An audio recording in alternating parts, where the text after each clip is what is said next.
Okay, we might be back. Give me a minute. I need to figure out what in the world all that was about. But yeah, I just completely lost power. So give me a minute here to work through some business. I have a lot of things I have to set back up now. So please bear with me, but that was certainly something.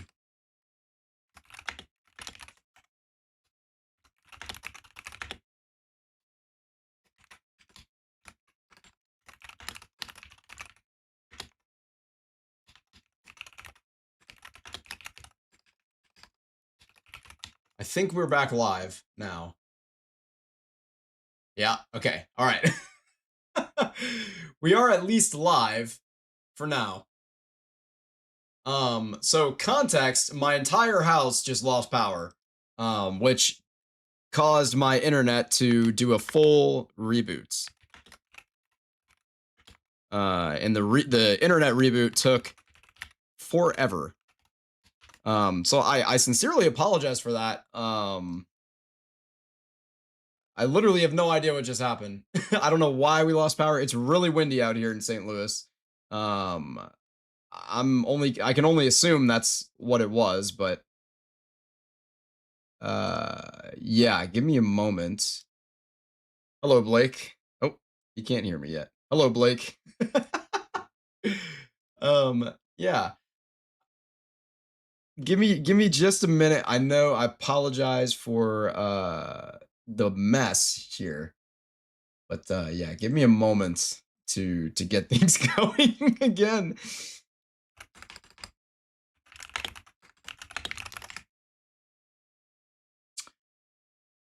Yeah, in the couple minutes that I was gone, there's tons of convection starting to fire off. Isn't that just convenient? I'm gonna get things going and try to get Norman back on here in just a minute.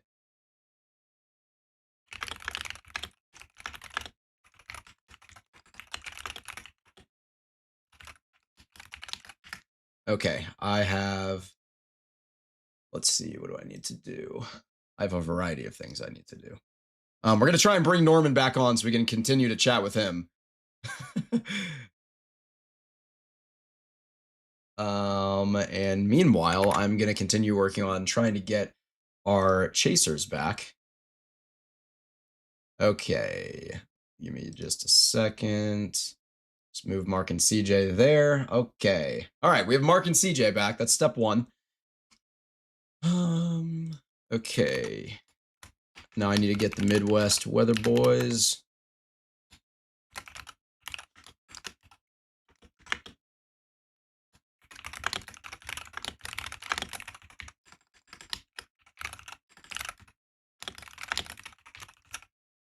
Okay.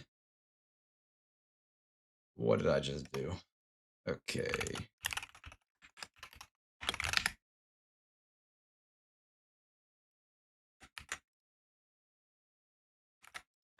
This is such a mess. I apologize, guys.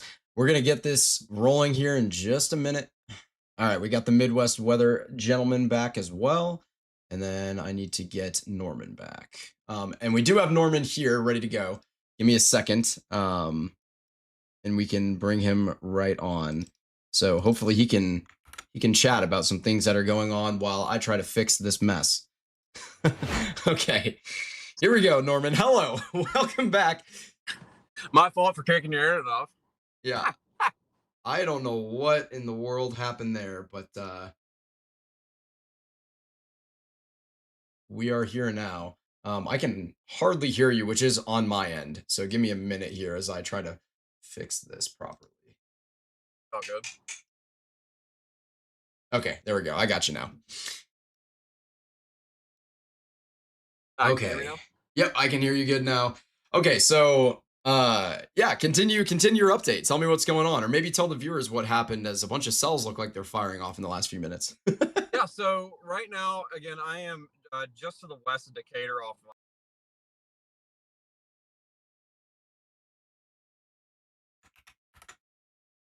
Georgetown, and currently, and just kind of right. Eventually, we're going to be right in the direction of where these things are headed. So I'm really in no rush of heading to the west. These really need to take time to organize. Our low level lapse rates are really meager. And typically, when that happens, you really need your low level mesocyclone time to really consolidate to really get going. So, no rush. Probably just going to sit here, wait for these mesocyclones to get a little bit more established, then probably maybe pounce west. But we're pretty much just relaxing right now, waiting for these to get organized. Will. Yeah, sounds like a plan. So, you're still just west of Decatur, right? That's what you had said. Yeah, yeah. Okay. And yeah, we are just looking at things to get organized. I apologize for being half attentive. I'm trying to quickly reestablish like an hour of broadcast prep in a few minutes here. So everything just totally crashed on me. But yeah, the internet went down. We're back now. I apologize for cutting you off mid like live hit there. That was very odd. Hey, Um I must be cursed or something. I don't know. Certainly it's not on you. Certainly not. That was some sort of something or another. I don't really have Uh, an explanation for that one. Just I guess a big gust of wind rolled through my area and maybe knocked down a tree on a power line, a tree branch on a power line or something. yeah, I was wondering what could have happened. I looked to your south, like there's surely St. Louis or anything. Right. Yeah, there's no storms out here yet. It has been extremely windy all day though. Um uh, Speaking of windy, I will say it is a little bit windy up here, getting quite a bit of strong yeah. southerlies actually, and that differential heating boundary is starting to really lift north. So definitely a good sign. Definitely a good sign for later if you're a storm chaser. For people in the area, it's definitely a worrying sign. So make sure to have a way to get watch or stay tuned for warnings Yeah. because today's definitely a day you don't want to mess around, especially when storm motions are going to be 50 plus miles an hour. Right. And this is a conversation that like has to be had. And we've been, trying to have, which is just a lot of times in the Midwest, the tendency is to get out on the porch and take a look at them when you hear the sirens come off, because you'll see it coming sometimes. But this time it's flying at you at highway speed. So like Norman said, you can't be out there on the porch screwing around with these ones. You've got to get to a storm shelter, a basement, the interior most room of a building if you hear those sirens come off, because these storms are flying. Absolutely. So, Absolutely. in terms of the tropical cyclone on the Gulf, I know obviously you're in chase mode, but I'm curious if you've had any time to look into that at all, or if you have any kind of opinion on the flooding going on down there and any of that kind of business. I'll be completely honest. I haven't really touched with it. I know there's supposed to be a lot of rainfall down there. I've briefly seen forecast models get potentially up to like over 4 inches of total rainfall in like Mississippi, Alabama region, right Yep. along the Gulf Coast, and that can definitely be some big problems down there. I know they definitely need the rain, but definitely not that much rain. They've Yeah. been in Right. drought pretty much all year, but that in tune can also cause problems because if you're in drought so much, the soil is not really, you know, it's not really built to, get as much water or withhold as much water. So it definitely could be some big problems down there too, especially if you get those higher totals localized. It's flash flooding scary. Believe me, I Yeah. live in Appalachia and I have had to deal with flash flooding. Know of people that lost property over it, and it's definitely not a thing to joke around with. Yeah. No, I mean it's absolutely not. Where exactly are you based at again? Home base. You don't have to give exact location, but like roughly where you're at. No, I Athens, Ohio. It's like southeastern Ohio. Pretty Nice. much right near my college where I go to. Okay, perfect. That is awesome. Yeah. Um uh, yeah, the flash flooding stuff is no joke. I mean, you said it well. It's really important that you if you see flooded roadways, you just turn around. It's not worth it. Doesn't matter what kind of vehicle you've got. It's just not worth messing around with. A quick update. We'll take a look at this severe thunderstorm in a minute, but we do have a severe thunderstorm warning out on the Missouri and Illinois border, and Iowa, the tri-state border, pretty much there up near Cahokia, Missouri, and Keokuk. I think that's technically in Iowa there. towards Elviston and Carthage, Illinois. So that's one that we'll take a look at in a couple of minutes here. We also have another severe thunderstorm warning in Georgia for Ben Hill and Irwin counties.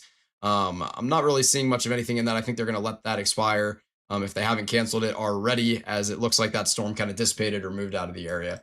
But yeah, we're watching for initiation to get ongoing here pretty quickly throughout Missouri, Illinois, and into Indiana over the next about hour or so.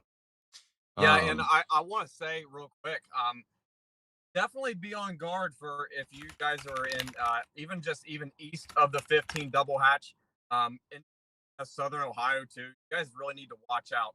Um, there's going to be a lot of strong low level wind here. I know low level, or I know instability is not going to be that much, but you can have something as small as 250 to 500 mixed layer cape.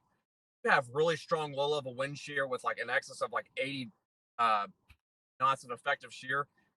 There's a lot of cases where that can really just drill through the stable layers at the surface and cause these long track supercells to keep going even way after they get out of more favorable thermodynamics. So I definitely do think that today potentially could catch people off guard. yeah, I completely agree. And when we spoke actually with CJ just a little bit earlier as well about that kind of same conversation, and it's it's something that you got to pay attention to. I mean, this entire I mean, the reality is like there's been a pretty good lead time on the by the Storm Prediction Center on this event. We've known that there was going to be severe weather tonight for a couple of days, which is great. But again, not everyone reads those types of discussions. Not everyone keeps up with the weather information on social media. Not everyone watches the news, whatever it may be, to get weather information. So, for folks that you might know in those regions, especially with how fast these storms are moving today, if you know anyone that gets put in one of those tornado polygons, definitely make sure that they know what's going on and that they have some sort of a plan. Speaking of tornadoes, by the way, we do have a tornado possible tag on the severe thunderstorm warning at the tri-state border of Missouri, Iowa, and Illinois. So that is something we're going to watch closely. I'm almost done here getting everything kind of fixed up so we can get back to normal business. And hopefully the power won't cut on me again. That was quite unfortunate. Yeah, I'm not sure what in the world happened there, but hopefully we're done with that part. Fingers crossed. Yeah, Crossed. fingers crossed. Norman, out of the cells on the map, are you seeing anything that's kind of striking your fancy at all in terms of, maybe not ones you're going to latch onto and chase because we've still got a long ways to go before that decision might be made, most likely. But what are you seeing on the map in terms of interaction with boundaries and the storm motion and potentially some of the moisture and the storms being able to take advantage of the helicity and the instability? Kind of what are you seeing out there? Yeah, so right now I'm mostly just sitting here glancing down my phone. I'm sitting here really looking at the just near right over Beardstown. Really starting to notice a very big a ZDR arc on that supercell, essentially meaning more stronger values indicate a really more potent updraft. That's really one thing I look for on radar as storms start to initiate to really determine, hey, which storm do I need to get on versus a storm that's like, I don't think it could get up to that potential of being tornadic. Um, Also, really looking forward towards like more lightning strikes with these types of supercells, and that's exactly what we have with that storm near Beardstown right now. Really kind of correlates with a stronger updraft equals more times than not you're gonna get a little bit of lightning associated with that. So, and of course, these things are almost right on that differential heating boundary. Looking at METAR right now, just near Jacksonville, right off of the interstate, just to the south of that storm, and it is 78 over 76. That Yeah. might be a little bit overdone, to be fair. I But uh, I even just will to I the will say I'm getting the live feed of the weather station out of CJ and Mark's Tacoma. Again, they're near Jacksonville, so they are near Beardstown. Actually, they may be going up that way because they're mobile right now. They're going somewhere, and they are 77 over 71.3 right now. So 83% relative humidity there. We are saturated. We are pretty moist. yeah, man, yeah, and thanks for that differential heating boundary. And reason for that is a lot of the times you get moisture that really starts to pull along these types of boundaries, and that's exactly why you can even go look down to the south. And we're a little bit mixed out down to the south, 92 over 68 down in St. Louis, but just off to the north we are really muggy and humid, and really that's going to be pretty much some that's gonna be some storm fuel right there for supercells to really get slowly condensed closer to the ground and allow for those storms to potentially get tornadic. Yeah, I mean, absolutely. Absolutely. And that's going to be the name of the game tonight is what storms are able to take advantage of that environment and become tornadic like like Norman was just talking about. New name for Norman Smith. It's now Lorman Nith. That's what we're going to Orman, call you from Orman here on Lith. out. There you go.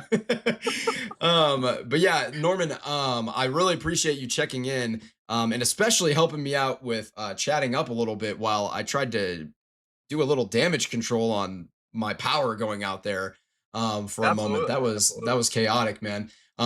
Let everybody know where they can find your stream and where they can follow you out on social media. Yeah. So my YouTube, just my name, Norman Smith, and also mostly really active on Twitter. My handle being Norman at Norman underscore WX. Really can find me both on there or my TikTok, which is Storm and Norman. Um, those are pretty much the three sites I'm really active on. But we're actually about to go live over here. Go pull up my feed. Hopefully, we can get something good for the stream today. And hopefully, we boost that the warning time with the help of these streams too. Yeah, absolutely. And for context, we're going to have Norman's feed on the left hand side of our screen here throughout the night. We're also going to have Mark and CJ's feed as well as Midwest Weather's feed from Alan, who's going to be out there. So make sure that you are paying attention to the left side of your screen on our broadcast here so that you can stay up to date with Norman and also go show him some love. Give him a subscribe and a follow Appreciate on all other platforms if you haven't done that. He's bigger than we are, obviously. So it's more likely that you're subscribed to him and following him than you are to us here at Will Bratton WX. But if you're not for some reason, show Norman some love. He is a very, very phenomenal storm chaser, does great work. And his beliefs and morals really align with what we're trying to do here at Will Bratton WX. So we're really lucky to have him. Norman, I appreciate you jumping on for the first time and being a guinea pig too, as we put this ability together to do live hits together this morning. We have Hey been man, we have been grinding. It was a 4:30 a.m. wake up call today, so I appreciate you helping me test this out as well. I appreciate the opportunity. I'm blessed for the opportunity to come on be a part of your team. I told you the other day, we think the same way, and I'm glad that we have really much the same ideals with trying to help with the warning process and really grounded to who we are. And I definitely appreciate the opportunity. So I'm gonna get off here. But once Yep. again, I appreciate it, and hopefully, if you guys are living within once again the moderate to enhanced risk, make sure to have a way for warnings. Definitely could be a dangerous day ahead for sure. Absolutely. Well, Norman, thank you very much for stopping in. Stay safe out there, and we will be chatting with you very soon and checking in with you as well. So, thank you very much for everything. I did want to take a quick look at the map here. What's going on around the Midwest really is you can see all these thunderstorms as I don't have my pen open anymore. That was one thing I forgot to do. Let me go, let me go ahead and get my pen pulled up so I can actually draw on my map here. Oh, what have I done? There we are. Here's my pen. There we go. There we go. All right, we've got a pen now. We can see some of these storms beginning to take on these semi-discrete supercellular type of shapes. You can see a more of a cluster of thunderstorms here out in eastern Illinois. But you can see these three cells out here near Beardstown, Kilbourne, and Mason City, just northwest of Springfield, as well as the tornado possible tag cells at the Missouri, Iowa, and Illinois tri-state border. And those, again, tornado possible tagged are ones that we're going to have to pay close attention to. We can switch to the Davenport radar site here, and we can take a look at our storm relative velocities here. Jump ahead to our storm motion. You can see there's a little rotation going on there. Now, keep in mind, we're looking 9,500 feet into the air here at this point near Wayland. So we're not looking at the lowest levels, which is why the confidence is not quite as high in trying to tornado warn this storm, but they can tag it tornado possible. Just to let folks know that the possibility is definitely there. You can see this is tagged for tornado possible, an inch hail, and 60-mile-per-hour winds. Winds have been, quite the threat ahead of all of this too, as my own power here in St. Louis just got knocked out not too long ago. So for those of you who may just now be rejoining us after that I guess break in the unplanned break in the broadcast. First of all, welcome back, and second of all, thank you for waiting on me. But yeah, the winds are really kicking in full force. We're going to continue to monitor all of these cells as they continue to fire off. I'm also continuing to watch some of the model runs, some of the convective allowing models, our cams, and just seeing what they're kind of showing as things continue to develop and they get fed with more recent and more accurate data. So that is just, the more that we can continue to watch with all of this stuff going on tonight, the better, as things are going to get spicy really quickly here. I'm expecting by 5 p.m. we're going to have a pretty significant line of thunderstorms stretching all the way from southeastern Kansas and through Indiana. So again, any of these storms that can stay discreet, establish good clean inflow, and take advantage of this environment are going to be able to get going and be potentially significant tornado producers. My biggest area of concern is going to be throughout this region here that I've circled in white. That is where a lot of our parameters are going to align the best. I might maybe draw that slightly better here. I'm not much of an artist, but that's the best that I can do. A big old rectangle there. This is kind of where my biggest concern is, and especially I'll go ahead and draw in pink. This is really my most significant area of concern. Maybe a little further north of there, something like this is more my biggest area of concern for the potential for some stronger tornadoes. And again, we are going to be keeping up with Norman, who we just spoke with, as well as Midwest weather and hurricane track and Florida man weather out there in Illinois. I believe all three of them are out there in Illinois. So, and we actually did just get Norman's link as well. So I can go ahead and embed that into our feed here. And in just a moment, I'll be able to give you a quick look at all three of our storm chasers and where they are at. As we did just get another severe thunderstorm warning issued out in Georgia. Actually, no, I believe that one was rescinded, is what that notification is supposed to be telling me, not that a new one was issued. It looks like our only severe thunderstorm warning on the map is now this considerable tag severe thunderstorm warning with the tornado possible tag and the tag for 1.75-inch hail. Again, that's golf ball size hail. You can see at the bottom here with 60-mile-per-hour winds as well. This is a considerable tag severe thunderstorm warning that we have here at the tri-state border of Missouri, Iowa, and Illinois. Meanwhile, out in central Illinois near Decatur, or just north of Decatur and east of Lincoln, we do have a large polygon for a severe thunderstorm. This is going to be more of a wind-producing severe thunderstorm. You can see it's tagged for an inch hail and 60-mile-per-hour winds. That's one that we're definitely going to need to watch closely as well. I'm seeing in the chat that Kirksville, Missouri needs a weather radar, and let me tell you, I couldn't agree more. There is, if we can take a look, I can go ahead and disable the radar here for a second. Here's where our radar sites are. I can go ahead and circle all of them in the Missouri area. And what you'll notice is that here in blue, you have a giant radar hole in northeastern Missouri. And that is concerning. Radar holes are bad. We need low-level radar data as best as we can get it, especially when we don't have as many weather balloons and morning weather balloons, especially getting sent out into the atmosphere to sample the atmosphere as we would like. And there you can hear that double chime. That was our considerable severe thunderstorm warning that was just issued out in Illinois. That is for Hancock, Lee, and Clark counties, stretching through Illinois, Iowa, and Missouri there. But yeah, when you are looking at these considerable severe these radar hole type situations, like let's see, the Davenport radar is probably the closest to this storm out here near Wayland. And as I hover my cursor here in the bottom right-hand corner of your screen, you can see 9,000 feet. That's the lowest level that we can get a picture of this storm at, which is not good. We need to have lower level radar data so we can see lower level rotation. Speaking of low level rotation, or I guess this would be more of mid to upper level rotation, you can see a little bit of this broad rotation here getting established. That's the worst arrow probably ever drawn in the history of the world there. But you can see some of that rotation just beginning to get established here near Wayland and Warsaw, right at the tri-state region of Iowa, Missouri, and Illinois. We have seen this storm begin to mature here, and it looks like it's tightening up a little bit more than it was before, hence the considerable severe thunderstorm warning.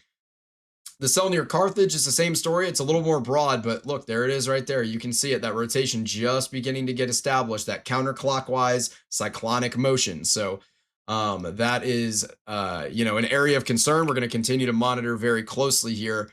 We do have another flash flood warning that was issued out in central Illinois that is going to be covering DeWitt, Logan, McLean, and Tazewell counties. It looks like they've got between 1 and 2.5 inches of rain that have fallen, with potentially as much as 2 inches more. So up to close to 5 inches possibly in that area. Lots of rain. And when you get lots of rain, you can get lots of flash flooding, which is going to continue to be a significant concern for a lot of regions, especially on the Gulf Coast. But let's take a look at what's going on out in Missouri as we have all sorts of cells beginning to fire off. I mean, this is kind of what models were showing. All of these semi-discrete supercells. Again, none of these are supercellular yet, at least so it appears anyway. Maybe this one near Salisbury, and that's probably about it. But all of these could become supercellular and just form a giant conga line of supercells all the way from southeastern Kansas into Illinois and even into Indiana up in this region. So we have to take this very, very seriously with this potential tornado outbreak tonight. And we're going to have a severe, well, that's not the right radar. We're going to have a severe weather outbreak regardless of if we get a significant tornado outbreak or not. But the parameters are most certainly favorable for a tornado outbreak tonight. So we're going to continue to monitor this very closely. So make sure you stick with us throughout the night here. And let me go ahead and show you guys while we have a minute. Looks like maybe Norman is not live just yet. But there is the link to his live. Oh, no, he is live.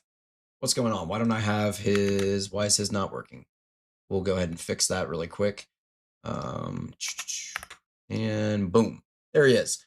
All right, so we've got Norman, we've got Midwest Weather, that's Alan there in the middle, and then we've got Mark and CJ up at the top. This is a cool moment in history for us here at Will Bratton WXs. This is the most storm chasers we've ever had. We've never been able to fill all three panels before, and keep in mind this is only like our 5th broadcast ever. But this is pretty exciting stuff, as we do have all 3 of our storm chasers who are out in the field, or storm chasing groups anyway, here on screen at the same time. So really, really cool stuff to see. We can continue to follow them throughout the day on the left-hand side of your screen, and we can full screen any of them at any moment if needed as well. So we're going to stay in very close contact with them and make sure that they're staying safe. And if they see anything, we will be all over it like white on rice here. Taking a look at our considerable tornado possible tag severe thunderstorm, it does look like that rotation's broadening out near Warsaw. The inflow is definitely there, though, so we're going to continue to monitor this storm as it has the potential to put down a tornado as it matures and continues on its path. You can see a little bit of a hail core here. Again, this is very elevated. The lowest that we're getting is 9,000 feet. So to see pink values suspended this high, essentially high DBZ values this high, it is very, very impressive in telling towards the strength of these updrafts. We do have a severe thunderstorm warning in South Dakota. Whoop, that's not what I meant to do. Out here in South Dakota, this one is going to be tagged for 60-mile-per-hour winds and some small hail, about probably penny-sized, maybe even smaller than that. What does it have? Yeah, they've only got it tagged for the wind damage anyway. Some very, very small hail possible with this, but this is more of a wind threat out here in South Dakota. That is going to be for Hanson, Minor, and Sanborn counties in southeastern South Dakota.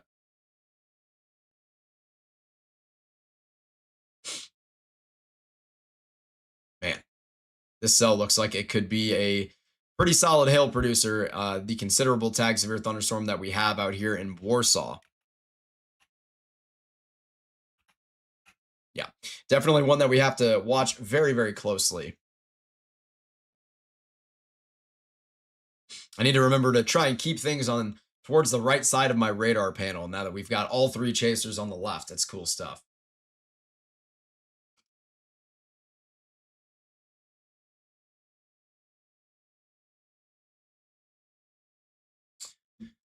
All right. I think we are kind of settled in. We're back from where we were. I don't know, again, exactly what caused my power to go out when it did. I do apologize for that, and I appreciate everyone who's joining us back here on stream.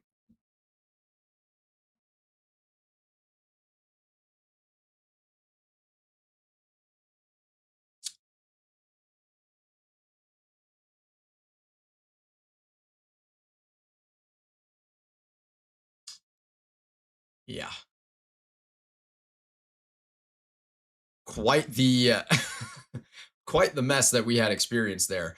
Let's go ahead and oh, we did just get another severe thunderstorm warning. Watch that one pop up. That is out here in Petersburg for this triple little group of possible supercells that's trying to fire off out here near Mason City, Oakford, Kilburn, and even towards Virginia and Beardstown. It looks like none of these are really all that impressive at the moment. Nothing really screaming out at me, but you can see these winds are pretty strong throughout here.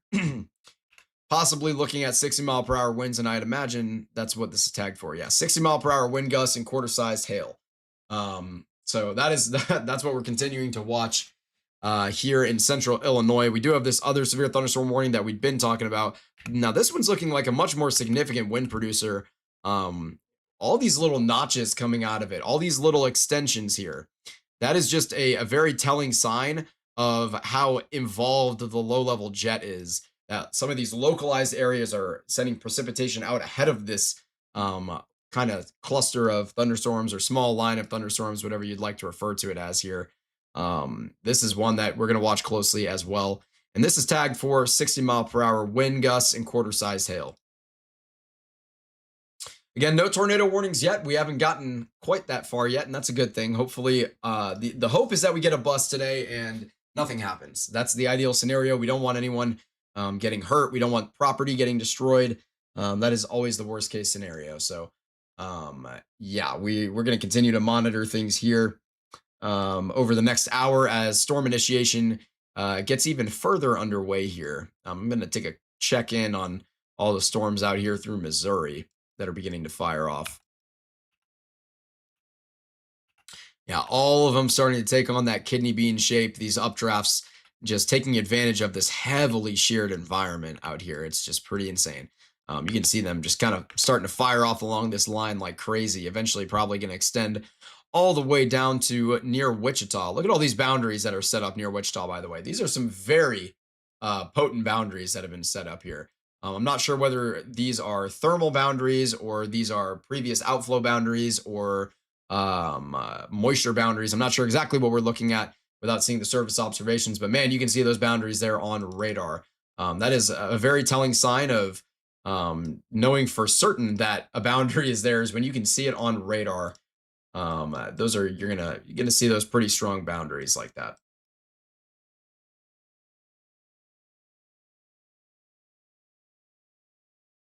We did get another severe thunderstorm warning on the top here.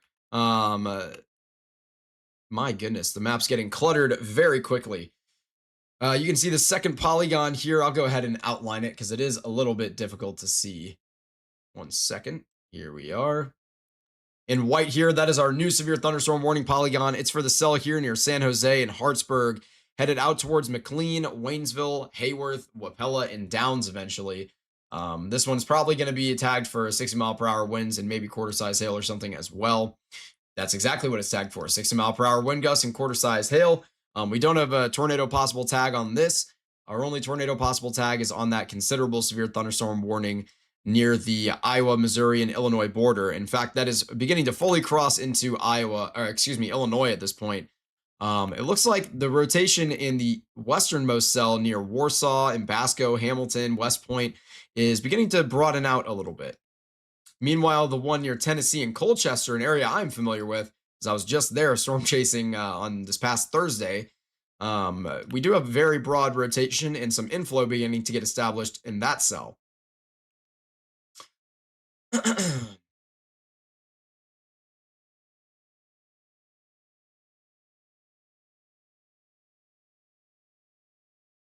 Yeah, we are beginning to get rolling here. Things are starting to fire off like crazy. I'm going to go ahead and full screen Mark and just show you what he's seeing out here. This is Mark and CJ looking at a little bit of a shelf cloud. Now, I'm not sure exactly where they are at, but this is their live feed. Yeah, it looks like getting back on the road, possibly headed northbound. Again, I'm not sure exactly where they are at this current moment. We can go ahead and take a look at where Alan is at here. His footage is a little bit grainier, but you can see he is near Athens, Illinois. And you can see the radar loop in the bottom right on his screen there. Looks like he's going through some kind of light precipitation, nothing too crazy. I'm going to assume I yeah, okay, there's Athens. So he's near this triple kind of line of supercells in central western Illinois here. I can go ahead and hide his feed for a second and show you. Or what do I need to do? I need to exit full screen. There we go. That's what I gotta do. Here's where we're at. Athens is right down here. I'll go ahead and give it a circle. There's Athens. So that's around where Alan is at with Midwest weather right now. And of course, this is the cell near Greenview, Oakford, Kilburn, and Petersburg that is, in fact, severe thunderstorm warned for 60-mile-per-hour wind gusts, which does look like it's establishing some inflow, but I'm not really seeing any kind of rotation. Maybe just very slight broad rotation there, but nothing very concerning there at all. Yet, anyway. The big question is not when, it is yet. Looks like we are losing Norman's feed a little bit. We're going to check in with him as soon as we can. But yeah, let's take another look at CJ and Mark here, as they have quite the structure show going on their screen. My goodness, I don't even know exactly where they're at right now, but it is gorgeous. I'm going to really quickly, while we continue to watch them here, I am going to see if I can find out where they are at exactly.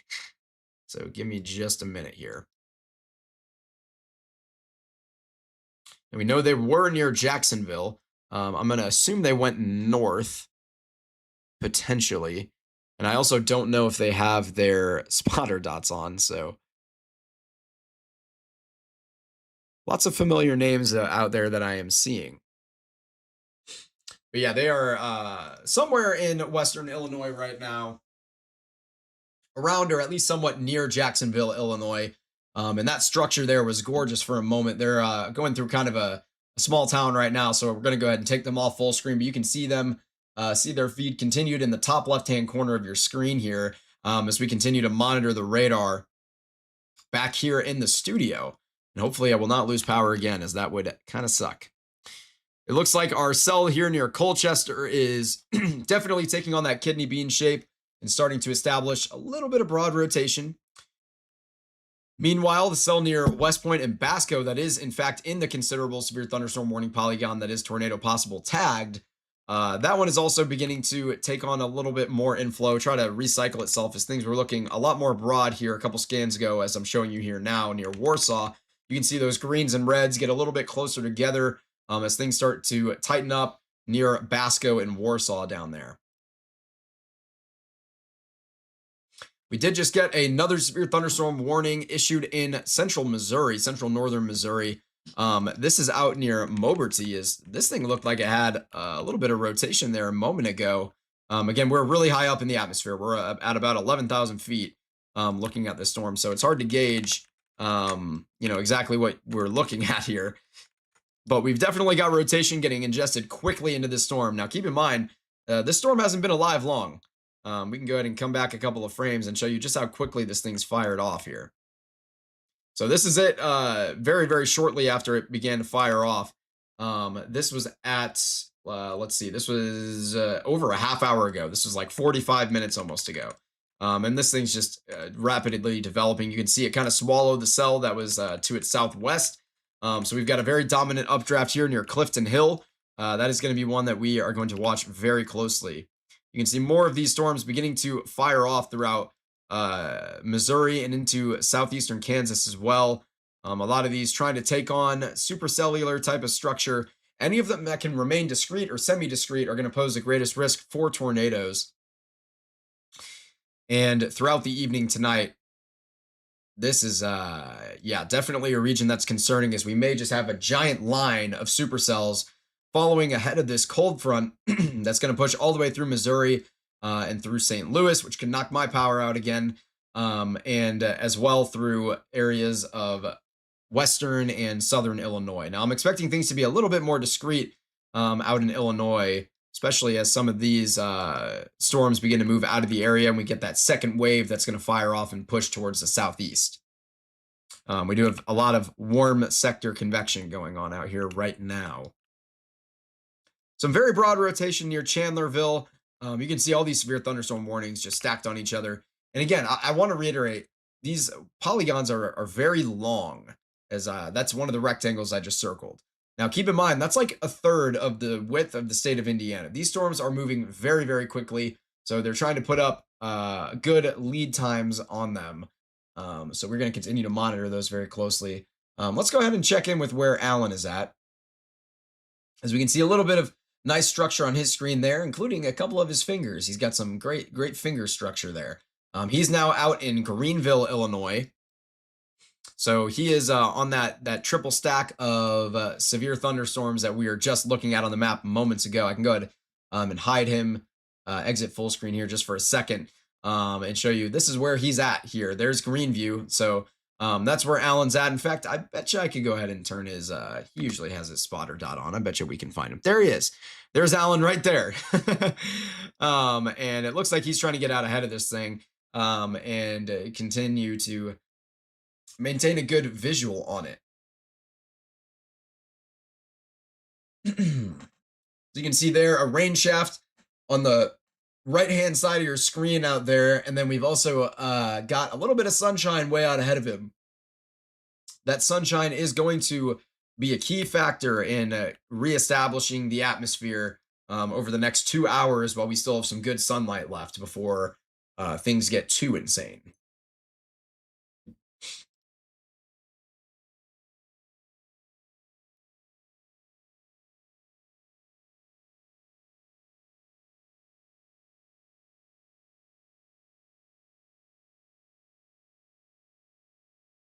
Yeah, this is looking like things are going to start getting pretty big pretty quickly here over the next about half hour to an hour.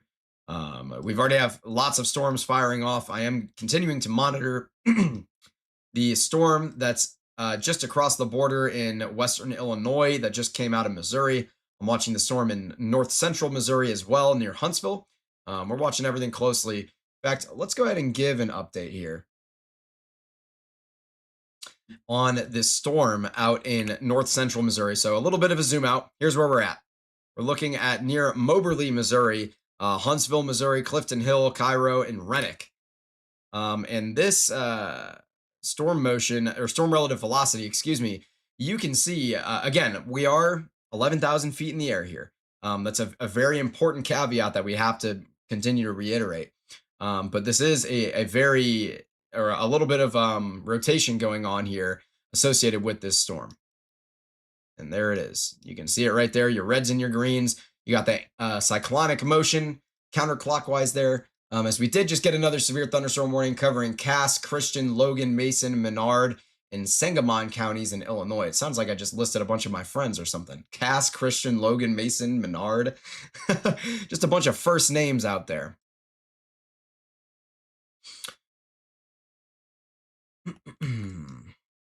Now it looks like we have a little bit of, oh yeah, we've definitely got some rotation going on just west of Tallulah, Illinois, or southeast of Chandlerville, or east of Virginia, Illinois here on the southernmost cell. Let's go ahead and get my storm motion set here, as we've definitely got a little bit of rotation here. And now keep in mind, we are at lower levels here. We're only at about 3,000 feet. We're pretty close to the Lincoln radar. And one scan later, she's gone pretty much. All right, so that was short-lived, but again, this storm might try to recycle itself, and it looks like potentially a new updraft is beginning to form here near Virginia.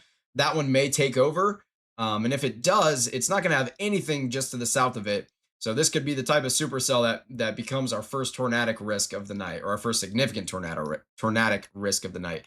Meanwhile, my goodness, near Cisco, there's a little bit of a radar artifact going here. So this is not a tight rotating couplet, although it appears to be one. We can go back a frame and perhaps hammer that point home. Yeah. But we've got some pretty vicious inflow getting yanked into this storm here near Weldon. I mean, that is quite the notch that's beginning to form here. So that's one we're going to watch very, very closely, as that also poses the risk for one of our first tornadic thunderstorms of the night. We can take a look at its hail core. You can see some of that hail being suspended a little bit higher up in the storm. So definitely some hail in there, nothing too significant. I haven't really seen any major hail producers thus far.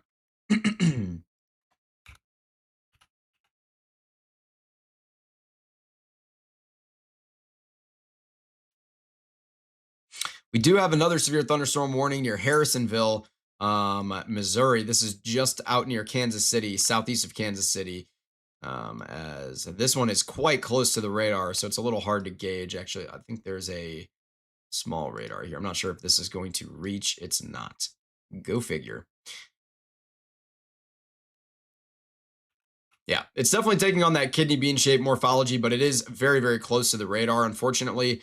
So a little bit of this data is very, very slightly contaminated here. So we're going to continue to monitor this one very closely as well. As we did just get another update on this warning up in South Dakota, or excuse me, another polygon entirely. This is going to be for Hanson, Lake, McCook, Minor, and Minnehaha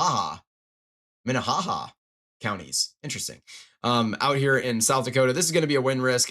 This could be tornado possible tagged. Yeah, I was going to say I doubt it, but it could be, as there is a very slight bow here. But again, this is not anything I'm worried about being tornadic at all. This is definitely a wind producer, though. And that's what we're going to be looking at. Is you see these velocities when you don't go storm relative are pretty quick. We're seeing values at upwards of 60 miles per hour out here north of Spencer, headed towards Unityville and Canova. So that's why we have this large polygon here out in open space in front of a storm that, you see a lot of green in there. You're not seeing anything that screams at you like, oh, there's a lot of hail or, this or that. But this storm is going to continue to push out quite a bit of wind. It's a bit of a wind bag. So we're going to watch that one pretty closely as well out there in South Dakota. I'm not sure exactly what that warning was that just came in. It might have been an update on the considerable severe thunderstorm warning out here in Basco. Nope, that was our first tornado warning of the night. It's in Alabama. We do have a little bit of a supercell firing off. It's kind of a mini supercell that's fired off here in Alabama near Enterprise, headed right towards Enterprise. I'm not the largest believer. Hang on, give me 1 second. Okay. I see. I didn't have my storm motion vector set. You can see there's a little bit of rotation going on there in Alabama. Interesting that our first tornado warning of the night actually happens in Alabama. Keep in mind, the Storm Prediction Center does have, let's see if I can show it here. Yeah, you can sort of see it. There is a marginal risk along the Gulf Coast. This environment is a little bit more sheared than was initially expected. That is due to the tropical cyclone Arthur that is kind of pushing into the area and just providing a little bit more of that moisture and shear. But yeah, we've got a tornado warning down here in Enterprise. If you're in Enterprise, it's a populated area. I can go ahead and disable radar, and you can see quite the populated area here in Alabama. So if you're in Enterprise, make sure that you are getting down to a basement or a storm shelter. The interior most room of a building, a sturdy building. Get in the bathtub, throw a mattress over yourself. Whatever you can do to put as many layers between yourself and a possible tornado as possible.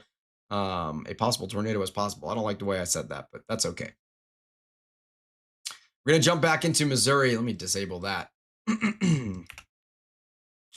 As they have extended a severe thunderstorm warning out further ahead of the Moberly cell. We did just get our first tornado warning out in Illinois. That's in Champaign, DeWitt, Douglas, and Macon counties in Illinois. This one's not even showing up on my map yet. I'm sure we'll have it within minutes here. And I'm going to guess it could be. Yep, I'm gonna guess it's gonna be out here near Cisco, Monticello, White Heath. What is that? Bement, Ivesdale, Sodorus, Pesitum, Tolono, Savoy, and eventually towards Villa Grove. Keep in mind, this polygon is extended very, very far out. And there's a good reason for that. Again, these storms are moving fast. So if you're in those areas I just mentioned, or if you're in Champaign, DeWitt, Douglas, Macon, or Platte counties, Illinois, make sure you're getting to a basement. This is not one that you want to mess around with. It is moving at highway speeds. You can't go out on your porch and take a long look at this one. You just don't want to mess around with it. You can see quite the inflow being established associated with the storm.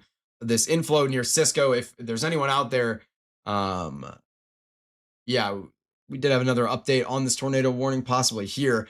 Everyone who's out there, there's a lot of chasers on this storm, and I would imagine that everyone out there standing in this inflow right now is feeling some very, very incredibly powerful winds getting pulled into the storm, into its updraft. This updraft is quite separated from the downdraft, so this is the type of storm that could be pretty long lived here. Um, uh, so long as interference doesn't stop it with some of these cells forming to its south. But if it can ingest all of this extra congestion to its southeast, this storm is going to last for a while and it could be a major risk.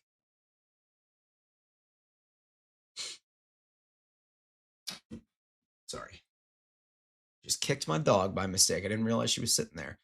We do have a multitude of flash flood warnings issued throughout Illinois, including Cook, Lake, McLean, Peoria, Tazewell, Woodford, Logan, and DeWitt counties, all out in Illinois. This does include the Chicago area as well.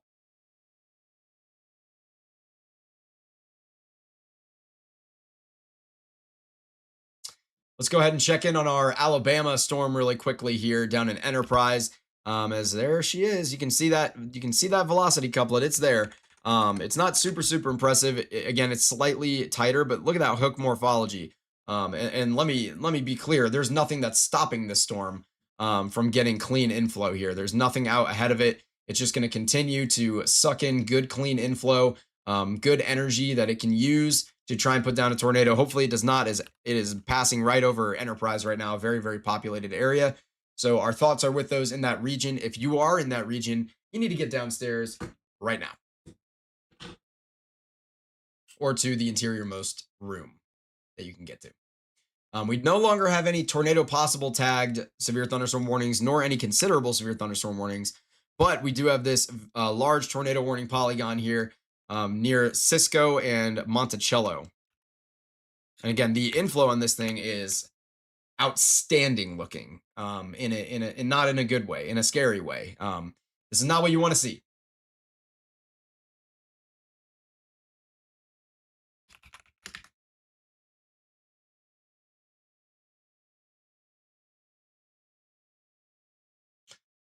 Okie dokie.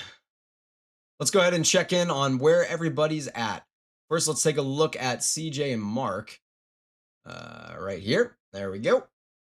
As you can see, they've got some rain off to their left. I'm not sure exactly where they are right this current moment, but they are mobile. They were near the cell, out near, where were they at? Just north of Jacksonville. I can't remember exactly where they were, but anyway, they're near Petersburg, Illinois right now. We can go ahead and check in with our boys at Midwest Weather as Alan is driving through some rain in Greenview, Illinois. He is on that pair of supercells. Neither of those look to have any good inflow going on right now. Looks to be very outflow dominant with those, so that's a good sign for not having tornadoes. And then we've got Norman. Norman is out in East Peoria, Illinois. So it seems like he has opted to push a little bit further north.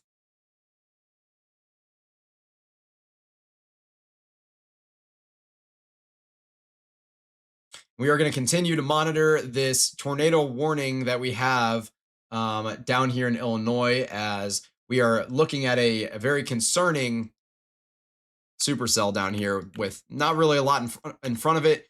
Extremely clean, established inflow. An updraft that's very separated from its downdraft. It's got all the ingredients, all the makings of what you would expect to be a pretty typical supercell, a classic supercell that could put down a tornado. So again, if you're in Monticello, Ivesdale, Bement, Sedoris, Pisodum, Tolono, or Savoy, make sure that you are getting down to a storm shelter if you have one. It looks like we actually have a secondary notch forming here where we may have a second updraft just southeast of Monticello. So this is a particularly concerning supercell here. We're going to continue to monitor this one very closely. A quick check in on our supercell down in Alabama in Enterprise. This one is looking a little bit weaker, perhaps, which is good. I would imagine that this one probably is not putting down a tornado. If it is, it's going to be very, very weak and brief.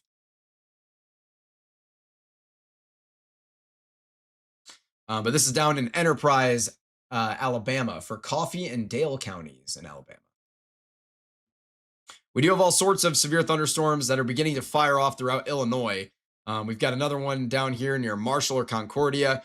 We've got that one's not warned yet. It might be soon. We've got the cell near Moberly and Middle Grove. That one is concerning as well, as it's established very good clean inflow, at least at the mid levels, or I should say, good rotation anyway at the mid levels. Hail State to Collins, MCYT in the chat. Yeah, Moberly is definitely looking concerning. The cell beginning to take on that kidney bean kind of shape. Very classic shape for the early development of a supercell here. I can draw that a little better. That kidney bean kind of shape. That's one that oftentimes will precede things. We did just get another update on a tornado warning. I'm going to assume that was down in Champaign, DeWitt, Douglas, Macon. Oh, no, that was the Alabama one. We have a confirmed tornado down here in Enterprise now. So again, a confirmed tornado located over Enterprise, moving northeast at 15 miles per hour. This is media have confirmed the tornado here in Alabama. So if you're in that region, you need to get down to a basement. If you're in Enterprise, we have a tornado on the ground that was confirmed as of 2 minutes ago. So this is, again, probably not a very strong tornado, but all tornadoes need to be taken very seriously, as it looks like, yeah, we've got a little bit of a possible CC drop. These DBZ values are very low too, but just on the west side of Enterprise right now, and kind of about to push right through downtown. So we've definitely got a possible CC drop here near Enterprise. Probably not the strongest tornado in the world, but it has to be taken very, very seriously. We did just get another update on a tornado warning. I'm not sure exactly what this was yet, as I gotta wait for it to load in here on in my software. But we have a confirmed tornado on the ground just west of Enterprise, Alabama. It's not in our target region for the day, but the risk of tornadoes was definitely there, with Tropical Storm Arthur beginning to push into the Gulf, or into the regions, along the Gulf Coast, I should say. It's just providing that moisture, providing those low-level winds, and providing a little bit of that shear as well. We do have, again, a confirmed tornado here in Enterprise, and we're looking at a possible CC drop right here on the west side of town. This is going to be continuing to head probably pretty much east or northeast, right through Enterprise here. We did just get another update on the tornado warning for Champaign, Douglas, and Platte counties in Illinois. We're going to go ahead and jump over there.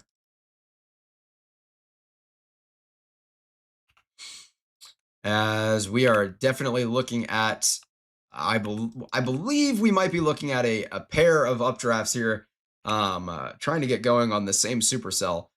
This is definitely a concerning one. So a possible second updraft near Ivesdale that's most likely just going to get engulfed by the primary updraft.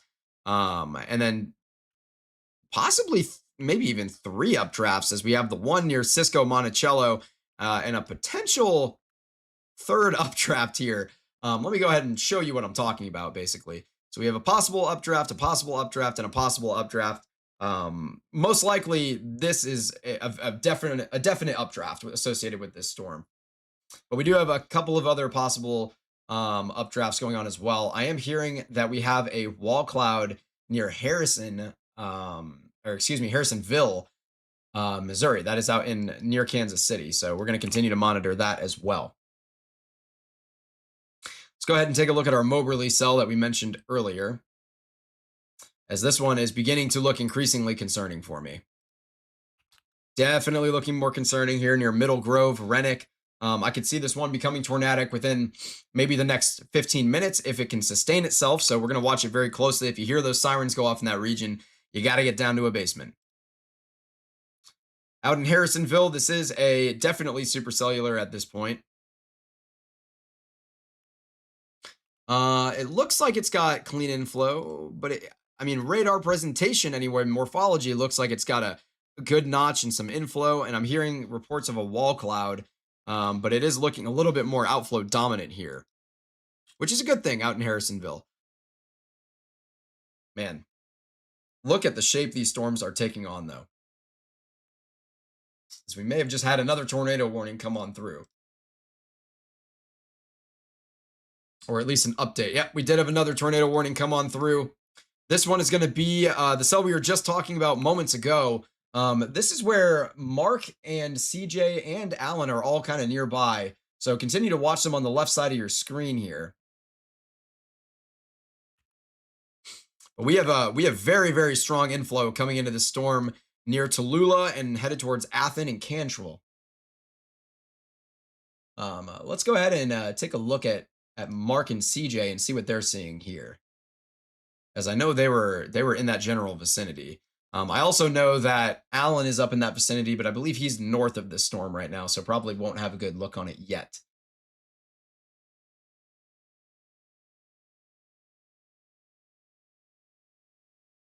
It's a little difficult to tell what I'm looking at, as we do just have their raw feed, and I can't tell exactly what direction they're facing or exactly where they are at yet, until I'm able to get confirmation on that a little bit later. But there's definitely the possibility of us looking at the base of the mesocyclone on the right-hand side, that dark gray area there. Kind of where these power lines are starting to pass through. They're kind of grazing the bottom of it. But it's too difficult to tell. That's full speculation based on where we're at right now. We can go ahead and check in with Alan, as he's in the area as well. His feed's looking a little bit grainier for some reason.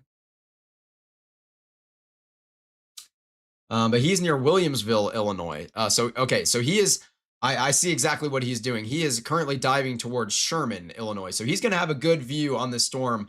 If we were going to see anything, it would be up ahead and on the right-hand side on Alan's screen here. Continue to monitor them on the left-hand side of your screen. I want to continue to show the velocity couplet on this thing, as it's got some pretty crazy inflow here near Tallulah. This is one that we have to watch very, very closely. I'll go ahead and draw it out for you, but we've got this very clean inflow coming right into this storm. You've got your hook echo here, and this is kind of the direction of those winds happening in the storm. So you've got that counterclockwise, or that counterclockwise cyclonic rotation. Meanwhile, in Alabama, we did have that confirmed tornado that I'm going to guess probably dissipated, as it looks a lot more disorganized now. I'm not seeing, let's see. Well, we definitely had a possible tornado here in Enterprise. Well, I should say a confirmed tornado here near Enterprise, but a possible CC drop on radar. I'm not seeing anything convincing me that there is a tornado at this current moment. It looks like this storm has kind of died. It looks like we had some RFD occlusion here happening. So essentially what happened is this side of the storm came around and it occluded the inflow right here, which was sandwiched between the boundary of the forward flank downdraft here and the RFD, which is this other line here. So that inflow got pinched off. When it got pinched off, it was like putting your thumb on a garden hose. It squeezed out a tornado, and now the cell dissipated because its inflow has been completely cut off. So that's my guess near Alabama, or near Enterprise, Alabama, excuse me, in Coffee and Dale counties on this confirmed tornado. But I don't believe it's on the ground anymore. We do have these 2 tornado warnings out in Illinois. That is increasingly concerning, as we may have just had another one come out as well here in Illinois somewhere. I'm sure it'll pop up within moments. As near Monticello, you can see, yeah, it looks like the westernmost updraft has taken over as being like completely dominant at this point, which is a good thing. We don't want twins. That would make things even more complicated. But we've got this inflow established here going on with this storm. And there she is. You can see her in all of her glory, as this one is looking increasingly concerning with this tornado warning. We did just have another tornado warning that was issued here. We've got Champaign, Douglas, and Platte counties, Logan, Menard, and Sangamon counties, and DeWitt, Logan, and Macon counties, all throughout central Illinois here. all within tornado warning. So this one is looking like more of an embedded tornado along this line, this kind of line of outflow here. Um, that is, yeah, we're definitely looking at the possibility for some embedded tornadoes anywhere along that line if it notches out at all. So essentially, what we're looking for is anywhere where these reds and greens kind of get a notch that looks like this, or maybe that's not the greatest drawing. Something that kind of like forms an S in the middle with your reds and your greens. If they start to push in like that, you get a spin up tornado very quickly that can happen associated with those. Meanwhile, our supercell down here near Athens and just north of Springfield, Illinois, a very, very populated area, is definitely very concerning. As we've got very, very clean inflow coming into this one. It's not looking quite as incredible as it did a scan ago. Looks like our echo tops are still kind of building. Give me just 1 second.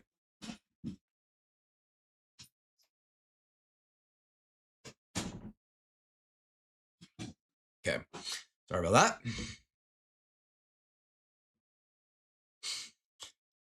Let's check in on our storms out here throughout Missouri and Kansas. Down in southeastern Kansas, it looks like none of these are getting going just yet. Again, trying to take on that kidney bean shape. That's how favorable this environment is. This one's definitely looking supercellular, excuse me, here near East Lynn. This is going to be one that we're going to want to watch very closely over the next hour. It's eventually headed towards Quick City, Blairstown, Holden, and Chiloe.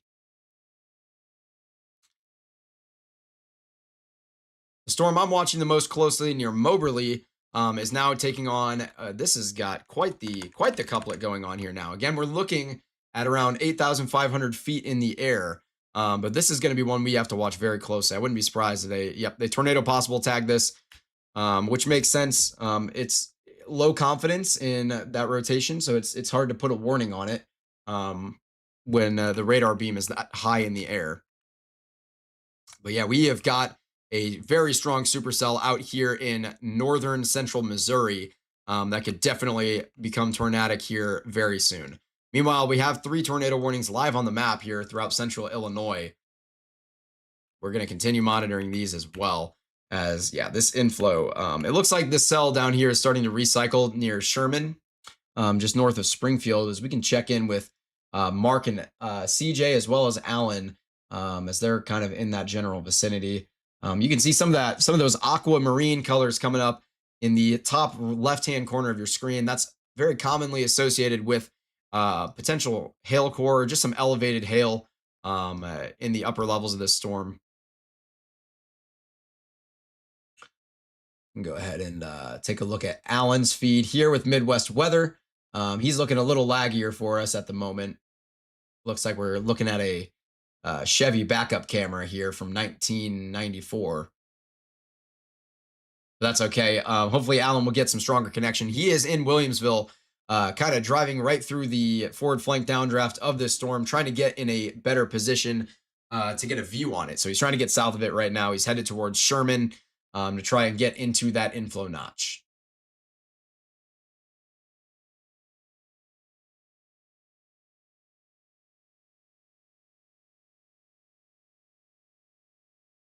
Look at this structure we're getting here out of Mark and CJ with with hurricane track and Florida man weather. This is some pretty exceptional. Looks like they cracked the windshield too. I don't know when they did that. It wasn't there like a week ago when I was seeing them. I didn't notice that last night when I saw the Tacoma, but yeah, they're out there. They just gave us a quick view of that structure. I can actually probably rewind this and we can take a better look at it here. Yeah, some very nice structure out here in Illinois. My goodness. Yeah, we're gonna stay with them live here. Continue to have all 3 chasers on the left-hand side of our screen, as it does look like Norman's feed's back up. Let's take a look at what Norman's seeing. He's just seeing a general thunderstorm right now. We're going to continue to monitor his feed. He's in East Peoria right now.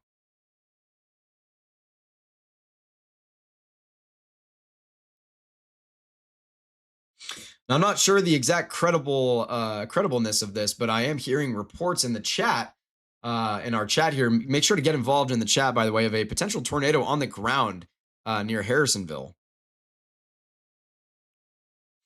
Apparently, somebody's out there and has reported a tornado on the ground.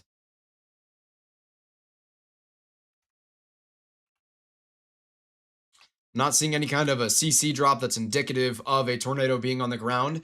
The National Weather Service has not tornado warned this just yet. Yeah, of course, you can say the chaser's name in the chat. Feel free. I want to quickly, really quickly check in on our enterprise cell, which has fully dissipated. Yep, so that was definitely some RFD occlusion there. That cell is dead. We no longer have a tornado threat in Coffee and Dale counties in Alabama, but there was a confirmed tornado near there just a little bit ago.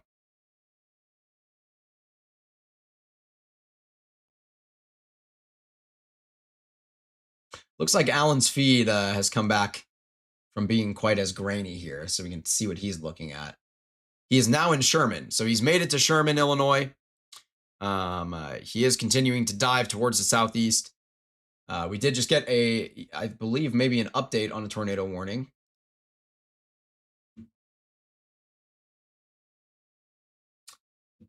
Yeah, as the tornado warning in Alabama was downgraded from being a confirmed tornado.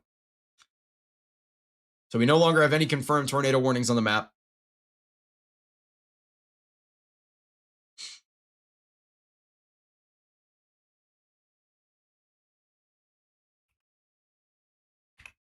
We've definitely got some pretty good rotation going on here, just south of Sedoris, west of Pasodum, out here in eastern Illinois, eastern central Illinois. This is going to be one we watch very closely. We're continuing to monitor. Yeah, definitely got some really good inflow here. If we were going to get a tornado, it would be kind of right in this area and pushing off into the east and maybe slightly southeast, as we may have another tornado warning coming in here in just a second. That's all the chimes you're hearing. We do now have a confirmed tornado out in Logan, Menard, and Sangamon counties. So this is the storm that Alan is on. So we're going to go ahead and full screen him.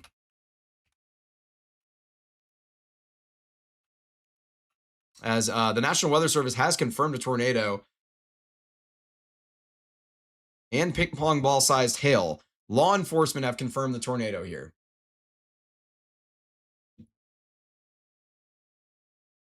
So Alan is in Sherman, Illinois. He is heading right for this thing. If you're going to see a tornado on his feed right now, it'd be like pretty much straight ahead and to the right as he is headed south.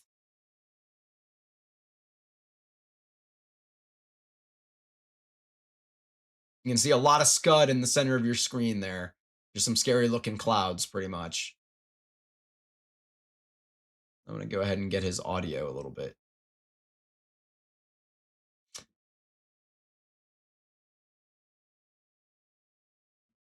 We just have a pair of tornado warnings issued out in Missouri that we need to quickly jump to. I'm going to close Alan out for just a second. You can see him on the left-hand side of your screen still, don't worry. But our concerning cell near Moberly that's now pushing towards Mexico and north of Centralia and near Middle Grove, that is definitely a pretty concerning one. And they've gone ahead and tornado warned it here. As you can see, a pretty tight velocity couplet in the mid-levels. So this is one we're going to watch very closely. We also have the Harrisonville allegedly confirmed tornado. You can see that notching going on. Wow. This is quite the cell. My goodness. This thing is being sheared into oblivion. That is pretty insane. My goodness. But yeah, we've got an alleged confirmed tornado near Garden City. It's possible that's what we're seeing right here. A possible CC drop associated with a possible tornado just northwest of Garden City. So if you're in this polygon, and if you're in Quick City, Blairstown, Chiloe, Post Oak, and near Creighton, you need to be in a shelter, a storm shelter of some kind.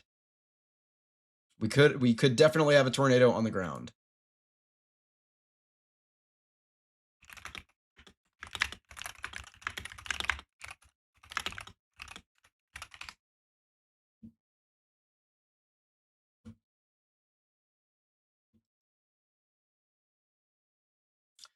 So, quick zoom out on the map. We do have a confirmed tornado on the ground in Logan, Menard, and Sangamon counties in Illinois.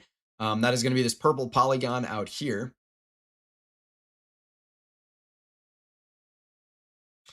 I'm not seeing a CC drop that's indicative of a certain tornado on the ground, but it's definitely possible that we've got one still ongoing at this moment, as it was confirmed by law enforcement not long ago.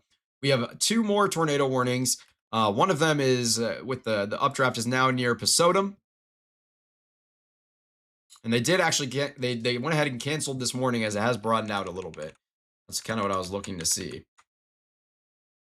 And then we have another warning for a possible embedded tornado in this outflow kind of deal going on, as this supercell near Mount Pulaski and Kenny is kind of getting engulfed by the Sherman supercell. That one's got to be very, very powerful to be getting to pull in that updraft like that.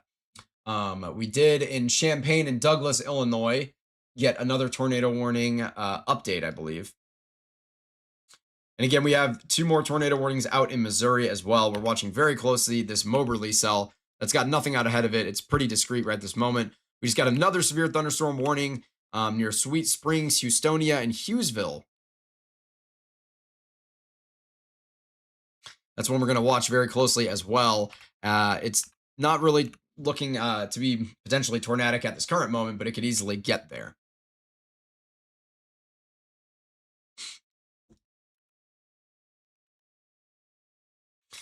This Harrisonville storm is definitely uptrending. We are most certainly trying to get tornado genesis going on here near Garden City, or just north of Garden City. So if you're in Quick City, Blairstown, Creighton, Chiloe, Post Oak, and obviously Garden City, you need to be inside some sort of a storm shelter as quickly as possible. This is a definite tornado capable storm, as we may have just gotten yet another tornado warning. I don't know exactly where this one has been issued. It may have been an update here on the confirmed tornado warning. Interesting. Our tornado warning down in Alabama has been fully lifted. That's the alert you're seeing at the top of your screen. I know it says issued. That's something we're gonna need to fix. But that tornado warning has been lifted in Alabama fully at this point. That tornado threat was gone just a little while ago.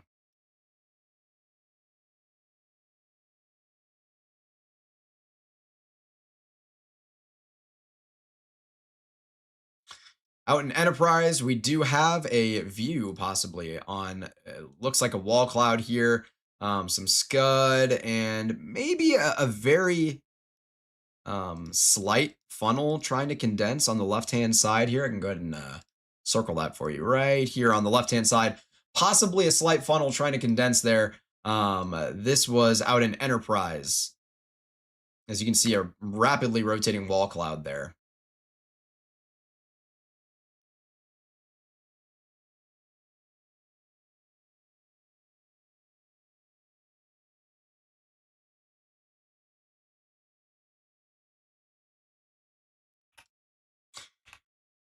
Yeah, this wind threat going on out here, eventually pushing into Decatur, is going to be pretty significant as well.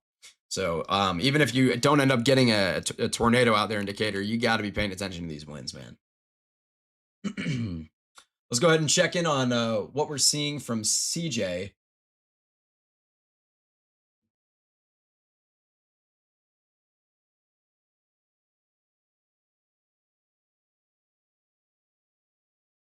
I'm not sure exactly where they're headed. I'm going to try and figure that out in just a second here from what I can hear from them.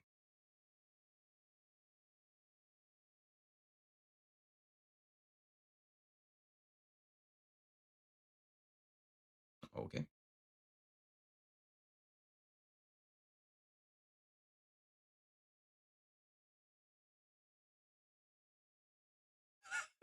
They are having quite the conversation out there.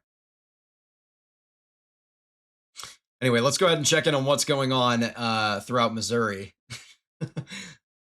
On the left-hand side of your screen, you can still see Mark, CJ, Alan, and Norman all out there. Norman's feed's actually looking really clear right now, so I kind of want to take a look and see what he can see. You can see some structure out there. How about that?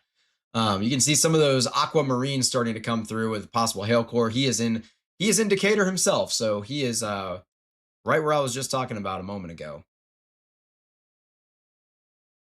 We are down to 4 tornado warnings on the map right now, as the easternmost tornado warning in Illinois was lifted. That was the one that was out near Pasodum. As that storm looks like it's downtrending quite a bit, actually. Meanwhile, we have a confirmed tornado warning in near Springfield, Illinois. That couplet is looking really strong at the upper levels still. And at the lower levels, it's most certainly still there. So this is kind of near Riverton, Dawson, Spalding, Clear Lake. It's one we have to watch very closely, as it did put down a tornado and may still have a tornado under it right this moment. And that is where Norman is at, or is where he's headed, more or less. That's just west of him. Big lightning strike there from Norman. Wow. Look at that. Some beautiful lightning, even creating some interference on the broadcast here, apparently. Beautiful lightning there. You can see Allen is in the trenches right now, getting blasted with precipitation out in Sherman, Illinois. So he is just behind this thing, this confirmed tornado warning, just behind it. For context, here's Sherman, Illinois. So there's Sherman, and this is our confirmed tornado warning polygon, with the rotation kind of right in this area, headed this direction.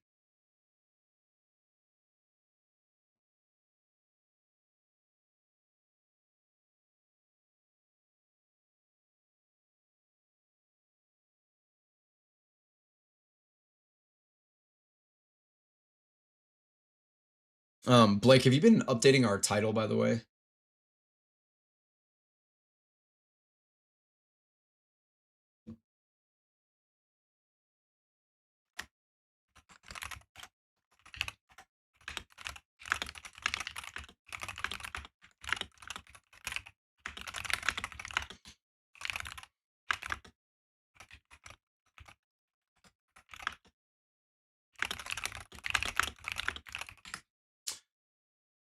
Okay. Taking a look out in Missouri again. This supercell out here near Santa Fe is beginning to get closer to the radar, which is going to be good. We're going to continue to get a better look at it at the lower levels. We're down to about almost 7,000 feet here. We were looking at 10,000 earlier when it formed. So this is good. We wanted to get closer to the radar so we can get a good view on it and make sure we're giving the most accurate information possible. This one is definitely very concerning, though. And I was hearing reports of a possible confirmed tornado near Harrisonville. This really looked like it wanted to put down a tornado a little bit ago. It's not looking quite as great now. As you can see right here on this frame was when you had this notch like this. So that was the moment we were the most concerned about a possible tornado there. Here we are a couple scans later. Things are becoming a little bit more flat. So not looking like it's putting down a tornado at this very moment. It kind of might, it kind of could be recycling, dealing with some interference from these cells to its southwest. That's going to be a possible fail mode for every single tornado warning that we have tonight, is interference with other cells.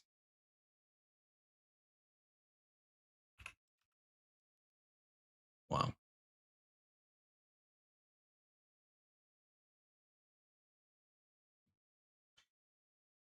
Again, on the left-hand side of your screen, we do have hurricane track and Florida man weather, as well as Midwest weather and Norman Smith, all out there storm chasing today.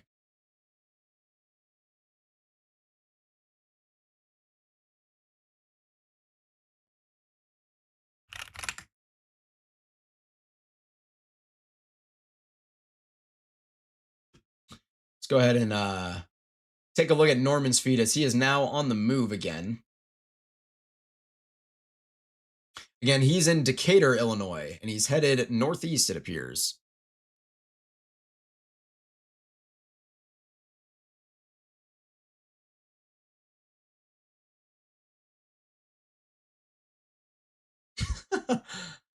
It's just been brought to my attention that we've got a severe thunderstorm warning in Arizona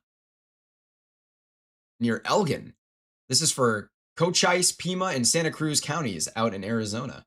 I can go ahead and show this real quick. Why not? As there we are. There she is. We got a severe thunderstorm warning out there for 60-mile-per-hour winds and inch-sized hail. I think currently at this very moment, the most concerning cell to me is definitely this one near Santa Fe and Mexico, Missouri. We also have the cell that was that's pushing out of Harrisonville and towards Blairstown near Creighton right now. This one is also pretty concerning. It looks like it's definitely recycling and getting itself reorganized here. Yeah, you can see it. It brought in some of that precipitation over these last few scans, and it's getting itself going again. So if you're in Blairstown in this tornado warning, definitely make sure you're getting down to a basement, as this one looks like it's trying to get ready to go again. And then we have a confirmed tornado warning out here in Illinois that we are continuing to monitor very closely, and we have some chasers out on this one as well. And this is near Dawson and Buffalo. Another update to a tornado warning that's just come in.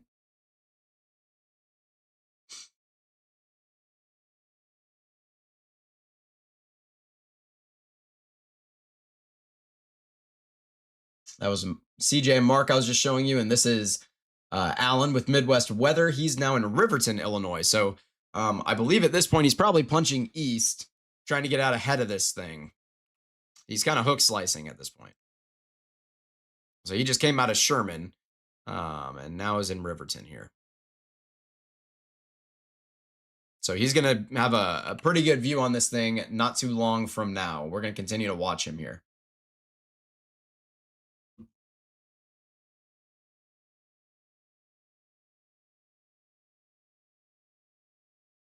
A lot of precipitation just blasting him. You can see how powerful the winds are associated with these storms. I mean, the camera at least has zero visibility. It's better when you're in person. You can see a little bit more, but his camera has literally no visibility. Let's check in with CJ and Mark here as they have quite the aesthetic going on. My goodness. Look at this. Look at that structure out there ahead of them.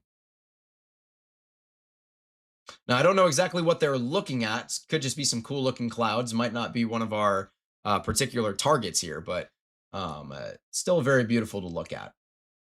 And we can take a look at what Norman Smith is seeing. You can see a little bit of orange starting to creep into the sky, like quite early. That's got to be a camera artifact because we are pretty far from sunset. It's only 5 p.m. here. Still about 3.5 hours till sunset. But Norman is on the move in Decatur, Illinois. I'm going to go ahead and keep Midwest weather on the screen here as he might emerge from this precipitation, have a view on a possible tornado here not too long from now. And I got to take a very quick bio break, but I will be back in like a minute, if that.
All right. We're back. Let me go ahead and get the sound in my ears here. Sorry about that. I had to take a quick little bio break. Looks like I didn't miss any warnings, so that's good. We do have a considerable severe thunderstorm warning out in Illinois now. Where is this? I'm blind.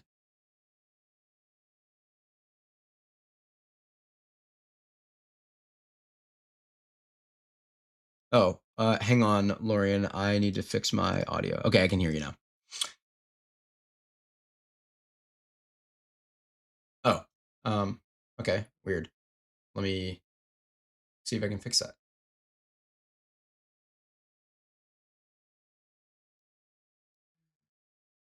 Ah, okay, you should be able to now, Lorian, if you can. Thank you very much. We did just get a tornado warning out in Iowa here. This is kind of interesting. Oh my goodness. Look at the couplet that is formed out here in Iowa. Wow. This came out of nowhere. We have a very, very strong velocity couplet forming seemingly out of nowhere here, here in Iowa near Walken. And this is going to be in Alamaki County in Iowa. A very, very, very strong velocity couplet forming out of thin air here, here in northeastern Iowa. For context, where we are on the map, this is a very concerning couplet with the potential to put down a tornado. They've gone ahead and tornado warned this as well. Oh.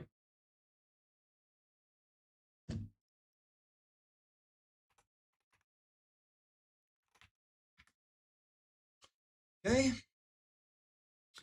Let's check in on what's going on in Missouri here. Our storm near Santa Fe is still looking solid. Still looking solid. It's got very good inflow established. We're not seeing a lot of targets getting scanned here in the inflow, which is honestly almost a good thing for the storm, as it means we don't have a lot of interference. But I'm just currently realizing that I still have Alan full screened. Whoops. There we go. This is what we're looking at near Santa Fe, Illinois here. And this is just north of Mexico in Missouri. Sorry, I said Santa Fe, Illinois. I meant Santa Fe, Missouri. Excuse me. And then I'll go ahead and show again the storm up in Iowa in the southeasternmost portion, northeasternmost portion of Iowa, as we have this strong velocity couplet just kind of form out of thin air near Walken. This one is very, very concerning. Looks like it wants to put down a tornado any minute here.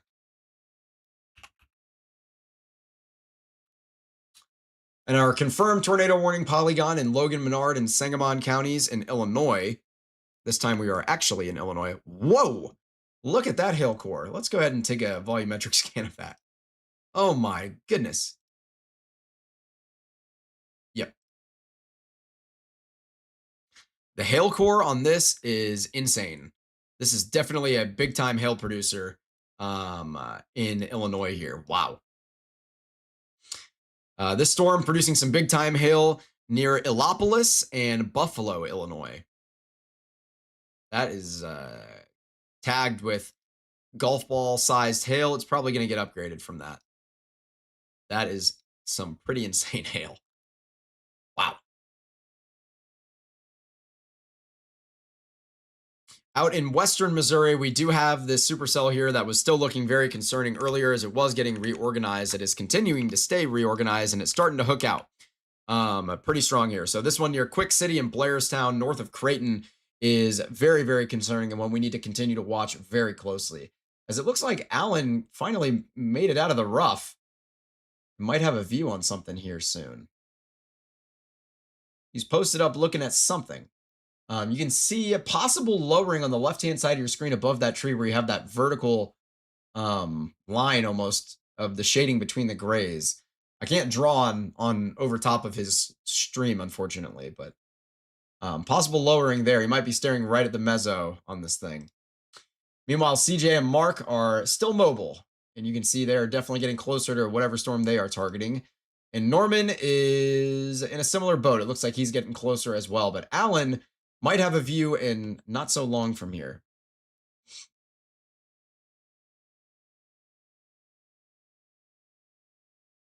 Okay. I gave you managing moderator, which is the highest I could give you, I guess, I think. It didn't give me the option to go anything higher than that, Lorian. I may have to look into this. I can see if I can figure it out in a minute. Yeah, our storm near Santa Fe, Missouri, not Illinois, Santa Fe, Missouri, north of Mexico, Missouri, is very concerning still.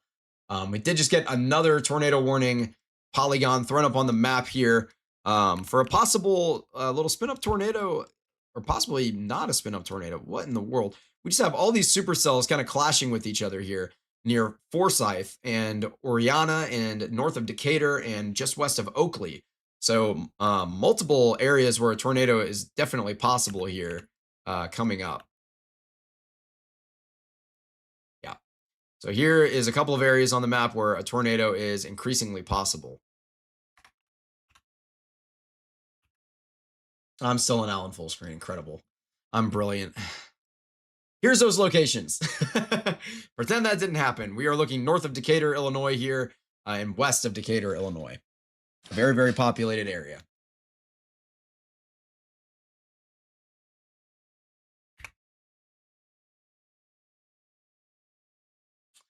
You got an update on another tornado warning. I want to check in on the one up in Iowa here.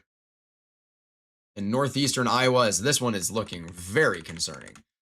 This couplet looks like it wants to spit out a tornado north of Waterville any minute here. In fact, we may have just gotten the first showing of a tornado on the ground here, a possible very, very small CC drop.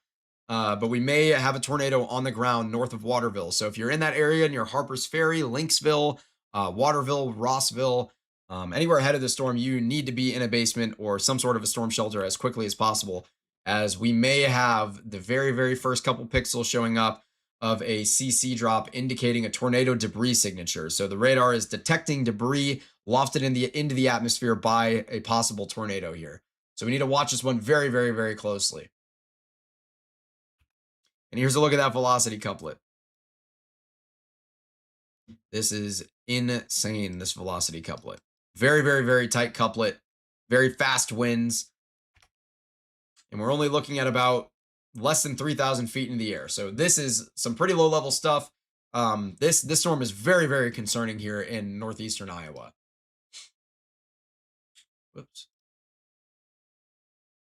Oh yeah, next scan just came in too. This one is definitely, yeah, we've probably got a tornado on the ground. I would say almost certainly we have a tornado on the ground at this point here in Iowa. So if you're in the path of this storm, you need to be getting to some sort of a storm shelter as quickly as possible, as we have a very, very tight velocity couplet here and what appears to be almost certainly a tornado on the ground headed towards Lynxville and Harper's Ferry. So if you're in the path of this storm, you need to be getting down to a basement immediately. As unfortunately, it kind of looks like this storm is potentially actually hit something besides just trees. There are a lot of homes and stuff out in this area. And there we go. That tornado has been confirmed. This is going to be a radar confirmed tornado. No one's going to be out there on this, I assume. I can go ahead and turn spotter network on, but I doubt it. Yep, no one's out there. There's a couple people, I guess, in the vicinity in general, but no one's really out there. A confirmed tornado out here in Iowa. As you can see, that tornado debris signature for 3 straight scans here. And it's even deeper. We've definitely got a tornado on the ground. This velocity couplet is very, very vicious looking. My goodness. Most certainly a tornado on the ground here in Iowa, north of Waterville. Again, here's the path that this tornado is headed in.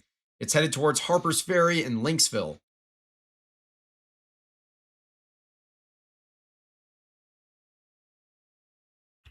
Yeah. Definitely a tornado on the ground here. This is a very, very tight velocity couplet with a VROT of, what are we looking at? Like around 60. So this is a very concerning situation here, to be honest with you. If the National Weather Service gets a visual on this, this could be upgraded to a PDS tornado warning potentially. Yeah, even NROT is picking up all sorts of crazy values in rotation here. That is a heck of a couplet. Stay as zoomed in as I can here, frame it my best as I can.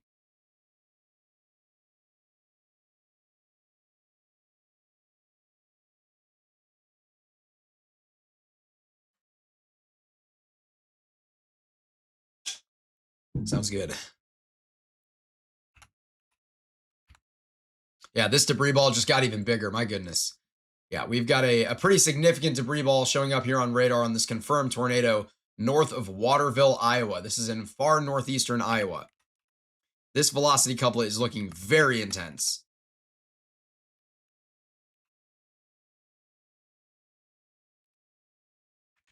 And again, we can see where this storm is headed. It looks kind of like it's headed directly towards Harper's Ferry, which is not good. That is the opposite of what we want. It's kind of headed right in this direction towards Harper's Ferry, it looks like. Okay, I didn't draw that line very straight, but you can you can see. Let's see if I can do it a little better that time. Yeah, that's a little better. It's headed right towards Harper's Ferry. So if you're in Harper's Ferry, get ready for this storm as there's nothing stopping it right now. There's a couple of showers out ahead of it that could get ingested into the inflow and cause it some problems. But other than that, at least between now and Harper's Ferry, there's nothing stopping this storm. So if you're in that area and you need to get to a storm shelter immediately, as we have a debris ball on radar here, without a doubt, north of Waterville, Iowa, northeastern Iowa here.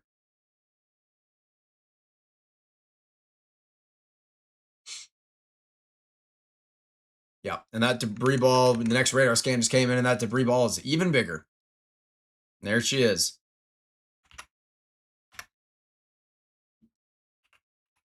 And that, my goodness, yeah, that velocity couplet is looking gnarly. If you are in the path of this storm, it is moving quick to Harper's Ferry. You have 5 minutes to get into a storm shelter. So if you're in Harper's Ferry right now, you've got to get to a storm shelter, as this tornado might be headed right for town, or at least very close to it. It's not the largest town in the world, but it doesn't matter. If you're there, you got to be getting to a basement if you have one, or at least some sort of a storm shelter, as this thing is coming right for you.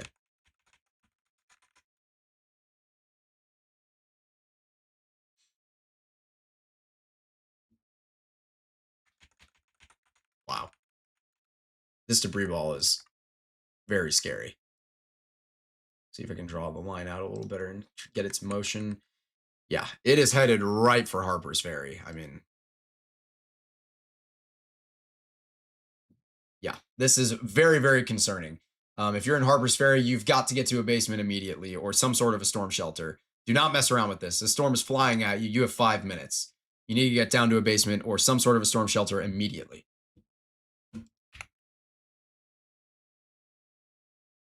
We got an update on the tornado warnings down near Decatur, Illinois. I can quickly show those. And I can quickly, it looks like we're recycling here just west of Blue Mound, south of Mount Auburn in Illinois. So that's an area to watch for possible tornado development. I'm not seeing anything super concerning out near Oakley.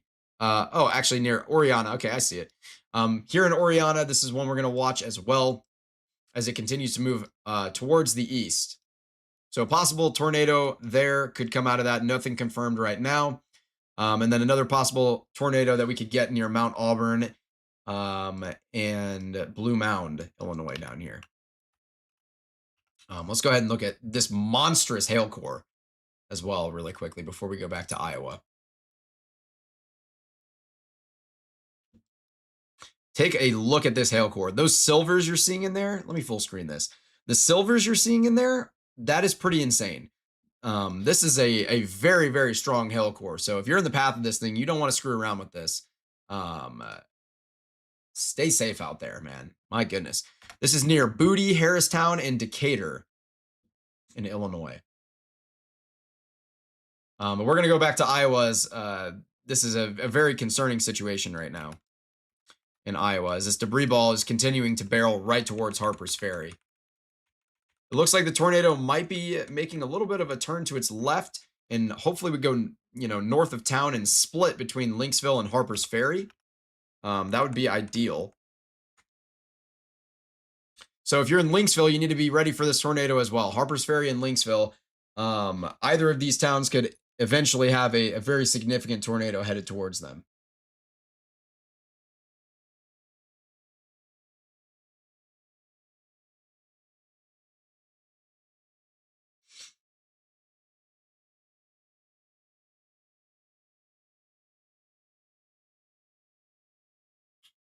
Yeah, this is a very, very concerning one. And yeah, they have gone ahead and extended this warning, the confirmed tornado warning anyway, across the border of Iowa and into Wisconsin. So this storm is going to be crossing into Wisconsin not too long from now, and it's headed towards Harpers Ferry, Lynxville, Eastman, Steuben, and Wazuka or Wazuka, Wazuka. I think Wazuka. Um, yeah, a confirmed tornado on the ground here with a pretty large debris ball, very, very close to Harper's Ferry. So if you're in the path of this storm, you've got to be taking it seriously. You've got to be in a basement if you have one, or some sort of a storm shelter. Interior-most room of a building. Get in the bathtub, put a mattress on top of you, put as many walls between you and a possible tornado as possible, and stay away from glass. Looks like we've got another tornado warning that was just issued out in Missouri. That is going to be in western Missouri, associated with a second supercell here. So now we've got a pair of supercells that are kind of hanging out together, holding hands here, near Blairstown, Chilhowie, Post Oak, and this newer one near Creighton, or just west of Creighton, that's firing off and really starting to get going here. So that one looks like it wants to put down a tornado as well. We had a verbal confirmation, nothing confirmed by the National Weather Service, but a potential tornado that occurred from the supercell that's now near Post Oak, earlier on near Harrisonville. And again, these storms are moving very quick. So if you're in the path, you don't have a lot of time to get out of the way or to prepare. As this is just an unbelievable rotating couplet. And that CC drop, that debris ball, has definitely taken a little bit of a turn. It might end up heading right towards Lynxville. I'm hoping that it will split the two towns and not hit them.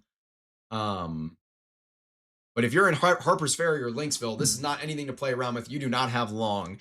Get yourself ready for possible impact from a tornado that is confirmed on the ground.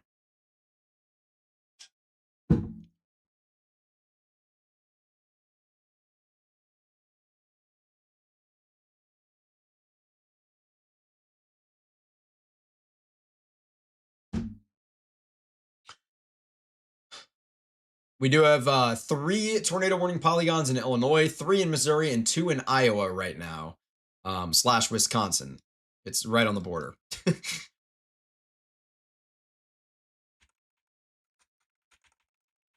Yeah, I'm a little concerned that this tornado might be taking a turn directly towards Lynxville right now. So if you're in Lynxville, you need to be very, very ready for this at this point. Harpers Ferry, it looks like it's going to stay north of you. But definitely don't come out of your storm shelter if you're in one. Wait until this thing fully passes into Wisconsin.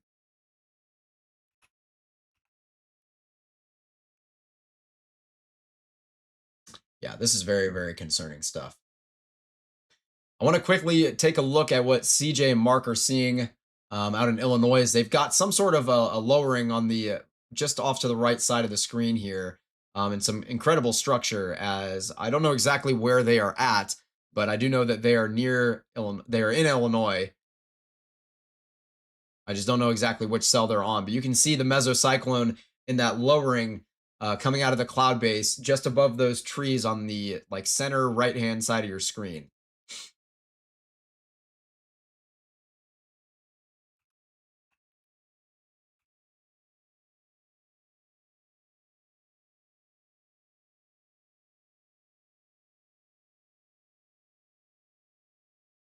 Okay. Thank you very much. It does look like our supercell that I was the most concerned about earlier, which is now near Ladonia and Farber, has weakened a little bit. It's still got inflow. It's still concerning, but it's definitely weakened a little bit. But we're going to continue to watch this one very closely as well. We've got other areas of maybe slight possible rotation out in central and western Missouri as well. The one near Pilot Grove has got some very broad rotation here, as Lorian was just alerting me to, as well as the one near Hughesville has some very broad rotation. Pretty much everything trying to become super cellular here as things get going. Near Amsterdam, just at the border of Kansas and Missouri, also has some broad rotation. That one's even a little bit tighter, with that couplet kind of near Boycourt. And then near Creighton, we have good inflow established there as well, hooking out.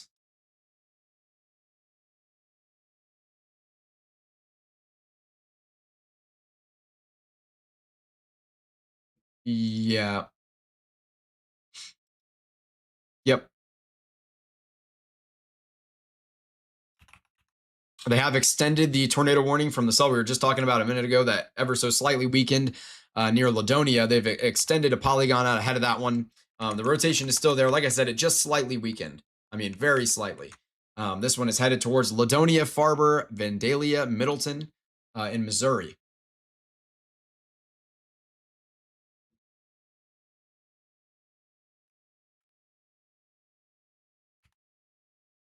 Okay. It looks like this debris ball is kind of just splitting. The tornado in Iowa is just splitting between Harpers Ferry and Lynxville, which is the absolute best case scenario we could possibly have. That is really, really good news. I hope no one's getting impacted by this tornado. This has been on the ground for a little while now. So potentially a significant tornado as well. This is a pretty large debris ball that's been long lasting here for about 20 minutes straight. It's been on the ground almost. It's just about to cross into Wyoming, into Wisconsin here, and it'll be headed towards areas like Lynxville and Eastman. Very, very concerning.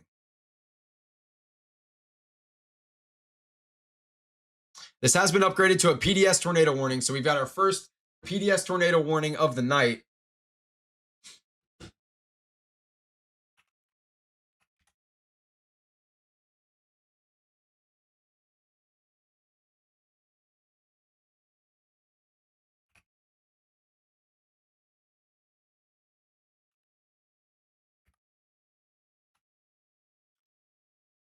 This PDS tornado warning down here near Harpers Ferry and Lynxville. This is a large and extremely dangerous tornado.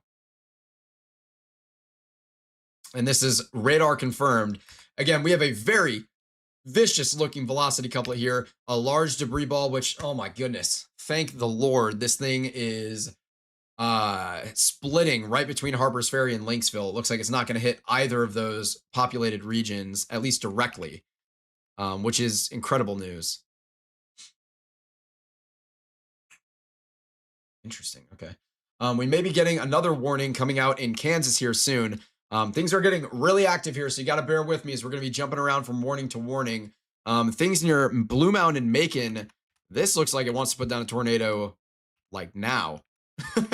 This one looks ready to go. So if you're down near Mawakwa, Macon, Blue Mound, Dalton City, Bethany, Findlay, out in Illinois, get into a storm shelter. Things are getting real in your neck of the woods. This one is hooking out real good, and it looks like it wants to put down a tornado at any moment here. I don't know exactly where. Let's take a look at where Allen is at. He's in Lanesville, Illinois at the moment. See if I can find exactly where Lanesville is.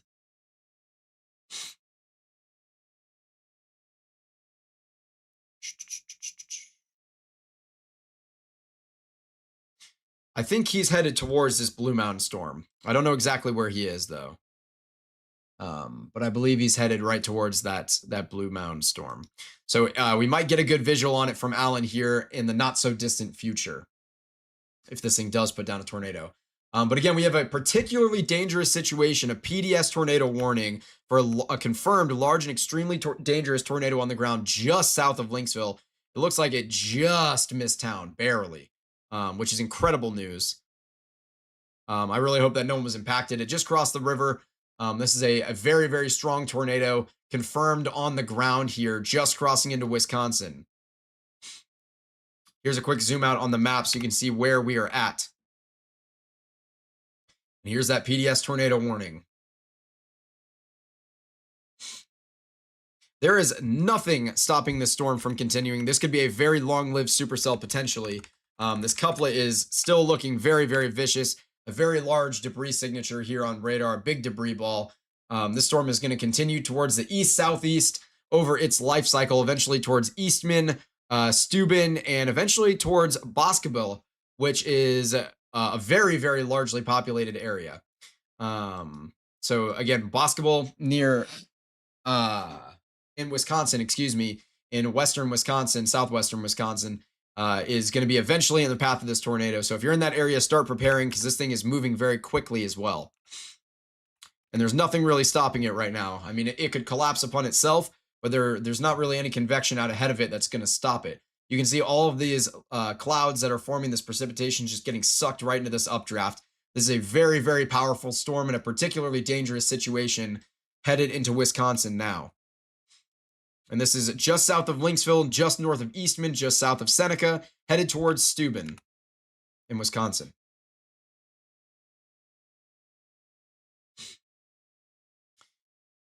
South of Kansas City, we do have a couple of supercells getting going. A little bit of broad rotation near Post Oak. Nothing I'm really concerned about. That was a supercell that we saw earlier. A lot of hooking out going on here near Creighton. That is one I am definitely concerned about. Yeah, that's one I'm pretty concerned about. And then we've got a couple of other supercells. One tornado warned down here near Amoret and Amsterdam, just across the border into Missouri, and even including portions of this county out here in Kansas. And then another one near Mound City, Kansas, that's very young and trying to get going right now. We have gotten a slight update on the tornado warning, the PDS tornado warning. This is now near Eastman. This storm, let's see. They say they canceled it. That's definitely a mistake. This is definitely not a canceled. This is a PDS tornado warning. A large and extremely dangerous tornado is currently on the ground just south of Lynxville and north of Eastman.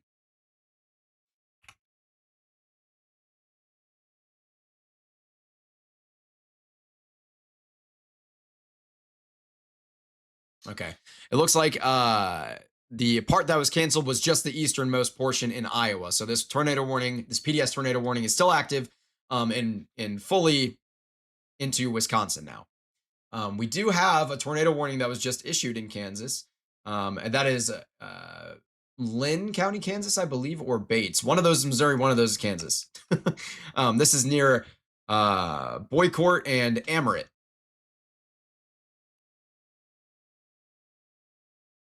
Again, the supercell near Creighton, Missouri is definitely very concerning. We are, for reference, southeast of Kansas City. And you can see some of these boundaries continuing to set up here on radar, and that is concerning as well. Things are getting very, very active. Make sure that you have notifications on from the National Weather Service if you're in any of these areas that may be impacted, and stick out with us here as well. We're going to be covering things very closely. Out in Western Illinois, I don't know if I saw this polygon before. This is near Beverly, a supercell getting going here just northwest of Perry and near Beverly. This is a tornado warned supercell again that looks pretty concerning, to be honest with you. It's got good clean inflow coming into it here. Boom, there it is.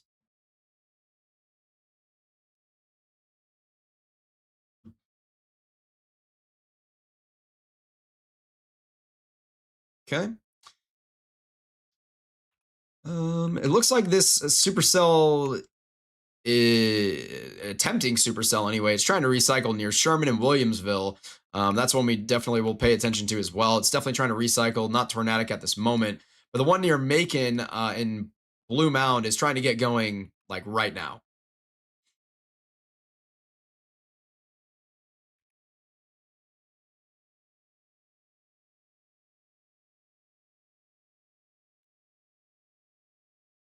Okay, so we're hearing reports of this tornado near Eastman being rain wrapped, which makes sense at this point.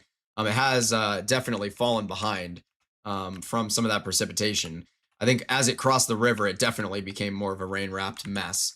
And it's very rain wrapped now. So if you're near Eastman or Steuben, this is a very large debris ball, a particularly dangerous situation, a large and extremely dangerous tornado confirmed on the ground near Eastman, headed towards Steuben. So if you're in Steuben, you don't have long, put as many walls as you can between you and this tornado. Interior-most room of a sturdy shelter, a sturdy building, get to a basement if you have it. As it looks like Norman's got a view on something. in Decatur. He's trying to show us something here. Definitely see a rain shaft, see a little bit of a shelf cloud going on. I don't know exactly where he is in Decatur.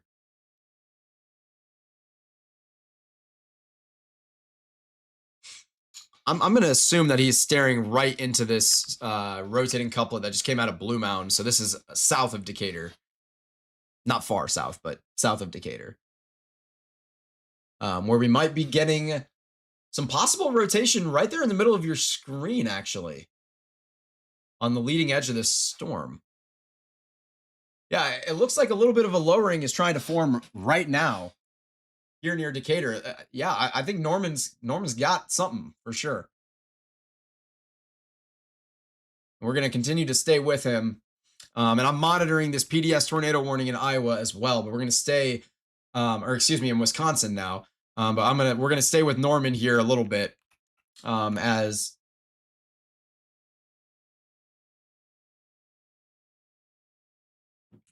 okay.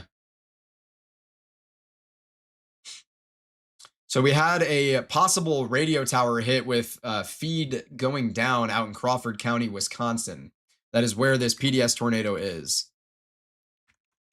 The debris ball it's still there and it's still just as large, but it is slightly less potent looking on the latest scan. I'm not going to show you it yet, as we are watching Norman here, who might have rotation right in front of him. I can exit full screen for a second, and we can take a look at Alan, who's trying to show us something here as well. And he's near Mount Auburn.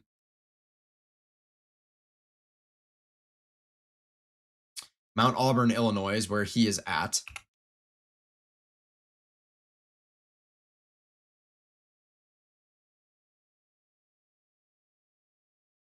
Yep.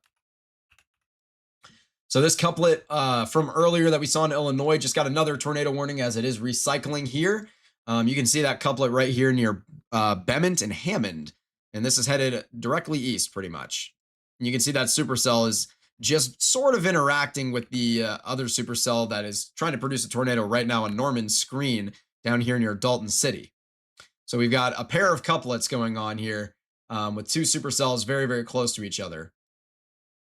And here's our two locations for those, as well as the direction that they are moving in. So this is going to encompass counties in Illinois currently under a tornado warning: Champaign, Douglas, Platte, Christian, Macon, Moultrie, Shelby, Adams, Brown, and Pike counties. We have a multitude of tornado warnings in Missouri as well. It looks like we have 3 at the moment. And they did just go ahead and extend this tornado warning here in Illinois for the cell that is near Dalton City. They issued another polygon out ahead of that one. We're going to continue to check in on our Crawford storm, as it looks like we've lost Norman's feed for the moment here.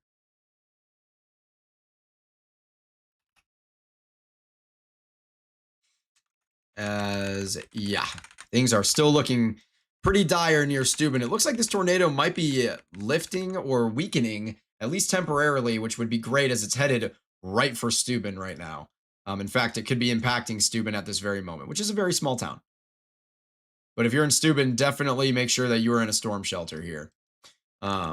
This thing is definitely weakened a little bit, or at least it's lost some of the debris that was in its updraft. But this is still a PDS tornado warning with a very tight couplet. It's definitely weakened a little bit, which is good.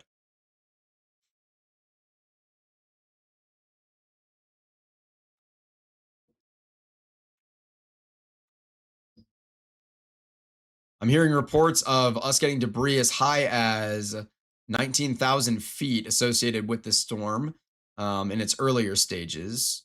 I am seeing definitely as high as around 15,000 feet so far. I need to go back a little further in time. This was definitely a significant tornado here.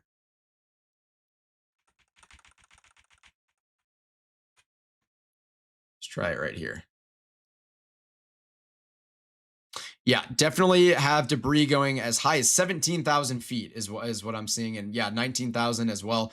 So this report coming out of Hunter is definitely correct. This was a we can you can literally see the shaft of this tornado here, the in the updraft. There it is right there, and tilted in all of its glory, going up to almost 20,000 feet, lofting debris that high. This was a pretty high end tornado on the Iowa side of the border here. It's now in Wisconsin, and I think it's weakening a little bit. Well, I mean, it's definitely weakening a little bit, but it could easily recycle and put down another tornado, as it still does have good inflow, and nothing got ahead of it. However, I will say it's the precipitation that it is producing out ahead of the tornado will definitely limit it. So that is very good news.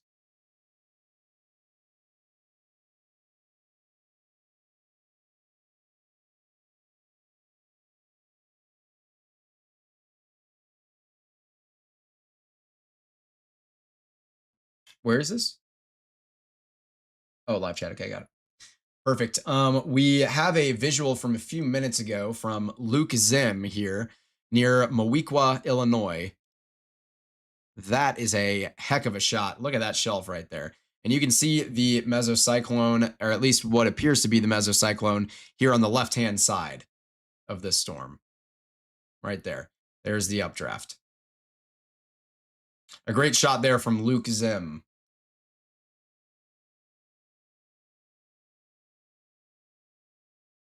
Now we do. I just got a message from Norman Smith out there, who is saying he may have had a brief tornado on the ground just moments ago on his feed. So if that was the case, we probably would have had it on the stream here. He's not looking at anything right this second. This is his feed. Here's a look at Alan's feed as he is near Blue Mound, Illinois, trying to catch up to the storm that we were just talking about. That looked like it's getting ready to try and put it down a tornado southeast now of Decatur, headed towards the Bethany area. And that one's still looking really good, and it's south of Dalton City. And this is Alan's feed right here. We also have CJ and Mark's feed. Can go ahead and check in with them as they are approaching what appears to be the same cell. Not 100% certain. And they are on a dirt road, a very wet dirt road right now in that Tacoma. And this is the cell that I think they are at. Alan is definitely there. I mean, yeah, Alan's definitely there. And I think this is where everybody is at right now. Meanwhile, back towards my neck of the woods, what did we get? We got another warning come up somewhere. We'll get it in just a second. The cell near Farmer and Vandalia is definitely weaker now. A little bit weaker, at least. So that's good news for Ashley and Curryville. Still a tornado warning. Whoa. Didn't mean to do that. It looks like they have downgraded the PDS tornado warning to a confirmed tornado in Crawford County, Wisconsin, which is the right decision.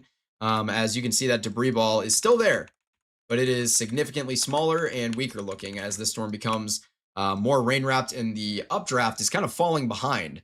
So its inflow has been kind of choked a little bit here. Still very possible that we have a tornado on the ground, but probably not a large and extremely dangerous tornado at this point.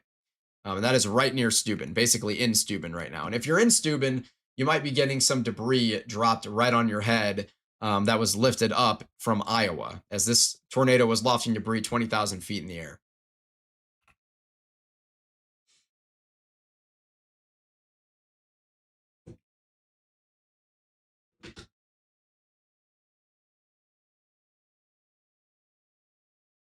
Sounds good, Lorian.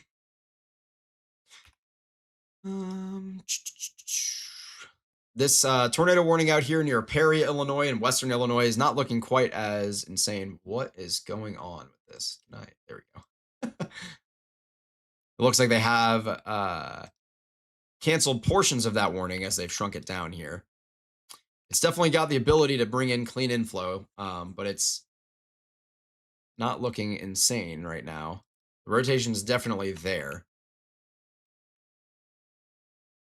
Yeah, not what I'm super concerned about. They did go ahead and lift that tornado warning near Bowling Green, Missouri, that we were just talking about a minute ago, weakening.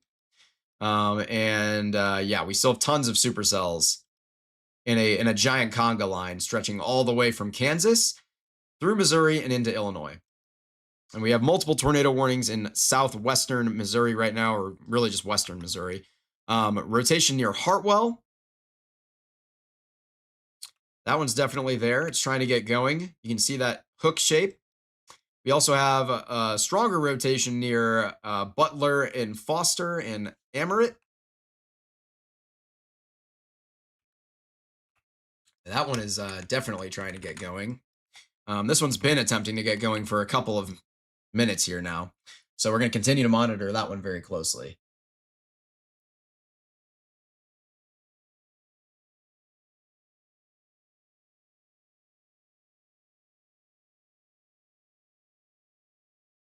I am hearing reports of 3 associated injuries. I'm not sure exactly what storm this is coming from, but at least 3 injuries have been reported so far associated with tonight's storms. Yeah, this cell near Butler is definitely concerning to me. I'm going to check in on our Wisconsin cell, the PDS tornado warning from earlier. Looks like it's getting stronger again. It is definitely getting stronger again. The debris signature is still weakening, but the velocity couplet is most certainly strengthening back up. So if you're near Boscobel, this is if we put down a tornado at this point, it's going to be rain wrapped. You're not going to see it, and it's flying at you at 60 miles an hour. So get down to a basement, or about 40 miles an hour.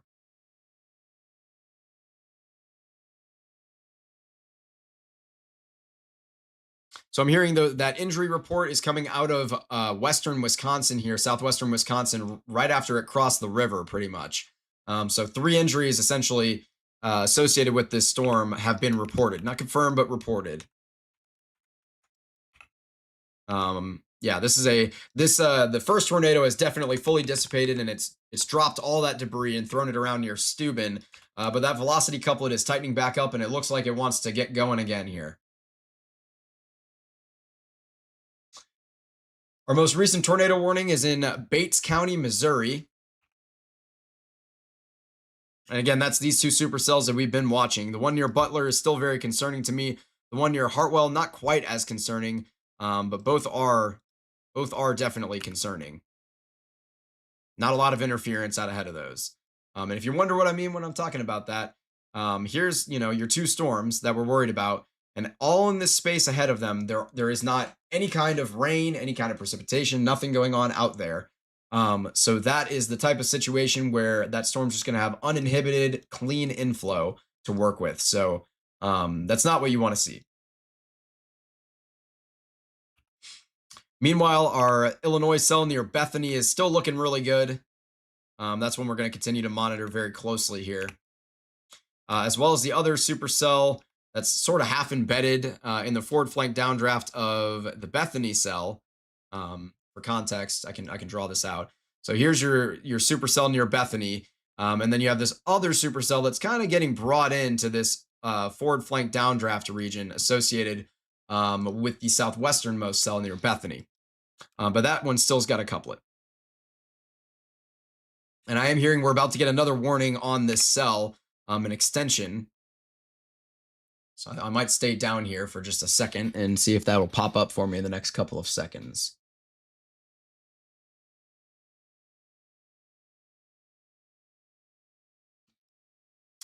Not seeing it pop up just yet. Oh, maybe that was it. I heard a ring. I'm not seeing a polygon show up for me yet, though.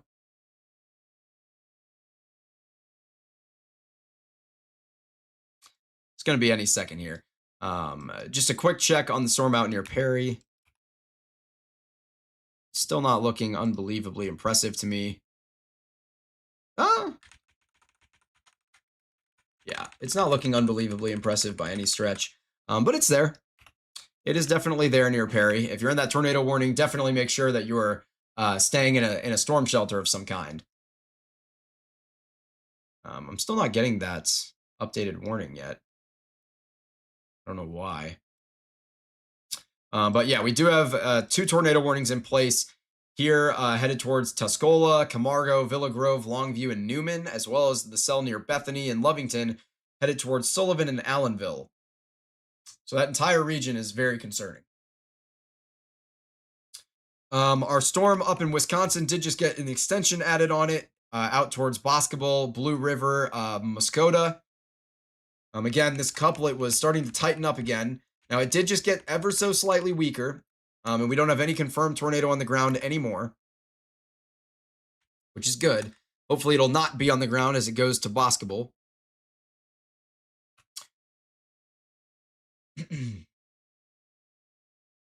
Yeah. We do have a very, very large severe thunderstorm warning polygon out here in northwestern Iowa and extreme southeastern South Dakota and extreme southwestern Minnesota.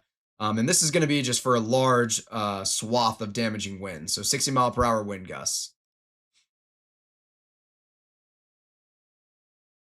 And we just got an update on the tornado warning out here near Perry. It was condensed down just a little bit more. And this tornado warning does remain in effect. This is headed towards Naples, Bluffs, Meridosia, out here in western Illinois.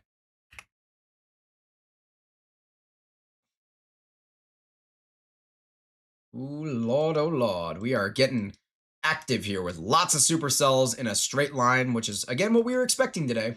I didn't expect to see a large and extremely dangerous tornado in Wisconsin. That was not in my cards today. I will give you that. Ooh, boy. Springfield just took a sounding, I'm seeing? Question mark? Or at like 3:30 p.m. So like 2 hours ago, they took a sounding. And they were seeing some insane values. Oh, my Lord.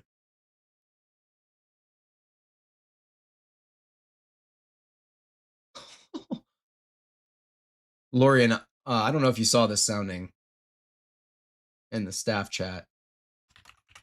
I'll ping you with it. That's pretty crazy stuff. Looks like we had an extension on the tornado warning in western Missouri. That is for the cell that's near Butler, the one we've been watching the most closely out of these cells down here. I will say the one near Hartwell and Clinton is looking a little bit better than it was before.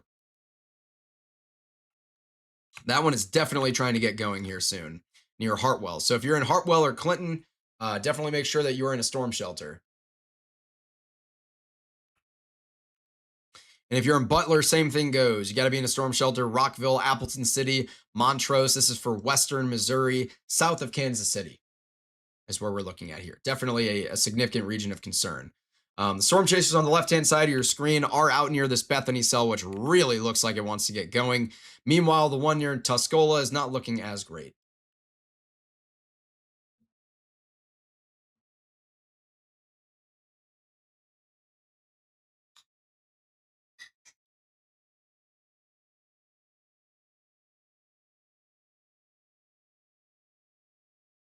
Yeah, I got that one. I think. Yeah, I got that one. Perfect. Yep, we are rolling deep here. I want to see. I want to know where Mark is at. Exactly. They're in some sort of a town, just kind of parked here. Looking at Allen, we know that he is in Stonington, Illinois. I don't know exactly where that is.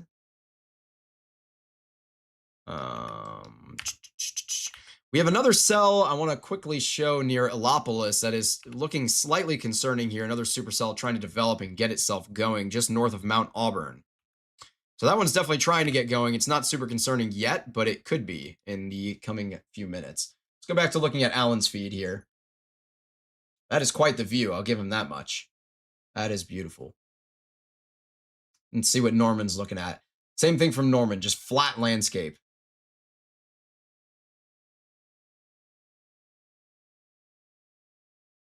Nice lightning strike there on Norman's screen as well. Again, we have no confirmed tornadoes on the ground, but we did have a confirmed large and extremely dangerous tornado up in Iowa and Wisconsin not too long ago. That cell is recycling. It is still tornado warned for Grant and Richland counties. but we don't have a tornado on the ground at this current moment. And that couplet is passing right over basketball right now. So if it's going to put down a tornado, I really hope it waits. That is a pretty populated area.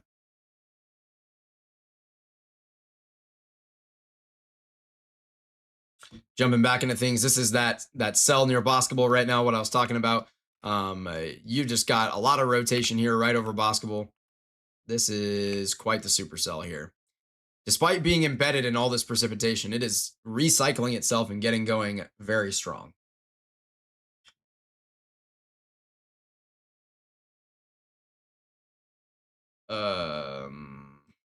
Where's Clinton? I got it. I didn't have that, but I got it now. They have extended this tornado polygon here. They've added another one essentially for Clinton, Cole, and Tightwad, excuse me. Tightwad, that's a heck of a town name. And yeah, this couplet is definitely tightening up. It's looking a lot more concerning than it was a few minutes ago. This one looks like it really wants to get going here right near Clinton. So if you're in Clinton, you need to be in a storm shelter or a basement of some kind. Meanwhile, the one near Butler has done the exact opposite of what I thought it would do, I believe. As this one looks to be broadening out just a little bit as it potentially undergoes another recycle here. This is west of Appleton City, and it's in Butler. And again, this other cell in western Kansas here near Clinton, Cole, and Tightwad, Missouri. That is a very concerning one.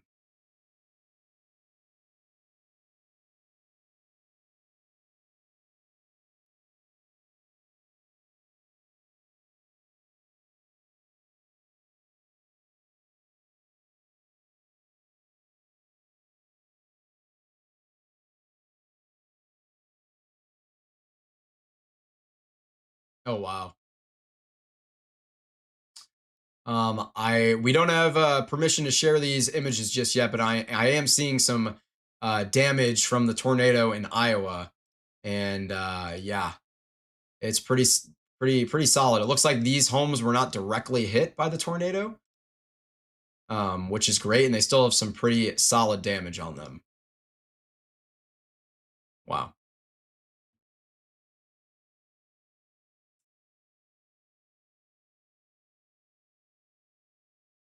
Yeah, that's pretty brutal stuff. You hate to see that type of thing.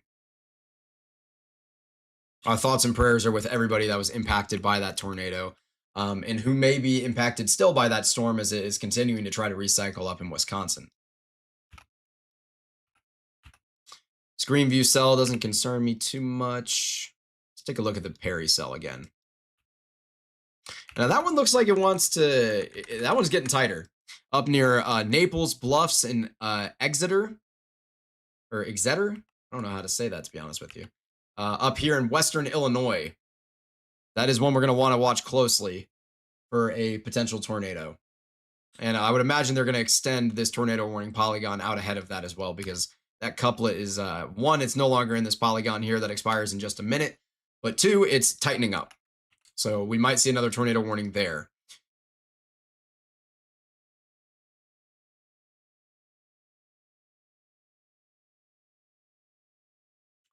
Meanwhile, the Grant County, Wisconsin one, the former PDS warning has just been updated. And again, that cell, that velocity couplet is tightening back up. So just east of Basketball, we'll be looking at a potential second tornado from this long-lived supercell at this point. And it most likely it will be rain-wrapped if we get a supercell here. I mean, excuse me, if we get a tornado. Pardon me. This would be, yeah, this one looks like it wants to go again.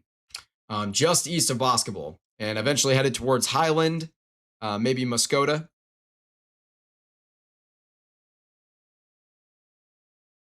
A very, very concerning supercell there.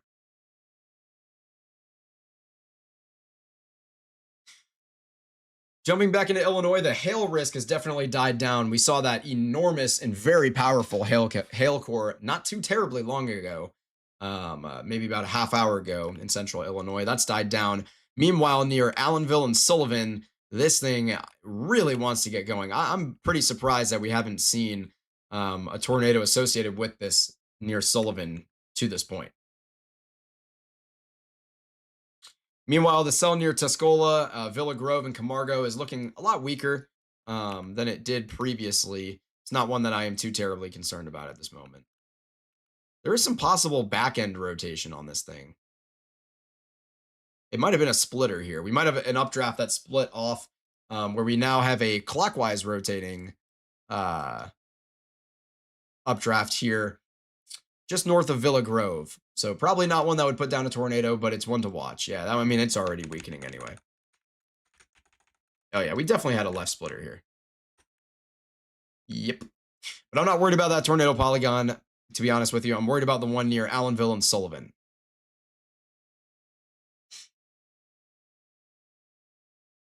We did have a couple of those tornado warnings in Missouri get cleaned up.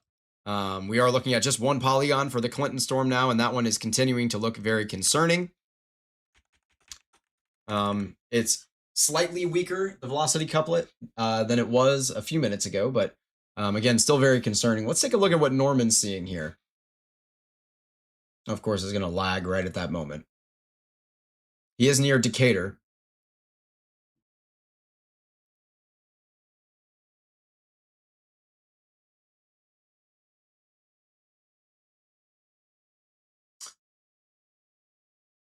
Yeah, I'm assuming he is near maybe Champaign, Douglas, or Moultrie County. It looks like we did just get another tornado warning issued out ahead of the Allenville and Sullivan cell. I can go ahead and show that really quick as Norman continues to drive into the abyss. We did just get this cell, this extension of the tornado warning. This polygon is the new one right here. That is the new one, as this cell is going to continue to propagate towards the east, towards Humboldt, Luxa, Charleston, and Ashmore, Illinois. For context, we are now getting into central eastern Illinois.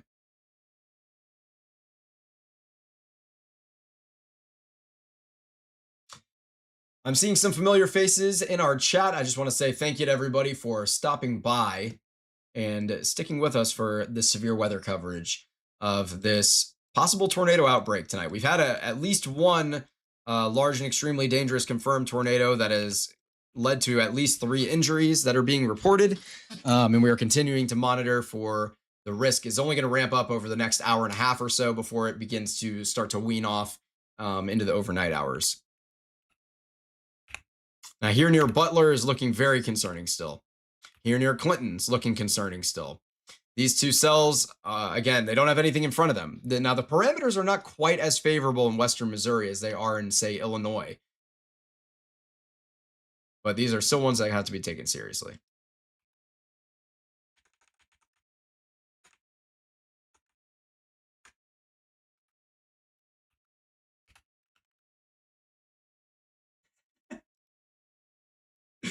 We have a PDS ice cream truck warning outside of Lorian's house at the moment, by the way. I just felt like passing that information along, as she keeps trying to tell me things and then gets interrupted by the ice cream truck in her neighborhood.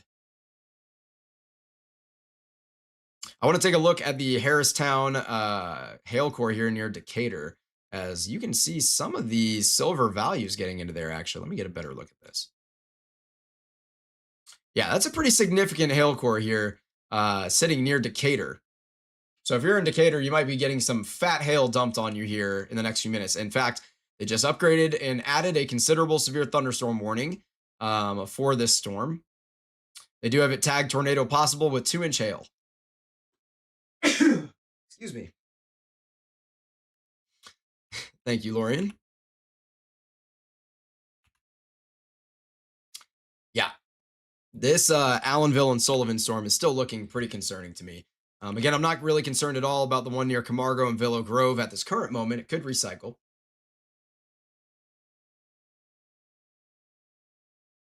And we're not seeing any warnings in eastern Missouri or western Illinois right now, and I expect that to probably change over the next hour or so. As it looks like Mark's trying to show us something here. Oh my goodness, look at this shot from CJ and Mark. Look at that hail shaft. You can see those bright colors coming through. That is your hail shaft right there. He's not looking at it anymore. He set the camera back down, as they may be trying to get the drone going here. I'm not sure exactly where they are at, but they might be trying to get the drone going here. Taking a quick look at what Alan is seeing out in Macon, Illinois. He is on that storm that I am most concerned about, or at least trying to get there. Or maybe actually he might have turned around. Actually, I think he did. Okay, so he's on the storm in that is pushing through Decatur, that hail producer that could also put down a tornado here not too terribly long from now as it continues to cycle itself. That's where Alan's at right now. So that's what we're looking at there. And I don't know. Norman is also near Decatur, so I would imagine he's probably on that same cell. But Mark and CJ have something to show here. I'm going to go ahead and rewind this a little bit, if I can. Go like 5 seconds at a time. Look how fast those clouds are moving in just a minute, by the way. That's pretty unbelievable.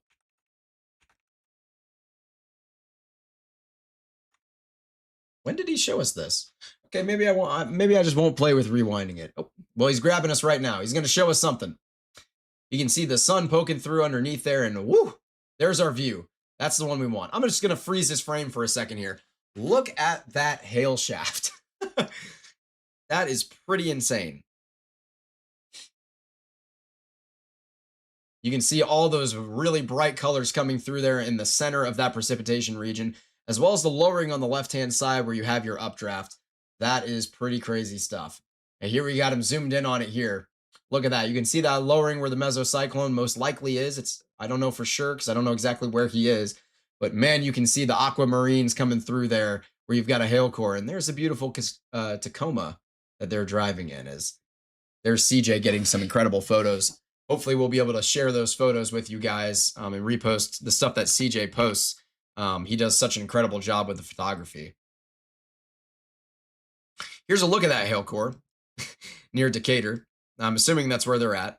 But this thing is pretty monstrous. And again, that's not a tornado warned thunderstorm. It's just severe thunderstorm, considerable tagged at this current moment anyway. Our cells near Clinton and Butler are still looking very concerning here. Neither of them are getting the tightest rotation going on, but they look like they kind of want to do it. Meanwhile, our Wisconsin tornado warning has been extended here as well. This is headed towards Highland now.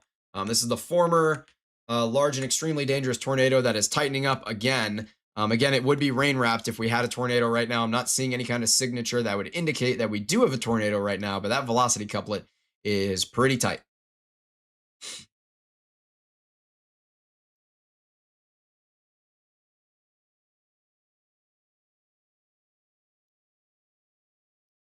Looks like we do have some footage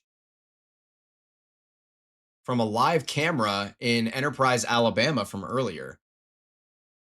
Yeah, there we go. There was that tornado right there in Enterprise that we saw. It's kind of looked like it was walking around. It kept trying to get going multiple times there. Very, very large rotating wall cloud here. Yeah. Doesn't look like it was a very strong tornado, but definitely a damaging tornado in Enterprise, Alabama, kind of out of nowhere at the start of our broadcast earlier today. And that is not my footage, by the way. That was some camera.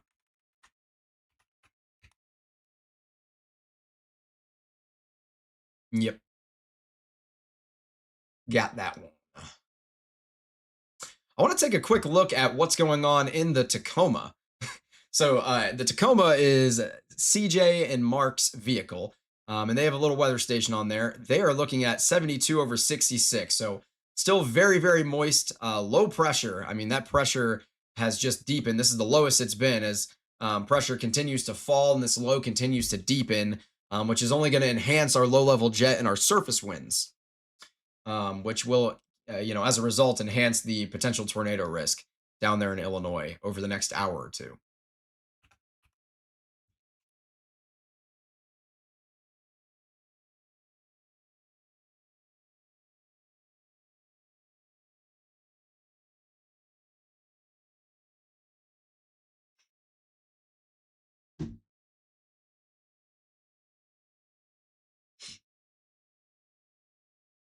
Yeah, Wisconsin storm still looking pretty concerning.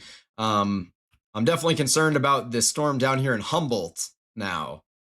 It's moving towards Humboldt, just north of Mattoon, headed towards Charleston, Rardon, and Ashmore, Illinois. Yeah, this one is definitely still pretty concerning. Again, I'll be honest with you. I'm kind of surprised this thing hasn't at least tried to put down some sort of a tornado here.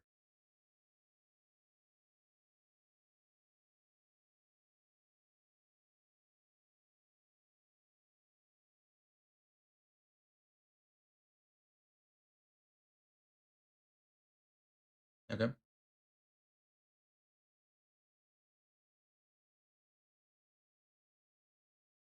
perfect.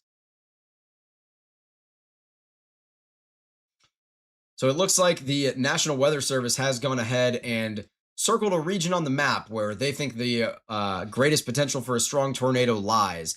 And that is going to be right here on our map. Let me go ahead and switch out of full screen on Alan's stream so I can show you this. And there we go. that is the region that we're looking at in central Illinois here. So that's going to include areas like Vandalia, Effingham, Toledo, Shelbyville, Girard, Carlinville, Carrollton, Jerseyville, Robinson, Newton, all those types of areas, and potentially even Edwardsville and towards St. Louis, where I am at. So that is something I will need to watch out for later. Hopefully, I don't lose power again. That would be unfortunate. As Mark and CJ have the most incredible shelf cloud passing over them here. Look at this.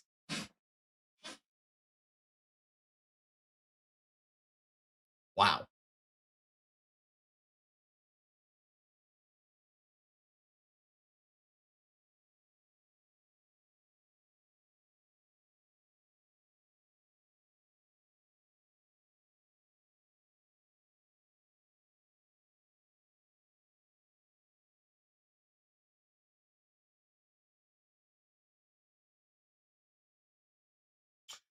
Yeah, that is just an incredible shelf cloud here coming out of the feed from Mark and CJ. That is at Hurricane Track and at Florida Man Weather.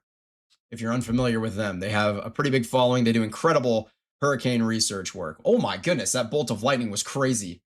Oh my. Let me show that again. Oh, there's a fire truck. Um where's take me live. Okay, here's live. Let's see that lightning bolt again if I can catch it. When was that? Oh my goodness. Look at that. I'm going to see if I can I want to try and pause it right on this frame as they nearly got struck by a lightning bolt. Oh, I missed it.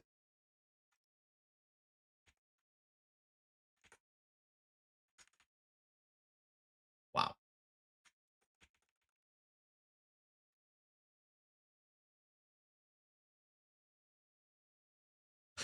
Oh, I just missed it again. Well, either way, that's a pretty crazy, a pretty crazy lightning bolt. Nearly took Mark and CJ out. I'm glad that they're okay.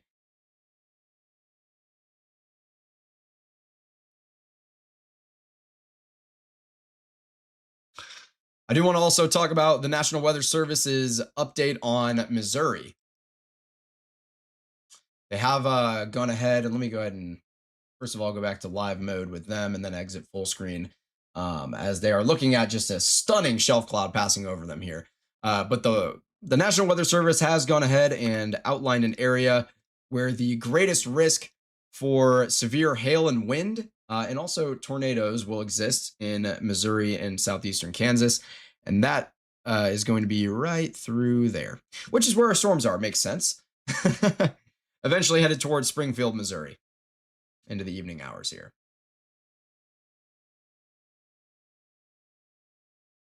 Yeah, this is still pretty crazy stuff from CJ and Mark. I want to continue to follow this as I am continuing to track the type velocity couplet in Wisconsin.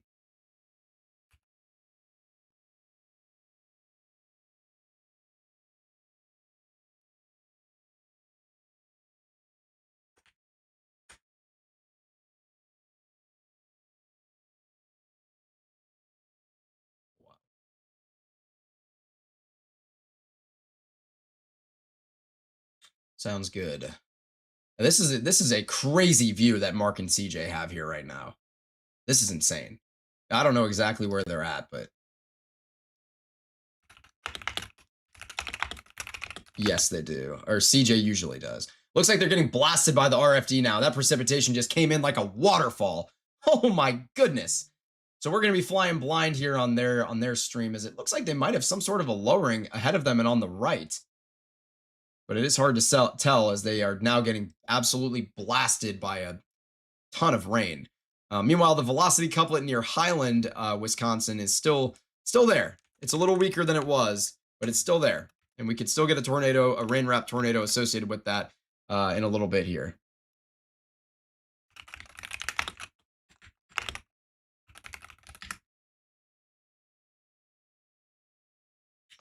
Wow. They are just getting blasted by what I'm assuming is the RFD. It's a little hard to tell.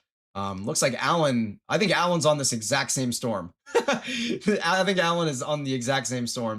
He's got a different POV. He has not been hit by the precipitation wave from this yet. He is in Macon.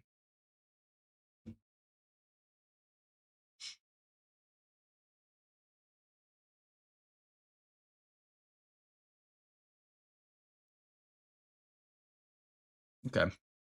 Looks like we have another mesoscale discussion coming out of southern Wisconsin, pretty much associated with this same tornadic storm. Okay. I see that. Yeah, so I think they've just basically issued it for that long track supercell. It's just been rolling through there. But my goodness, this view that Alan has is insane. And let's not forget Mark and CJ, who are just getting absolutely destroyed by some rain right now. I mean, just blasted. Look at the winds out there. This is crazy stuff. And people are still driving out there. Meanwhile, this is Norman's feed. He is also near Decatur. I don't know exactly what direction he's facing or where he's headed. I'm going to assume that he's trying to get a look at the storm that's the rotating couplet near Mount Zion, kind of, and just northeast of Macon. And I think that's where Alan is. Yeah. Okay, so everyone's in the same area right now. So we're going to have 3 different angles on this possible tornado-producing storm here in just a little while. It is considerable severe thunderstorm warned with a tornado possible tag. Or at least it had a tornado possible tag, actually. Okay, it still does. I'm going to say maybe they got rid of it, but they did not. Alan's feed's going a little bit haywire on us. We're going to exit full screen on him. You can still keep up with all 3 of our chasers. Mark and CJ, as well as Midwest Weather and Norman Smith, are all out there right now. You can follow them on the left-hand side of the screen. Make sure you follow them on all social platforms, too. Show them some love. Out near Appleton City and Rockville, we do have this couplet still going here. It hasn't tightened up. It hasn't really tried to produce a tornado that hard, but it's been going there the entire time. Meanwhile, near Cole and Tightwad, Missouri, we also have that couplet, which is still there. It's even slightly weaker than it was before. I do want to quickly show, as they start getting blasted by that precipitation, their measurements are changing, and now they're at 90% relative humidity. So temperature's dropping a little bit. Dew point is staying about the same, as they're just getting blasted with rain. And now the pressure is increasing, as they are now probably behind the RFD. So it makes a lot of sense. We're literally watching it in real time. That is really cool stuff. Something I've never particularly been able to do before. That is really cool. I love having access to their weather station. We do have another considerable severe thunderstorm warning in Henry and Johnson counties in Missouri that was just issued.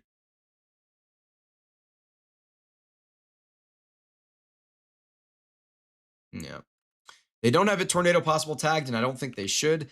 It might look like it's taking on a hook echo morphology on radar, but it's really not. There is not a velocity couplet in there where it looks like we have any kind of rotation going on.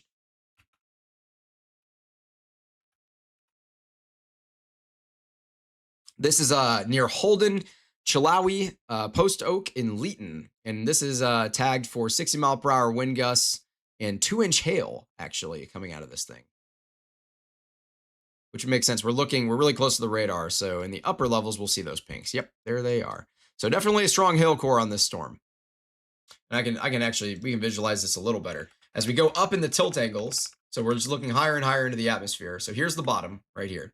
And as we go higher and higher, you see those pinks start to show up as that hail core is kind of centered near north of Blairstown and Quick City. We are down to 4 tornado warnings on the map. We have the one up in Wisconsin with the same couplet that we've been worried about for quite some time now. It's near Highland right now.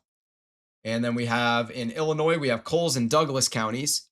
That is the storm that is now near Charleston that we have also been worried about for some time and still looks very concerning, to be honest with you. This is my most concerning storm on the map right now, near Charleston, Loxa, Rardin, west of Ashmore. And then finally, we have a couple of tornado warnings down here in western Missouri that we have been watching closely.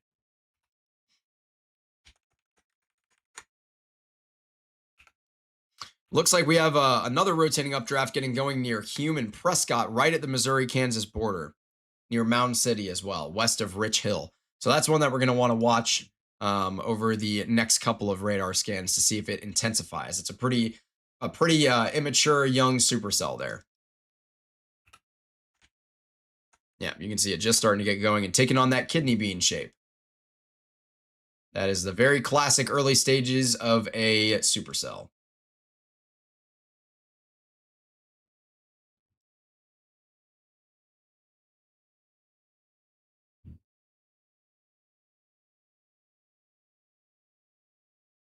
Looks like Mark and CJ are now relocating, and they're going to try and get a better picture on this thing. So they are mobile. We're going to continue to watch them on the left-hand side of our screen. Meanwhile, Alan is... We may have lost his feed temporarily here, it looks like. The broadcast is still live, but I think Alan... No, Alan's live. Those clouds are moving. He's just... Things just look really still out there. I don't know where exactly Alan's positioned, but I think he's about to watch... Yep, okay, so we're about to watch the mesocyclone pass right across our screen from right to left here. We're going to continue to stay with Alan very closely. I wanted to quickly highlight there's also a pair of flash flood warnings out in Arizona in Cochise and Pinal County. Pinal County, Arizona, that's funny.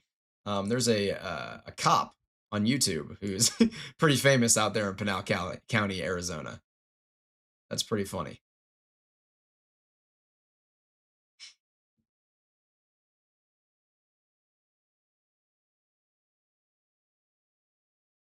Yeah, we're going to continue to stay with this Illinois storm. Just near Charleston. And then Mount Zion, Macon, Dalton City, I believe that is where Alan is at right now. We're not going to get a great view on this mesocyclone as he's got to continue to relocate. I'm going to assume he's headed eastbound, but I think he's about to give us a view. He might be turning the camera for us. Yeah, that's some pretty crazy stuff. Wow. It looks like the tornado warnings out in western Missouri have been shrunken down significantly. And they're probably going to let those expire unless those couplets continue to look concerning because they haven't really done much. That is near Appleton City and near Cole and Tightwad, Missouri.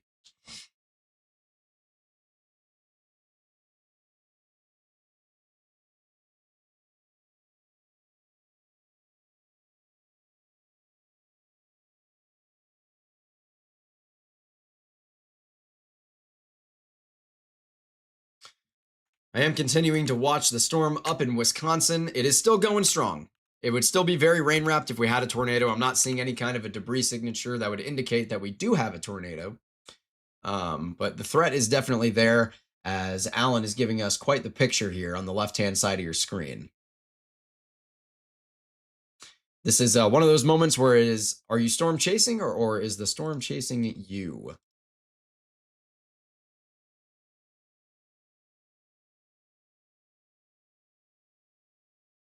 Okay, so Mark and CJ are in fact just south of Decatur.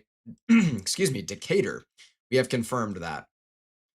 So they are near Mount Zion in Dalton City, trying to get towards probably Bethany is the next target that they have. Is this storm's probably going to get tornado warned. I'm going to go ahead and show this really quickly. I would definitely not be surprised to see this storm get tornado warned here over the next couple of scans, as this Dalton City storm is definitely trying to get itself going. Yeah, that is one I would be pretty concerned about. We do still have a tornado warning for the one I was concerned the most about earlier, near Ashmore, Charleston, Luxa, and Rardon.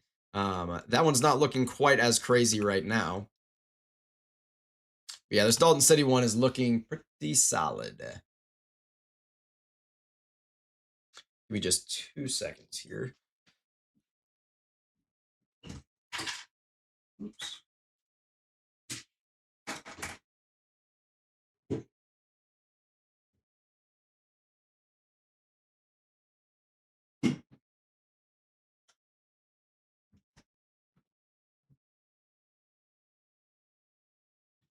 All right. Sorry about that. Had to grab myself a little more liquid fuel.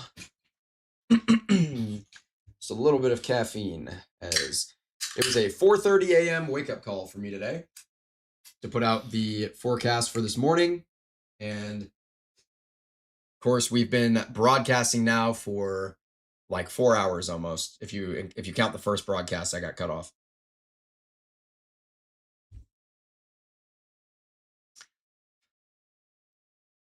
Yep. See that? We did just have an extension go up. I think that was probably while I was grabbing my drink. Another tornado warning polygon has been thrown up ahead of the Ashmore storm, which is, again, still concerning. It's not the one I'm honestly the most concerned about. I'm honestly more concerned about the Dalton City one at this current moment. However, the one near Ashmore is still very concerning, and so they've extended that tornado warning to the east, all the way up to the border of Indiana out here in eastern Illinois.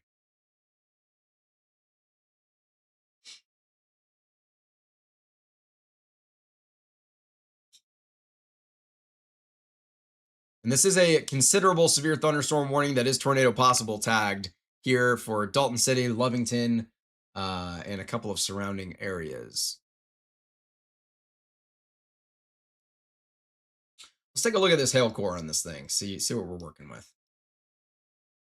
Yeah, pretty solid hail core. Probably looking at golf ball potentially sized hail associated with this. It is hard to gauge exactly what it is. The National Weather Service has it tagged for 2-inch hail and 70-mile-per-hour wind gusts. I haven't really looked at the velocities. I guess I should do that. Yeah, definitely some stronger winds associated with this one as well. That was probably a threat a little bit earlier before it got organized. Or I should say even more of a threat. Look at this enormous flash flood warning. By the way, let me simplify my map because this is quite intriguing here. Look at this flash flood warning that just follows this line of thunderstorms that has been pushing through, where all that precipitation has just been dumped. I mean, it literally just marks the path of these severe thunderstorms that have put out so much precipitation. It's not something that matters all too terribly much in terms of looking at the shape of the polygon. I just think it's interesting. But if you're in that warning, if you see flooded roadways, turn around. It's not worth it. Always turn around at flooded roadways.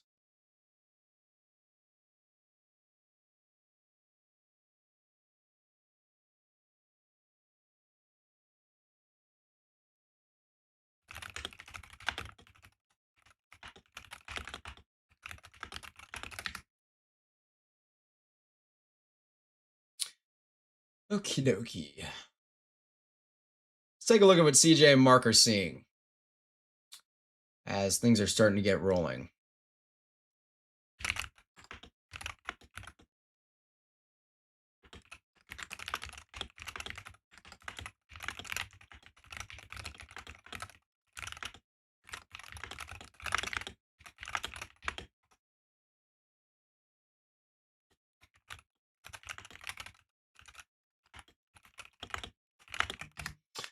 Okay. Sorry about that. I had to write a quick essay. Yeah, out here in eastern Illinois, this is our only tornado warning active in Illinois. It's this pair of polygons here. This is going to encompass Clark, Edgar, Coles, and Douglas counties out in eastern Illinois, button right up to the Indiana border.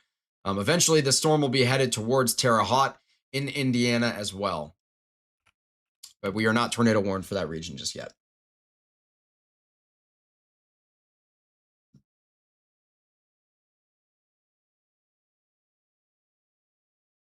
It looks like Mark actually did go ahead and post from when we were watching him get blasted by the RFD, it appears, and kind of get pulled into the back of the storm. It was hard to tell exactly where he was, but he was near Decatur, Illinois. Lots of good wins there coming from Mark Sudduth. I should repost that. Repost. All right. Oh, I didn't show that on stream. I'm brilliant. I am just absolutely brilliant. Let me just go ahead and actually show it on stream this time. Sorry about that. Here's these wins from Mark Sudduth here. This is when I believe he was getting occluded by the RFD at this point. We watched that massive shelf kind of roll right past him there. And then he got blasted with precipitation and rain. So this was not too long ago there.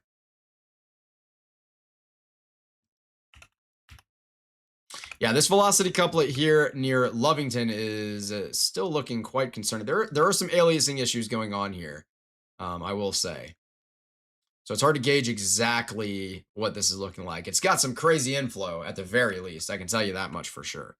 But near Bethany, this is the type of thing where you could watch this start to kind of hook out this direction, and you would quickly kind of get your tornado in there-ish. Again, this is a considerable tagged, tornado possible tagged severe thunderstorm warning that we are looking at here north of Bethany and southeast of Decatur near Lovington and Dalton City, Illinois.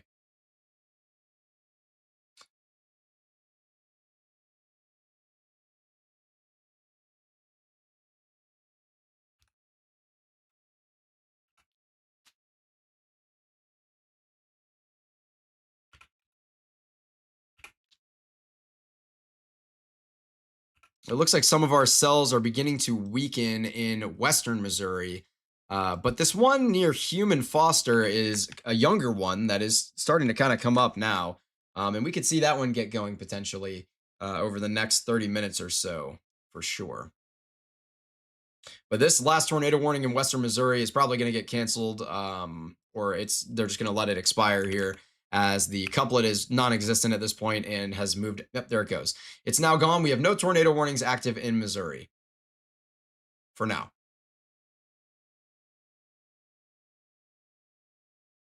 Yeah, we have tons of flash flood warnings going on in Illinois. Let me just simplify this map once again and just continue to try and show this to you here. As look at all of these green polygons. This is pretty insane. I forget exactly. I feel like there was a way for me to do this. That's okay.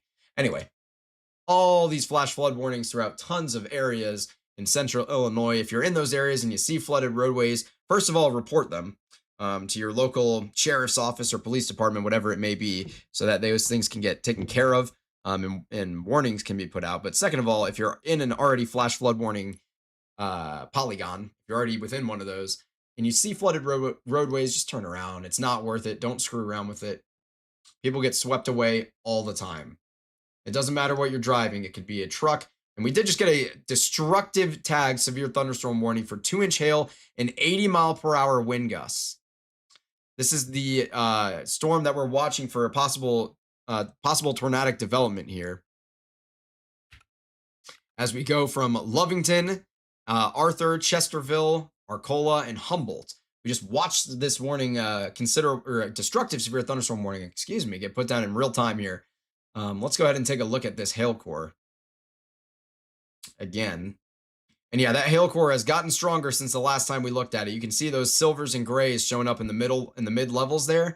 That is a telltale sign of a very, very strong hail core there.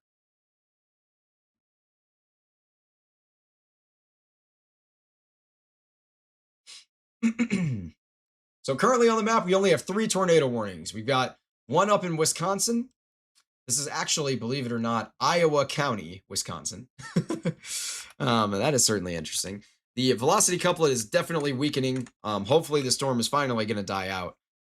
It's definitely becoming more outflow dominant along the front edge.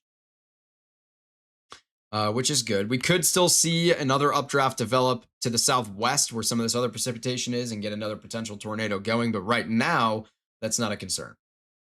The only concern is within this polygon near Dodgeville.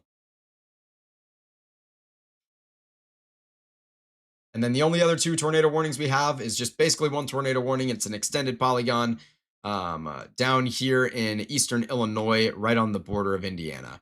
And this is near Kansas, Ashmore, Westfield, Grandview, Oakland. These are all towns in Illinois. The town of Kansas, not the state of Kansas. And then we also have this destructive severe thunderstorm warning near Lovington, Arthur, Chesterville, Arcola, Humboldt, Tuscola, Hammond. This is a very concerning severe thunderstorm. Look at this monstrous hail core that's developing. Oh my word. I think that's about the same scan we just saw a minute ago. The volumetric scan takes a little longer to update because it has to pull the radar scans from every single height, not just the lowest tier. So we'll give that a minute. We can take another look at that hail core in just a couple of minutes here. That thing is looking absolutely nuts. We got an update on the tornado warning in Coles, Illinois. I think they're just going to shrink this down a little bit towards like Hinesboro, Charleston, and Rardon. I would imagine they're just going to kind of cut this thing down like this, pretty much. I'm guessing that's what that notification was for, but we'll find out here.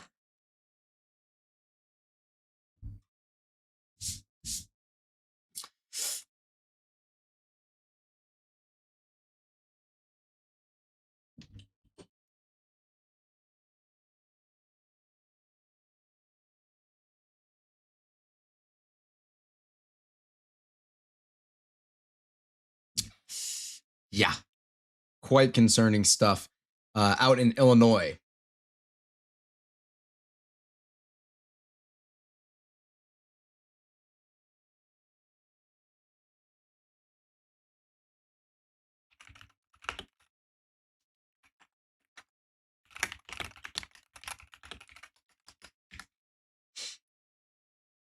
Keep in mind, guys, I want to point out that this event is not exactly verifying the way that we may have expected amongst meteorologists, but there's still a lot of time left in the night. It is only 6:22 p.m. and the potential for strong tornadoes is going to continue.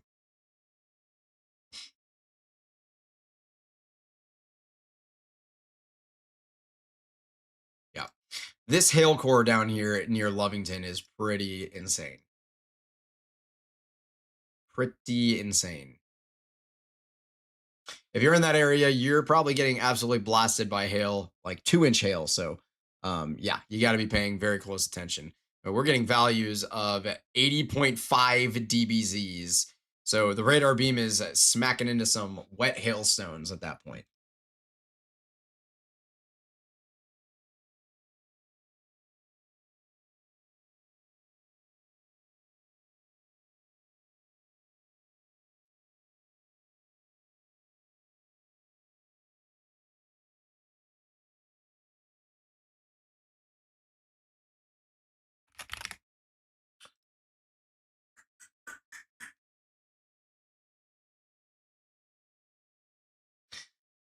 We did have a possible wall cloud about 3 minutes ago near Sullivan, Illinois, is a report that I am getting here. And again, that's the storm that I am the most concerned about.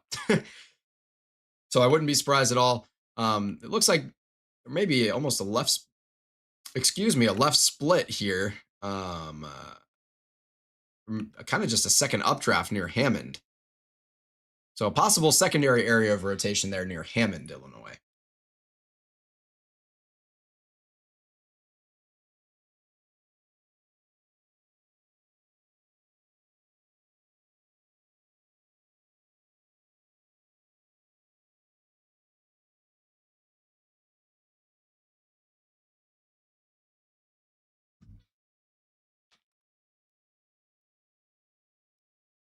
Looking at the spotter dots where everybody's at in the area, you can see it's quite the mess.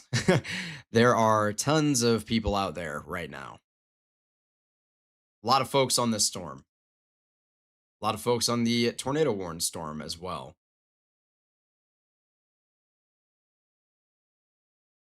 Let's go ahead and take a quick look at what's going on with what do we want to focus on. Let's see what Alan's up to. He is now in Sullivan, so he's gonna have the best view on this possible wall cloud um, that we might get right now at least. So we're gonna definitely stay with him for right this moment.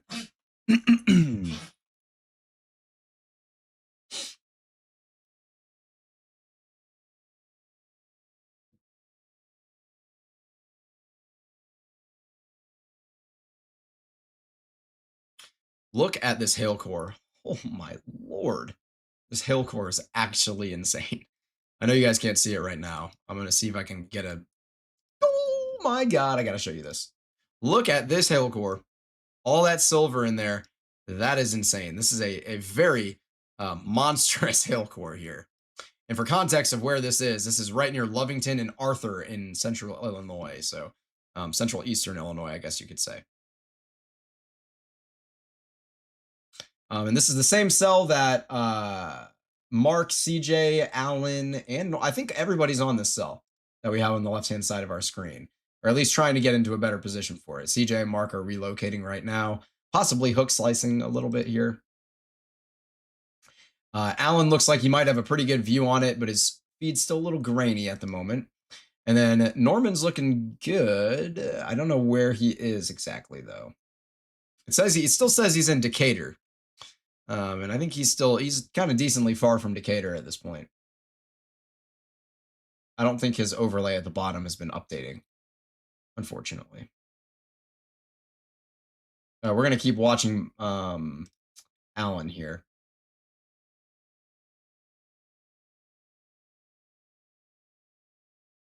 I like change the quality to, okay, that's the highest I can get. Yeah, I can't get 1080. Okie dokie, that's fine.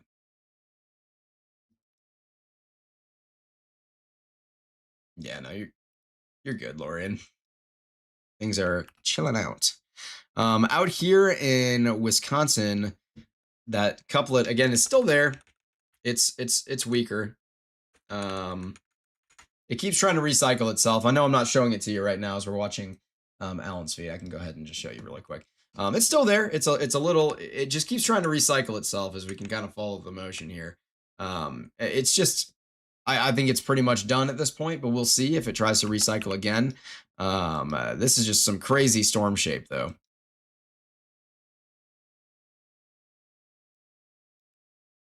But down in Illinois is our main concern, especially this storm here near Arthur. Not just for the destructive hail that's in there, but also for the tornado risk that could develop in a short time. Baseball-sized hail, confirmed by emergency management, by the way.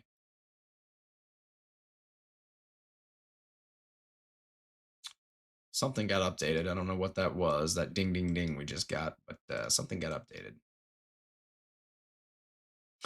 It looks like the St. Louis bubble might be in play here. Storms are kind of splitting around it, which is great, so my power doesn't get knocked out. Still going to get some wind, though. Some very broad, possible very broad rotation up near Louisiana. I don't even know if I would call that broad rotation.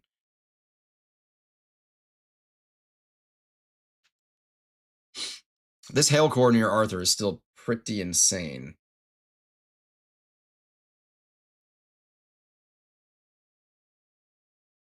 Oh, I did not mean to open Spotify. We did have a measured 80-mile-per-hour wind gust at the Decatur, Illinois airport.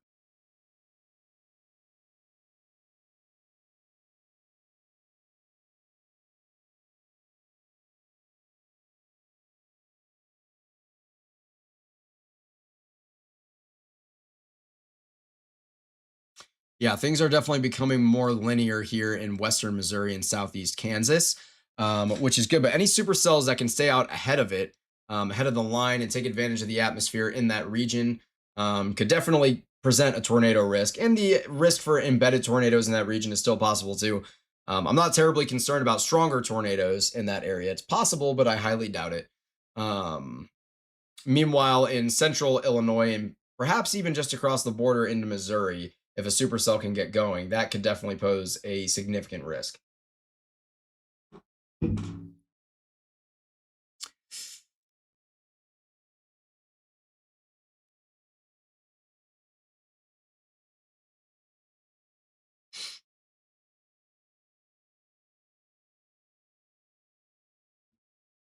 Looks like Alan might have something going on his screen. Exactly what? I don't know, but there's something going on. We got some scud up on the top right-hand corner of the screen. It's still pretty grainy. It's hard to see exactly what I'm looking at. We know he's in Sullivan, and I think he's just getting ahead of this thing. He's probably headed towards Allenville, trying to just barely stay ahead of this storm, so that he can try to watch it put down a tornado if it's going to do so. As this thing looks like it's starting to hook out just near Sullivan and Allenville. Looks like it's starting to show just a little bit of a hook. It's got some crazy inflow on it, which is why we're seeing baseball-sized hail getting dropped out of the sky near Arthur and Chesterville. Some scary-looking clouds on Alan's screen there. Or stream, I should say. CJ and Mark have something here. A lot of scud. I don't know exactly where they are. I know they were south of Decatur, and I think they're on this same storm that we were just seeing from Alan. This is just a different point of view, but I just don't know exactly where they are.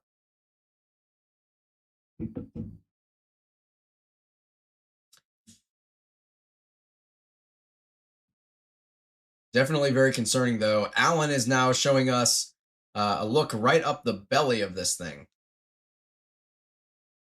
If we could get better resolution here, we'd probably be able to make out some key features and determine whether or not we may have potentially like a wall cloud or something like that going on here as well. It's impossible to know right now. Oh, there's the mesocyclone. It looks like right there. He's staring at it. That could be a potential lowering wall cloud there near Allenville and near Sullivan. And like I said, it's looking like it's starting to wrap up there and try to tighten up. So I am very concerned about this one. They're probably going to tornado warn it, as it looks like it looks angry. It looks like it wants to get going in the top right corner. It's covered by those trees, but it looks like it wants to get going. We're going to see if, as Alan rounds the corner here, he might just be staring right at it. Oh my goodness, yeah. We've got to definitely have a wall cloud, or what appears to be a wall cloud going on right above Alan, pretty much. He's sitting under it. Unless I am misunderstanding and misinterpreting exactly where he is, we definitely could be having Alan sit pretty much under a wall cloud here.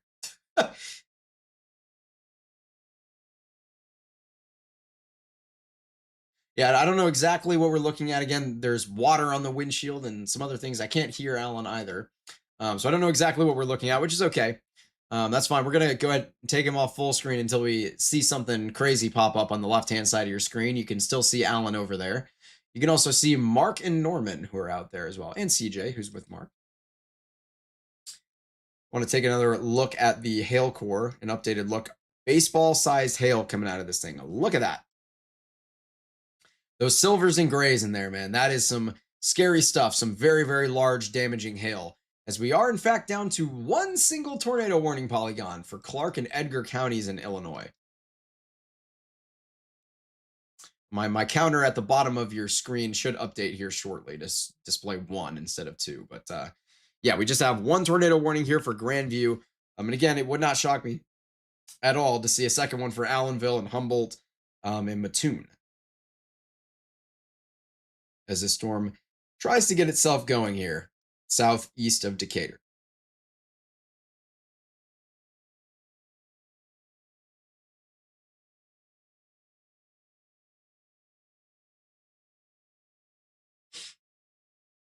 And again, this is a destructive severe thunderstorm warning with 85 or 80 mile per hour winds that have been observed back in Decatur, as well as baseball-sized hail that has been observed.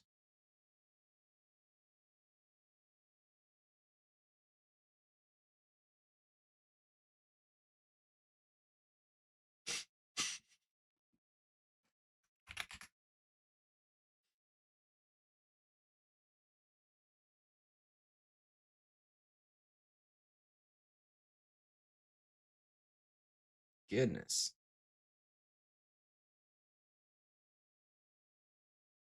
Yeah. This is still my most concerning storm right now. I will say we still have other storms going on in Missouri, especially in central and western Missouri, that could definitely pose a potential wind or hail threat and a potential embedded tornado threat as well. But we are down to one tornado warning at the moment here in Illinois for Clark and Edgar counties. I don't know why it keeps taking me to that radar.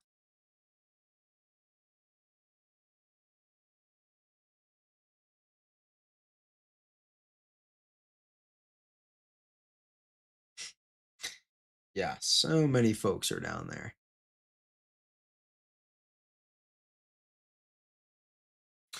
Yeah, this thing, it's not really hooking out the way it looked like it tried to here near Allenville and Sullivan. We tried to get a little hook going. Now it looks like it's not particularly spinning like crazy yet, which will give Allen and Mark and CJ and Norman all time to get in a better position for it if it's going to put down a tornado. But this hail core is still monstrous. I mean, absolutely monstrous. You have the most insane weak echo region going on here, where you have a lot of like heavier targets, larger targets. That's these pinks here being suspended in the air above nothing, like just being held above the ground. And then you have these silvers in here where you have some very significant energy being returned to the radar after being contacted by the radar beam, which basically just means really, really big raindrops or hail. And in this case, we're looking at hail. We're looking at baseball size hail and 80-mile-per-hour winds. Here's the velocities on this sucker. And you can see those winds getting up to 60 knots in some areas. Very, very, very strong winds there. This thing is just pummeling forward. Looks like Norman's got a pretty photogenic view. Let's take a look at what Norman's seeing.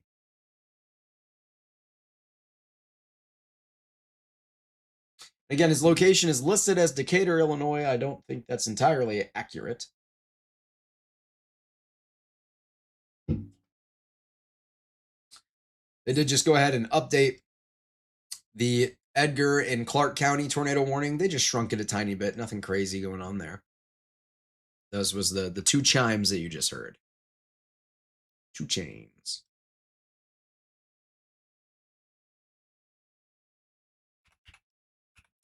We do have another supercell, it looks like, near Auburn, Illinois, that's trying to get going and establish a little bit of rotation. That's in west central Illinois. Go ahead and show that really quick. Here's that cell. It looks like it wants to try and get something going. There she is in all of her glory. That is something. We've got inflow coming into it right here. That's the worst arrow ever. Anyway, counterclockwise rotation. That's what we're looking for. And it's there. There it is. How about that?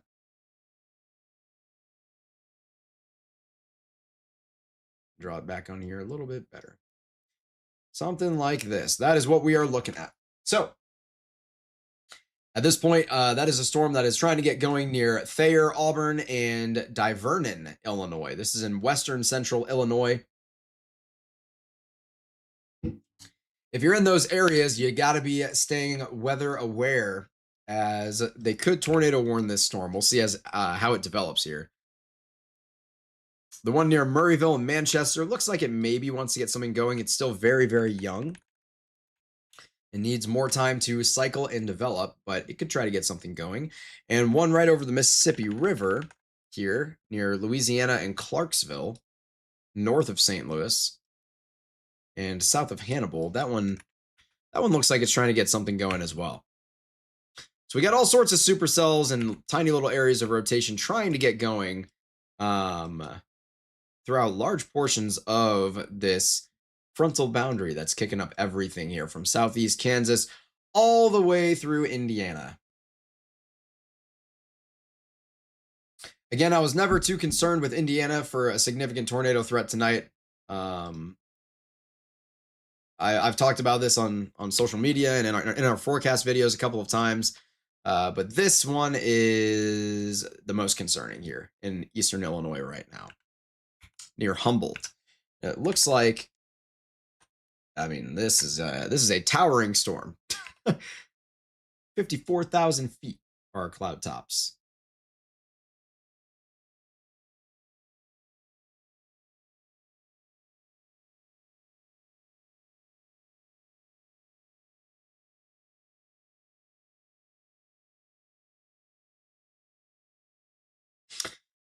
Yeah, quite the hail course still on this sucker near Humboldt and Arcola in Chesterville.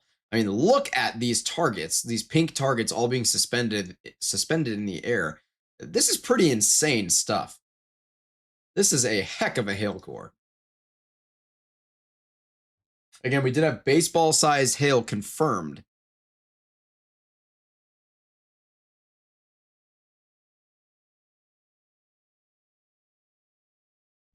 It looks like we did have a visual from Alan. Oh, man. Let's go. We got to show this. Let's take a look-see here. Look at this visual from our man, Alan. Look at that shelf cloud. That is insane stuff. You see those wind turbines in there, the beautiful green from the field, and the aquas coming in. You can see the laminar flow and the striations just above that shelf cloud.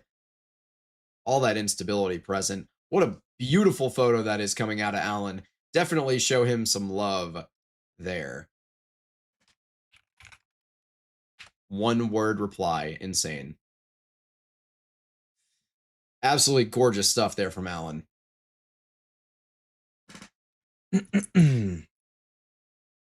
Looks like we are starting to hook out here again, just north of Mattoon. So this is the time where things get serious, folks. As we this one, it looks like it really wants to try now. I know I've said that a couple times with this storm, but this is looking pretty concerning. We'll see if it holds the next like scan or two. But it looks very concerning just north of Mattoon and south of Humboldt, headed towards Luxa and Charleston, Illinois. Meanwhile, we do still have this rotating couplet near Grandview and Oliver, Illinois, right near the border of Indiana, but I'm not terribly concerned about that one. We also have this storm near Auburn, Illinois, that is trying to get going. It's, again, still young. The one near Murrayville, same thing, trying to get going. It's still young. The Auburn one is not as young, but I'm not seeing any kind of a quickly rotating couplet or anything like that that screams out to me that this would be a tornado-producing storm yet. But the one south of Humboldt, that one's sticking out to me more. That one is really sticking out to me. Yeah. Wow.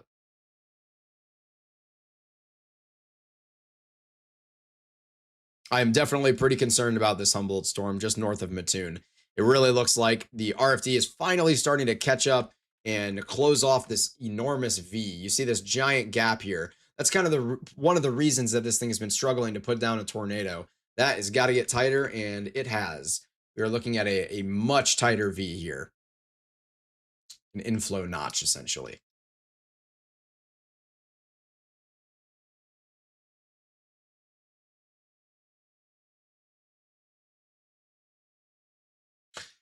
Taking a look at what CJ and Mark are seeing, I don't know exactly, again, where they are. They've got some scud, little precipitation, very scary looking clouds ahead of them here. Meanwhile, Alan is still trying to punch ahead of this thing. He is now in Mattoon.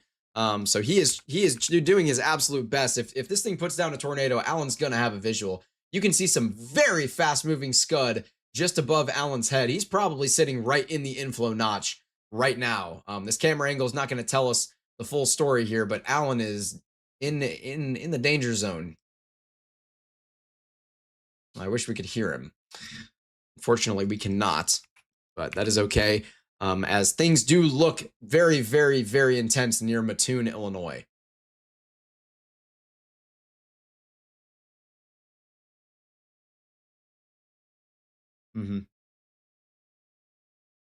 They did just go ahead and issue a downstream destructive severe thunderstorm warning. It's a continuation on the same storm that we were just looking at on Alan's stream here. This is again tagged for baseball-sized hail, I would assume. Yeah, baseball-sized hail and 80-mile-per-hour wind gusts. A destructive severe thunderstorm here, pushing through. I just can't hit the right buttons right now. My goodness. Pushing through Coles, Cumberland, and Douglas counties.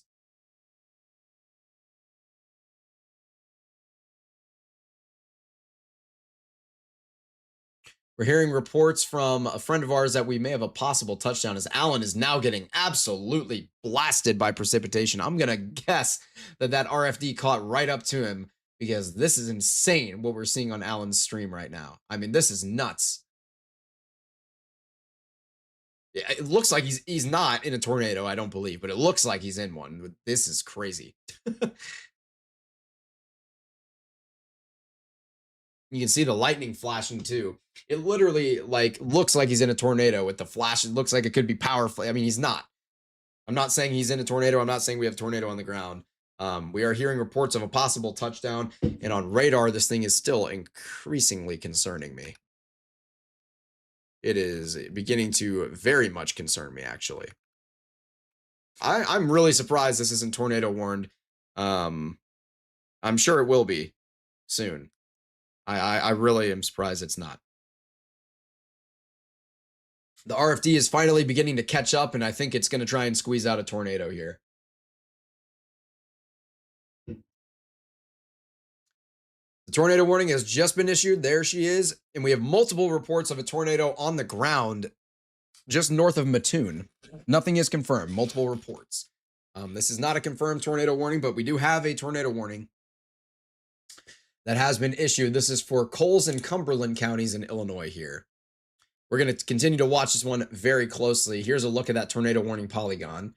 Show you really quick. And there it is. And here's what it's looking like on the next couple of scans. It's starting to notch out, starting to hook out.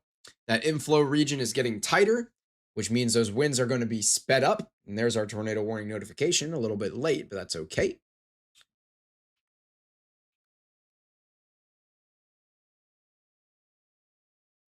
We do have near Terre Haute and North Terre Haute, severe thunderstorm warning downstream of this previous tornado warning has been issued. So definitely something to watch out for going into Indiana as well. It's one of the first warnings we've seen across the border into Indiana so far tonight. But let's go back to taking a look at what's going on. Here's CJ and Mark as they're barreling towards this same storm. Here's Norman Smith as I think he's on this same storm. Look at the structure that Norman's getting right now as he begins to turn off here. Looks like he's pulling over and he's going to pull the camera out and give us a view, it looks like. Oh my goodness. It looks like a mothership.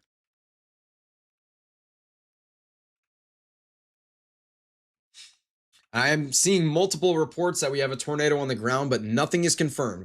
We do not have a confirmed tornado on the ground at this point. We did get another tornado warning for Auburn and Pawnee and Divernon. That was the one we were talking about earlier that needed a little more time to mature. Let me go ahead and quickly look at that inflow stinger. It looks like on the left-hand side on your screen here on Norman's stream. This is an incredible view from Norman Smith here. Let me go ahead and exit full screen and quickly show you this tornado warning. The Auburn one that we were worried about, it's notching out. Looks like it's trying to get going here. This is going to be headed towards Divernon, Pawnee, Tovey, Kincaid, and Taylorville eventually here. We're going to go back to full screen on Norman's stream for the moment here as he has just got the most incredible view of the structure. And it looks like a little bit of an inflow stinger just above those trees on the left-hand side. Right where that truck's passing right now. There we go. I can't draw on this on top of his broadcast, unfortunately.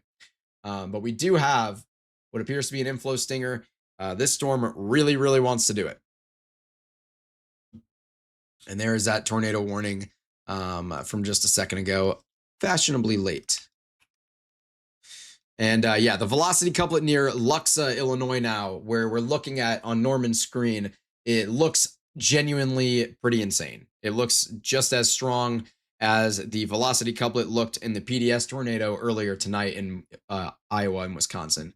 We did just get a PDS confirmed. So we have a confirmed large and extremely, that is crazy timing that I just said that. We have a confirmed large and extremely dangerous tornado located near Charleston moving east at 45 miles per hour, confirmed by weather spotters. So we might get a view of it here from Norman.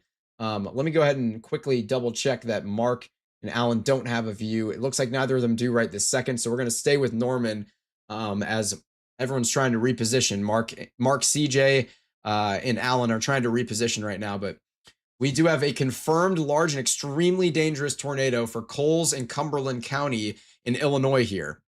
This is the storm we've been watching for basically an hour now. As I kept saying, it looks like it's going to do something. It looks like it's going to do something. And it kept saying no. And now it said yes. And it's put down a particularly dangerous, large and extremely dangerous tornado here near Luxa in west of Charleston, headed right towards Charleston here. I'm not seeing a debris ball yet.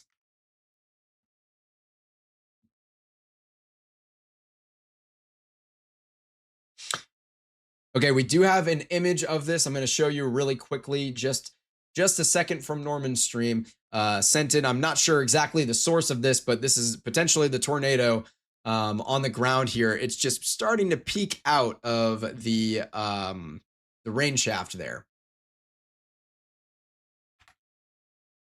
And let's go right back into Norman's feed, full screen here. Oh, okay, we lost Norman's feed for a moment. That's not ideal.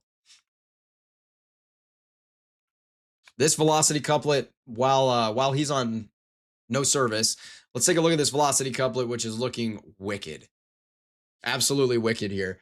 A very, very concerning velocity couplet with a VROT of above 60 knots. So 70 miles per hour. This is a very concerning storm right now. This supercell looks insane on radar. This is nuts. I mean, there it is. And that is quite the hook. A particularly dangerous situation right now. So if you're in Luxa or Charleston or Ashmore or Westfield, you got to be getting to a storm shelter or a basement, the interior-most room of a building, and you need to be doing it right this second.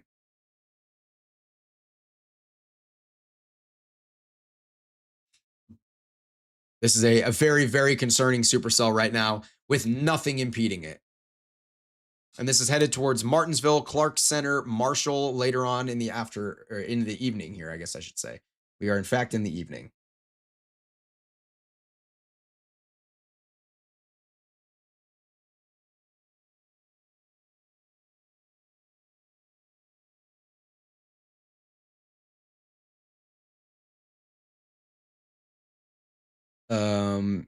Yeah, I'll just DM you something really quick, Lauren.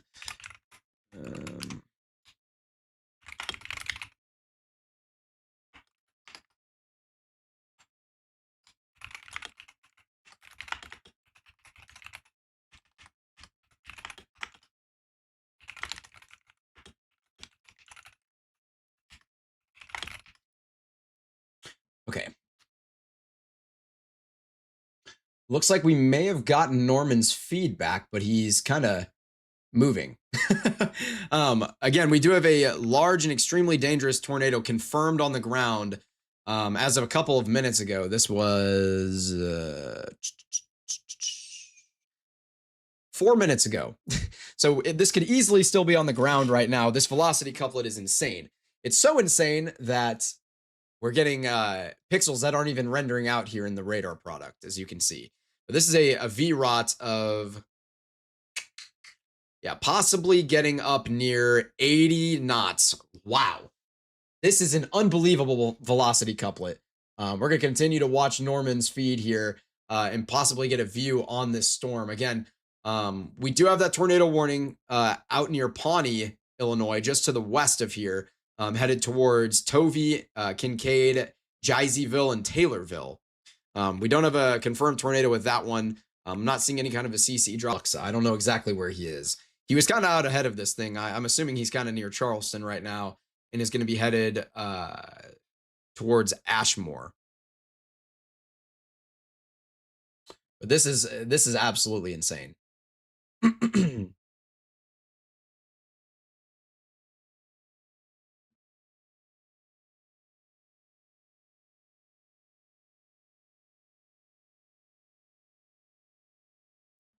Yeah, the next scan of the velocity couplet, I'll go ahead and show you here as Norman's not looking at anything right this second. You can see some of these pixels beginning to kind of load back in. We're getting pixels as high as 72 knots going in one direction, and then we have looks like getting up to like 66 knots or so in the other direction. So again, this is pretty insane. A very, very tight, powerful rotating couplet here, producing a large and extremely dangerous tornado near Charleston right now. The last time this tornado was confirmed on the ground was 7 minutes ago. So it's possible it's lifted, but this velocity couplet's insane. I wouldn't take my chances. And even if it is lifted, it's probably going to put down another one. This is one we are very, very concerned about.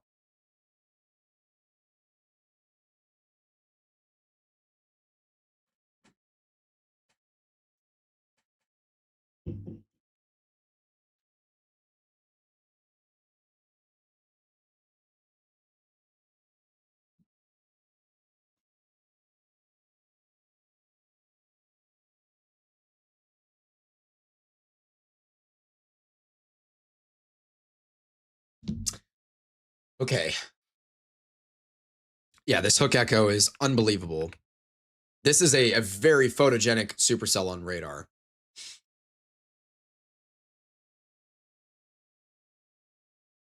What? Wow.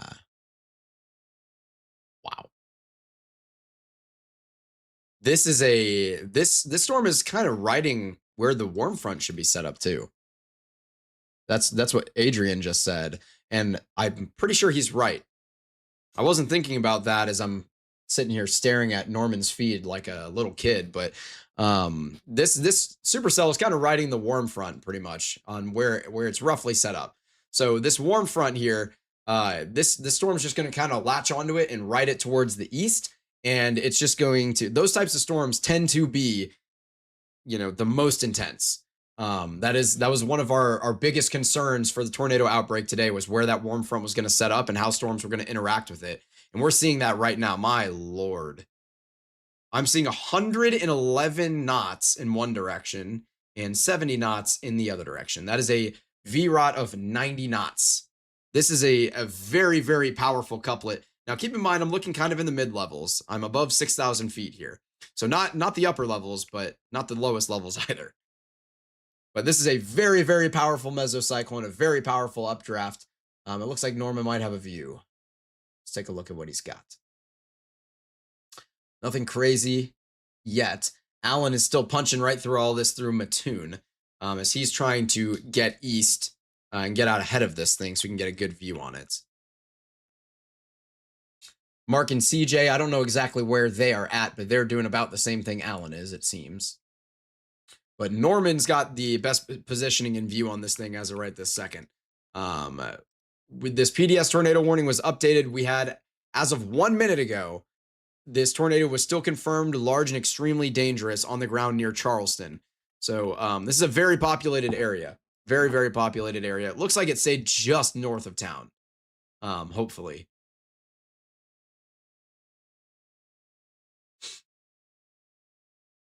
We're hearing trailers through some of these Coles County scanners. We're hearing that a trailer has been fully lifted off of its foundation.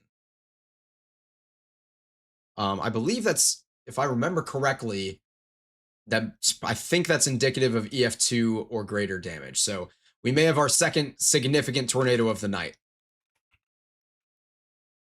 And this one's more in the target region that we were worried about. As Norman is giving us a nice view right into the gut of this storm, you can see all of the electric activity, lots of lightning going on. That doesn't always mean that you have a tornado, but a lot of times when a storm's about to put down a tornado, it starts to become more electrically active. There's a little bit of research on this. This is kind of a correlation, not a fact. But again, this is a very concerning storm here, and a large and extremely dangerous tornado on the ground confirmed.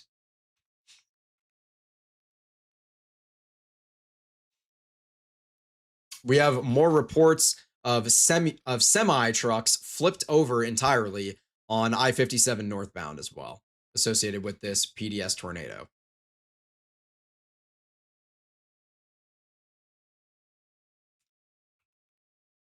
This is a very scary one here near Charleston and headed towards Ashmore. And we're going to continue to stay with this the best that we can and try to get a visual on it.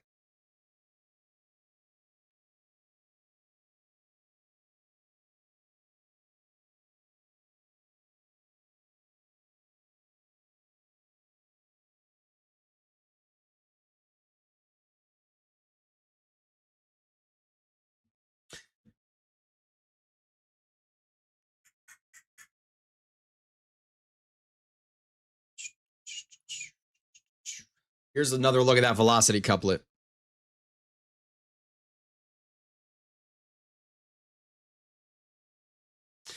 This is again, a very, very strong velocity couplet here. I'm not seeing a CC drop that would necessarily confirm, like, for sure that we have a tornado here.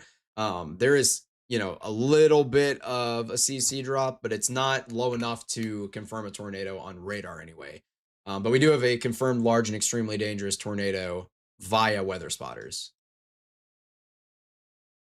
Yes. We did just get out near Taylorville, Tovey, Kincaid, and Jeiseyville. This tornado has now been confirmed. This was located near Jeiseyville, moving east at 50 miles an hour via emergency management. So we do have 2 confirmed tornadoes right now in Illinois. And we're going to continue to monitor these very closely. Both of these are riding the warm front. This is going to be the name of the game for the next couple of hours, really, especially the next hour or so. Any cells that are able to kind of stay discrete or semi-discrete and ride this warm front are going to be the most concerning, I should say, is probably the right language to use. Again, we have a confirmed PDS, large and extremely dangerous tornado near Charleston, and then we have a confirmed tornado near Taylorville. 2 different confirmed tornadoes in Illinois here.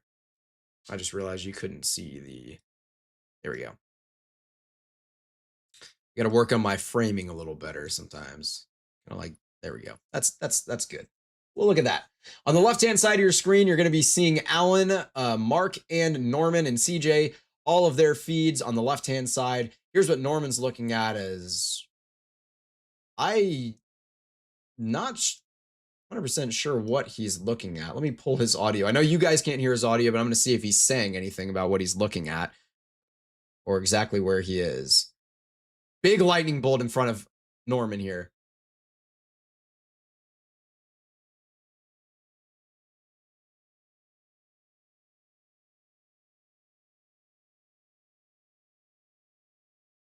So we did lose our other tornado warning that was in western Illinois. So we are down to just these 2 confirmed tornadoes, one of them being a PDS tornado right now. Norman says he's headed west. So I don't know exactly where he is. He may have lost out on the PDS tornado, or he might just be east of it, and he might be headed west to get towards it right now. Unless he misspoke and he's headed east. But if he was headed east and he was looking at this thing, that wouldn't really make any sense. All this lightning striking right in front of Norman here. Really scary stuff.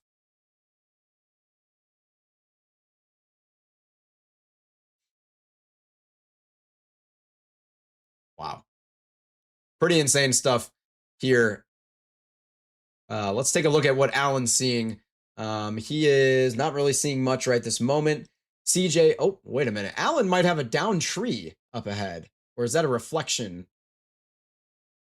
Alan might be rolling through some tornado damage here, actually. He's near Mattoon. I think Alan's rolling through some tornado damage right now. We have downed trees and shredded up trees all over the roadway here near Mattoon, Illinois. I don't know exactly where Alan is, but we have definitely got some sort of either straight line wind damage or tornado damage here coming out of Midwest Weather's feed. This is Alan Geiger out there near Mattoon, Illinois right now, and I think he's going to have to turn around because it looks like there's a significant tree down here in the road. We're going to see if he's going to turn around or if he's going to be able to mosey on by it. That looks like he'll be able to get around it here. Yeah, that's a large tree that's down in the middle of the road near a bridge. Multiple large trees.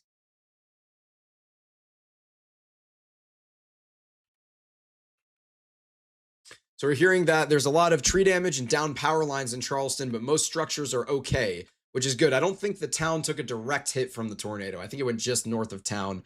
We'll kind of see as things progress. The radar is running into some aliasing issues with how fast these winds are in the latest radar scan. So I'm not going to show you that as it kind of looks like a mess. But this is still a very, very tight couplet and a confirmed large and extremely dangerous tornado on the ground here. And Alan was rolling right through some of this tornado damage just a moment ago. Let's go ahead and check on Norman's feed and see what he's taking a look at, as he's in some sort of a back road here.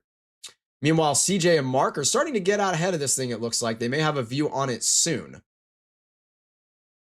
We're going to exit full screen here, and I'll show you this aliasing issue going on with the radar. These blues don't belong there, essentially. So that's kind of what the issue we're running into. There we go. Here's the next radar scan where you can see that has been resolved. But yeah, we still have a very tight velocity couplet here near Ashmore and Westfield and just east of Charleston, where we have a confirmed large and extremely dangerous tornado here. And at this point, it is probably rain wrapped, at least partially, if not fully. We also have confirmed tornado in Christian and Sangamon counties in Illinois down here near Taylorville. I'm not sure if this one is still on the ground or not. It definitely could be. If it was, it'd be just southwest of Taylorville here. That's not what I wanted. So it'd be kind of in this region. So we're going to continue to monitor those. Those are our only 2 tornado warnings right now, but both of these supercells are riding the cold front, or excuse me, the warm front, which is just going to continue to enable them. Our cell down near Charleston is the most concerning on the map for sure, though. Let's take a quick look at Alan's feed again, as we do have some down power lines and some, or at least some twisted up power lines here, as he's just driving through in Charleston, Illinois. Lots of storm damage here. Look at this down power line right over his head.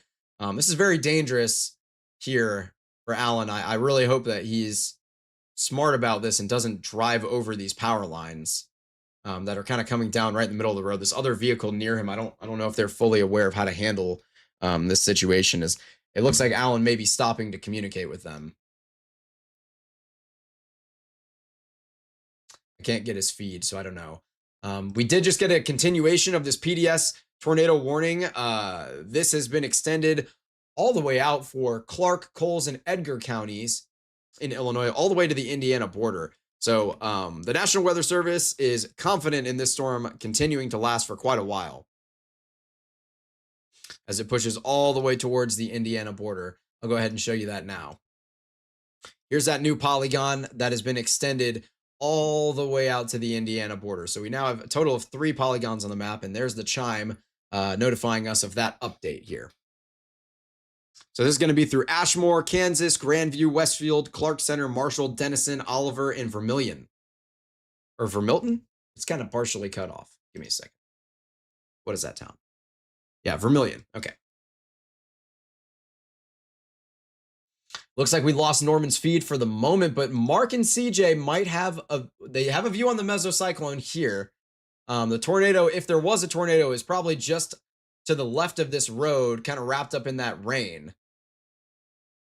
It looks like maybe we're seeing some sort of a lowering in the wall cloud that could be the top part of the tornado if it's still on the ground at this moment.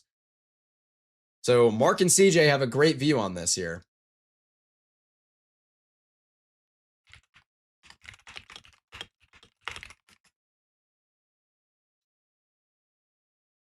Wow. Yeah, Mark and CJ are gunning right towards this thing. A quick look at what Alan is seeing is he's still stalled off with these down power lines here in Charleston. So he might be MIA for the rest of this storm's life cycle. But he could definitely jump on the next one that's riding along this warm front and coming right his way in the next half hour or so. But Mark and CJ are kind of staring this thing right in the face.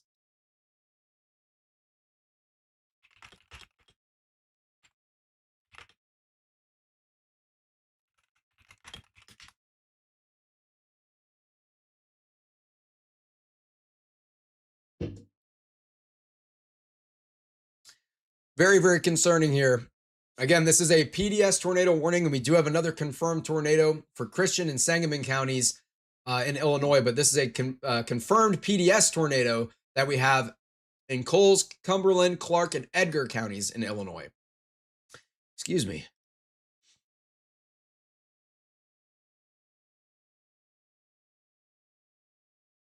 Okay, so Alan is in fact helping another driver out.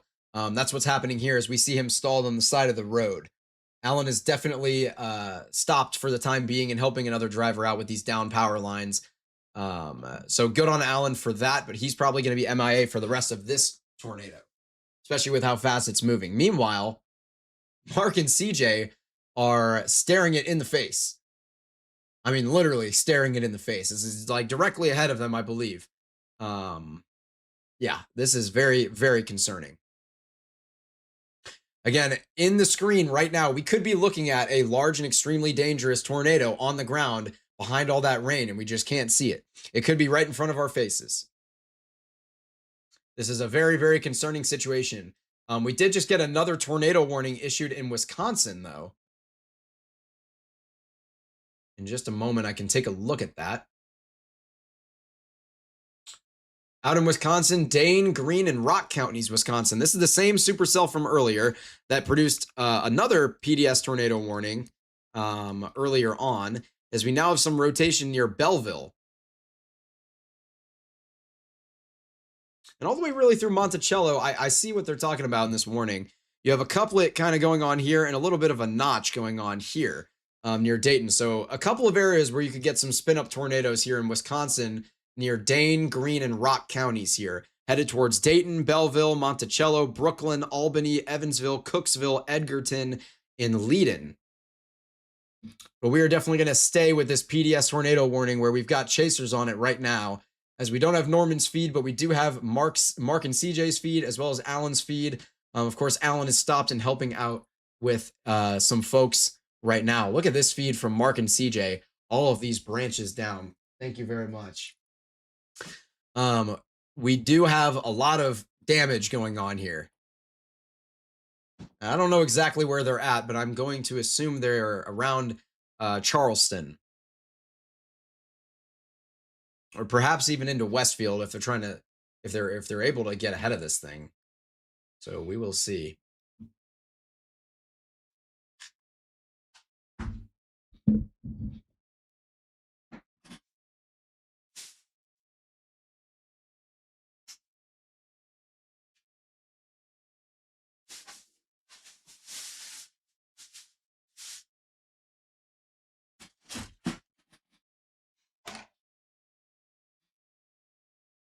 Look at that. Oh my goodness. All that water getting sprayed up there by that pickup truck on Mark and CJ's stream. That is insane.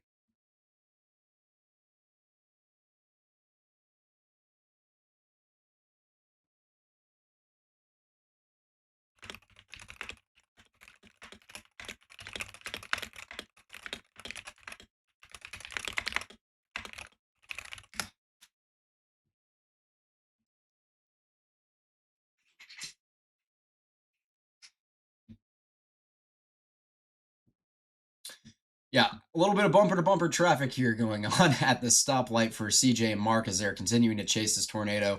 Alan is continuing to help some folks on the side of the road, and we don't have Norman's feed at this current moment as he doesn't have connection. But hopefully we'll get a look at what he's seeing in a little while. Again, we have 4 tornado warnings right now, including a PDS tornado warning. That's a pair of PDS tornado warning polygons. Then we also have a tornado warning in Wisconsin and a confirmed tornado in central Illinois as well near Taylorville.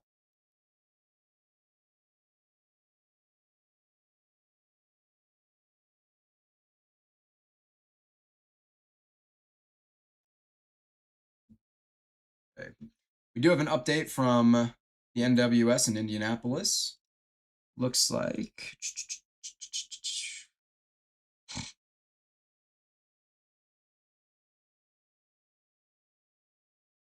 it looks like they are expecting the tornado threat to continue through 10 p.m. tonight.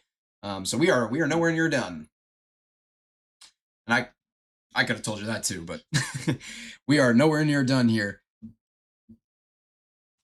Long ways to go. Thank you, Lorian, for passing that one. As I try to get my biofuel in for the night.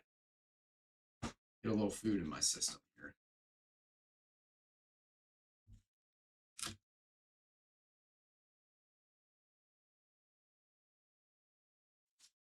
Okay, no worries. It looks like Alan might be. Oh no, that's Mark and CJ are like turning around or something. I don't know exactly what it is they're doing there.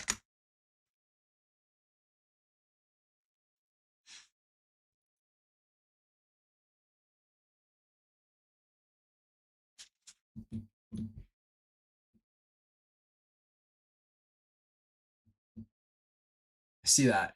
Yeah, we did get a confirmed tornado in Wisconsin also here. So we do have another confirmed tornado. I'm going to assume this was a spin up. Let me go ahead and exit full screen and show this. This is a confirmed tornado near Dayton, Brooklyn, and Evansville. Let's see what we have here. Radar confirmed tornado near Belleville. So we must have had a CC drop. Oh my goodness. Well, look at that. We do in fact have quite the CC drop just north of Belleville and headed towards Brooklyn. So we've definitely got a damaging tornado headed towards Brooklyn, Wisconsin right now. This is in central southern Wisconsin. Again, we have a debris ball here. A radar confirmed tornado headed towards Brooklyn, Cooksville, and Edgerton in Wisconsin. Our PDS tornado warning has been downgraded to just a confirmed tornado, it looks like. Or actually not a confirmed tornado, just a tornado warning. So we've been downgraded from a PDS tornado warning to just a tornado warning as this one tries to recycle. We do still have a confirmed tornado as of quite a while ago. This one may not be confirmed anymore, near Taylorville. That one's probably recycling. I'm definitely worried about Pana and Tower Hill as this thing recycles with the updraft to its south. The new updraft has definitely begun to take over here. Meanwhile, we have another tornado warning in Indiana, one of our first ones of the night. And this is going to be for Sealyville, Burnett, Brazil, Carbon, Bridgeton, Putnamville, and Greencastle, where we've definitely got a couplet going on there.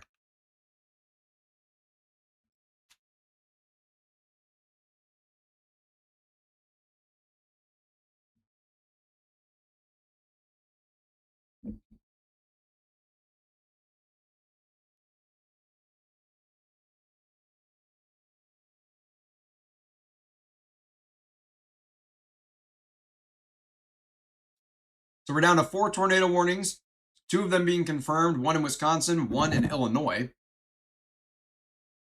And we have another tornado warning in Illinois, the former PDS warning, and another tornado warning that's brand new in Indiana.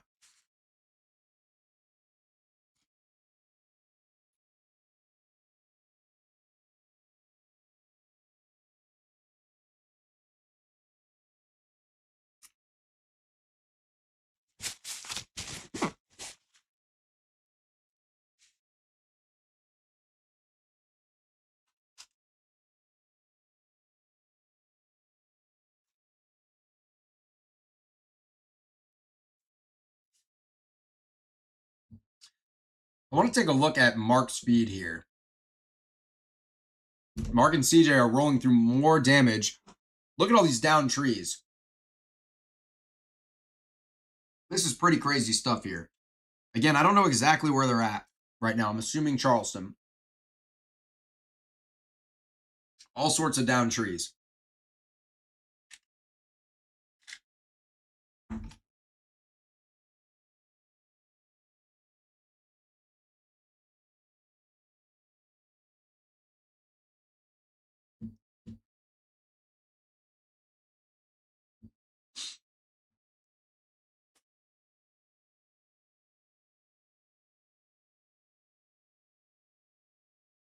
Now, there was a brief view of this tornado that we had from Nathan Moore, which is at Storm Chaser IRL.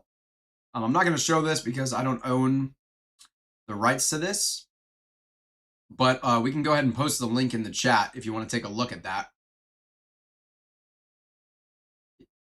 Yeah, you can throw it in the chat. Look at Mark and CJ and all of this tornado damage that they're sitting here staring at right now. This is insane.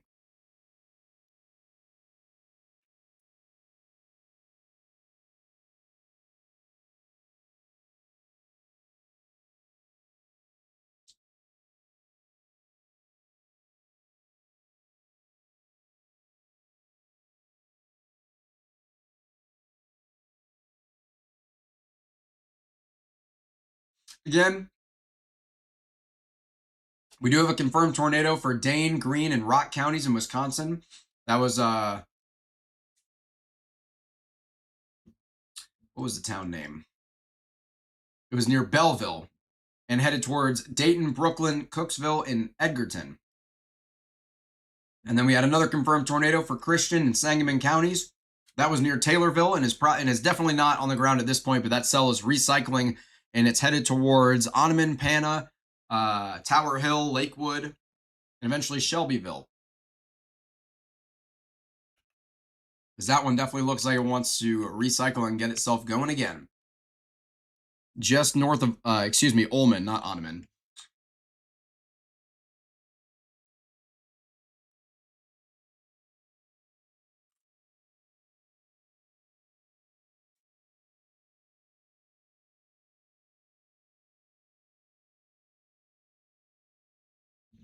We did just have another tornado warning get issued as I'm sitting here talking about that cell. So the confirmed tornado warning in Illinois for Christian and Sangamon counties is probably going to go away within moments. As I exit from the damage being shown by Mark and CJ. Here's the tornado, or the cell that I'm concerned about, the tornado warning that I'm concerned about. As you've got this supercell, which is just recycled, and the new southern updraft has taken over, whereas there was an old updraft over here that put down a tornado that direction. And now things are starting to recycle here. As you can see that velocity couplet right there. I can go ahead and draw it out for you. There it is. So this one's looking pretty juicy. And again, it's riding that warm front. So if it can get organized, it's got nothing ahead of it that's going to stop it from producing a tornado and potentially being long-lived. Just like we saw with the PDS tornado warning near Mattoon. I'm surprised that one didn't last a little longer, to be honest with you.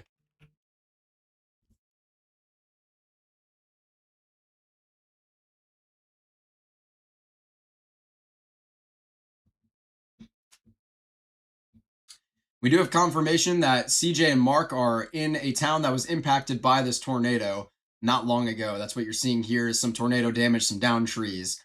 I'd imagine that they're out there helping out with that.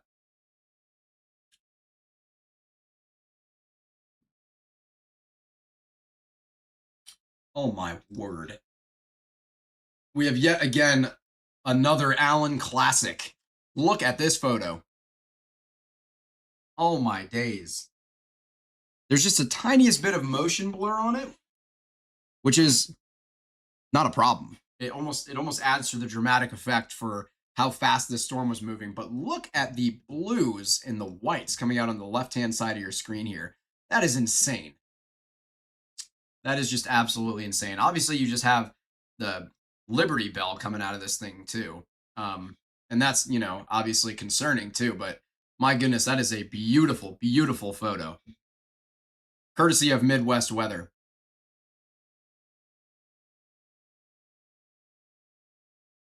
Okay. I'm hearing that this tornado warning, this confirmed tornado, has been downgraded to a severe thunderstorm warning. The debris signature is still there, though it's probably just being tossed around. There might not be a tornado on the ground at this moment. Yeah. So we'll see what continues to happen with that, as it looks like Alan is back and mobile. Let's check in with what Alan's doing as I take a couple of bites of my nutritious dinner.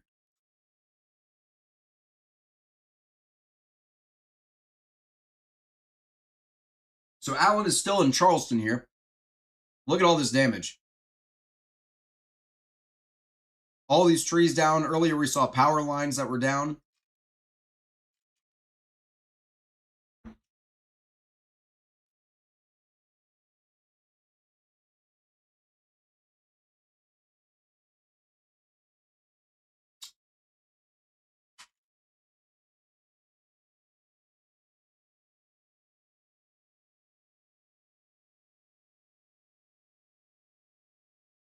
And there he is. Alan's emerging, and you can see the storm right in front of him. I'm not sure exactly where he is. The one confirmed tornado warning polygon we had in Illinois was finally removed. That one had occluded a little bit ago.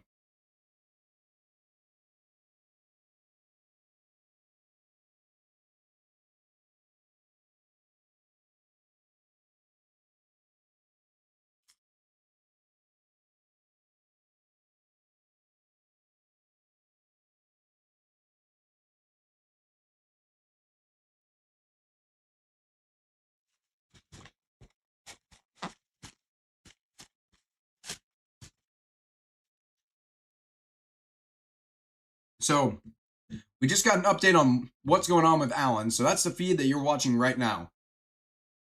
Alan has picked up a passenger who was stranded in their vehicle. The vehicle broke down and there were trees down, and the person was stranded, and Alan has picked them up and has taken them somewhere. So that's where we're at as of right this second.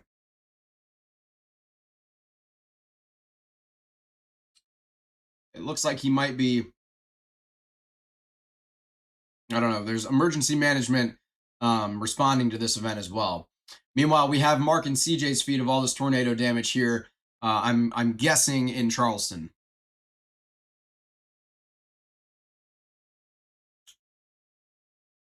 All of our confirmed tornado warnings have now been downgraded, so we have no confirmed tornadoes on the ground at this moment.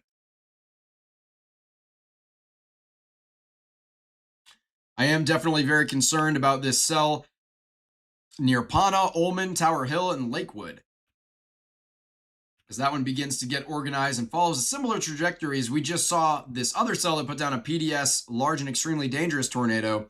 This one's going to follow a similar life cycle where it's got that big open region of inflow that we're seeing here.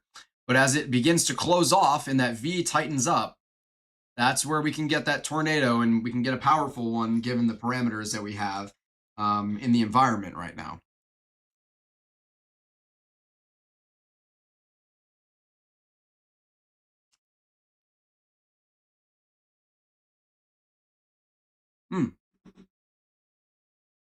We do have Norman's feedback up. I don't know exactly where he is, as that was oh gosh, what's his name? The guy with the pink car just drove by him. Another storm chaser I'm familiar with.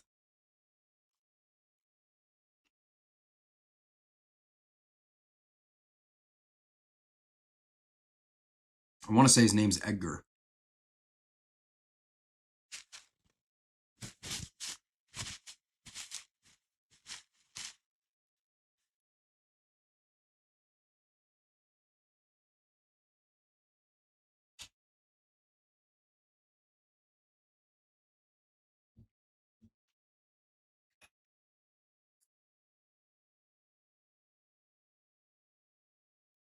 Oh yeah, I see that.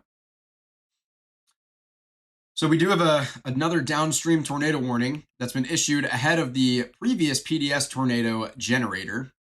That storm is now near Clark Center, Marshall, Oliver, and Denison, and it's headed towards the Indiana side of the border. So that's going to be headed towards Terre Haute, North Terre Haute, Sealyville, Staunton, Riley, Quarry, and Pimento.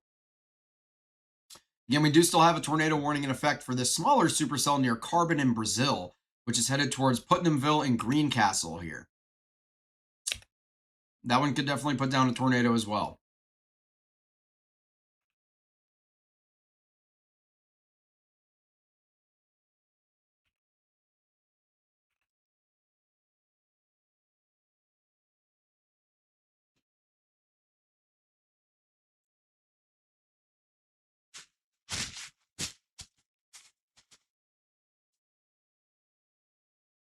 We're hearing some rumblings about a possible tornado on the ground in Louisiana associated with our threat down there on the coast with Tropical Cyclone Arthur.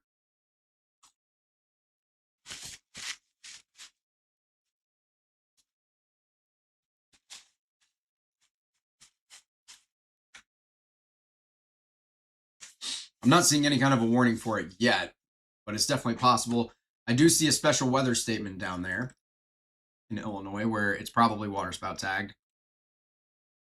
It's actually for like Pontchartrain.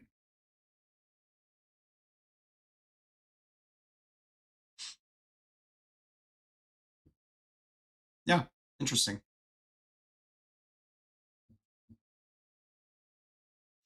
We are seeing CJ and Mark beginning to help out clear some of this rubble away, some of these trees. There's CJ right there in the red hoodie, dragging a lot of this stuff out of the road.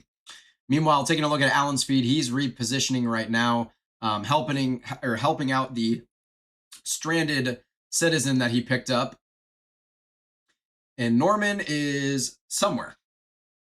I don't know exactly where Norman is. He's headed northwest, probably back towards Decatur to try and catch wind of this other supercell that we're watching more closely now near Pana and Shelbyville. This one right here. It's going to follow a very similar life cycle to the last one that just put down that large and extremely dangerous tornado near Charleston.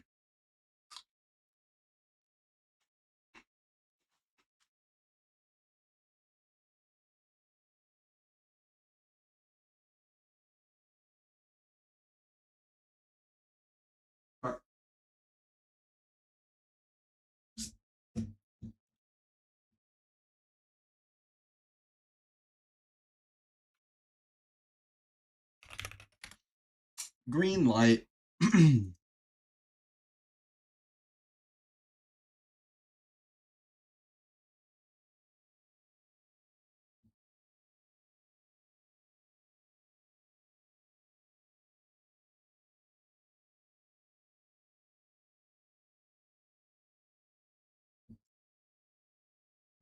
Okay.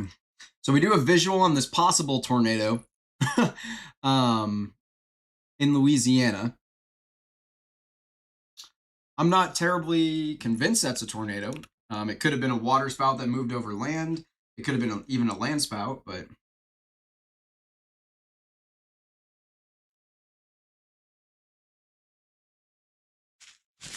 again, I don't have the rights to show that photo. It's not my photo, so I'm not going to show it. But Lauren, you can, if you search for that guy, if you have the extra second and you want to, you can throw that link in the chat.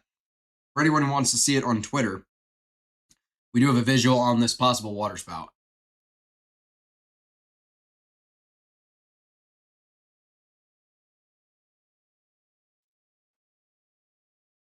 Shocker.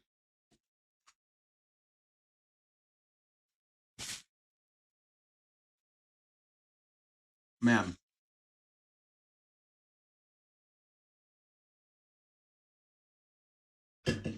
Hearing that photo is actually a video of that potential water spout or tornado in Louisiana. It's pretty incredible watching Mark and CJ help out in clearing all of this debris thrown all over the place here in what I'm assuming is Charleston, Illinois.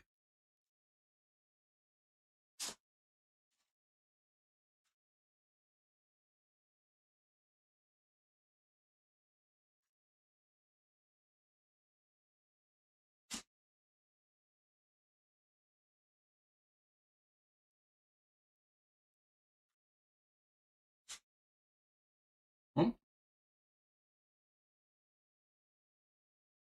I heard something.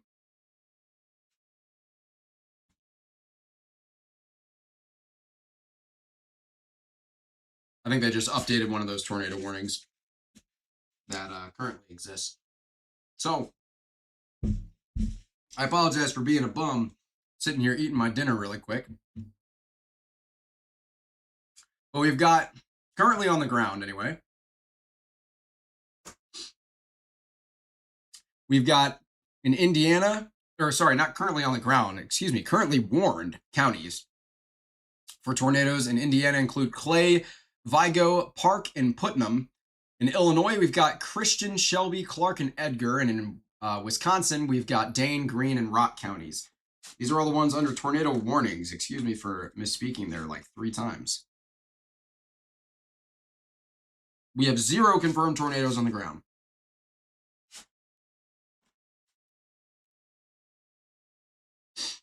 We also do have possible water spouts in Louisiana near Lake Pontchartrain.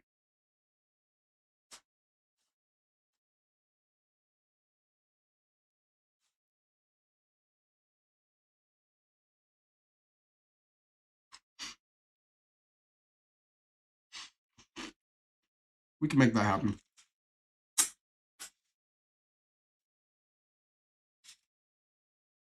We are getting requests that I let the broadcast know what it is that I'm sitting here chutting out on right now. And there you go. We're having some Raising Cane's. One of my favorite places in the world. It's easily a top 5 fast food restaurant. It's my top number 1 chicken restaurant. Fast food chicken restaurant, I should say. Other fast food places that I love include Culver's. Chick-fil-A is great. It's just, I don't think it's top 5 for me. It's definitely top 10.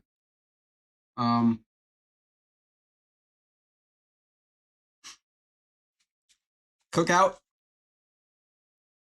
You haven't lived if you haven't had Cookout. Everyone told me that when I first got to Starkville, Mississippi. They were like, man, you haven't had a Cookout? You haven't lived. And I was like, you're an idiot. And then I had Cookout. And I realized they were right. I, in fact, had not lived. I hadn't experienced bliss and whimsy until I had Cookout for the first time. Life-changing experience.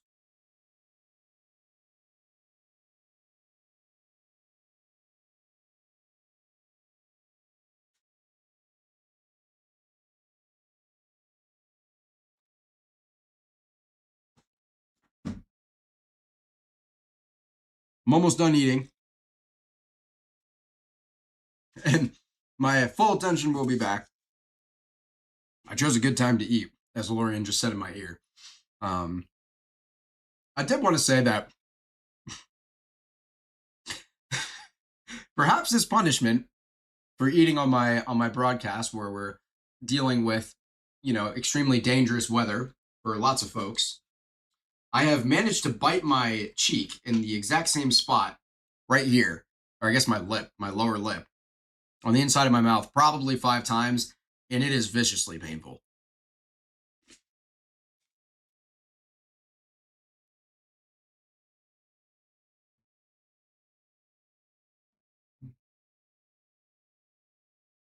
Mm-hmm. Looks like we do have a large region of severe thunderstorm warnings downstream of this line of thunderstorms that is tornado warned still, at least in part of it. So all of this area headed towards Lake Michigan, near the southern Wisconsin region.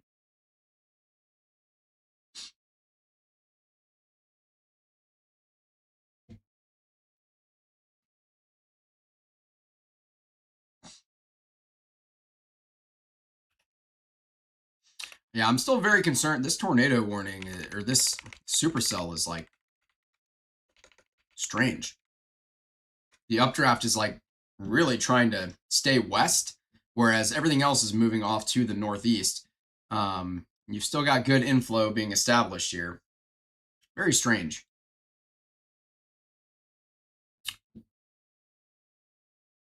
But they have issued another downstream severe thunderstorm warning for that one as well, including Effingham. You can see that velocity couplet clear as day. Dude, I have to work on my arrow drawing skills. That's actually putrid. Like, I just vomited in my mouth a little bit. That was the worst arrow I've ever seen. It's a little better.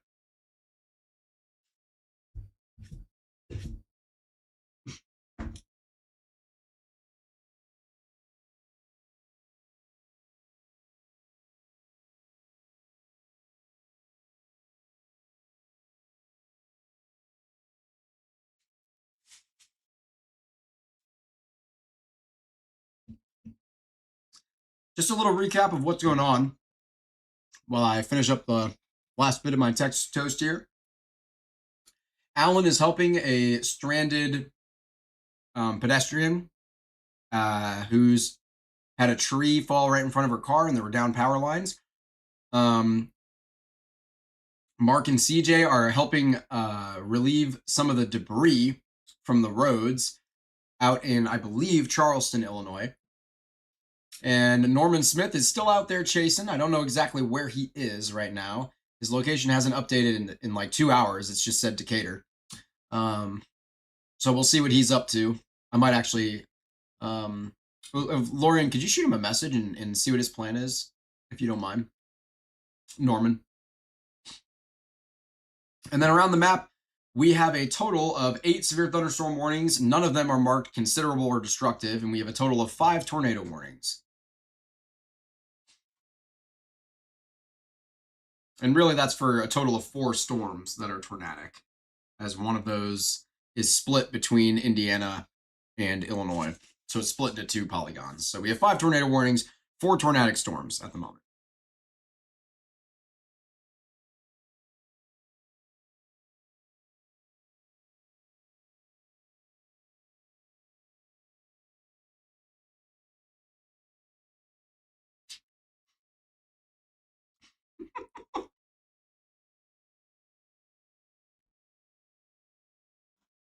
It's being requested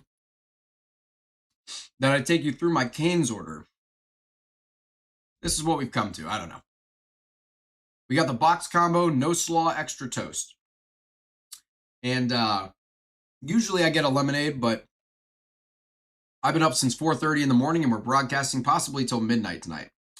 So I opted to go with a Dr. Pepper for the extra little bit of caffeine. I tend to always drink Dr. Pepper when I storm chase also.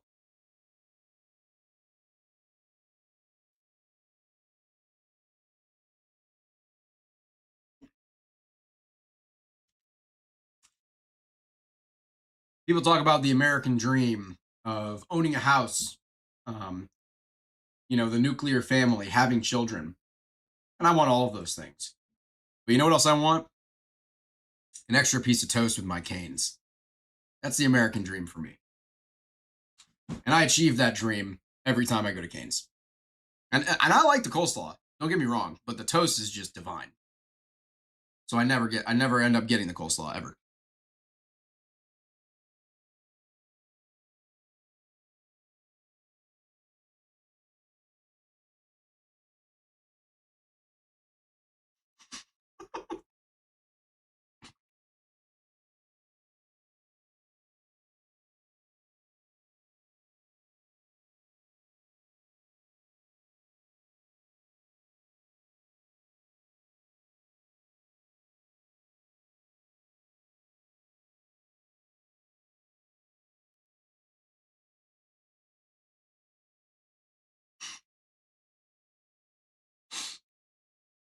That is outstanding what Lorian just told me that unfortunately I can't share.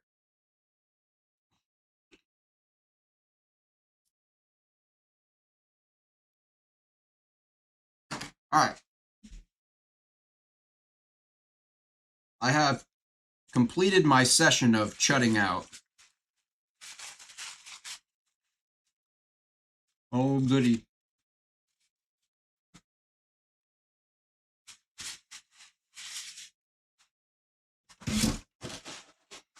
Oh, clean up my mess.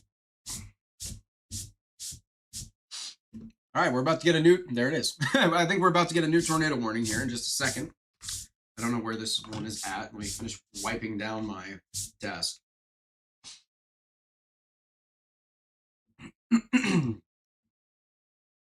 Yep.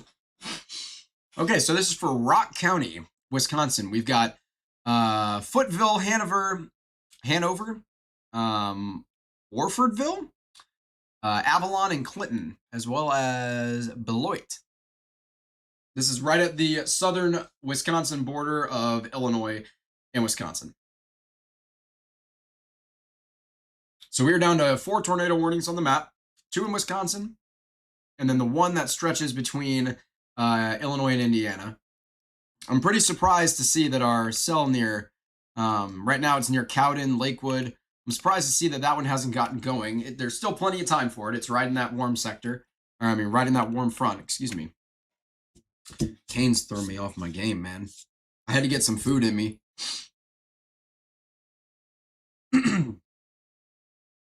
I did want to take a quick trip out to Arizona and just quickly show that there are a multitude of flash flood warnings in Arizona right now. So if you are in that area, including, by the way, a considerable flash flood warning.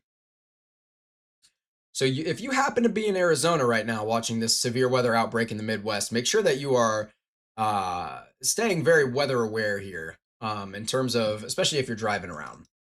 But our number one concern is definitely going to be with these storms out here at the, or this one storm, I should say, out here at the border of Indiana and Illinois. Do we not have the Indianapolis radar? Is the Indianapolis radar down, or is my internet cooked or something?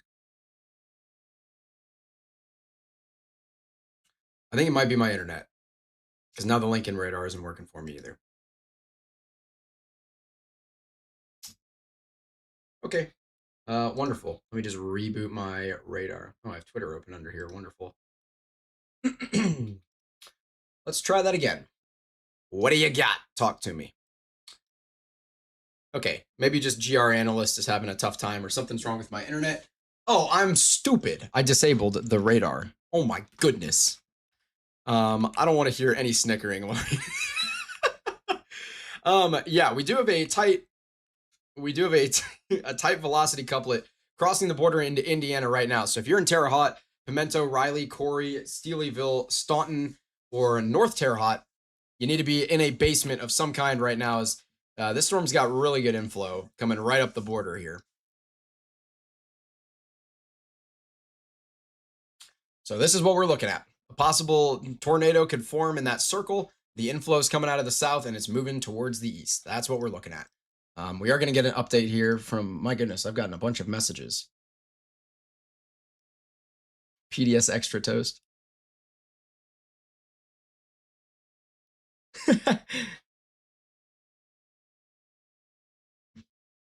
Okay, I think we are going to get an update here from Norman, a live update from out in the field here in just a second. They have shrunk the tornado warning polygon that's on the Illinois side of the border down to the size of a quarter. They've got a postage stamp, a PDS poster stamp tornado warning. This is not actually a PDS warning, I'm joking. But we have a a really, really small tornado warning. But it's not about the size of the warning, it's about what it's able to do.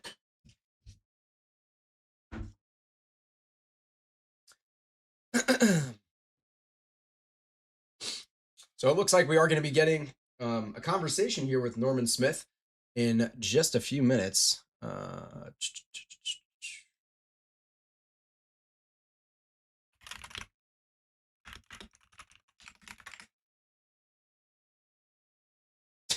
Just copied and pasted the same text to him from earlier about hopping in so we can chat. Yeah, this is a concerning supercell here near Terre Haute. Riley, Corey, Pimento, Staunton, Sealyville, eventually towards Brazil and Centerpoint. This area has already been hit by a couple of stronger storms earlier this afternoon, as we've covered, or earlier this evening. My goodness. So if you're in this tornado warning polygon, you need to be getting to a basement, especially if you're in Terre Haute or Riley or Sealyville.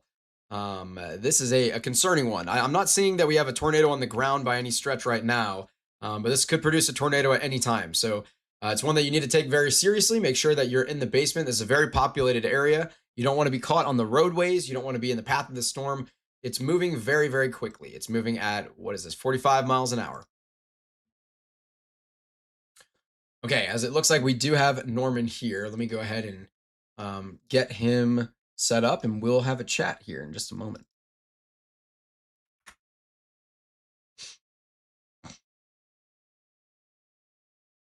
Alrighty, let's go ahead and hear from Norman. Mr. Norman, how you doing? Good, man. Good. Heading south out of Marshall on the west side of the river that runs through Terre Haute. May have had a tornado near Marshall. There was a big power flash we just got on stream. Not sure if you caught it or not, but I saw you somebody nearly posted. die to lightning like 5 times. There's some bolts were coming down right in Oh front of yeah, you. I don't know. I don't know if he was watching, but dude, I was like, surprised with Star. Yeah, you know, it's funny. I unmuted the feed for just a second, and I heard you go like, "Oh my god!" like something like literally unmuted it right as there was a giant lightning bolt directly in front of you. Yeah, Um, man, it's been hectic out here. It's probably one of the craziest projects I've ever seen. Yeah, yeah, there might have been a brief tornado near west of Terre Haute. I don't know. I just seen tire flashes and damage. Um, Did I think we catch the right edge of that rain wrap tornado back yeah. off to the west near Westfield. And then, yeah, ever since then, really nothing too crazy, but lightning barrages in the structures. Yeah. Absolutely. Now I've seen I think I want to say you were near that storm near Decatur that had that ridiculous hail core dropping baseballs in that area. And I don't know, I don't remember if it was your feed that I saw it on. I know you were in that area at least at some point. So that storm was crazy. The hail core looked nuts. Oh, yeah, I'm glad I wasn't. But So what's the city that you're headed towards again? so I'm heading, I forget where the river crossing is specifically, but it's south of Terre. I can't look at my phone, so I was driving, but it is Okay, south so of you're Terre pushing into Haute. Indiana. I got you. Yeah, yeah, yeah. I can't go through Perfect. Terre because I don't want to get, but also set me up because it is southeast. So might as well just get out ahead of it now more than Hmm. anything. But it essentially goes towards Sullivan. Once I head to Sullivan, I'm gonna shoot back north, get a visual of it. But been a crazy day.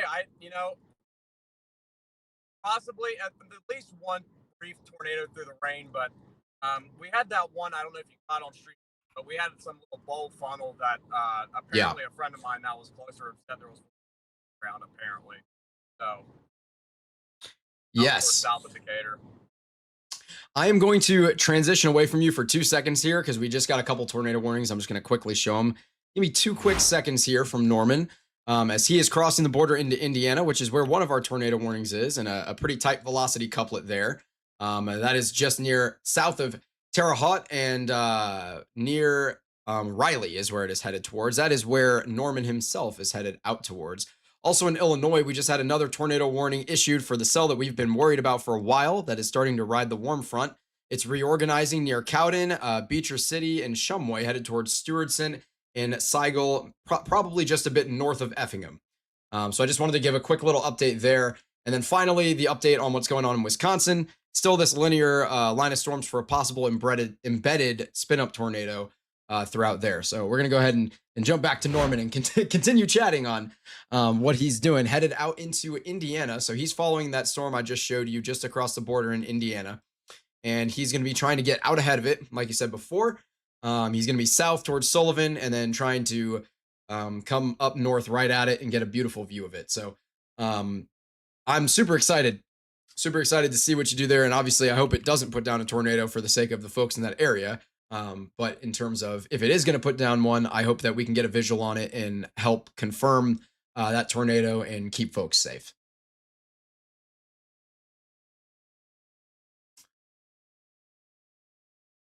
I think you're muted, Norman, or I may have done that. No, Oh okay, no, that was you. I actually so yeah, so it's actually going. I'm going to Hudsonville right now. Is where it's at. I'm probably about like 4 miles north of Hudsonville. Okay. So let's see what it does. I hope for like it doesn't drop a tornado because we're now starting to almost get into the sunset hours Right. and almost kind of get into more of a populated town. Like really not many big populations, but a lot of sporadic towns out through western Indiana. So I hope for their sake it doesn't happen, but Right. we're gonna try to get there as soon as possible. Yeah, absolutely. It's definitely a concerning outbreak that we've had here, and we do have 3 considerable severe thunderstorm warnings now throughout portions of central Illinois. So all the flash flooding, all the tornado warnings. You know, we've had a. I don't know if you saw because you've been out chasing, but there was a very large tornado up in Wisconsin of all places at the Wisconsin and Iowa border. Kind of unexpected there. We Really, had another confirmed tornado up there as well. I did Um, not see that. yeah, those were showing some pretty insane debris signatures on radar. So Um, those were Wow. concerning. Wow. Yeah.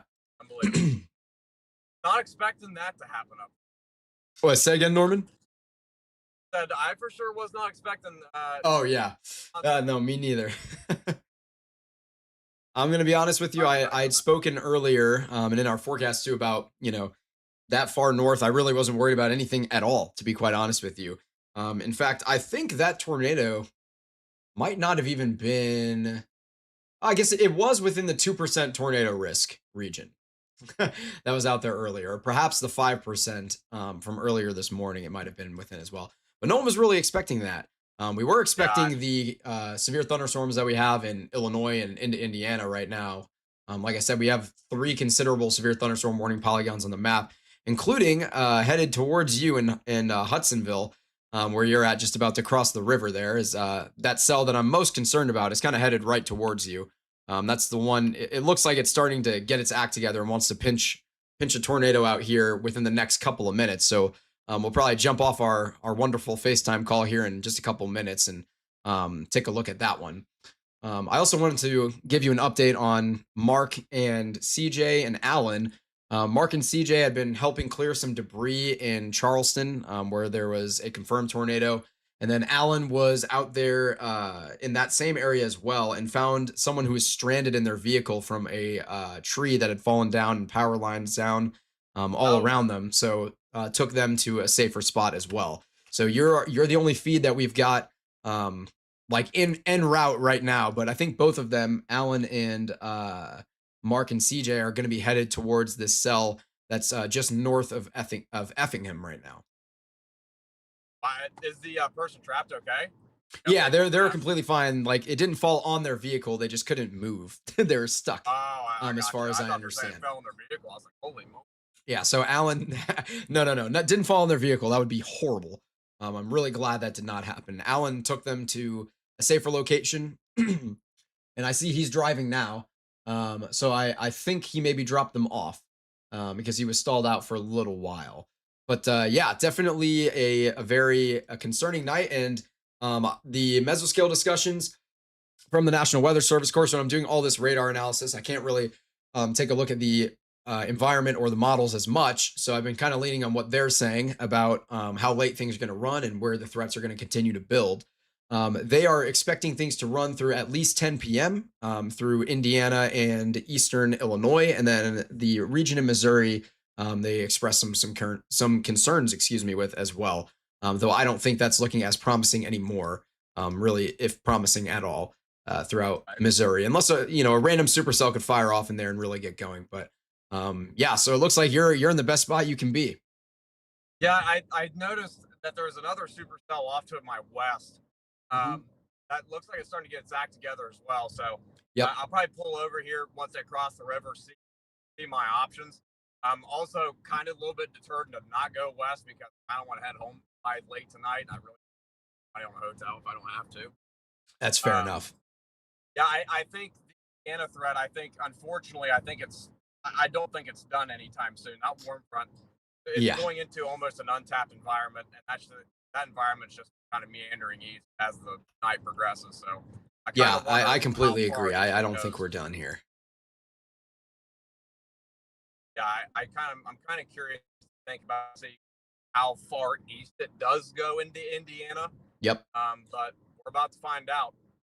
Yeah, yes, we are. As you are a man on a mission headed out that direction right now. So I guess we can go ahead and leave you to it and get to covering this cell just to your west. So yeah, definitely stay on the lookout for that one. It looks like it really wants to get going right here. That inflow is starting to get pinched off by the RFD.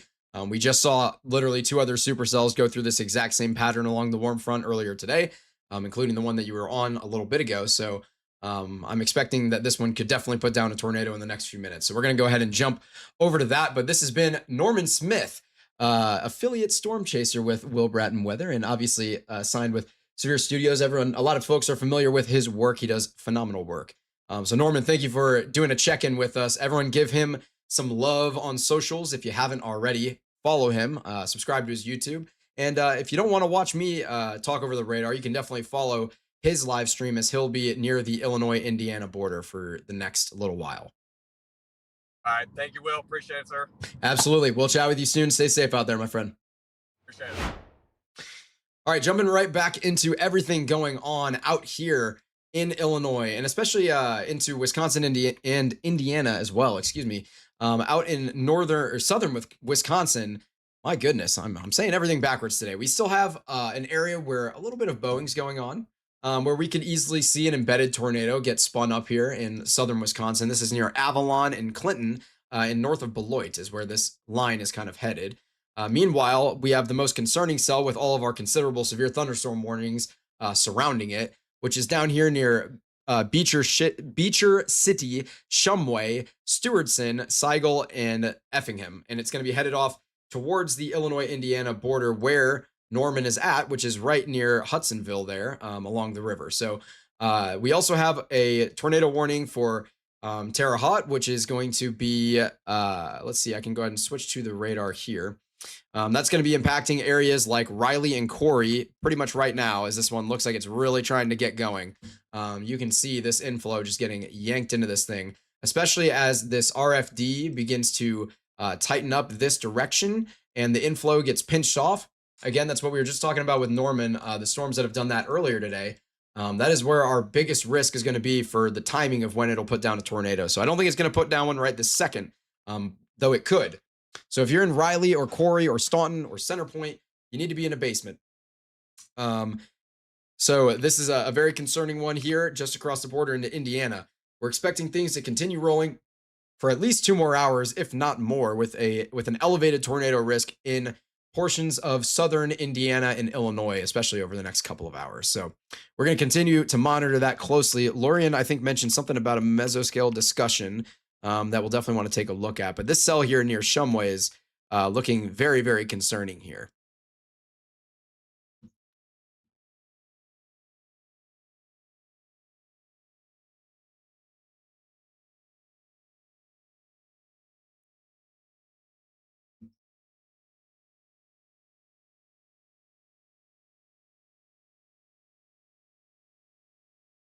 Okay.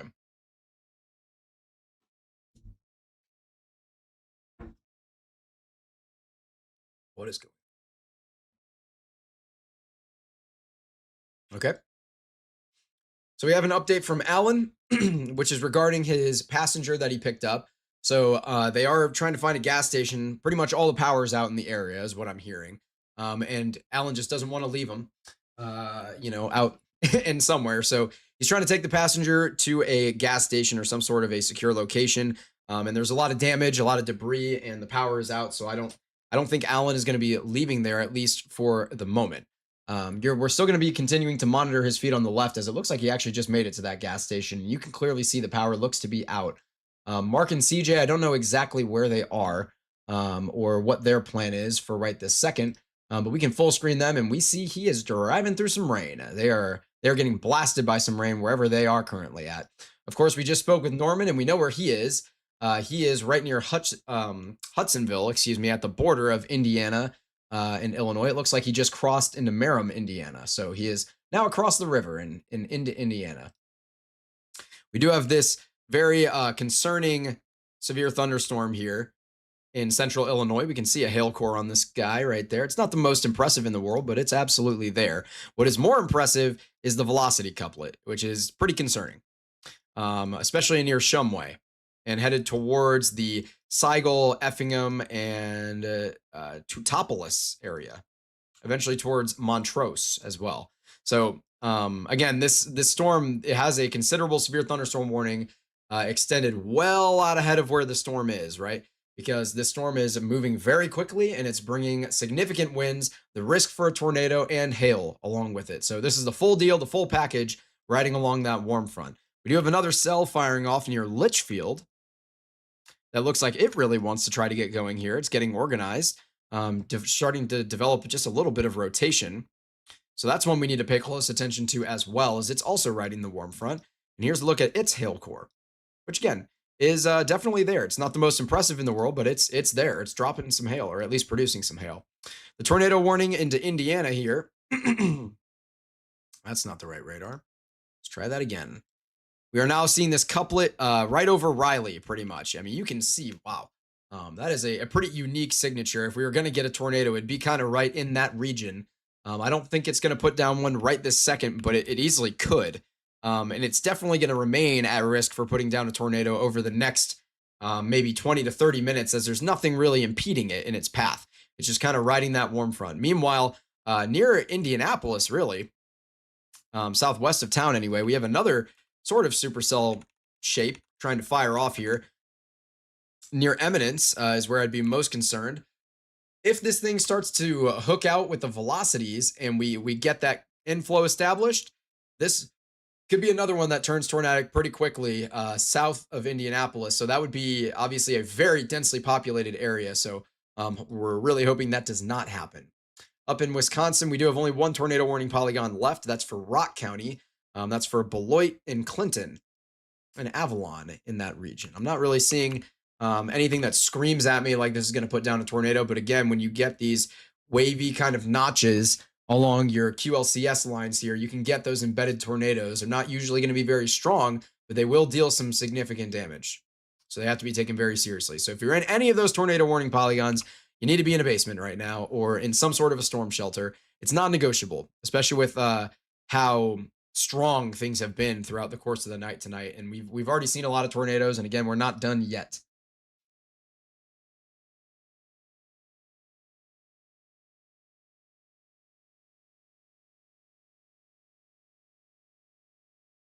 Yeah, Alan is low on gas, but there's a lot of damage and no power, and he doesn't want to strand the woman that he picked up anywhere. They're Brandon and Alan and the team at Midwest Weather are not exactly sure what the plan is going forward, but we're going to continue to keep them on the left side of our screen just so that we can check in on them and make sure that everything is okay. Mark and CJ again are traveling. I don't know exactly where they're going, but they are in rain wherever they're at.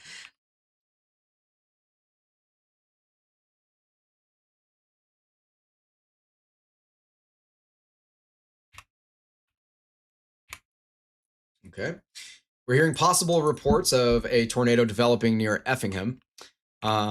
This kidney bean shape, this is kind of what I was talking about in Western Missouri. I was like, if something could fire off and stay by itself, the environment's still kind of there. And we have one that's starting to do that near Humansville, Collins, and Woblo, and Kaplinger Mills. So that's one to watch in southwestern Missouri, northwest of Springfield. And we're going to continue to closely monitor this storm near Effingham, as this one is very concerning here. It's possible that we could have a tornado on the ground here within a second. I got to take a very quick bio break. In the meantime, I'm just going to full screen Norman's feed for just a moment here, and I'll be back in just a second.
Man, I just walked back in my room and I'm like, in my office, I should say, and I'm like, man, it kind of smells like Raising Cane's in here. Oh my gosh, the tornado got confirmed. Of course it did.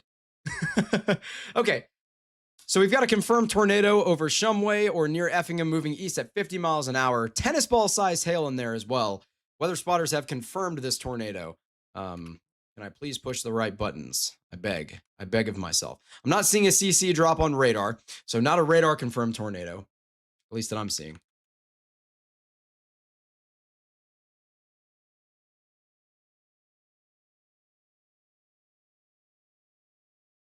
Another tornado warning coming in. Alan's going to call in, I'm hearing. Oh, he's calling it a night. Okay, I see.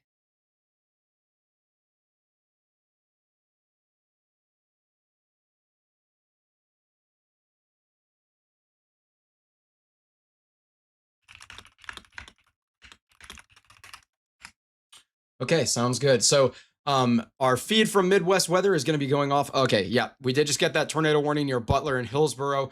This is the one I was just talking about before I went and took a little bio break. It looked like it was getting its act together, and it most certainly did.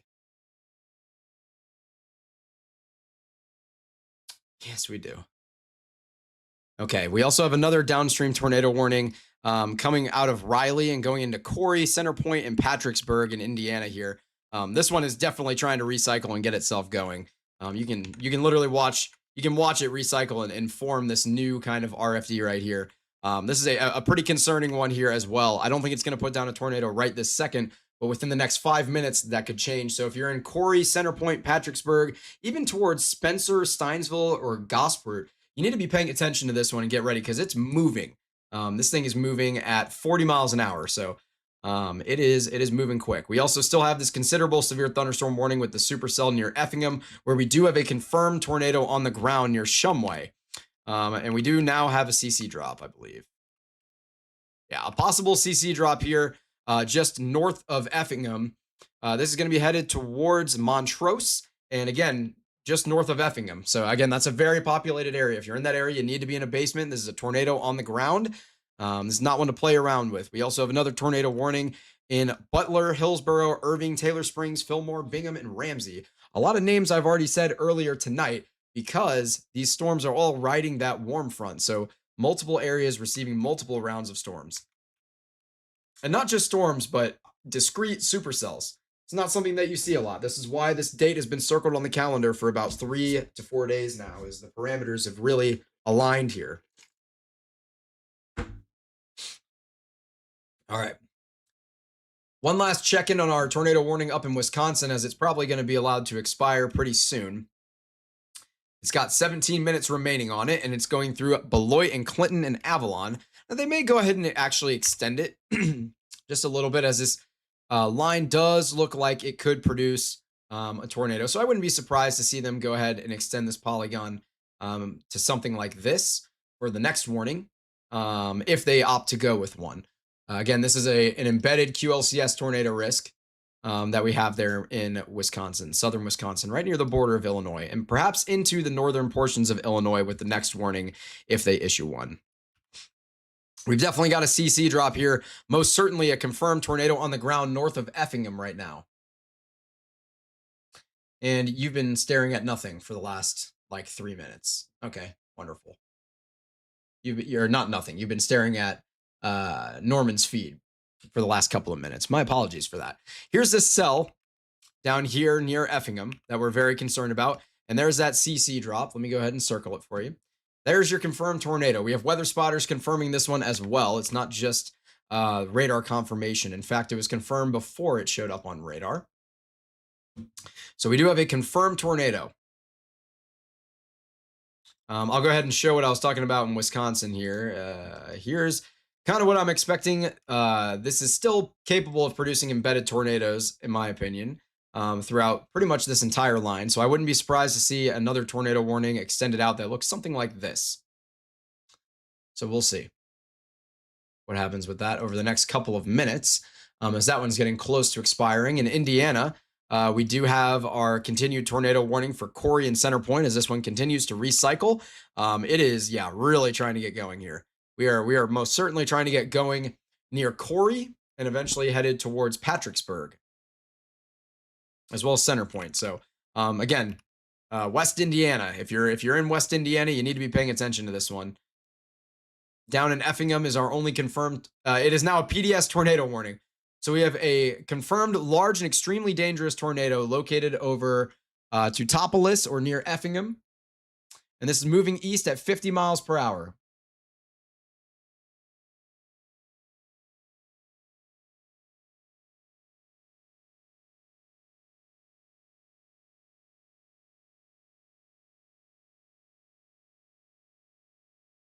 I see that. We just had a very small tornado warning polygon issued. Oh yeah, yeah. We've got another area of rotation right here near Marshall or north of Darwin. This is right at the river, at the border between Indiana and Illinois here. So this is definitely a concerning region as well.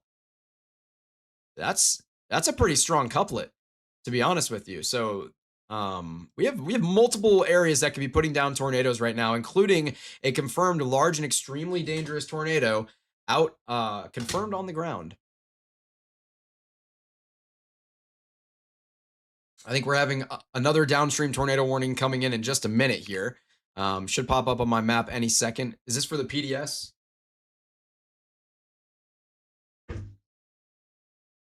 Okay.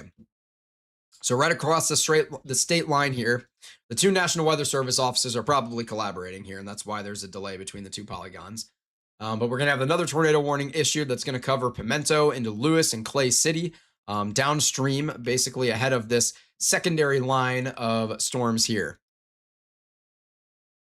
Or not secondary line of storms, the westernmost updraft here that's rotating. There's that polygon right there. So we have, again, two areas of rotation, one here near Corey and then one here near Marshall. And they're both headed off towards the east and maybe slightly towards the southeast. And that is going to bring a significant risk here into Indiana. So we are starting to see some of the risk really make its way into Indiana.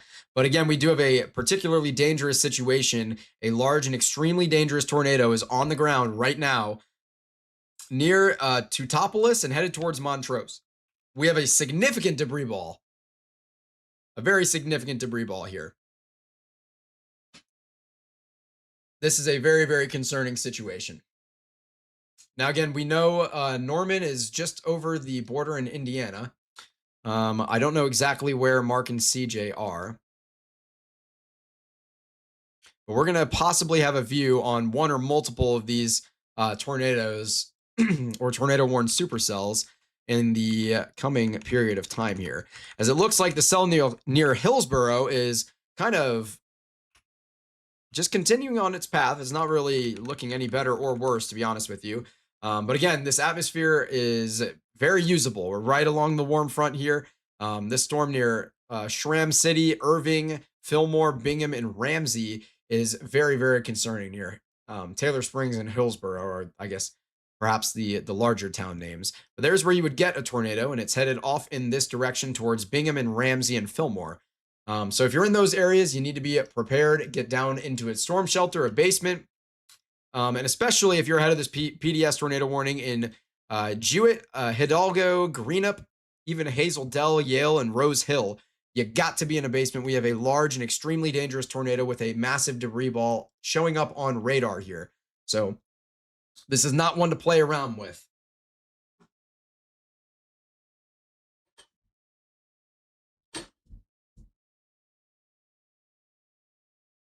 You're good, Lorian.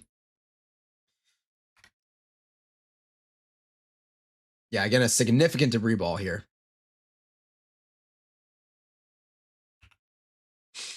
Getting DBZ values as high as 60 in this debris ball as well. So this is a very, very concerning tornado here. I know we don't have any kind of a visual on it to show you, but if you're in Montrose, you have got to be in a basement right this second, or the interior most room of a sturdy structure. Get in the bathtub, put a mattress over you, do whatever you got to do to put as much between you and this tornado as possible, because this is a very strong tornado and a very large tornado near Montrose. And this debris ball is just continuing to grow. We can take a little cross section of it here and see if we can figure out how high debris is being lofted. Okay, maybe we can't. Doesn't want to work for me.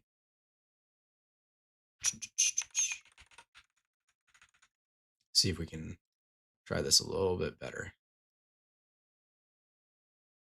Why is this not wanting to work with me here?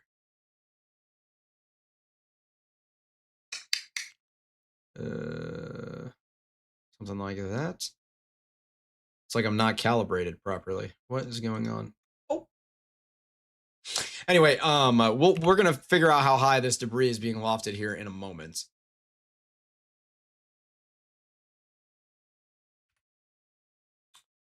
My GR analyst is not wanting to work with me very well here.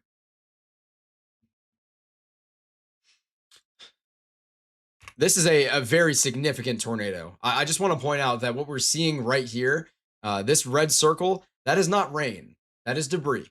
So we are seeing a very strong tornado tossing up a lot of debris near Tuopolis in Montrose, or Tutopolis.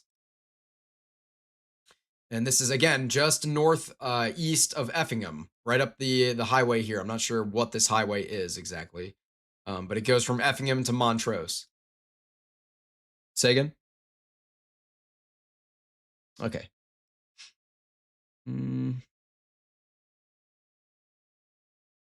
Yeah, I think I'm gonna have to wait a couple scans to try and get a good look at how high this debris is getting wafted. But my goodness, you have a pretty incredible CC drop here. Actually, it looks like the CC drop, the signature at least got slightly weaker on this scan. So possibly a weakening tornado. Hopefully it is, but it's definitely possible that we have a very, very strong tornado on the ground right near Montrose right now. So if you're in that area, if you're in Hidalgo, Rose Hill, or Jewett, you need to be preparing for impact from a tornado. Again, we do have two areas of rotation just across the river in Indiana as well, near Pimento, or specifically Darwin here, as well as near Clay City. So if you're in those areas, you have got to be paying attention to this as well, as we don't have a confirmed tornado on the ground from those right this second, but we easily could very soon here, as this is what we're looking at. We have an area of rotation here, and an area of rotation should be right there. Let me just switch to, yeah, okay, that was right. Yeah, this is a kind of a weird one where you have two supercells almost, but this is kind of what's going on here. So if you're in these regions, you've got to be paying attention to these warnings, and you have to be in a basement. We did just get a downstream PDS tornado warning issued for Cumberland and Jasper counties in Illinois. So this is the same PDS tornado warning that is the current large and extremely dangerous tornado near Montrose. This is headed now towards Hidalgo, Rose Hill, Yale, Willow Hill, and Hazeldale. So if you're in those areas, you have got to be in the basement. Again, this is a pretty scary debris ball that we're seeing here on radar right now.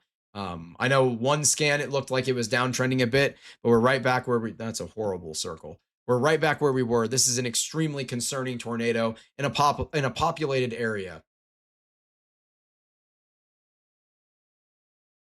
We're hearing reports of potentially the tornado here near Montrose ripping the roof off of buildings. So if you're in the path of this, do not play around with it.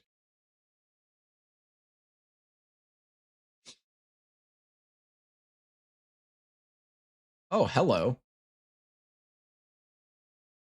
From what you just DM'd me. Lorian just sent me from Fox Weather. I don't have the rights to use this, but I do. If you can post this in the chat, Lorian, we do have a large and extremely dangerous tornado just north of Effingham. This is definitely a very concerning situation here. One of these sky cams or tower cams in Effingham has got an incredible view of this. It's not really a rain wrapped tornado here at all, or at least it wasn't initially. This is a very, very concerning tornado warning right now. If you're near Montrose, Jewett, Hidalgo, Rose Hill, you have to be in a basement or taking shelter. Again, like I said, this is where your tornado is. This is not rain. It looks like rain on the radar, but it's not. This is debris that the radar is coming in contact with, because this is a very, very dangerous tornado here. And we've got a donut hole now. That's just insane. This is insane. This is a very concerning tornado. A very, very, very concerning tornado right now. And it's headed towards Rose Hill and Hidalgo. So if you're in that area, you have got to be taking this seriously. This is a particularly dangerous situation. A large and extremely dangerous tornado confirmed on the ground right now.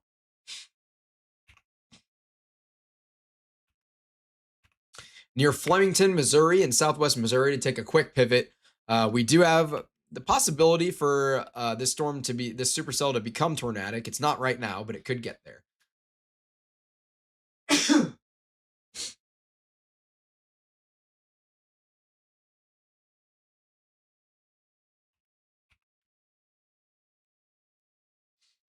So we are seeing reports of numerous homes being hit by this tornado, and we have a significant debris ball right now, a very significant debris ball south of Montrose. Potentially the debris from multiple homes being hit by this tornado, unfortunately.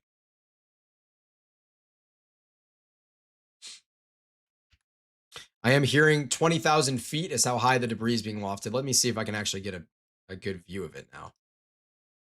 It just, why does it, it's not wanting to give me like an actually, oh, here we go. I sort of got it this time.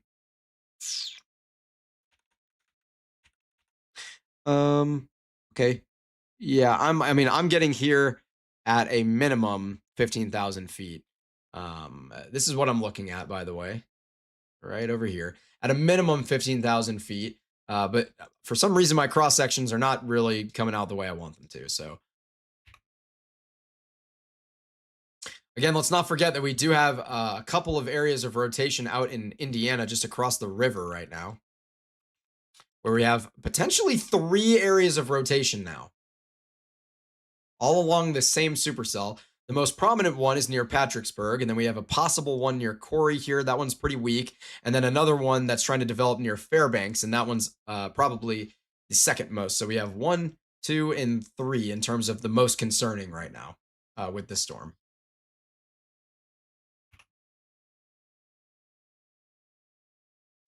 Wow. So apparently via Brandon Kopic, who's a very well-known storm chaser that you may know, we are seeing homes completely slabbed right now, or at least a home completely slabbed. So essentially what that means is the home has been completely wiped off the foundation and there's nothing left but a concrete slab. That is really, really scary stuff. This is a very dangerous tornado and perhaps a violent tornado that is on the ground right now.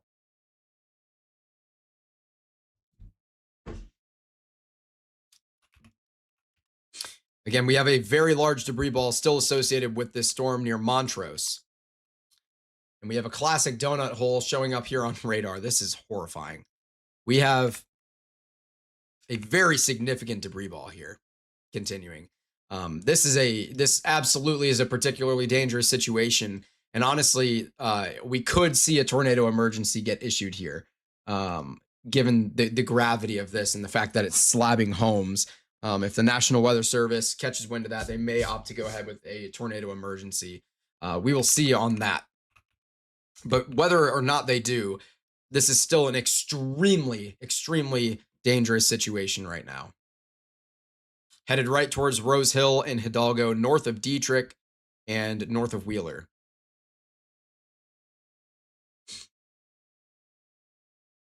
Our tornado warning in Wisconsin is basically being allowed to expire, just a heads up. That one does have about a minute left on it at this point.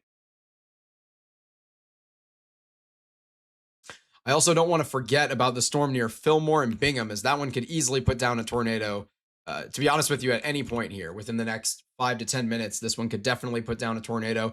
It's completely by itself, has literally no interference. I mean, literally nothing around it. So this is one that we need to watch very closely as well. Again, it's following the same pattern that we just saw this storm that's putting down a potentially violent tornado right now, and the storm before it that also put down a particularly dangerous situation tornado. They're all doing the same thing. They're all following that warm front. This is what we've been worried about in the forecast for a couple of days now. This is very, very concerning here. Okay. Yeah, we do have a flash flood warning now extending into Indiana, into Terre Haute. This is basically just a ton of rain being dumped in this area. So again, flooded roadways, you need to stay away from them. Turn around, it's not worth it. Speaking of turning around, man, I wonder if Norman turned around and went back for this PDS tornado. I can go ahead and check in on him really quick. Says he's in Robinson, Illinois. So he crossed. Okay, yeah, he's going for the PDS tornado. He is gunning right towards it right now. So we may have a visual on the storm from Norman Smith as it recycles. That CC drop did weaken a little bit, but there is still a very large debris ball associated with this tornado. So we're going to continue to watch Norman as he makes his way out towards this storm.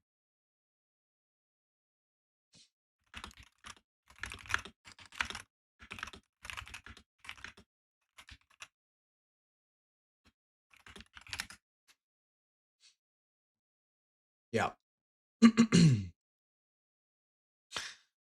This is crazy stuff here. We are getting into that type of outbreak mode right now. So we did have the first PDS tornado warning lifted as it's kind of moving out of that polygon. So we have one PDS tornado polygon on the map right now for a confirmed large and extremely dangerous tornado, which was last confirmed at 8:21 p.m. Now I will say that this velocity couplet has weakened just a little bit.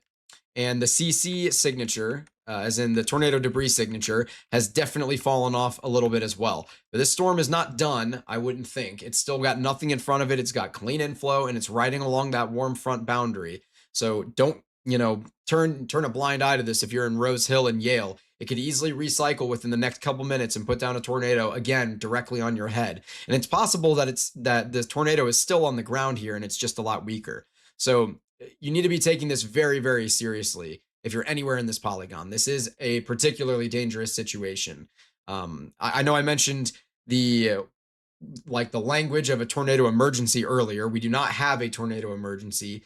And at this point, we wouldn't be seeing the National Weather Service issue one. However, if this recycles and puts down another extremely strong tornado, we could see a tornado emergency issued, as a lot of times it is that second tornado that ends up being the strongest with these cyclic supercells that ride along these warm frontal boundaries.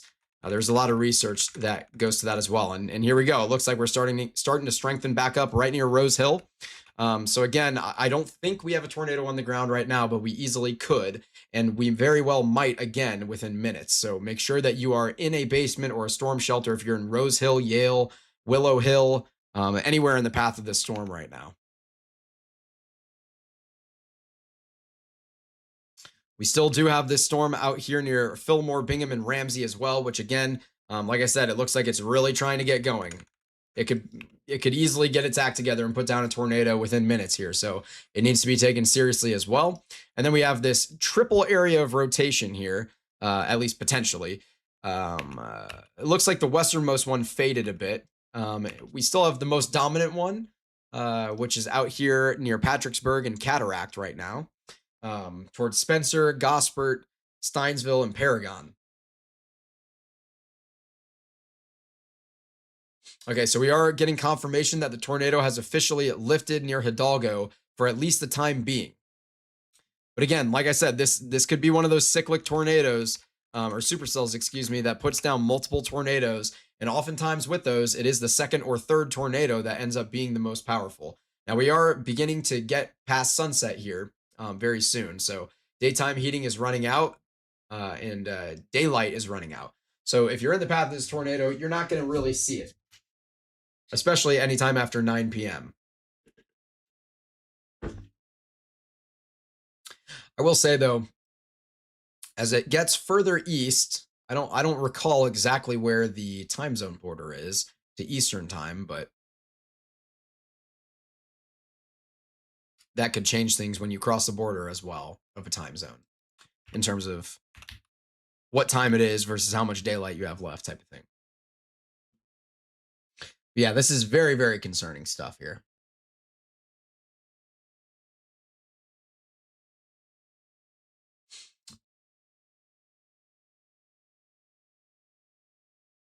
We have apparently 2 folks injured from that house that was completely destroyed.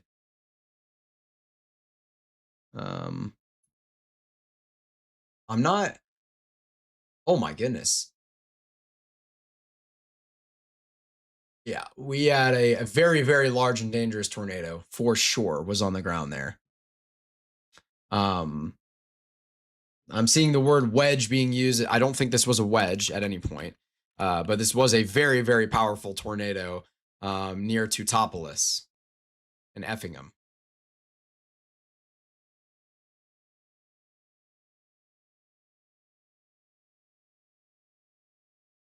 Okay, so we are about to get a new, or we did just get a new tornado warning in Wisconsin. This one actually, this looks like the best it's looked in the last couple of scans here.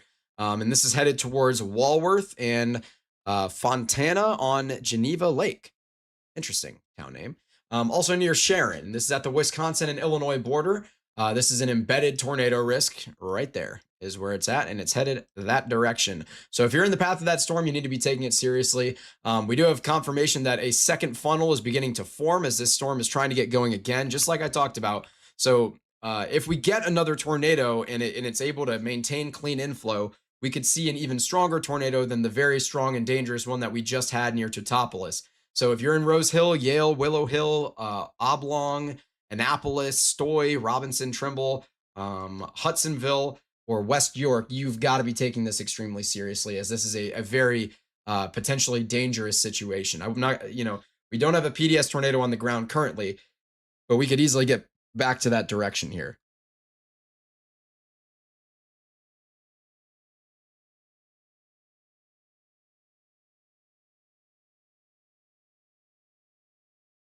Wow.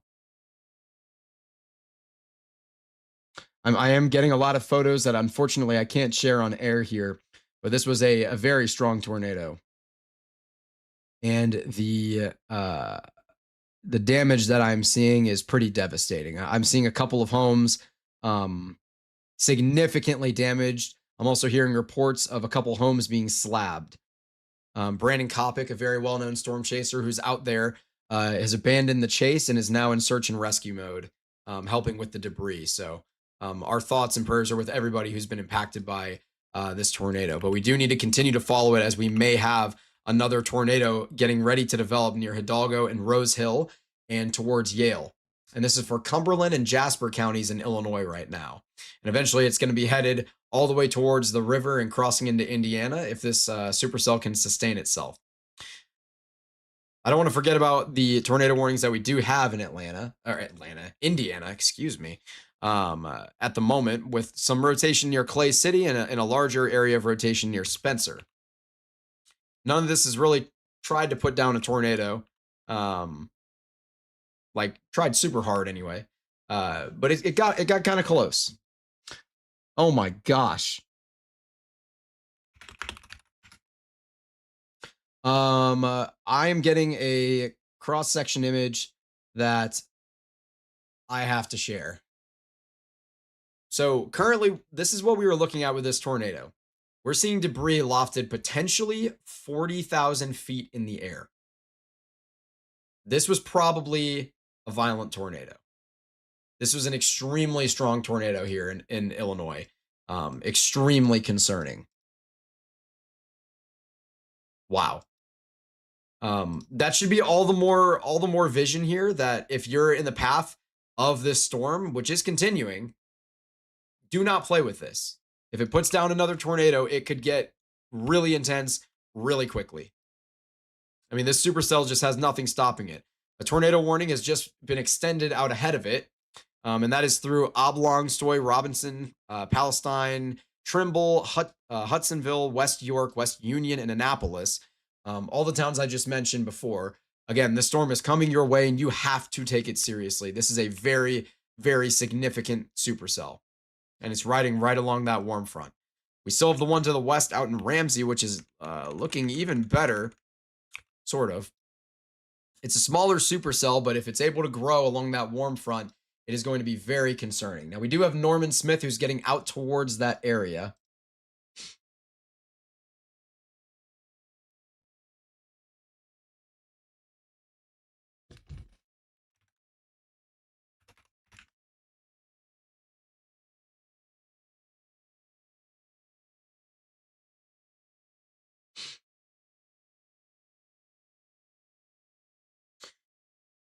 So Mark and CJ did have a tornado on the live stream. I'm not sure which one exactly this was. I can go ahead and show it here. 1 second. Let me just go ahead to this. This should work for at least for a second. You can see the radar in the top right-hand corner of your screen still, where we did just actually have a second tornado warning extended on the Ramsey supercell. But here's a look at the map in the top right corner of your screen. But here is what we are getting from Mark and CJ as of a little while ago. You'll see two little low rings there. The one on the left is most likely your tornado, where they did have a confirmed tornado on air not long ago. Extremely concerning stuff coming out of Illinois here, guys. Really, really concerning stuff. Now, I don't know exactly where Mark and CJ are at.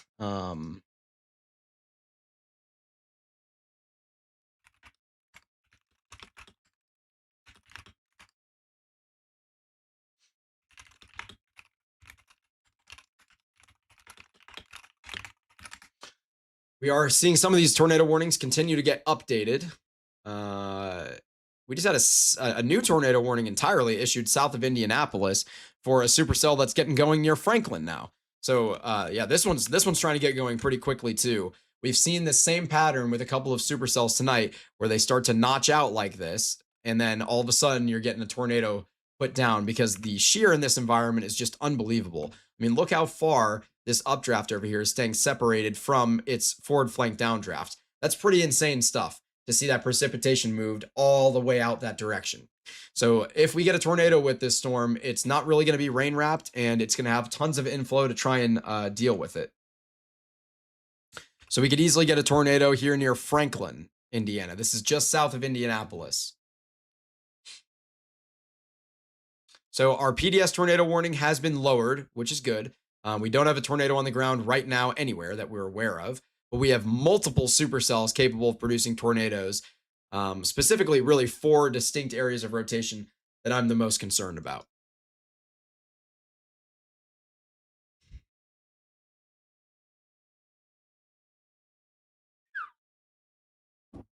Okay, so I have some news that Lorian's just given me.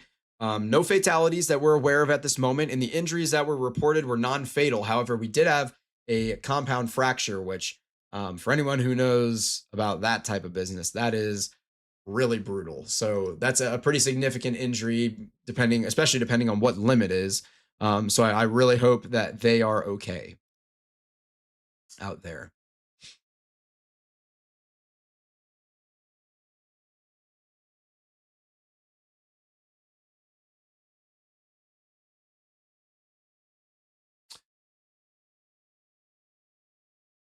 Apparently, CJ might be looking at Evansville. I don't know exactly where Evansville is on the map at the moment. I don't know where they're at either. I don't know if they're still in Illinois or if they made their way into Indiana. He said, I don't know. I don't know if they're in Illinois or Indiana. Okay, CJ just said he can jump in for a quick little live hit.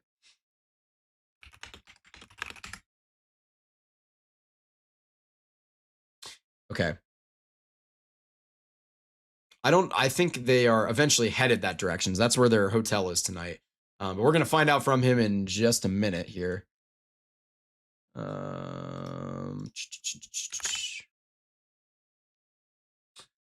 Okay. It looks like they are parked for at least a quick moment here. In the top left-hand corner of your screen, you can see that. We do have, again, 8 tornado warning polygons on the map right now. And we are going to be getting a live conversation here with Florida Man Weather, or CJ Morgan, as well as Mark Sudduth, or Hurricane Track, in just a moment here, seeing what they are going to be up to. We do know that Norman Smith was headed back across the river to the west as he was going to try and get on this PDS tornado warning from a little bit ago, as that cell continues to recycle and try to put down a tornado yet again here near Yale. It's still recycling right now. I'm not worried about it putting down a tornado right this second, but we might not be far from it getting going again, maybe 5 to 10 minutes. The cell near Ramsey, again, if it tightens up, it could do it at any time here. We're kind of waiting for this RFD to begin to occlude that inflow. The same thing that we've been talking about all night. with a lot of these storms is how you have this big open V with this inflow going into it here. But when you're able to get this RFD to come around this way, which is kind of like what just happened on this scan, this one looks like it's trying to get going here. It's literally, it looks like it's trying to get going right now, just east of Ramsey. We do have CJ here. I'm going to go ahead and pull him up in just a minute and we'll have a chat with him as soon as I can get him here. Okay. We did just have another tornado warning issued, I think. Or that was an update on one of them. All right, let's go ahead and have a quick chat with Florida Man Weather. CJ, talk to us. Where are you at? How are things going? What was that tornado like? Oh, it was a nice little cone tornado, man. So we are in what town is this? Uh, Dietrich, Illinois. We're Okay. gonna be heading down to Evansville, which is where we're gonna be staying tonight. And it's mainly because it's getting dark, right? Right. We don't, doesn't feel comfortable chasing, but the tornado had lifted, so we can see that obviously from the distance. But beautiful cone tornadoes. So I saw Isaiah Montgomery had reported it, and we were driving south Your down AirPods are making 57 some into it. crazy noises, by Oh, the way. I don't know what that is, but it's cracking me any up. better? I apologize. No, I could hear you. You're It's good. just like in between like words, it's going like in my ear. Oh, Anyway, okay. sorry. You're No, you're good. good. Continue. So you're near Dietrich and you're headed down Yeah, towards Evansville, Indiana. I towards apologize. Evansville. No, you're good.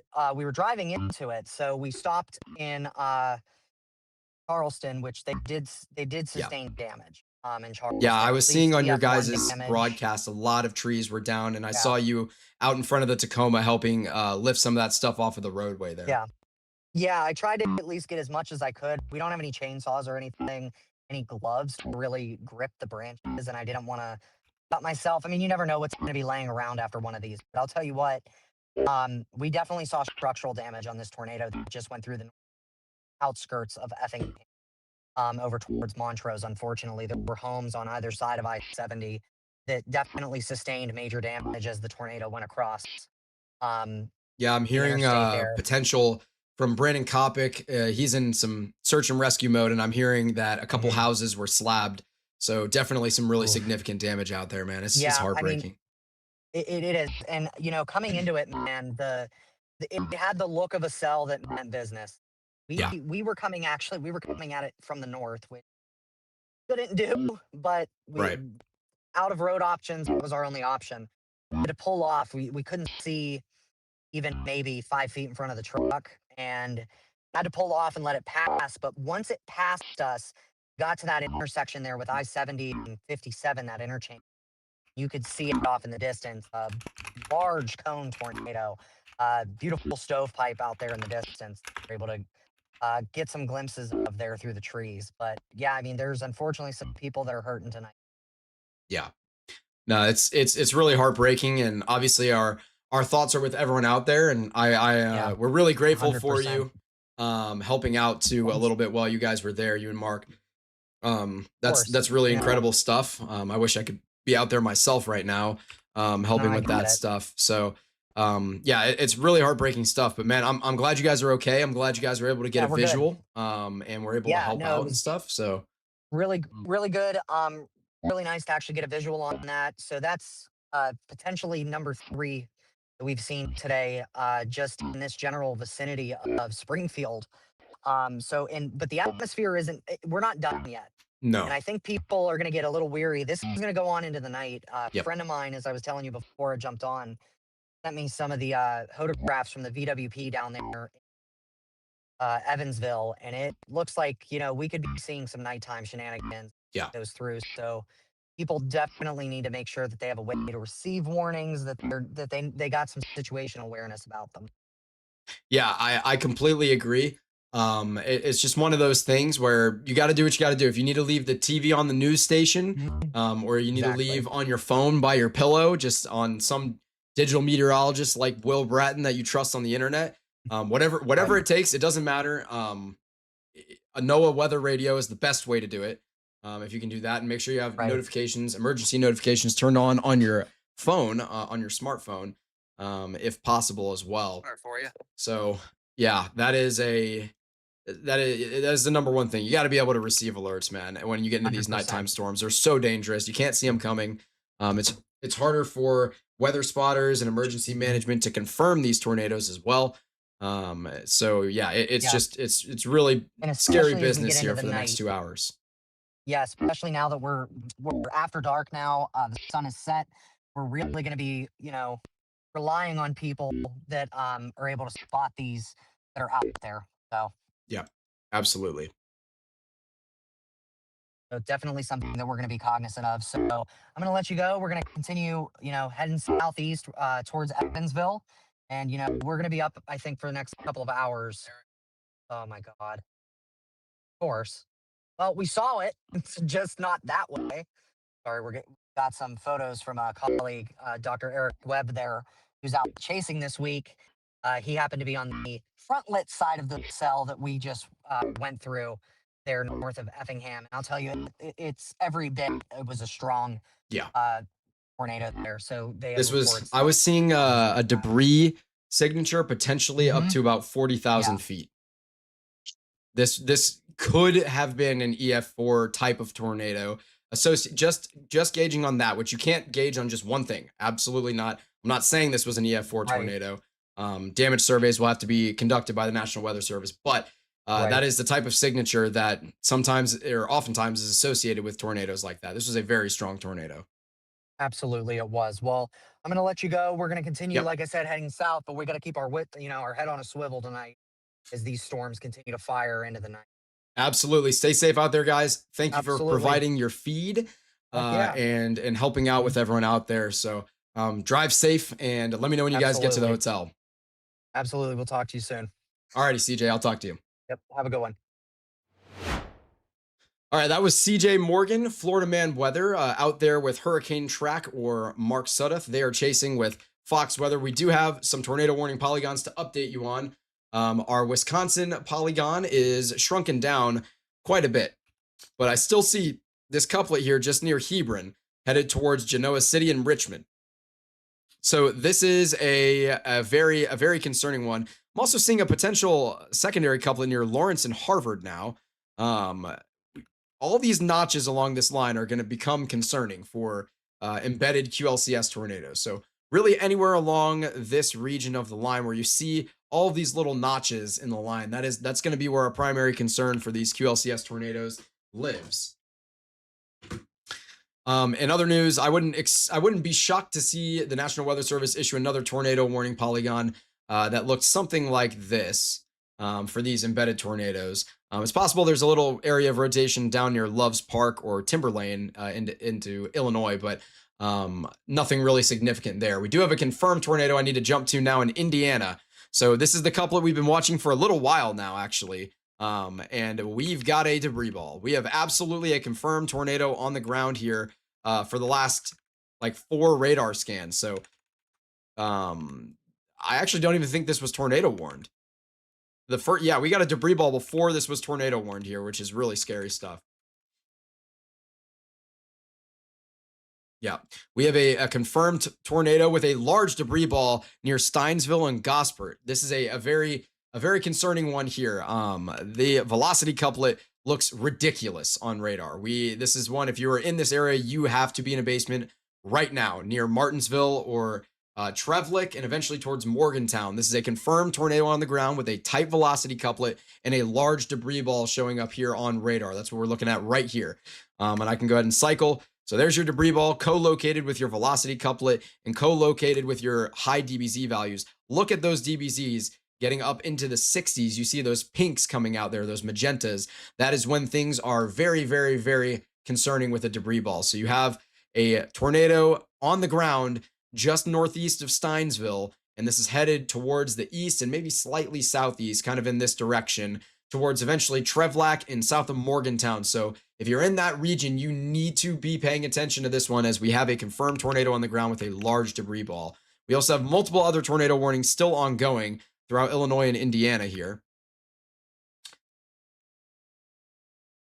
And we did just get a new downstream warning for one of these cells. I see it.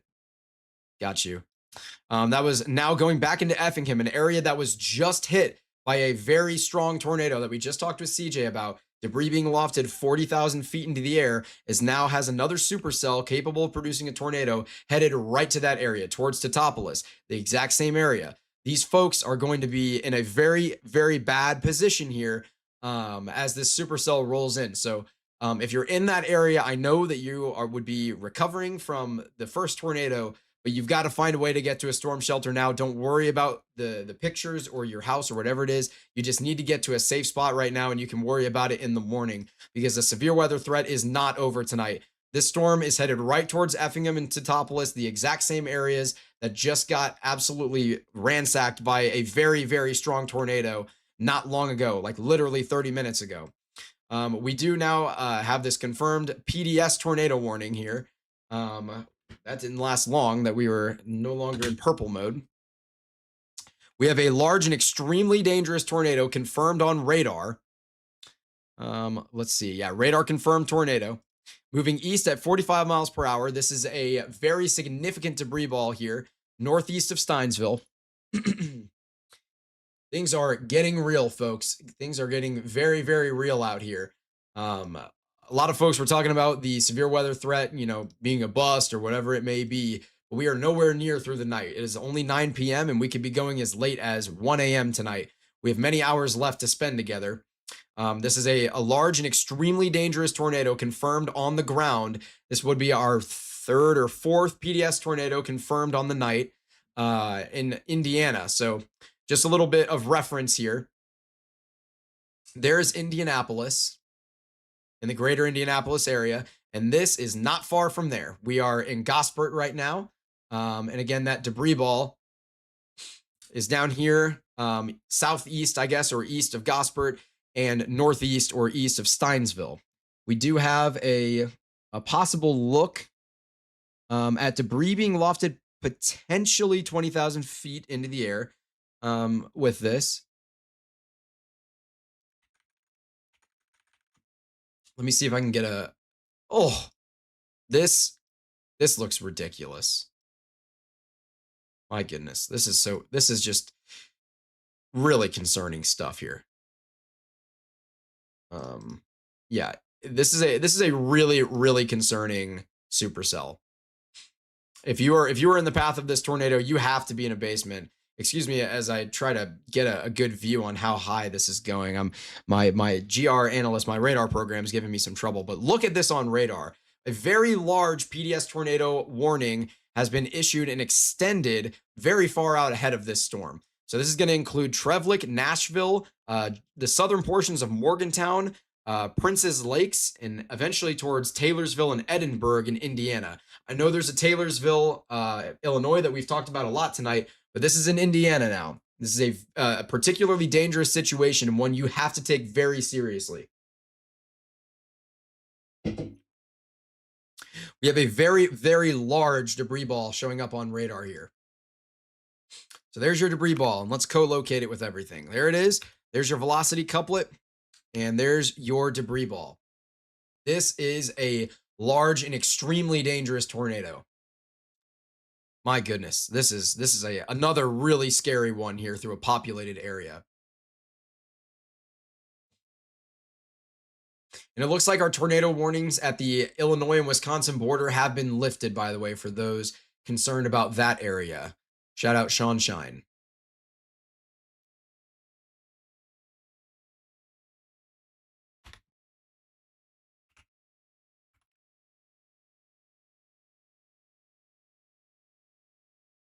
Okay, so we do see that a couple of the tornado warnings on the Illinois side of the border are getting kind of condensed down here. We do have one tornado warning. This is the one that produced the other particularly dangerous situation tornado, the large and extremely dangerous tornado just near Effingham in Teutopolis. This storm is still tornado warned as it's headed towards the river. It's trying to get its act together to recycle, and put down another tornado, potentially near Hudsonville, Trimble, Merrim, and towards Sullivan eventually in Indiana across the border. And then we also have near St. Elmo, it's a heck of a town name, and Altamont And this is just southwest of Effingham, another tornado warning, where this is a supercell we've been watching for a little while now, since before it was tornado warned. This is another one that we're concerned about. I don't think it's going to put down a tornado right this second, as we still have a pretty broad area of inflow here. But if any of this can get kind of pulled tighter and we get a little bit of a tighter zone like this, it's going to be pretty much tornado time. But keep in mind that this could still put down a tornado at any time, regardless of what I say. So if you're in St. Elmo, Adamant, Watson, or south of Effingham, or really just anywhere in Effingham, you've got to be getting to a shelter. I know that you were just hit by a tornado moments ago, a very strong tornado, but you've got to find a way to get to shelter. This is another very dangerous situation that could be headed your way if that cell produces a tornado. But meanwhile, the particularly dangerous situation that we do have is unreal. I think this is the biggest debris ball of the day. This is horrifying, folks. This is really scary stuff here. I'm gonna see if I can figure out how high debris is being lofted. Give me a moment while I fiddle around drawing lines on the map over and over again. Okay.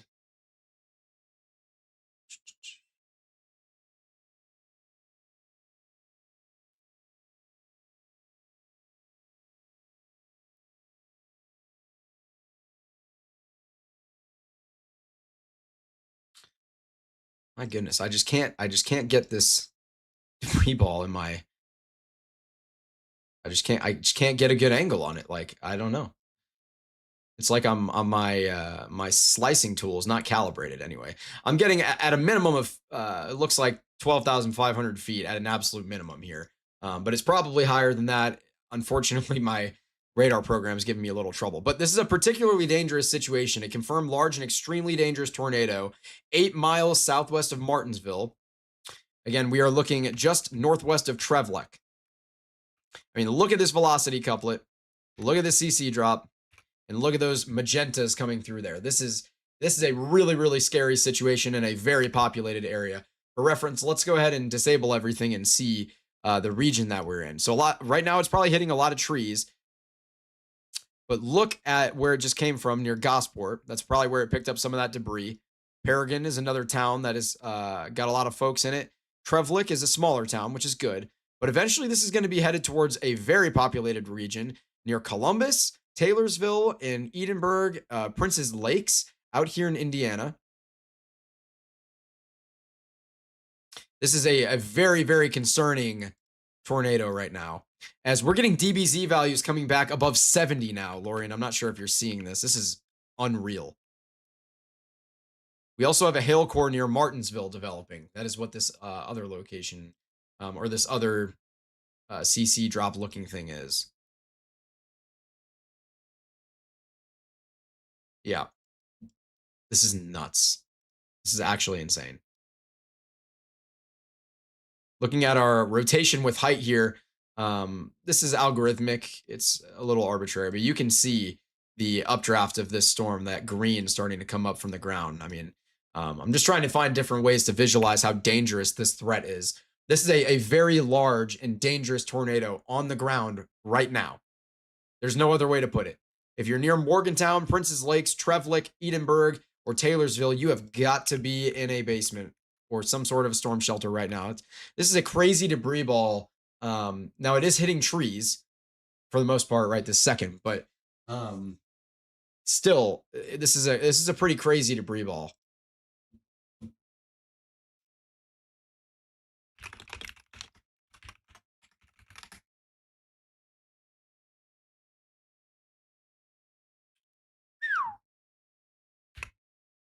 Yeah.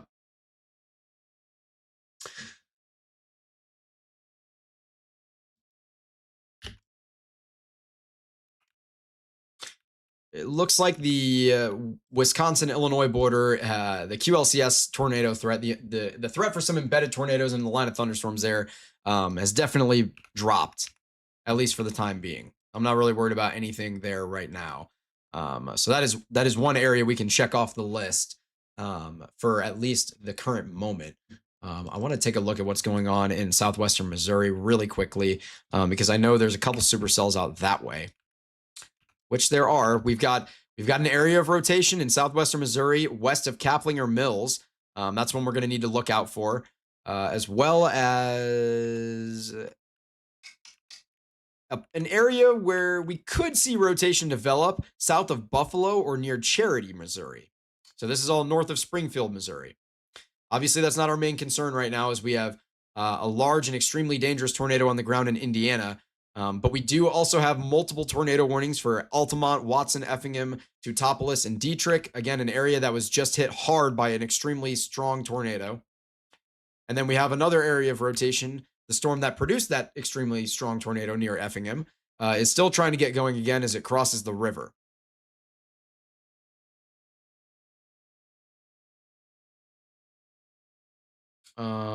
For Robinson. Oh, yes. I've got that one. This is turning into a pretty crazy tornado outbreak here. We are getting into the evening hours. We're after sunset, but folks, the threat for tornadoes is not going anywhere right this second. I mean, this is probably the strongest or the second strongest tornado of the night, I would think right now. That is just an enormous debris ball. And on radar, the DBZ values coming back, the magenta, and even getting into the grays and browns is pretty ridiculous. And your storm relative velocity is this velocity couplet is pretty ridiculous as well. This is a very, very concerning storm here. And again, this is a tornado on the ground right now, which has been on the ground for a little while at this point.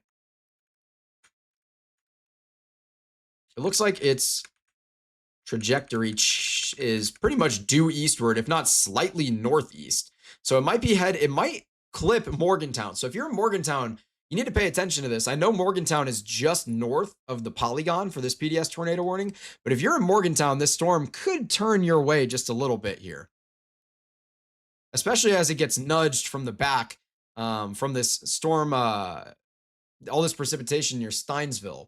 All of this outflow coming from that area could help push this a little bit more towards the north and towards Morgantown. So I know Morgantown is not in the polygon for this PDS tornado warning, but you need to be ready for this if you're in Morgantown, Indiana. Again, this is south of Indianapolis.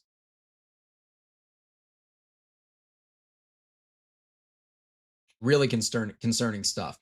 We do have Mark and CJ on their drive home. We're just keeping an eye on them, making sure everything's okay. They're in the top left-hand corner of your screen. And we also have Norman Smith, who was headed out. He's probably near this Robinson cell or the one that's back towards Effingham. He's going to be in one of those areas.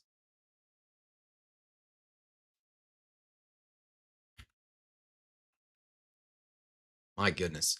This debris ball is genuinely ridiculous.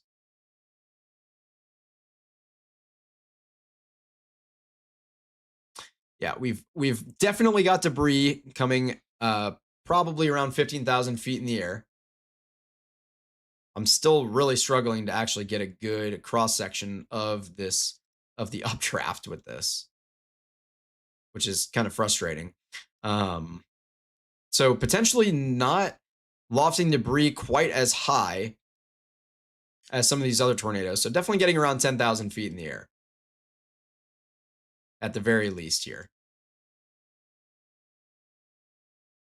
Possibly around 15,000 here. Yeah, probably getting close to 15,000 feet at the minimum, I would say. I'm really struggling to get a good cross section of this.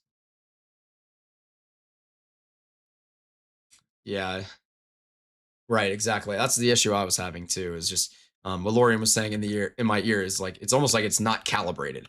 It does look like things are weakening here a little bit. This velocity couplet has significantly dropped off. In fact, this tornado may have occluded here at this point. I'm muted. Oh, I was just muted in Discord. Whoops.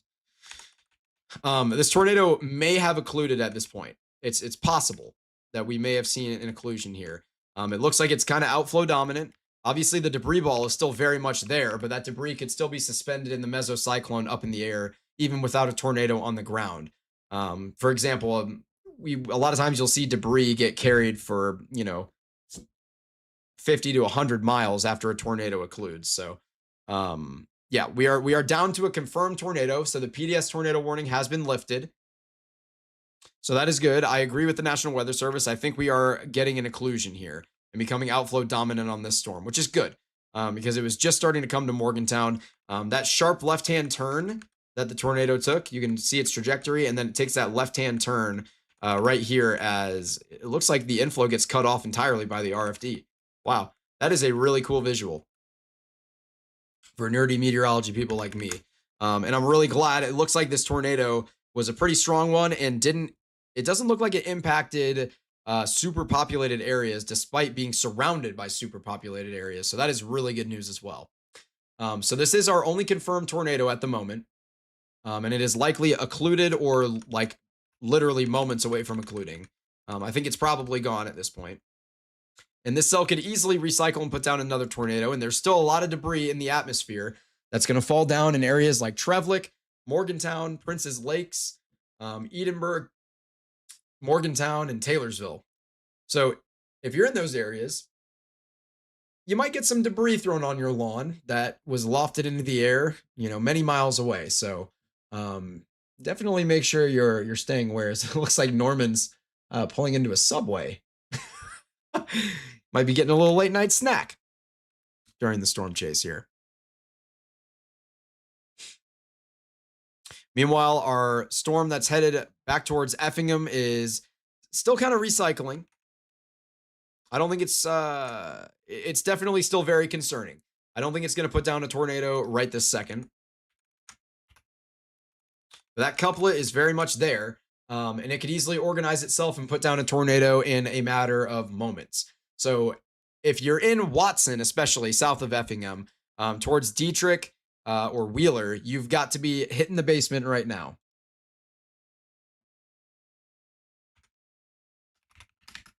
Sorry, Lorian. I don't know how I keep managing to do that.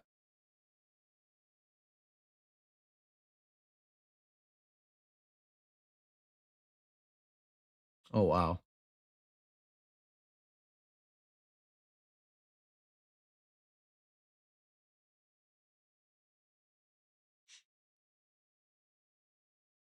Wow, wow, wow. Some of these photos coming through, unfortunately, I can't share them on air here, but some of the photos coming through from these earlier tornadoes are insane. Actually, it looks like we might be tightening up here again near Watson. So we might be getting ready to potentially have another tornado here near Watson, Illinois. This is just south of Effingham. So if you're in this region, in this tornado warning, you're hearing the sirens go off, you've got to be in a storm shelter. So again, this is just north of Mason near Watson, headed towards Dietrich and Wheeler, and just south of Effingham. You have more storms, supercells potentially, starting to fire off, trying to ride along this warm front. The exact same thing we've just watched all of these storms do that have put down all these tornadoes in this whole area. And now we have other thunderstorms here towards the St. Louis area and the East St. Louis area trying to get going and do the exact same thing in central Illinois. If one of those can stay further south than the rest and become dominant, we could easily see another tornado threat with one of those storms. There is a large cluster of thunderstorms up here that could be dropping some pretty significant wind and hail, but I'm not worried about a tornado threat with this right now. I can take a look at the hail core on it. Maybe if I can get there. Yeah, not anything super impressive. We are pretty elevated here, 8,000 feet.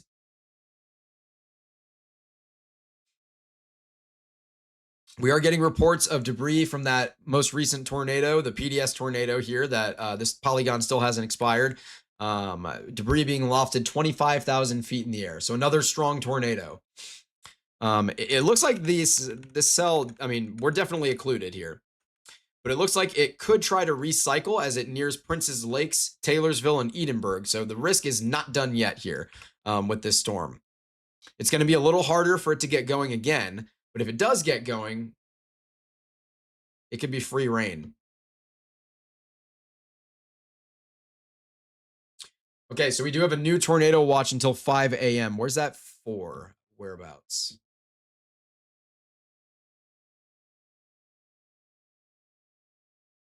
Oh, yeah. Okay.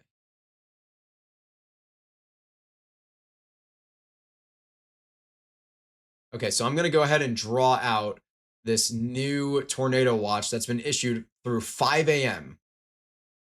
Oh, it doesn't go all the way to St. Louis. My art skills are so poor. But bear with me, I'm doing my best. That's roughly where it is. We have a new tornado watch here in this region until 5 a.m. Say again? Okay, perfect. Thank you. I can see it on a secondary like browser that I have open, sort of, but yeah. So we have a tornado warning, or excuse me, a tornado watch for a very large region throughout southern Illinois, southern Indiana, southwestern Ohio, in northern portions of Kentucky. That's going to last through 5 a.m. tonight. So again, the severe weather risk is nowhere near done. Nowhere near done. This is a very potentially robust outbreak, as things may try to get going here again in Indiana from this previous PDS thunderstorm. Now, we do have a secondary area of rotation right near Bloomington, the college town, that is now tornado warned. So we do have, and this one might be rain wrapped if we get a tornado there. A potential tornado that could form in the next 5 minutes or so, or even within the next 5 minutes, near Bloomington, Indiana. So hopefully it misses the college town. Even though I'm not a Hoosiers fan, obviously we never want anyone to get hit by a tornado. Yeah, this is definitely a concerning one as well. We've literally seen every storm in this environment that gets good rotation going put down a strong tornado.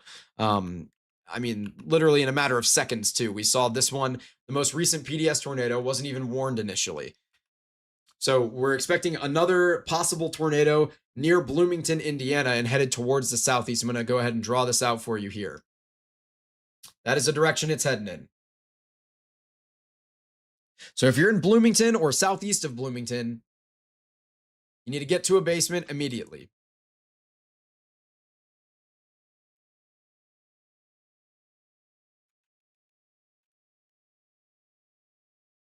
Yeah, I think it looked better 2 scans ago than it perhaps does now near Bloomington, which is a good thing. Hopefully it is not going to put down a tornado.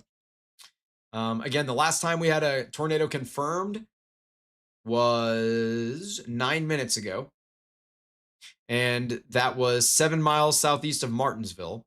That was the previously PDS tornado. And you can still, my goodness, by the way, you can still see this debris ball.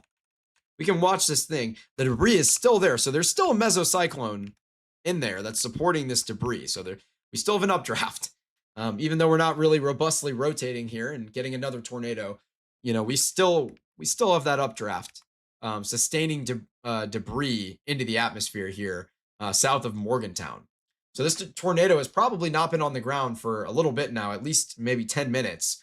But we're still seeing debris lofted at least a couple thousand feet into the air. So very, very concerning stuff. This was probably a pretty strong storm and a pretty strong tornado.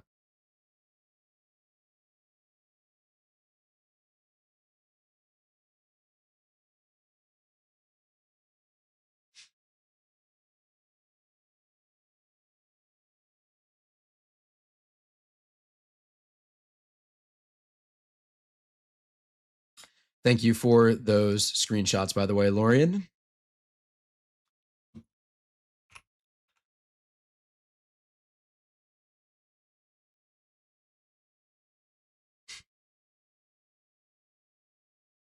Yeah.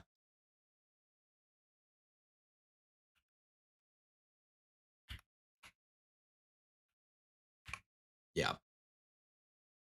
Yeah, I think this supercell down here near Springfield, Missouri, is not looking very concerning. It's hardly even a supercell. I don't even know if I would call it one, as it's not really, it doesn't appear to be rotating anyway. Other than that, everything that we have going on around the map right now, other than flash flood warnings, is out here in our general region of concern in Illinois and Indiana. So we are in this area. That's where we're at for the rest of the night. Now, it's possible that we see a couple of storms fire off into eastern Missouri and western Illinois throughout the night and continue to push towards southern Illinois as well. The potential for that is there, as a lot of that atmosphere has been untapped, and there's still a cold front that's going to be pushing through. It's not really at that angle, but I drew it poorly. But a cold front that's still going to be pushing through that area and potentially bringing the risk for a supercell to fire off, maybe somewhere like Belleville, Illinois, for example, where the atmosphere hasn't really been touched, and it can take advantage of all those resources. So that's something we're going to have to keep a very close eye on throughout the evening as well. We're still looking at this couplet near Watson on this supercell, headed towards Dietrich and Wheeler. That one's still tornado warned. Meanwhile, fully into the Indiana side of the border now, near Sullivan and Carlisle. We have another couplet there as well that is concerning. Or perhaps not fully into Indiana. It's like right at the river. It's basically crossing the river right now into Indiana. And obviously we do have this confirmed tornado that was last confirmed 12 minutes ago. Most likely occluded here. It would be near Prince Lakes now. Again, that debris signature is still there. So we still have a mesocyclone. Excuse me, we still have a mesocyclone suspending some of that debris, most likely branches from trees and stuff and leaves that were launched into the air at least a couple thousand feet, being suspended still towards Prince's Lake and Edinburgh and Taylorville. So if this one recycles and gets going again, we could see another tornado associated with it, but I don't think we have one on the ground right now, though it is possible.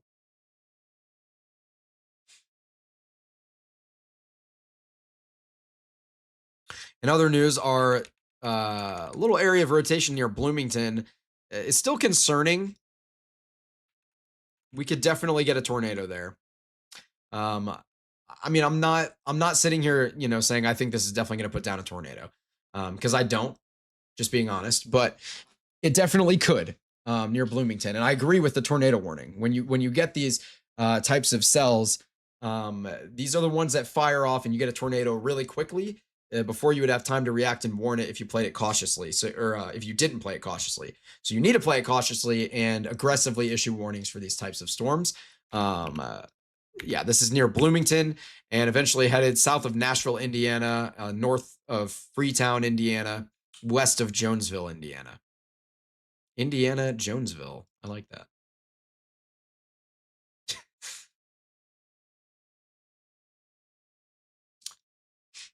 Looking at our Watson storm, you can see that couplet is still there. We're watching it very closely. Looks like this thing has a little recycling that it needs to do, in my opinion, before it would put down a tornado, though it's definitely possible that we get one at any second, as it always is. The other couplet at the river is now like literally on the river. And that one looks like it's reorganizing a little bit. And yeah, this one near Merrim is looking pretty concerning here, just southwest of Sullivan, northwest of Carlisle, and west of Duggar and Bucktown and Linton. That one is beginning to concern me a little bit more. And again, remember, this is the same supercell that put down a very significant tornado about an hour ago, or maybe less than an hour ago. So this is one that we need to watch very closely. It's got a history. It looks like it's trying to get itself going again. It's still riding along that warm front. So yeah, we just got to continue to watch this one very, very closely here.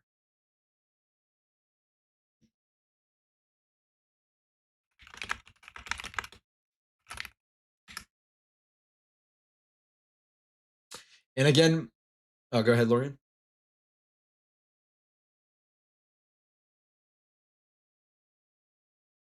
Okay.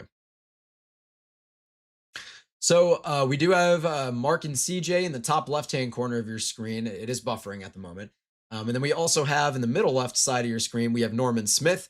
Mark and CJ are headed towards their hotel, but they're still live, and we wanted to keep them up there just so we can check in on them and make sure that they're doing okay, as they had 3 tornadoes on the day, including that potentially really strong tornado near Effingham. And then Norman, I believe, is still out there chasing, though I don't know exactly where he is right now. We had an update in Crawford County, Illinois on this tornado warning. I think that's this one on the border. I might be wrong. But yeah, that one's been shrunk down, and they're going to go ahead and remove that one within minutes here. Or maybe they just let it expire because it's a 5-minute remaining on it. But this couplet, this supercell near Sullivan and Carlisle and Bucktown is looking very, very concerning. I think it's the most concerning one at this current second for me.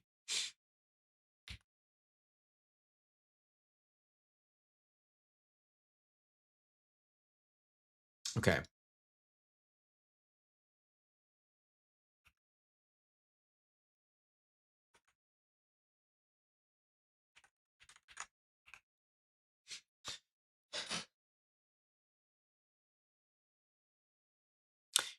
Yeah, I think I would agree with what Lorian just told me, which is that the rotation here south of Effingham is broadening out a little bit here. There's still a hail risk, and this storm could still recycle and reorganize itself along this warm front, but I don't think it's posing an immediate tornado risk at this current moment, and hopefully it'll stay that way.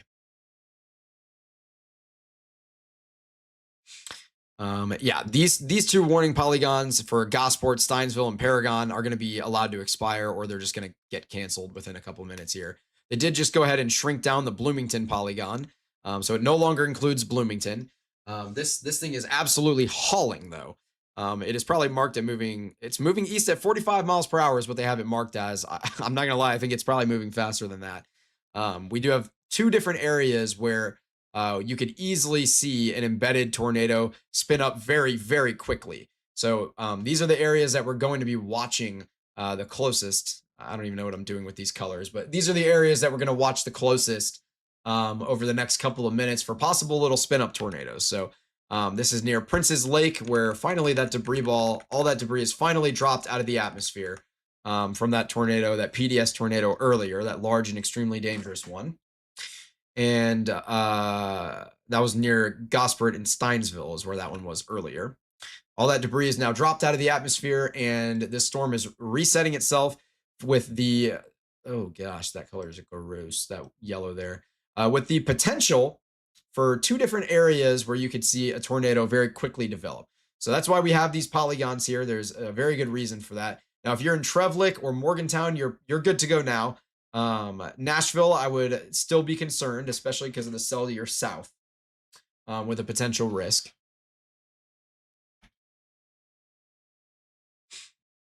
As things continue to push very, very quickly.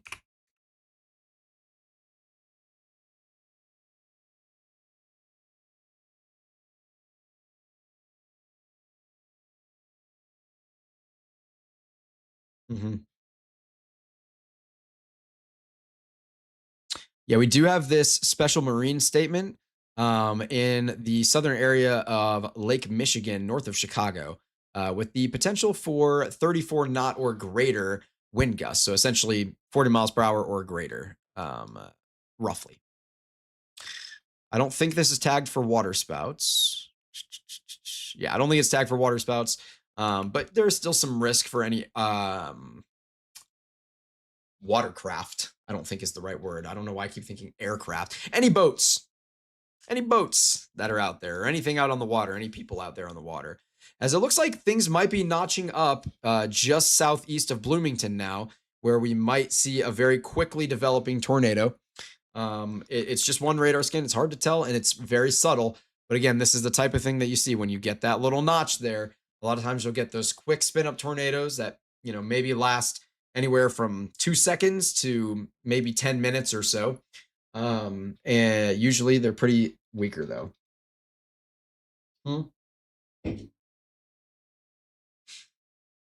I see. So they are going to allow the tornado warning on the Effingham storm to expire, as indicated by the downstream severe thunderstorm warning that is put out ahead of it. But that storm is going to continue to be monitored very closely because it will pose the risk for potential tornado genesis as it recycles. We also have another cell firing off near Hillsborough, Taylor Springs, and Coffeen, Walshville, Panama, areas we've already talked about again. This one has the potential to try and get organized as well, but it is quite young. Let me switch to the Lincoln radar. Yeah. So southwest of Taylor Springs, this storm could try to get itself going as well and become tornadic. It's still too young right now. Could you say that again, Lorian?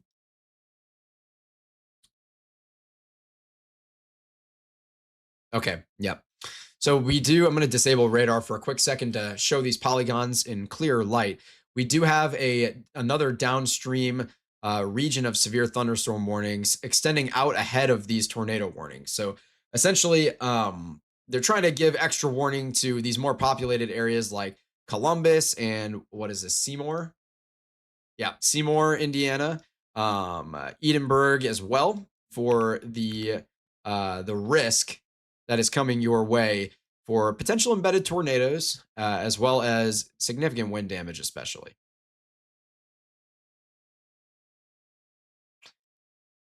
Yep. And then this cell near Carlisle in Sullivan, that couplet is honestly looking a little stronger. That one looks like it's trying to get going again. Now, the morphology on radar doesn't look amazing, but the couplet, the velocity couplet's definitely there. We are elevated, though. We're looking at about 6,000 feet. I also wanted to take a quick look at this hail core that might be going on here near Marshall and Clark Center and Martinsville near the Indiana and Illinois border. This is on the Illinois side. Let's take a look at this hail core. Oh, yeah. Definitely got a hail core going on. It's not the most insane hail core in the world, but it's definitely there. So we've got definitely some hail going on north of Martinsville and Clark Center, heading towards Oliver, Denison, and Marshall. That's just on the Illinois side of the border of Illinois and Indiana. So that's one we need to watch closely. Again, we do have a confirmed tornado warning polygon on the map, but we don't have a confirmed tornado on the ground at this time. However, at least as far as I know, yeah, the last time it was confirmed was 23 minutes ago. But we do have, yeah, this one looks like it's trying to get going right here, right now. This is southeast of Bloomington. This is the type where you get these slightly weaker spin up tornadoes, but they can still sometimes get as high as like an EF-2 strength. And just given the setup here, I wouldn't rule out anything higher as well. So, you got to take this seriously, even though it's kind of a slightly linear threat. But you can see it's starting to hook out a little. It's becoming less kind of linear, to be honest with you, and more supercellular. So kind of a weird development here, to be honest with you. It's like this new updraft is forming, and we're just kind of watching that happen. Yeah, I mean, we've basically just watched a new updraft form and take over. And that confirmed tornado warning has finally been reduced down to just a tornado warning. And it still should be a tornado warning for Edinburgh, Taylorsville, Columbus, Clifford, these types of areas, as the risk for an embedded tornado is still very much there. Again, right now on this radar scan, it's not about to put down a tornado, but the second it notches out something like this pattern, something like this, it does not take long for you to get a tornado from that pattern. It only takes a couple of radar scans, and you don't have a lot of time to issue a warning there. So I like the aggressive warnings. Meanwhile, we have, where's my pen? There we go. We have a couplet. That's just a terrible circle. My goodness. We have a couplet here, southeast of Bloomington, that's looking better with every single scan. We're probably going to get a tornado here, anywhere really south of Nashville, Indiana, and eventually headed all the way towards Jonesville or Azalea. We don't have a confirmed tornado right this second, but we easily could get one here, as this is looking pretty legit. Yeah, you can literally watch this thing wrap up and see these velocities tighten up, these brighter colors coming against each other here. And you can see that S shape that I keep highlighting over and over again. Go ahead and do it again. Where you've got that S shape right there. That is your area of concern. So we're looking at it right here in real time, a prime example of it. We could get it up here near Taylorsville too. It's possible. We could definitely get the same thing happen up near Taylorsville in a short period of time from now. Meanwhile, the cell near Carlisle is also still looking solid. Again, this is the mid-levels. We're looking at 6,000 feet in the air. It's looking okay. It's not one that I'm sitting here like, I think this is definitely going to put down a tornado by any stretch. But it's definitely not one that I would rule out either. As here, south of Nashville, we are looking increasingly likely to get a tornado, in my opinion. We are down to 4 tornado warning polygons on the map, 3 in Indiana, 1 in Illinois. So we have the Effingham cell, and then we have the one just across the river near Carlisle, and then we have these 2 embedded tornado threats that we've been watching here. pushing through Taylorsville. I imagine this one's going to be canceled or it's going to expire. Yeah, within minutes here, because the threat is about to move fully out of the polygon within the next like 2-3 minutes. But this one south of Nashville is definitely going to continue for now, and it looks like it could easily put down a tornado at any second south of Nashville, Indiana here. We're going to keep watching this one very closely.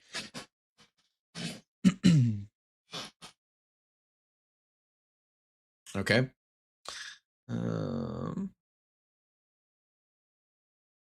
Okay, I don't think that's showing up for me yet, unless that's it says 9 minutes left on that one. So it might not be showing up for me yet. Okay, all good. Now, the tornado warning near Effingham is probably going to be allowed to expire here. Yeah, that's definitely going to be allowed to expire. That storm is not looking nearly as concerning right now, but again, it's riding that warm front and it could easily recycle and become tornadic again.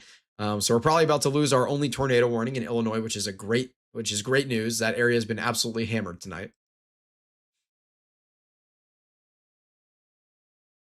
And yeah, the cell near Carlisle still looking like it could do something.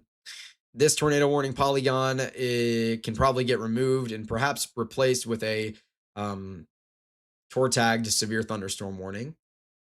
Something along the lines of this. Somewhere Jake Reed is twiddling his thumbs for the tor possible tag. As this line is just going to continue to push out this direction towards areas like Hope, Hartsville, Bernie, Columbus. It's in like Taylorsville right now. Taylorsville is probably getting absolutely blasted with wind right now. Meanwhile, this cell south of Nashville, or this couplet, I should say, south of Nashville, is continuing to look slightly concerning, with the risk of putting down a tornado within minutes. They did just go ahead and issue a severe thunderstorm warning out ahead of the Taylorsville cell. It is not tor possible tagged, though. So Jake Reed is no longer twiddling his thumbs in joy.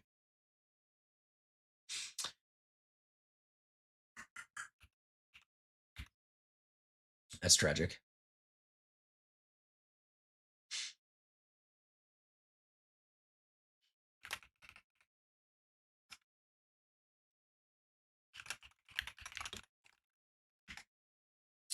Yep. We do have another downstream severe thunderstorm warning here in the same area. We just got another tornado warning in Illinois. What is this? Near Lake, Illinois. This is up near Chicago. What's going on near Chicago? Let's take a look.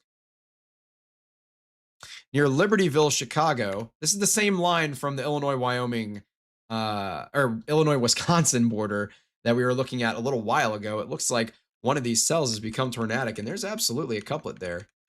They probably could have warned it even a little sooner than they did. Yeah. Okay. No, they couldn't have. They could have gotten there like one scan sooner. They did good. So yeah, where this is headed towards Wildwood, that's where I live in Missouri, funny enough. But Wildwood, Illinois, Gages Lake, Wilson, Park City, North Chicago, Knollwood, Green Oaks, Libertyville, Lake Bluff, and eventually headed into Lake Michigan if there's any watercraft out there. I still feel like that sounds inherently wrong. But yeah, this is definitely a tornado warning that is warranted here. In Indiana right now, the counties under warning are Bartholomew, Brown, Jackson, Monroe, Greene, Sullivan, and Johnson counties are all within warnings right now. And I believe this final warning in Illinois, or this final warning near Effingham anyway, should be ready to expire within minutes here, which is great news. It's got 5 minutes remaining on it. The warning remains in effect for now. We have another area of rotation beginning to develop near Coffeen. It's not robust at all yet, but it could get there, especially if it ingests this cell to its south. So if this storm is able to, I don't like using black. It doesn't show up very well there. If it can ingest this cell that I've circled and this updraft can take over and hook out, you could easily get a tornado with that type of cell. So again, very, very like weak, broad rotation is what we're seeing right now. this type of deal. Very, very weak, very broad, just southwest of Coffeen. But this is one that you have to watch carefully. It's not tornado warned, and I don't think it should be tornado warned. But it could get to that point and it needs to be watched carefully. Meanwhile, we have another couplet near Clark Center and Marshall developing and tightening up right now. That might get tornado warned as it heads towards Terre Haute, just across the river yet again. This is on the Illinois side right now. Let's see what it looks like from the Indianapolis radar. Oh yeah, that's starting to tighten up here near Clark Center and Marshall. So that's another one that we need to watch. Again, the tornado threat is far from over tonight, folks. It is 9:40 p.m. Central Time. We've got probably maybe 3 hours left, if not more, of severe weather risk, and especially tornado risk here. We have been live now for 6 hours and 20 minutes, plus the first live stream before my power went out. And we did just get another tornado warning issued downstream of the old tornado warning for Carlisle and Sullivan. It's a pretty similar polygon. This is going to include Bucktown, Linton, Lyons, Newberry, north of Elnora and Sanborn, and near Bloomfield and Crane, Indiana now. As this couplet does appear to be tightening back up like it wants to try and do something yet again. I mean, keep in mind, this supercell put down a very strong tornado back in Illinois near Effingham. All the while, our cell near Bloomington is continuing to bloom, and it's looking very, very good right now. Very, very good. I'm definitely concerned about this one as it heads towards Jonesville, Azalea, Elizabethtown, Freetown, and Seymour over the next maybe 25 to 30 minutes. The tornado warning just north of that for Prince's Lake, Edinburgh, and Taylorsville should be allowed to expire here. We do have a possible notching going on here, though, near Clifford, so we could get another warning, another smaller tornado warning polygon that could be issued, something along the lines of this. For Clifford, Hope, Hartsville, and Bernie. There's not a tornado warning there right now, but there could be if this continues to notch out and tighten up. We'll see that over the next couple of minutes, whether or not that's going to happen.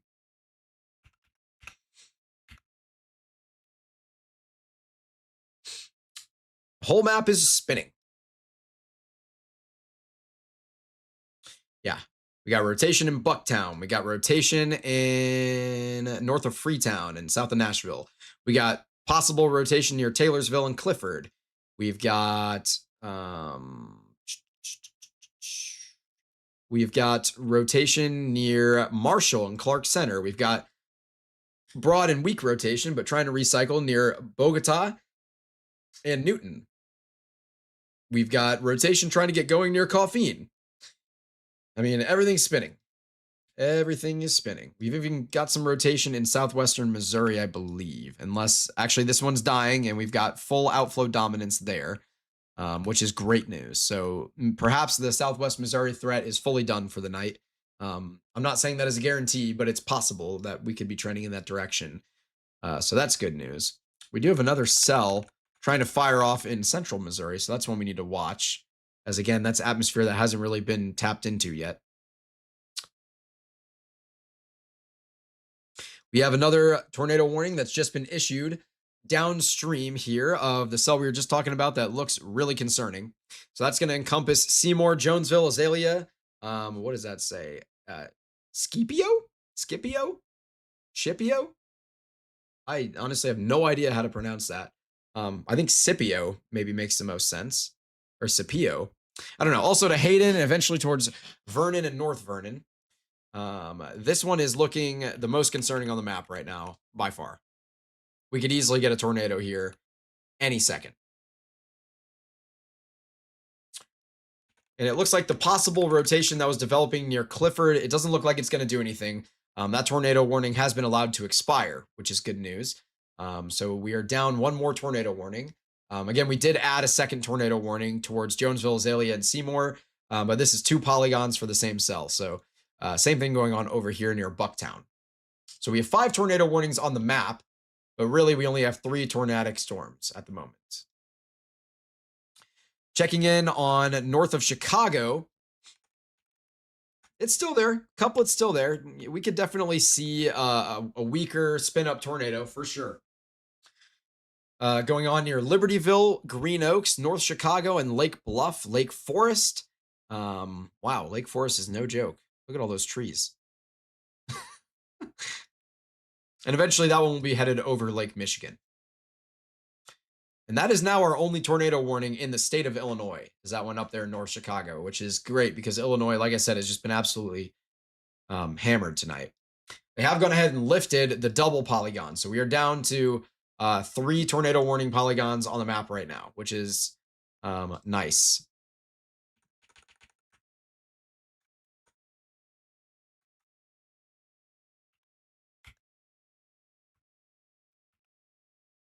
Yeah, this is a really concerning looking couplet. Lorian, if you happen to see anything on social media, like a potential like reports for this one, this one's looking pretty concerning. So let me know if you do. Oh, I may have deafened myself. Oh, I didn't. Okay. Also near Bucktown and Linton, still going. Say again, did I hear chud in my ear?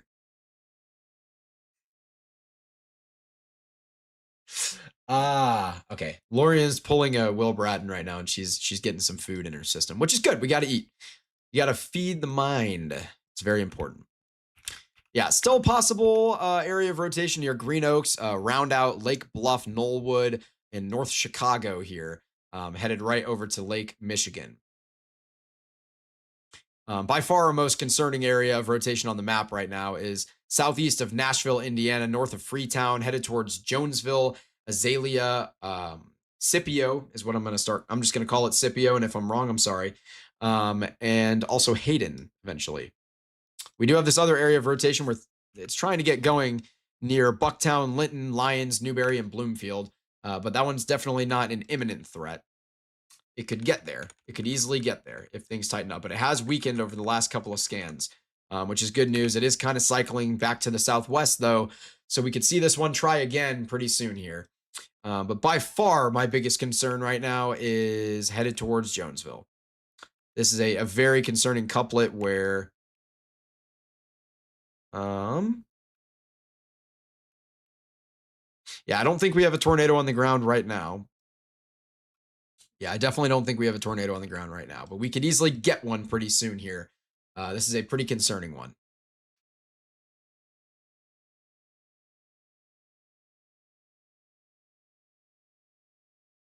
Okay, so we're hearing reports of I-69 possibly being closed due to storms. That's really the only storm report we're getting right now via Lorian.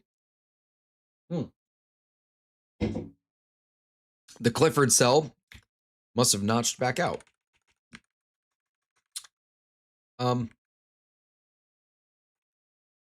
Weird. Okay.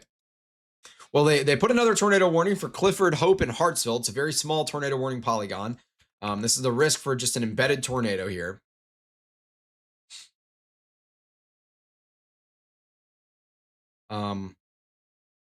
Weird.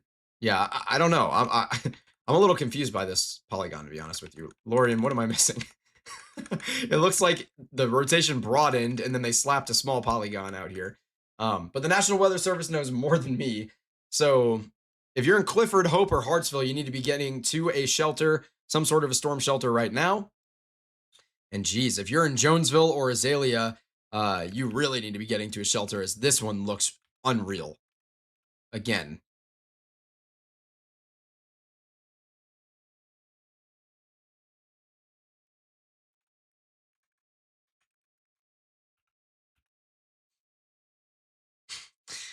Yeah, great confirmation from Lorian here. This one looks like it may or may not be spinning. Couldn't agree more. Again, Lorian is just messing with me. What she's saying is that this one is very obviously rotating and very strongly headed towards Jonesville. And it's really not a laughing matter. I know we're making a couple jokes with each other because we're good friends, but this is not a laughing matter if you're in Jonesville, Azalea, Scipio, Hayden, or Seymour. This could potentially put down a very strong tornado. So this needs to be taken very, very seriously here. Again, we are down to just one tornado warning in Illinois. And it is just about to head off into Lake Michigan, where the threat for a tornado would be bye-bye, and we would have a waterspout threat.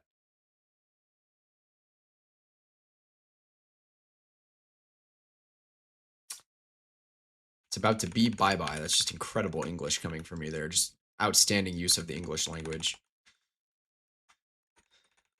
This tornado warning is really confusing me up here near Clifford, Hope, and Hartsville. Don't get me wrong.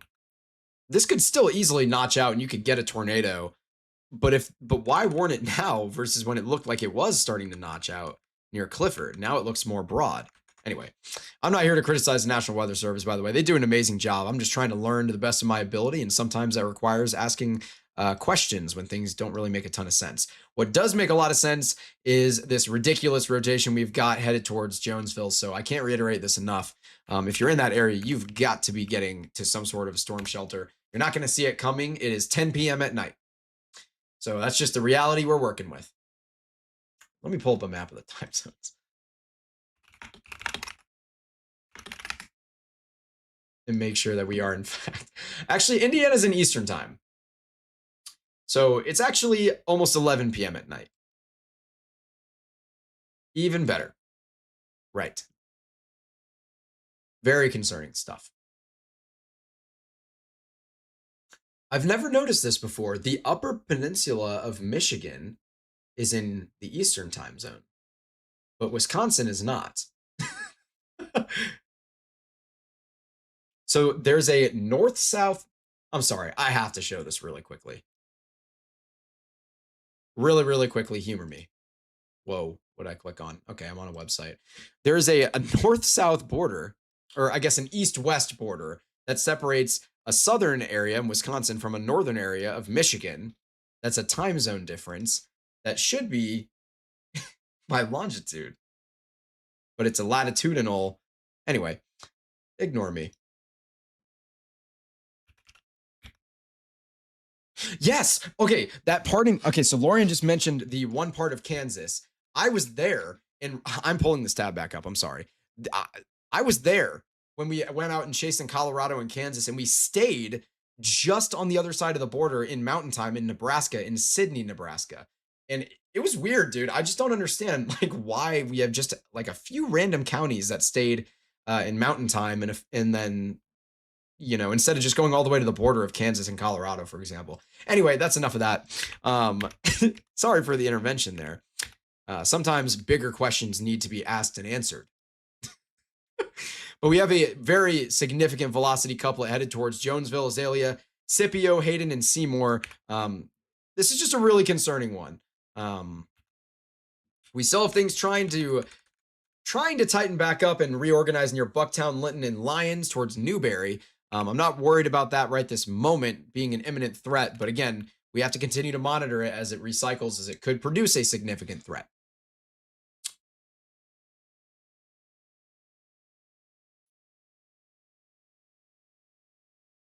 Yeah, this Clifford, Hope, and Hartsville one, I'm also not terribly worried about really at all.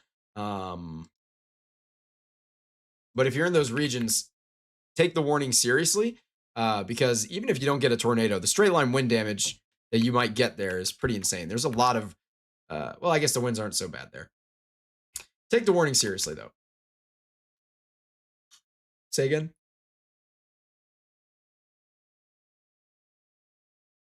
Okay. Are you talking about the first one or the new one? Because this one says 36 minutes left. Oh, okay. No, they just removed it. They didn't expire. I just watched it disappear. Okay, so they've lifted the tornado warning for Linton and Lyons. Again, like I said, I wasn't concerned about this one. It's trying to recycle. It's not going to put down a tornado right now, but it could get to that point in the not so distant future. So currently we only have 2 tornado warnings on the map, as our other tornado warning in North Chicago was lifted as well. So this is great. We are getting down to less of a risk for at least the current moment here. But we still have a very significant rotating couplet that needs to be taken very seriously, heading towards Jonesville. Now, it has weakened just a little bit, but over the next couple scans, if it can reestablish that inflow, it's just going to continue, going going real strong here and trying to put down a tornado. So we're going to continue to monitor this one very, very closely for the next short period of time here at the very least. It is our only tornado warning on the map right now. There is still rotation out near Marshall and Denison. This is kind of a really small supercell headed towards Terre Haute as well. Yeah, so that's one we need to watch for rotation as well. From the Lincoln radar, we can take a look near Vandalia, where this couplet, we have a couple of competing updrafts here. And if one of them, especially the southwesternmost one, just west of Vandalia and Vera, if this one can take over and become more dominant, and it latches onto that warm front like we saw all these other supercells do over the night tonight, that's the type of area where we could easily get another tornado warning issued. We still have tons of flash flood warnings throughout Illinois, by the way. So if you're in any of those, you need to be taking them very seriously. Do not drive through any kind of flowing water.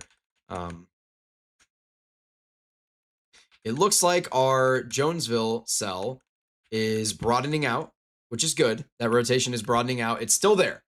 We could still get a tornado at any point from this, but the rotation is most certainly broadening out. At least over the last 3 scans about. Maybe 4.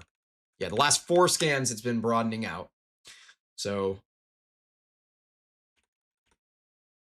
pretty much the last 10 minutes or so. It's been broadening out, weakening a little bit, which is good. But again, it could easily pull itself back together and try to get something going here as it tries to recycle. You can see these winds are not exactly laminar here by any stretch with this notch going on. So if we can get this to become a little more laminar, we can easily get a tornado here. So if you're in Jonesville, Azalea, Scipio, Seymour, Hayden, towards Vernon and North Vernon, you need to be taking this one very seriously. Interiormost room of a sturdy building. Put as many walls between you and the tornado as possible. No windows. Get in a basement or a storm shelter if you have one, obviously. That's the number 1 place to go. Yeah, this is still concerning. Now, it looks like Norman has ended his broadcast for the night. He's called it for the night, and that is A-okay. We're going to switch to 1-cam mode and just put Mark and CJ in the bottom left. They're just driving, and I just want to keep tabs on them and make sure that they're okay. They're no longer storm chasing, but we just want to keep up to date with them and make sure that everything's all right up there. We do have a little couplet, possibly.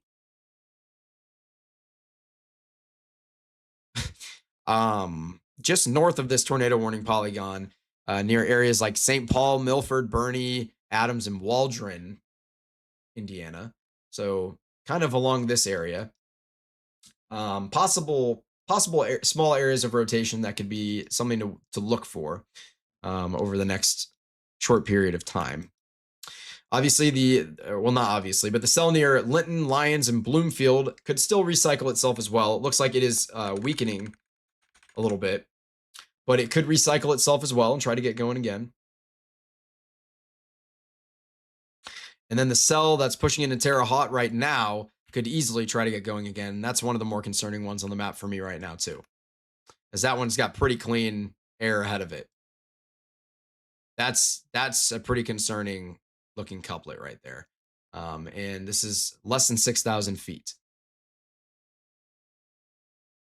This one is moving east at 50 miles an hour.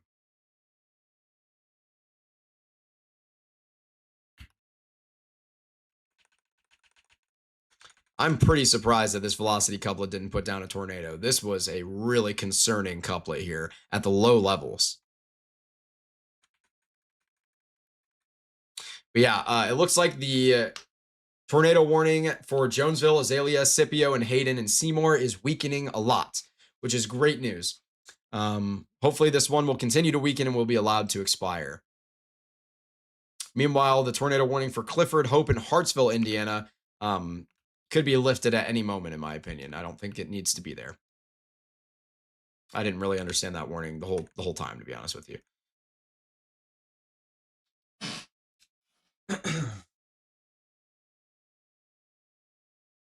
So yeah, Jonesville, Azalea, Scipio, and Hayden. That's what we're looking at for this tornado warning here. and it is significantly weakening. Again, here's what it looked like a little bit ago. At this point, probably around somewhere around here, it was looking the worst. And this was 15 minutes ago. And it has just been significantly downtrending over the last 15 minutes. You can see that red really falling off. So the inflow is still there. The inflow is still very much there. The surface winds are still there. It's just not looking nearly as powerful in terms of its outflow and getting that rotation going. Obviously, there's still a couplet there. I mean, you can still see greens and reds touching, to put it in as simple of terms as possible. I can center it here and we can follow the motion. So there's your couplet, right? And as we go forward in time, you can see that couplet, it's still there. It's just very, very weak. So this is what we're looking at.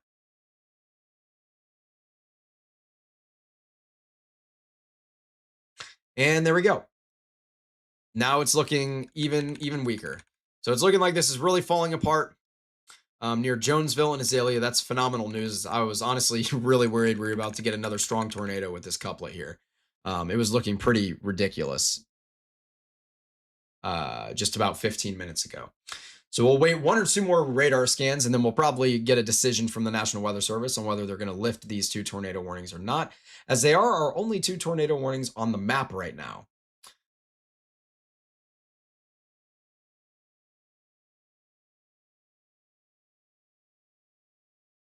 Yeah.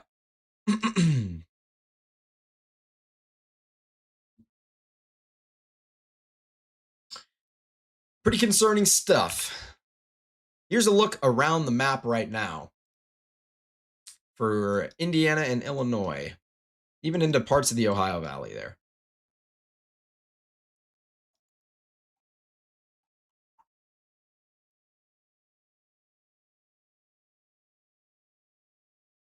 One thing I wanted to quickly go ahead and show, let's just take a look at the HRRR for tomorrow. Again, this is just the composite reflectivity. It's not the most useful tool in the world, but it is there. It's an option for us to use. The reason I want to take a look at this is for tomorrow's threat and watching what's going to happen into the overnight hours here. So through the overnight hours, we're going to be continuing to see the line of thunderstorms push through Kentucky, the Virginias, into Ohio, Pennsylvania, even into Maryland. And then as we go forward a little bit in time, we're going to see this wind threat with any of these isolated thunderstorms throughout really this entire region. We're going to be looking at a pretty big wind threat, as well as all of this mess of thunderstorms down here in the south near Louisiana, Alabama, and Mississippi. And that's going to pose a threat for some isolated tornadoes, as well as a significant flooding risk. That's going to be the main issue down there.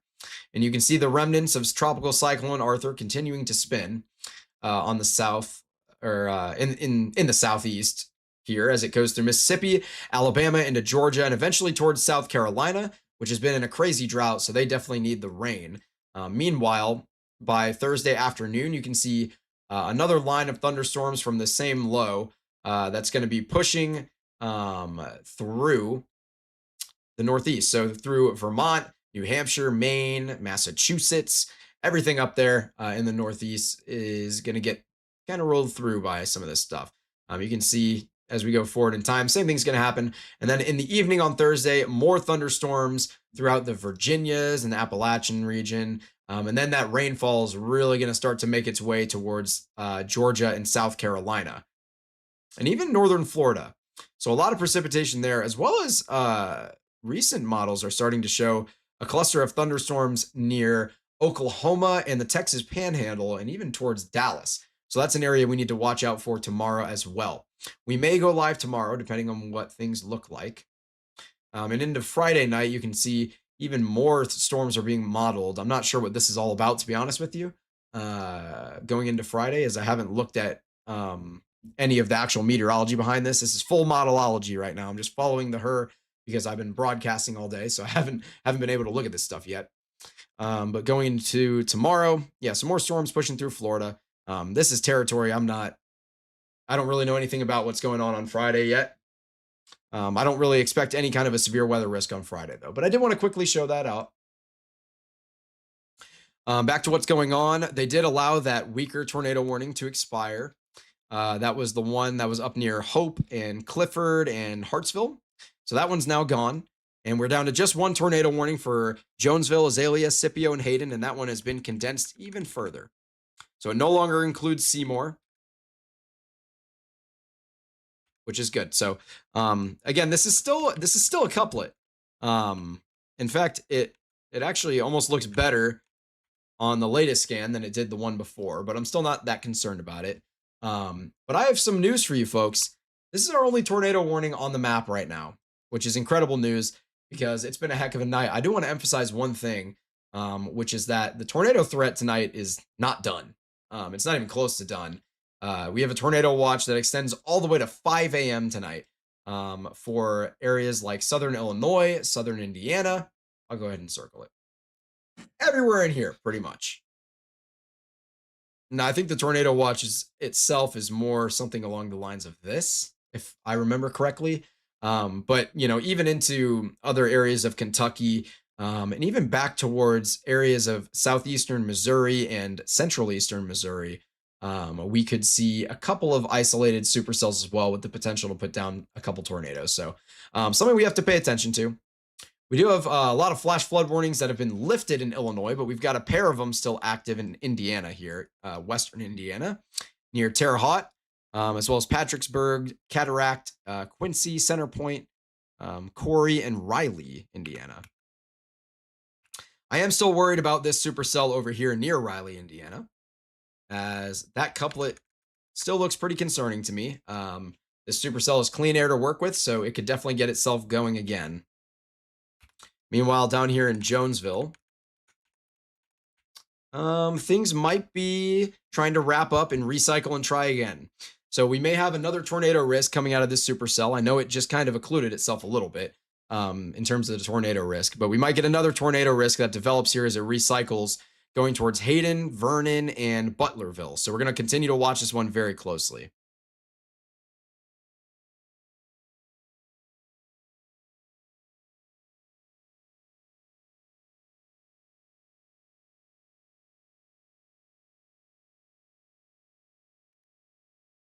Yep, go ahead, Lauren. You're good.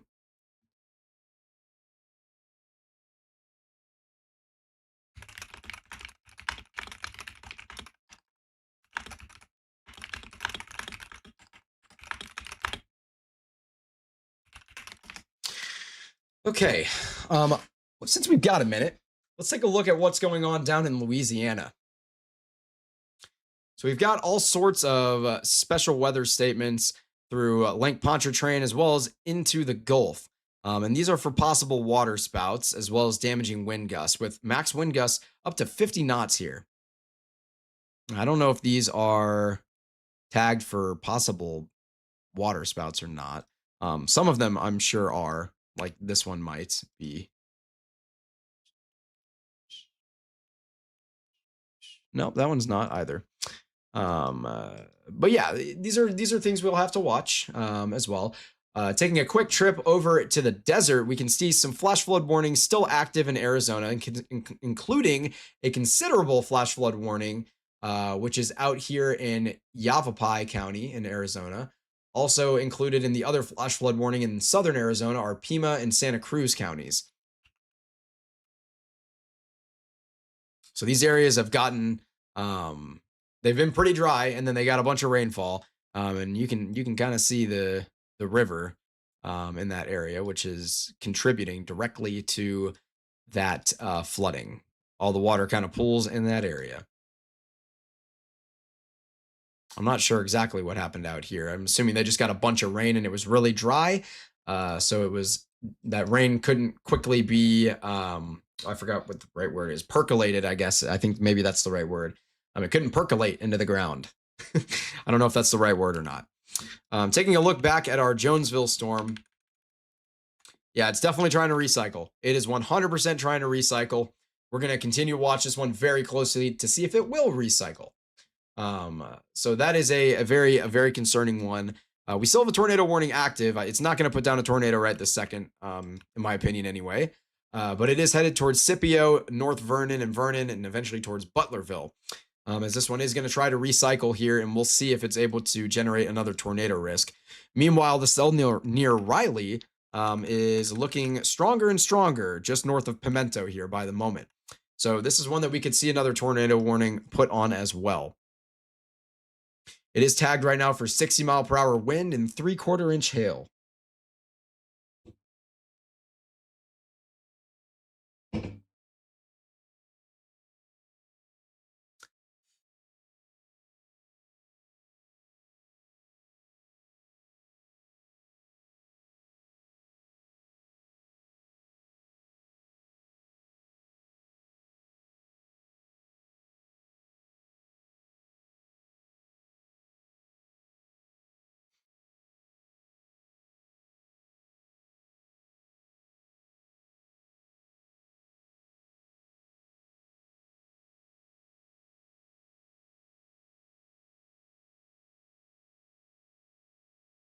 All right.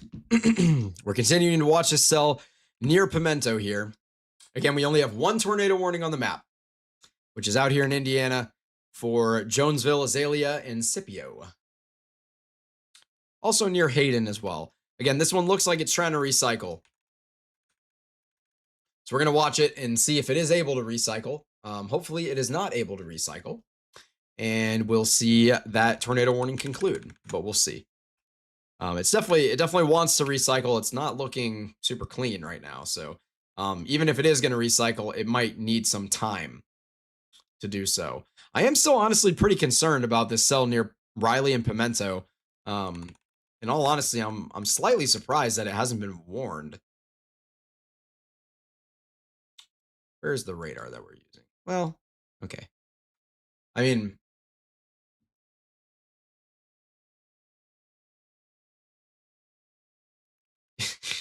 like, I don't know, man. I feel like this is kind of worth a warning, to be honest with you. It's got the good inflow. It's got really clean air out in front of you. You can see nothing out there to stop it. It's got good clean inflow, a tight notch. They could easily tornado warn this one. So we might see that happen pretty soon here.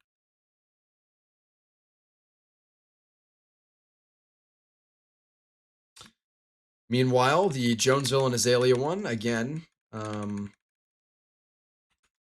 to recycle, and right now it's not looking super promising, which is good.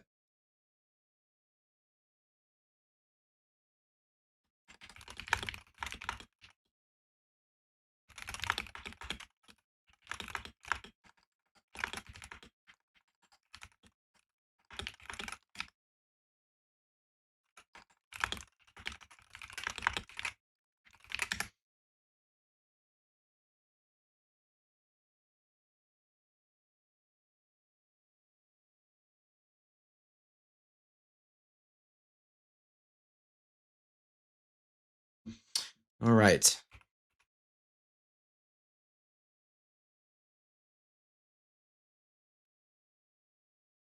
Yeah, I don't know. This one definitely concerns me because this supercell has all the air out in front of it that it could possibly need. Now, this atmosphere has been used a little bit. We've seen a lot of storms go through this same area.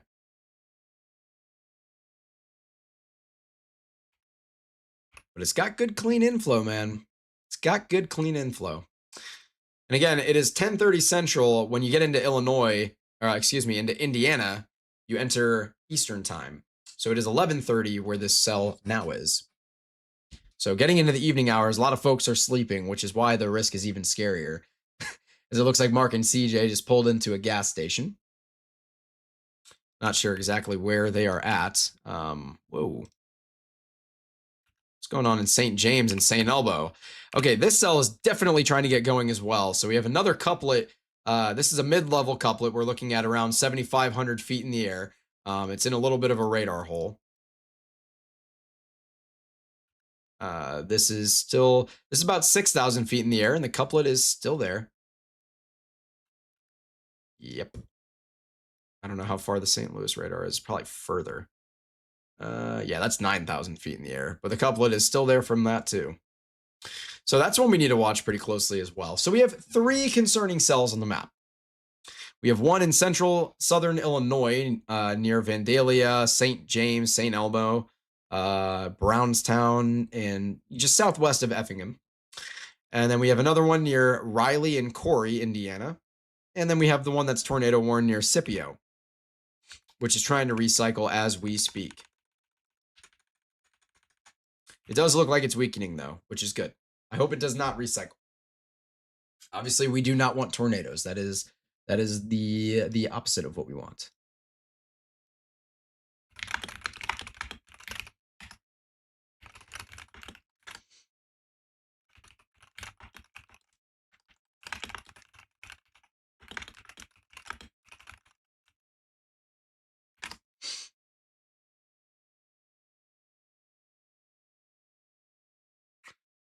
Okay, and that's it. Our last tornado warning was just lifted out of Scipio. So that tornado warning has been allowed to expire, or it's been canceled, I should say. It's been lifted.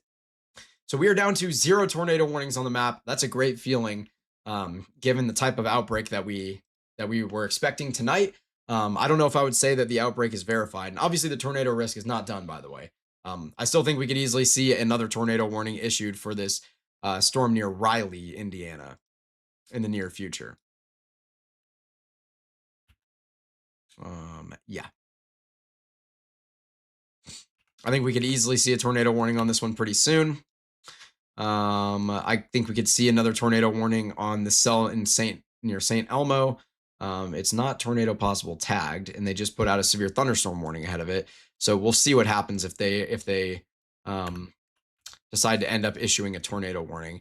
This mezzo is a little bit rain wrapped ish. It's hard to tell.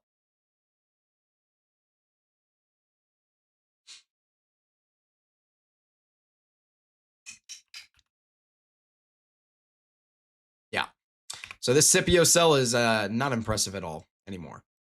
And I agree. I think it's trying to recycle, but it's looking really messy. So it still could recycle and get itself going again, but right now it's not a threat at all. I agree with the warning being lifted there.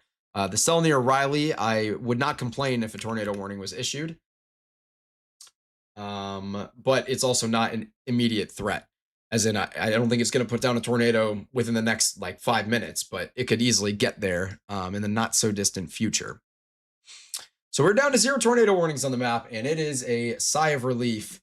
Given a lot of folks have been injured tonight, a lot of homes have been damaged, and a lot of lives have been changed permanently by the severe weather tonight. So it's a somber mood, and I'm just really happy that the outbreak wasn't quite as vicious as it could have been, to be honest with you.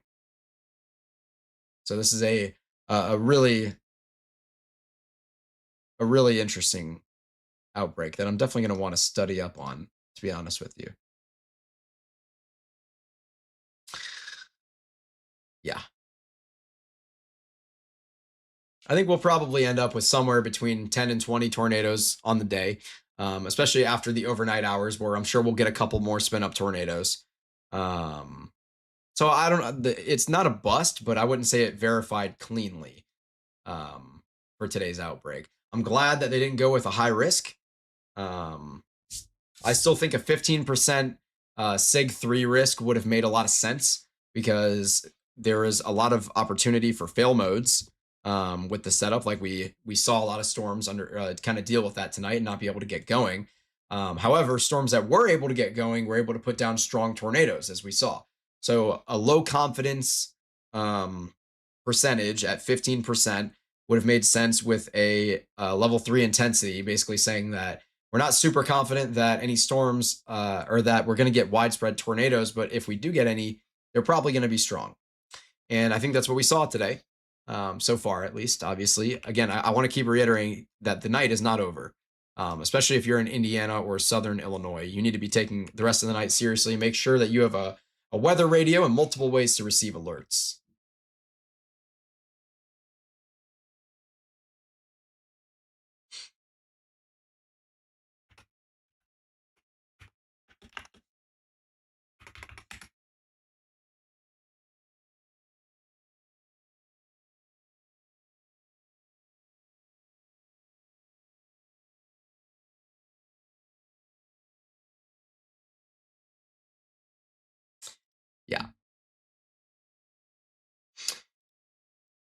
Okay, Lorian, have a great night. See that Lorian has just had to step away for the evening.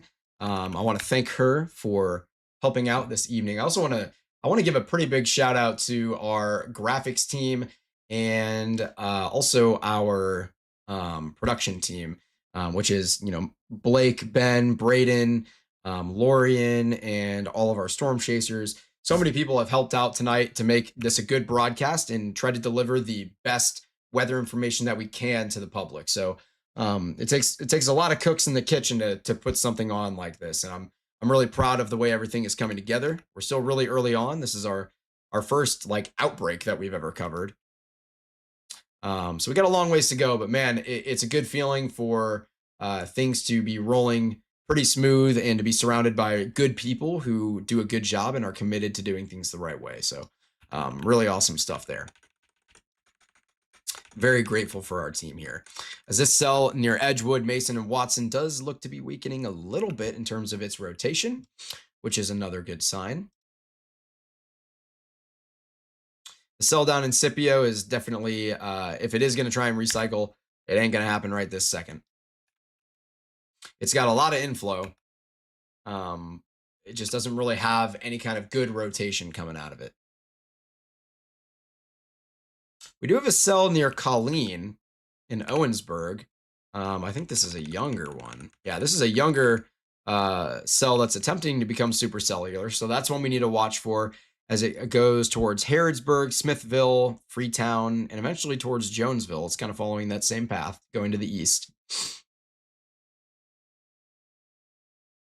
And then the one near Corey and Centerpoint is still concerning to me.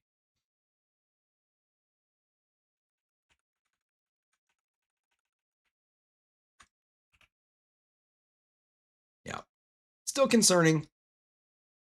Not one that's putting down a tornado right this second, obviously. Or maybe I shouldn't say obviously, but most certainly is not putting down a tornado right this second. Nor is a tornado imminent with this cell. Excuse me. My English skills tonight have been outstandingly poor. Probably because I woke up at 4:30 in the morning. But that is okay. That is not a complaint. This is the job I signed up to do, and I love it. Wouldn't trade this for the world. I'm really excited to be able to have this opportunity to provide good weather information in an era with a lot of clickbait, and there's a lot of question marks around who you can really trust. So it's really important to have a good trusted source. I think local meteorologists on your local news stations do a really good job, and you should definitely give them some of your trust as well. But if you opt to go the digital route, hopefully we can provide that level of integrity, honesty, and just respect for the public and genuine care for the public. That would make folks want to choose us as their source for trusted weather information versus some of the slop that you can see online sometimes.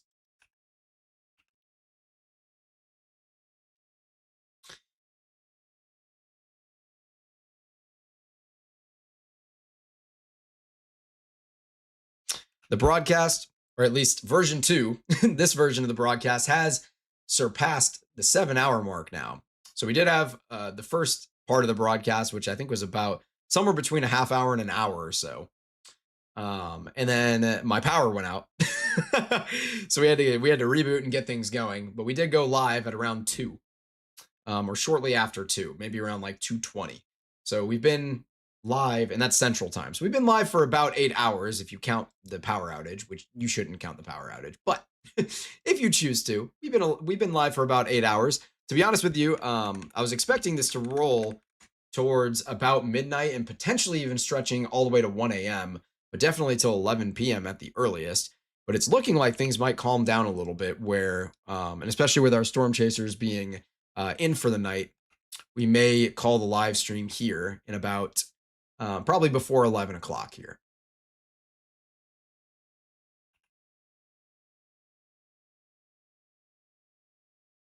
But yeah, this storm near North Vernon now is still got really good inflow. It's just not getting any kind of good rotation coming around the backside, which is a good thing. It's not getting this as strong, but it does have the inflow coming in from the south. So it's got that. the risk is still there with it. It's just not super significant right this minute.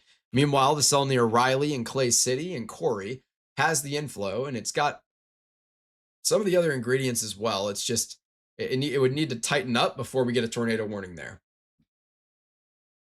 So over the next, however long, I mean, this cell's been going for quite a while, looking pretty similar to this for a little bit of context. This cell started out here, closer to Charleston, and has just followed all the way through this path. So it's been going quite a while and looking pretty similar to this. So I understand why the National Weather Service is not wanting to jump the gun and warn this, and I don't think they should. But if it does start to tighten up at any point beyond kind of where we've been seeing it, which is around this point, then a tornado warning would make a lot of sense for this one.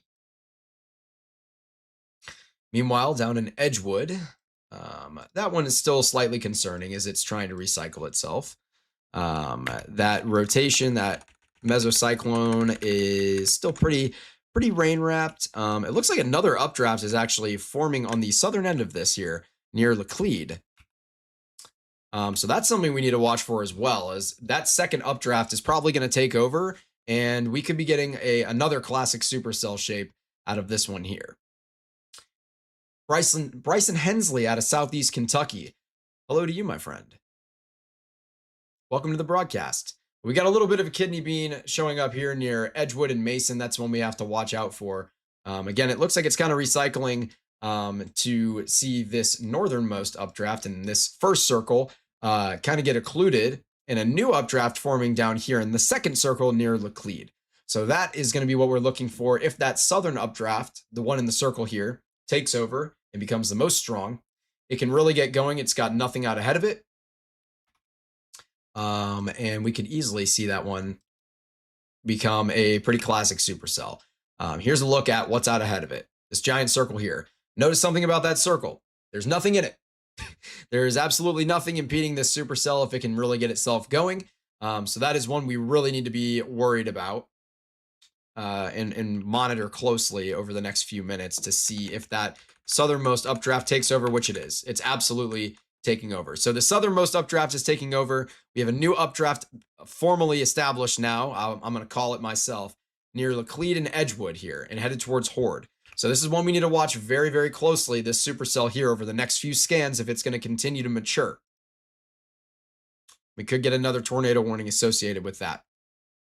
Meanwhile, we are starting to get a little bit of a recycle near Butlerville on the cell from earlier. So that's one we still need to pay attention to. And then out in Clay City, it's the same old with this cell. It just kind of improves, kind of weakens, kind of improves, kind of weakens, back and forth for the last 100 miles or so. We've been watching this one for a while. We do have those 2 flash flood warnings out in Arizona, as well as the 2 that you're seeing here near Terre Haute and Patricksburg and Cataract and Quincy out here in Indiana. So in Indiana, that's Clay, Owen, Putnam, Vigo counties, or Vigo. And in Arizona, we have Yavapai, Pima, and Santa Cruz counties are the ones that are flash flood warnings, with Yavapai in a considerable flash flood warning. And this is, they've still been getting rainfall in that region. So definitely something to pay attention to out in Arizona. That is in kind of central Arizona.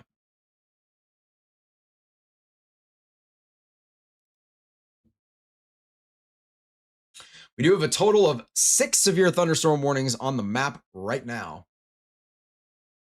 4 flash flood warnings and a handful of special weather statements over the water off the coast of Louisiana, as well as one over Lake Michigan, north of Chicago. Those are our areas to watch for the time being, as we're definitely getting a recycle here near North Vernon. So we're trying to get things going again here near Butlerville, it looks like. I'm going to watch that one very closely over the next 10 minutes or so to see if it's going to try and get going. We did get an extension, a new severe thunderstorm warning put ahead of the supercell near Clay City and Center Point.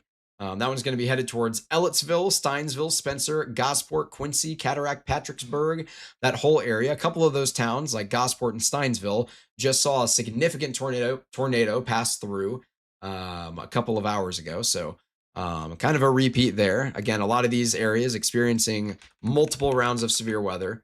The cell does look to be weakening now, which is good news. It might recycle itself as well. Down here near Edgewood, we definitely have a new updraft pretty much fully taken over near Laclede and Edgewood. So that is the new spot to watch for possible tornado development. That's probably my only, whoa, I didn't mean to go 2-panel mode on you there. I know with multiple panels, it's a lot easier for me to do analysis, but it's much more confusing to the viewer. And we want to make sure our information is as presentable as possible and digestible as possible. So we're going to be watching very closely here this supercell down in southern Illinois, southern kind of central-ish Illinois, south of Effingham, right there. We're going to be watching that guy pretty closely. Again, we still have this cell out here that's slightly concerning, and this one out here that's also trying to recycle and could become more concerning. Let's take a quick look again. I know I showed this like 10 minutes or 20 minutes ago or something at the special marine or the special weather statements over the water out in Louisiana. So we have one over Lake Pontchartrain with water spout tag on that one. So water spouts and wind gusts up to 40 knots. So that's going to be the concern here near Lake Pontchartrain. This one's got 28 minutes remaining. I'm not seeing anything that screams out at me like we're going to be getting a water spout here anytime soon. We also have 50-knot wind gusts associated with the storms out here and 40-knot wind gusts. So these are going to be headed towards kind of the New Orleans area eventually. Pretty much remnants of Tropical Cyclone Arthur. And keep in mind, I know I mentioned a little bit before as well, but all this rainfall coming into Mississippi, Louisiana, and eventually pushing through Alabama and Georgia and into South Carolina is going to bring tons of rainfall and the risk for extensive flooding over the next couple of days. As well as we already saw in Alabama earlier tonight, we had a tornado near Enterprise out in this area. We're going to see the risk for more tornadoes into tomorrow. It's going to be there as well. It's going to be very slim.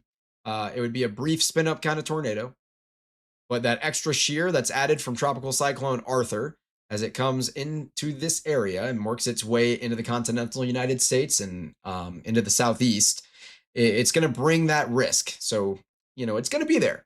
The risk will be there. It's just going to be small. The main risk is going to be flash flooding, and not even necessarily flash flooding, but widespread flooding throughout really this entire circle, and including obviously Louisiana. We've already seen, I believe there were a few flooding related deaths in Texas already, which is really heartbreaking. Whoa, I don't know what I just did there. But yeah, out in Texas, not really much precipitation at all right this moment. That is not the case for out in off the coast of Louisiana, where we've got tons of rainfall. But we're going to have a lot more rainfall, especially tomorrow and even Friday. That's going to, like I said, come through Mississippi, Alabama, Georgia, and into South Carolina. And I know a lot of this area on the East Coast has been in a pretty bad drought. So that's going to be a nice refresher for them to get a little bit of water. We are down to just 3 severe thunderstorm warnings now. I know I'm going to stay with these just a little longer on air here. As the Butlerville storm still poses a little bit of a threat to try and get organized. The Clay City storm looks like it is completely falling apart, which is great news. And the Edgewood storm looks like the most concerning one. It's definitely the most concerning one. Yeah, we have a strong rotating updraft now. This is the mid-levels. We're looking at about 4,600 feet, but near Horde, Illinois. Near Iola, Edgewood, and Horde, Illinois. Those are all going to be areas that could be impacted by this thunderstorm that could turn tornadic here. We could definitely see a tornado warning put on this one in the next 10-15 minutes. perhaps even sooner, depending on how it develops. Excuse me.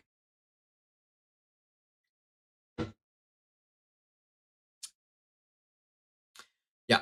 So I'm not really concerned at all about this storm up here near Patricksburg anymore. That one's completely falling apart, which is great news. We did have another severe thunderstorm warning just get issued for Harrodsburg, and that's another area of rotation. Okay, so we just had a new severe thunderstorm form here. And that's that warning that just popped up at the top of your screen. That's for Brown, Jackson, Lawrence, and Monroe counties in Indiana. For Harrodsburg, Clear Creek, Smithville, Kurtz, Freetown, north of Heltonville as well. North of Ulitic. I just wanted to say the name of that town. North of Bedford as well. Ulitic. It's a heck of a name. This one looks like it's trying to establish some inflow and get itself going here. You can see a little bit of broad rotation, not anything super strong, but it is there. And even the scan that just came in while I was drawing there looks even a little bit better. So the rotation's there, but it is pretty weak. And this storm is going to be headed off to the east. And we'll continue to monitor this one and see if a tornado warning is in store for it. Meanwhile, the Butlerville storm, just really still not concerning me too much right now, which is good.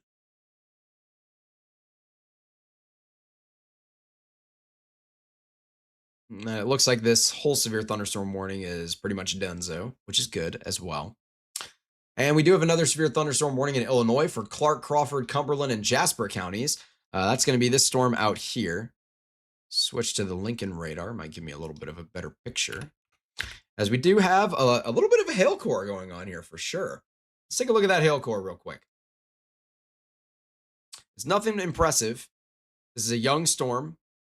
Yeah, nothing really impressive at all, but a small hail core there. And there's that notification for Clark, Crawford, Cumberland, and Jasper counties in Illinois.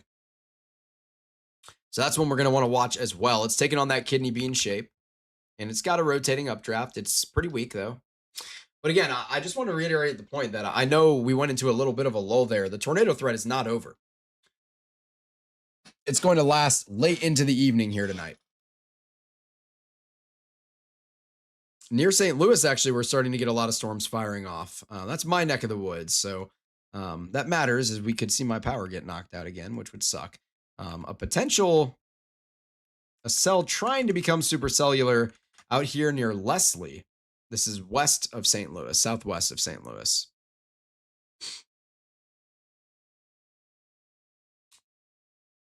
Interesting.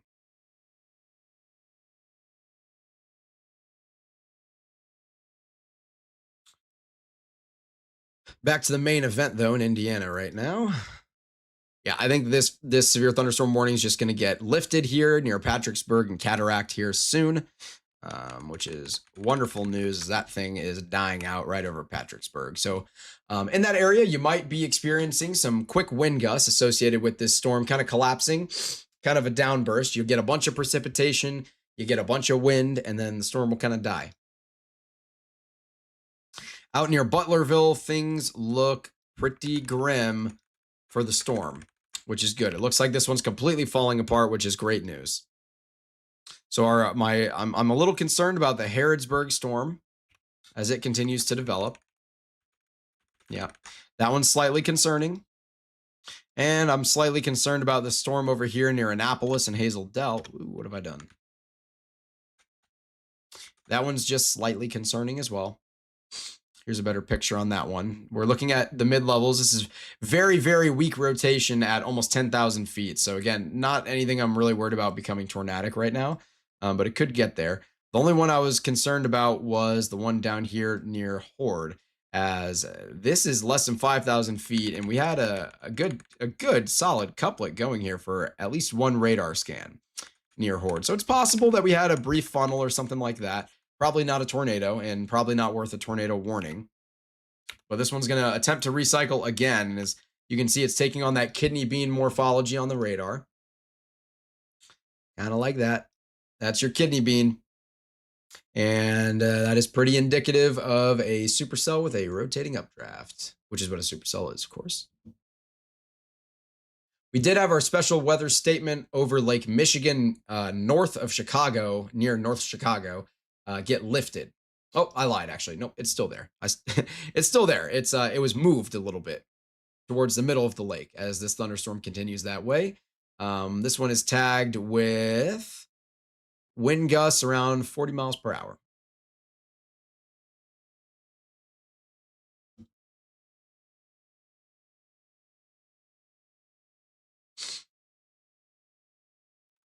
Yeah, here we go. It's trying to recycle again near Horde.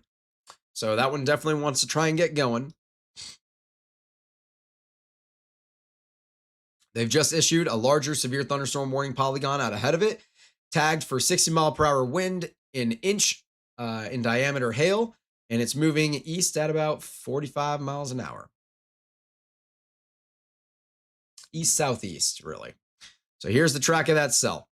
So it's in Horde. It's headed towards Dundas, Olney, Claremont, Sumner, Chauncey, north of Sailor Springs, and near Ingram. Also in Bogota and St. Marie.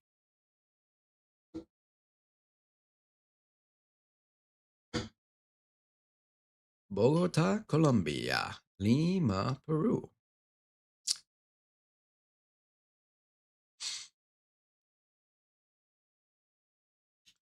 Shout out the capitals of the Spanish-speaking countries of the world. Okay, out in Harrodsburg, this one is becoming a little more concerning to me.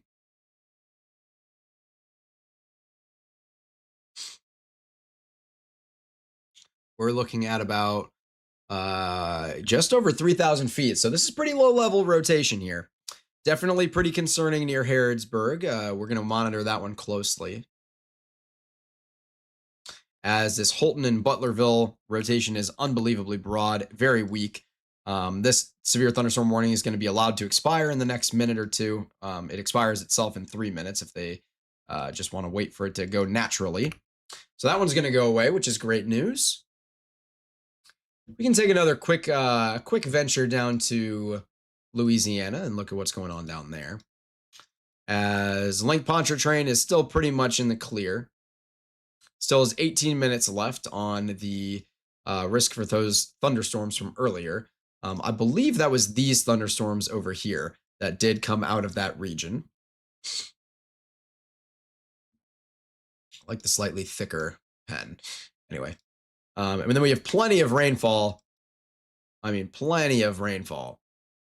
That is going to begin to make its way into Louisiana down here.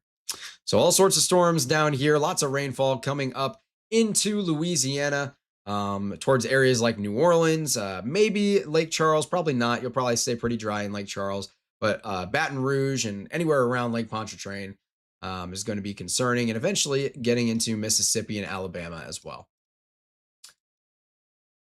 Coming back up on to Indiana. Oh.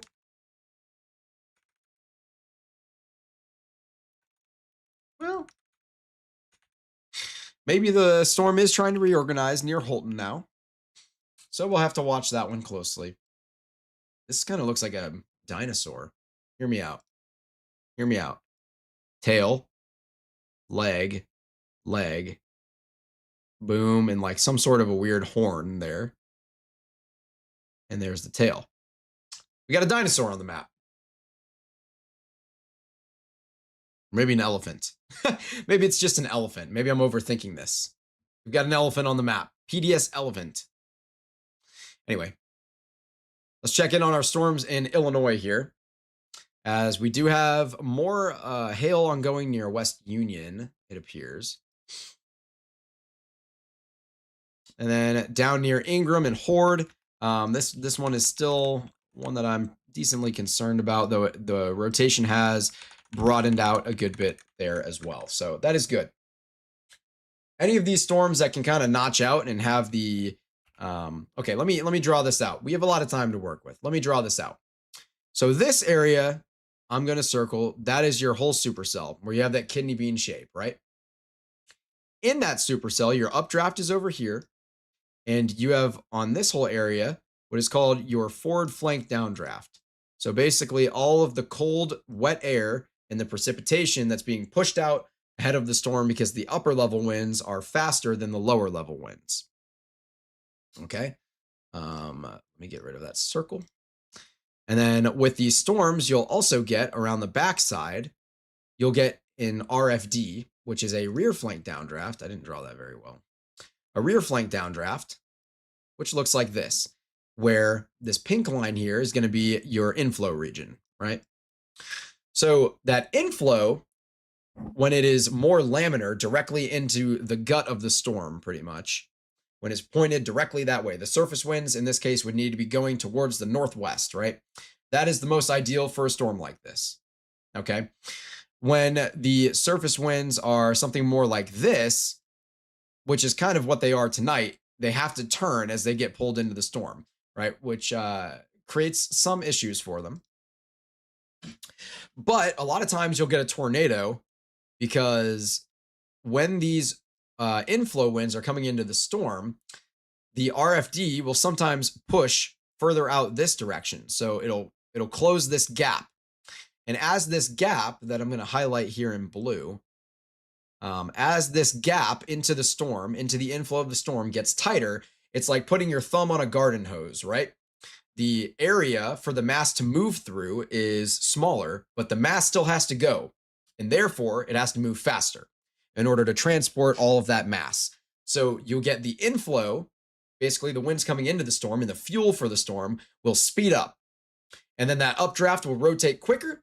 You'll get a tornado, and then the RFD will finish occluding the inflow by pushing all the way out and then running into the forward flank downdraft. So the inflow is completely cut off there at that point.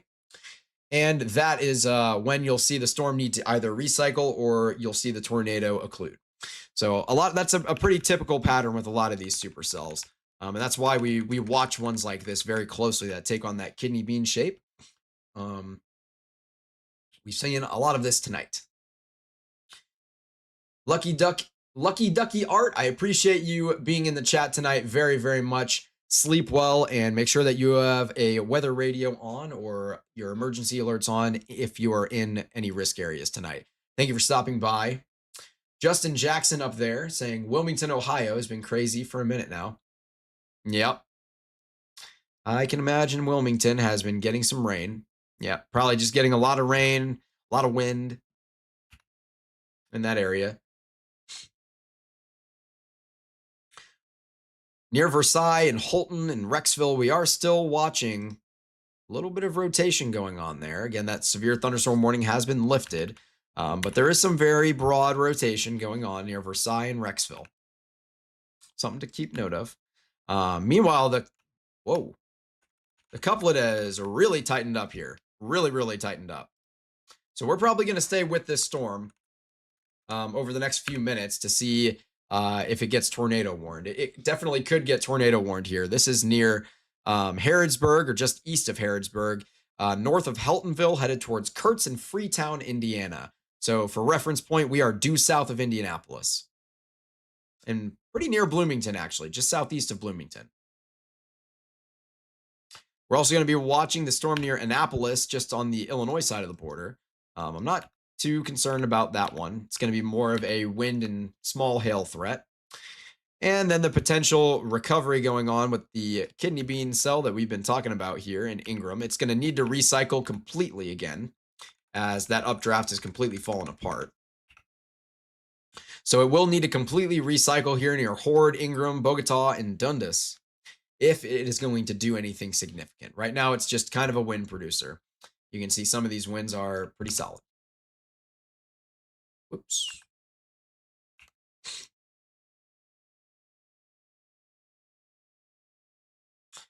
So yeah, our most concerning storm on the map right now is definitely just north of Heltonville. This one is pretty concerning.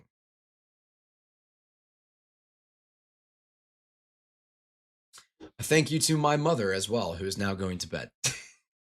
Good night, Mom. Thank you for hanging out in the chat with us tonight.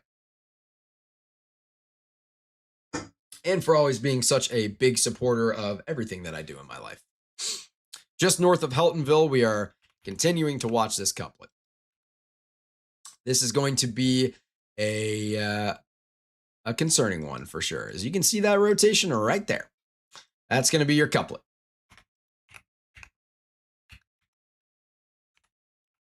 Yeah. It is there. It is most certainly there. We're going to see if it tightens up in the National Weather Service out of Indianapolis.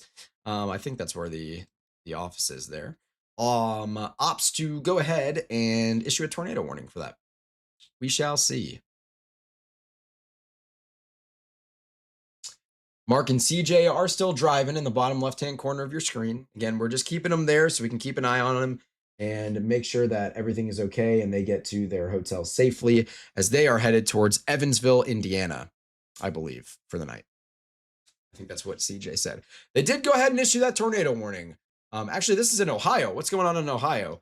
Up near, closer to Cleveland, we had a rogue supercell fire off near Plymouth, New Washington, Willard, and Carruthers. So we have our first tornado warning in Ohio of the entire night. I need to see if I can pull a couple of older frames and take a look at this.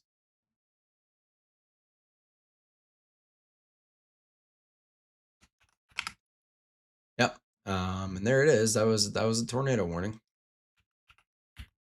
1, 2, 3, 1, 2, 3. Actually, I don't know. Wait, 1, 2, 3. I don't know if that is a tornado warning. What was that? That might have been something upgraded. I think a tornado warning is just two chimes. Oh, okay. So that's what happened. We got a bunch of tornado warnings at once here. Okay. I see what's happening. So the cell here near Versailles that I just talked about was probably refiring. That one is now tornado warned. Yep, that one is recycling. And then they did tornado warn the cell I was the most concerned about, just north of Heltonville, Indiana. So suddenly, we're right back in business here, and we got 3 tornado warnings on the map. So we're going to go ahead and see these ones out before we consider ending the broadcast tonight.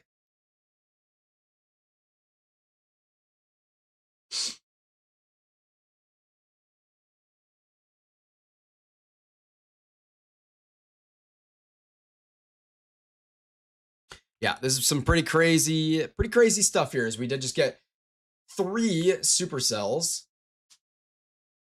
all becoming tornadic in the span of just a couple seconds. Or a couple of minutes, I guess. Yeah, we definitely have a pretty tight couplet here at low levels here. This is around 3,000 feet in the air near Kurtz and Freetown. This one could produce a tornado at any time. So if you're in Kurtz or Freetown, and this is for Dearborn, Ohio, Ripley, and Switzerland counties in Indiana. And then the second warning is for Bartholomew, Brown, Jackson, Lawrence, and Monroe counties in Indiana. If you're in any of those counties, you need to be in a basement or in a storm shelter. Again, we have 2 areas of rotation, one between Rexville and Versailles, headed towards Cross Plains and Dillsboro. And then another couplet near north of Heltonville, headed towards Kurtz and Freetown. And then over in Ohio, out near Cleveland, we have another couplet near Chatfield, headed towards New Washington and Carruthers, towards Plymouth and Willard and Shiloh. Eventually towards North Fairfield as well. Multiple concerning supercells on the map here.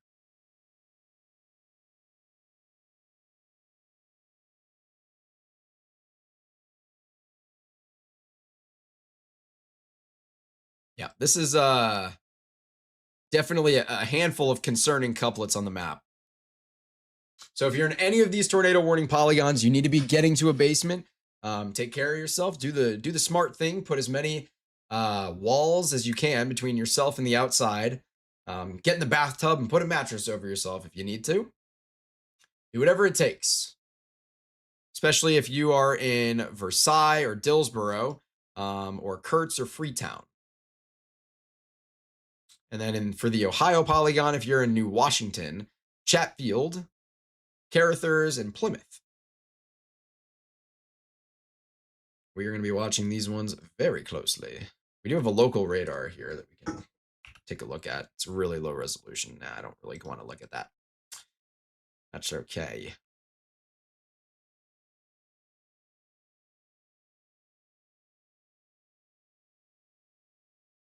Yeah, this Versailles couplet is pretty concerning. Now, I want to point out that we are looking at storms in Ohio and Indiana right now, and they are in the Eastern time zone. So we are looking at almost midnight right now in those areas. So the storm threat is not over. This is into the nighttime hours where lots of folks are sleeping. So if you know anyone in these polygons and you think there's a chance they may not be awake, definitely give them a call, like right now. These are especially this couplet near Kurtz and Freetown looks like it's tightening up, like it may want to put down a tornado soon. Near Versailles, whoa, there's definitely some sort of a radar artifact going on here. Yeah, that's fine. Perhaps some hail or something. But this couplet's tightening up too near Versailles. I'm not seeing any kind of indication that we might have a tornado at this point. We have another little supercell near Oxford or West College Corner, Mixersville, and McGonigal in southwestern Ohio, closer to Hamilton. And now this one looks like it wants to get going too. But we are looking at the mid levels here. Get to a slightly closer radar. Yeah, this one looks a little concerning. This one looks quite concerning, actually, near Oxford. They're probably going to go ahead and tornado warn this into Ohio here for areas like Oxford, McGonigal, Collinsville, 7 Mile, Trenton, Miltonville, Jacksonburg, Somerville, and southwestern Ohio here.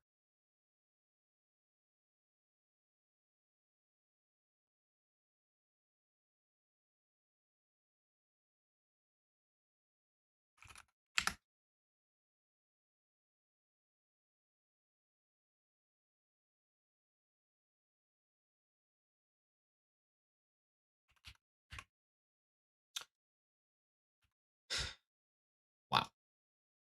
I didn't expect all of this to get going right at once, to be honest with you.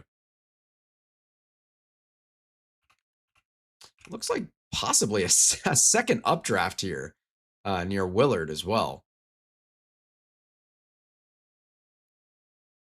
Quite the bizarre.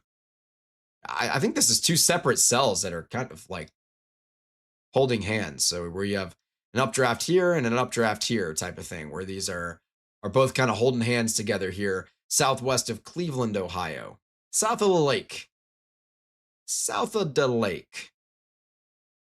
The tornado warning near Kurtz and Freetown is still concerning. Still chugging along. Oh. Not seeing any kind of a CC drop that would indicate that we have a tornado with any of these storms. You can see some radar interference, likely from some hail near Versailles. So it's hard to get a good picture on that one. And I don't know if I can get a decent. Whoa. Okay, that sucks. Let's just not do that. I am pretty concerned about this cell near Oxford as well, Ohio. This is in southwestern Ohio. This is this could easily get tornado warned here.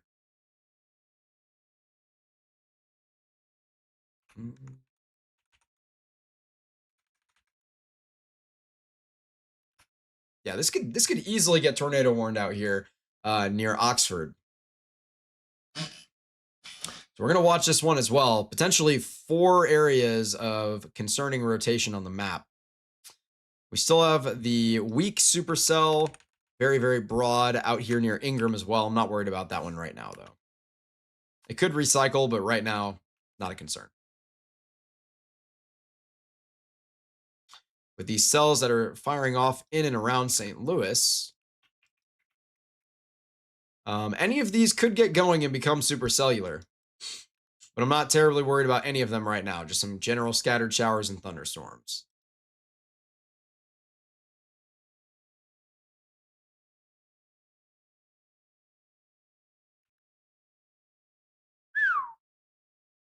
And that was another tornado warning that was updated for Dearborn, Ohio, Ripley, and Switzerland counties in Indiana.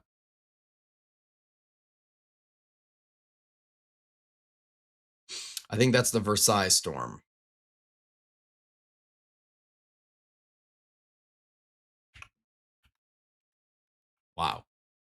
Got a little bit of a donut hole forming there.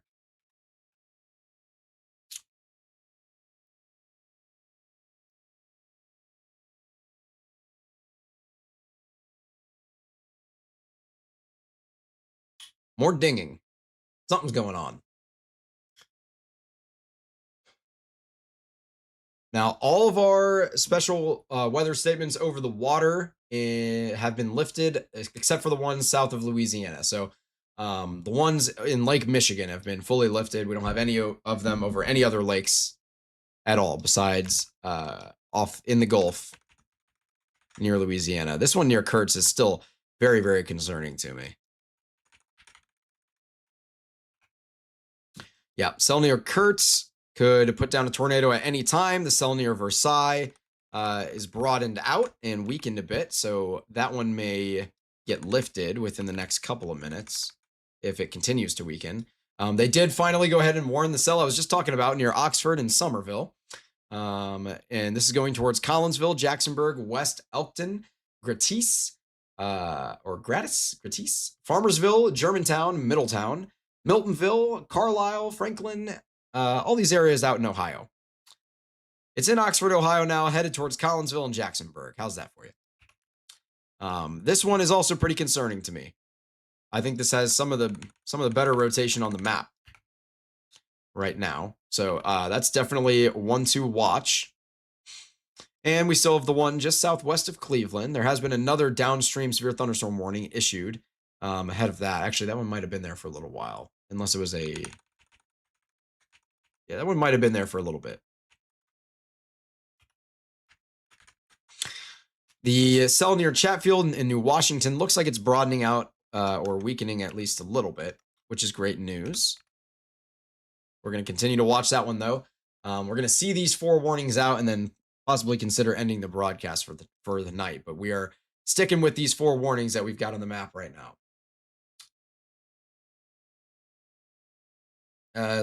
Why can I not zoom in? Woo! Yeah, I am increasingly concerned about the cell near Freetown and Kurtz. This one is forming the donut hole. We got a tight couplet. This one looks very, very, very concerning here. Could put down a tornado at any moment. Meanwhile, the cell over near Dillsboro has broadened out and I don't think really constitutes a warning anymore. They should continue that warning, but I just don't think it's capable of really producing a tornado right this second, though it could get there.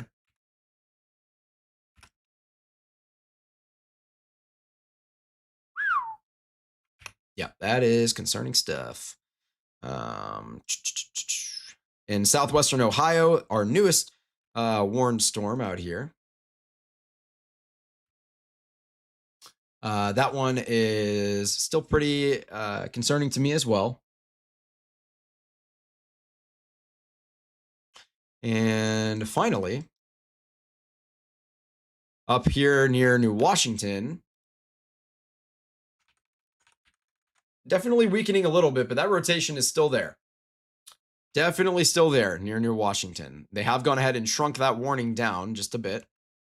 So it's going to include New Washington, Shiloh, Plymouth, Willard, North Fairfield, and Tiro, north of Shelby, Ohio. This is southwest of Cleveland, Ohio, is where we're at right now.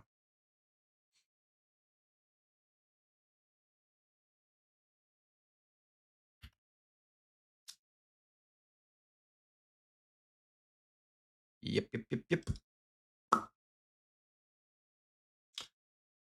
Yep, they're continuing to update some of these tornado warnings. That's kind of what you're seeing there. As our cell near Versailles might be trying to get going again.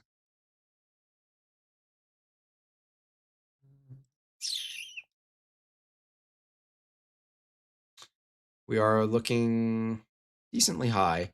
And that one's still definitely going strong in the mid levels. I will give it that.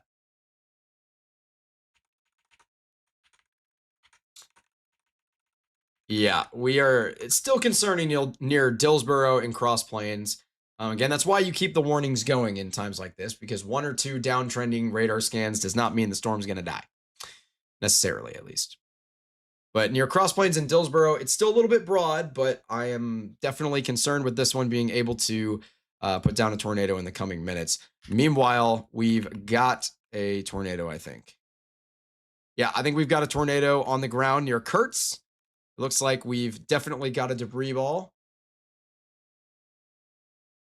So we may have another tornado down on the night here just north of Kurtz and headed towards Freetown. So here we go. We are in that mode. Boom, there's your debris ball headed towards Freetown and some of these general areas near Seymour, between Jonesville and Seymour especially. South of Azalea. So probably a confirmed tornado that we'll have on radar here within moments. A very concerning one here, as I am fairly confident that we've got a confirmed tornado on the ground with this CC drop. Yeah, I'm pretty confident that we've got a tornado there. We'll see what the National Weather Service says. If this polygon turns pink, that would mean we've got a confirmed tornado. We're going to keep watching that one very closely, as we may have a confirmed tornado near Kurtz, and this is in southern Indiana. The cell near Oxford, Ohio is still pretty concerning as well. I'm not seeing any kind of a debris signature there, which is good news. And then southwest of Cleveland near New Washington. This one's still continuing to look a little bit more broad with each scan. I'm growing less and less concerned with that one. But definitely down here near Kurtz, yeah, we've 100% got a tornado on the ground, I would say. I'm very confident that there is a tornado on the ground here. So we've probably got another tornado on the ground near Kurtz and Freetown. Indiana and Illinois have been hit with a lot of tornadoes tonight. So if you're in Kurtz, Freetown, Seymour, Jonesville, this is probably going to get confirmed as a tornado confirmed on the ground by radar by the National Weather Service. I know it is after midnight there, but if you know anybody there in this polygon, you need to give them a call and make sure that they can get to a shelter immediately. These nighttime tornadoes are so dangerous, man. They're scary. They're really scary. So that's what we're watching for. The National Weather Service will probably go ahead and confirm this tornado here in just a minute. And that is a tight couplet. A tight couplet and at least 2 consecutive scans with a debris ball near Dillsboro. Things look like they're tightening back up, actually. Yeah, things look to be tightening back up in Dillsboro, so we could have an elevated tornado threat there as well. I heard some more dinging. Maybe something's going to get updated here in a moment. Our cell near Oxford looks a little weaker.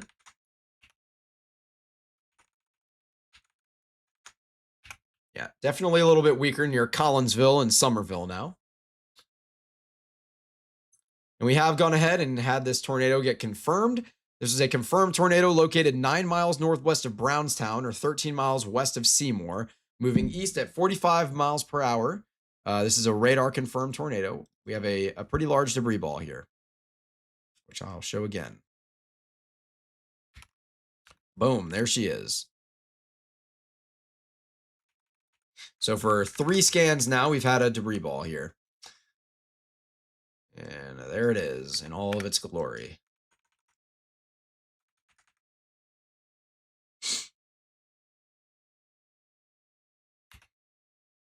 So again, this is a decently tight couplet here.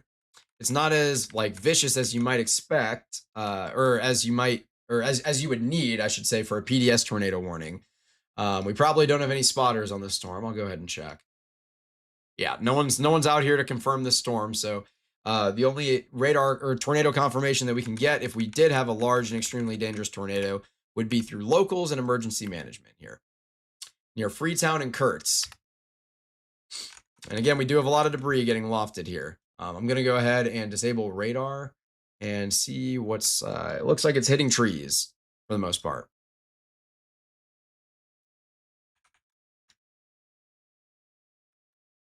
Now, over here near Freetown, it may be actually hitting some structures.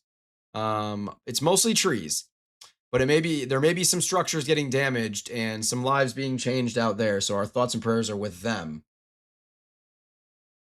near Kurtz in Freetown. They have just gone ahead and condensed this warning down just a tiny bit here.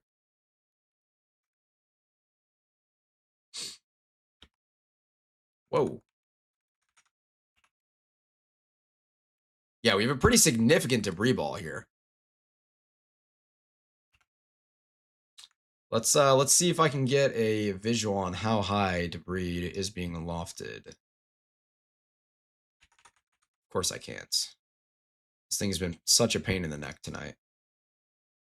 My cross-section slice tool.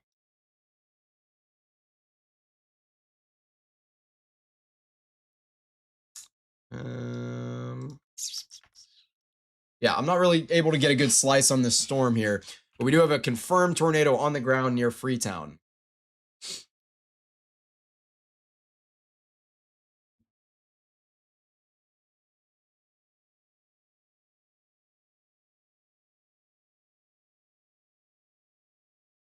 And the Dillsboro tornado warning polygon has been condensed down a little bit, but that velocity couplet is tightening up. So we could easily get a tornado here near Dillsboro pretty soon. Another tornado warning has been issued out ahead of that one. So this is a downstream tornado warning for areas like Aurora, Bellevue, Rising Sun, Burlington, Oak Brook, Union, Florence, and Erlanger. This is crossing into Ohio. Excuse me, Kentucky. This is crossing into Kentucky here, just south of Cincinnati.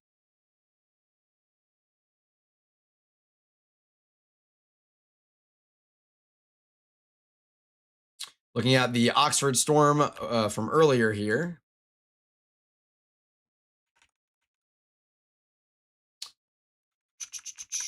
Yeah, this one's not looking quite as impressive now. It's a little bit more disorganized. It's still there. If we were going to get a tornado, it'd probably be near West Elkton here. But this one's a little bit more disorganized, and I wouldn't be surprised to see that warning get lifted in a little while.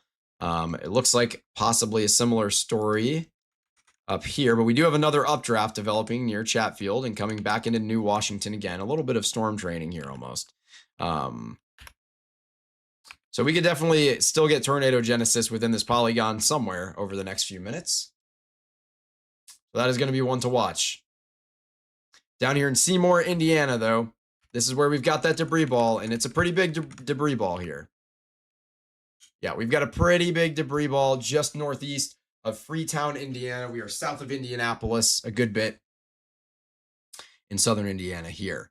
This is headed towards Jonesville and Seymour and Azalea, Indiana.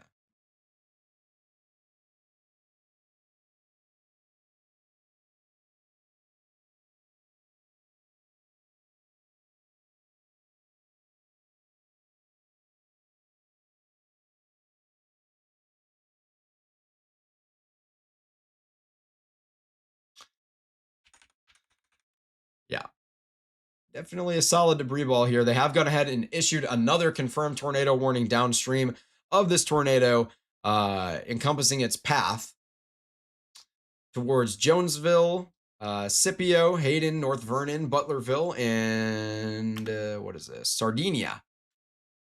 That's where this tornado is going to be headed over the next 30 minutes or so. Perhaps 45 minutes.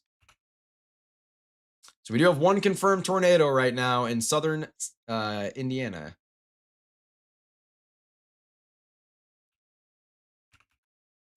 Though I will say that velocity couplet looks like it has significantly faded here.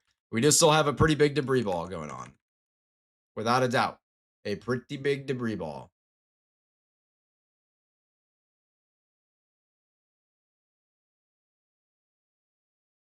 Looks like debris only being lofted about 10,000 feet in the air.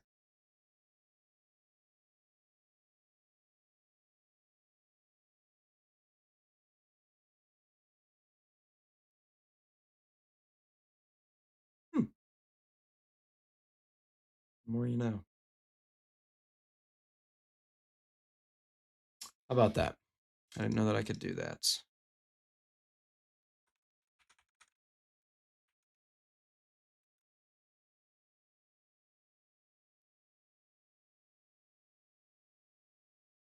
Yeah, probably only getting to about 10,000 feet in the air here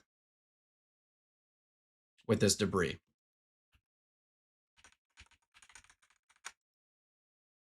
And again, it appears to be a weakening couplet, but we've got a significant debris ball still here near Freetown.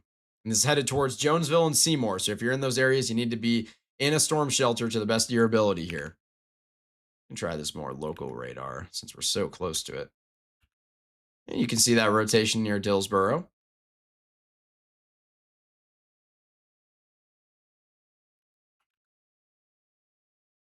And this is at 6,000 feet, but if we use this local airport radar, we are looking at very low level rotation here and strong low level rotation. So I would not be surprised to see a tornado near Dillsboro.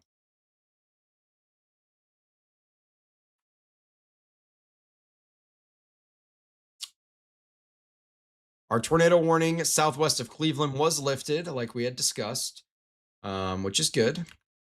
And the Oxford storm is probably going to get lifted as well, as this one looks to be weakening a good bit here.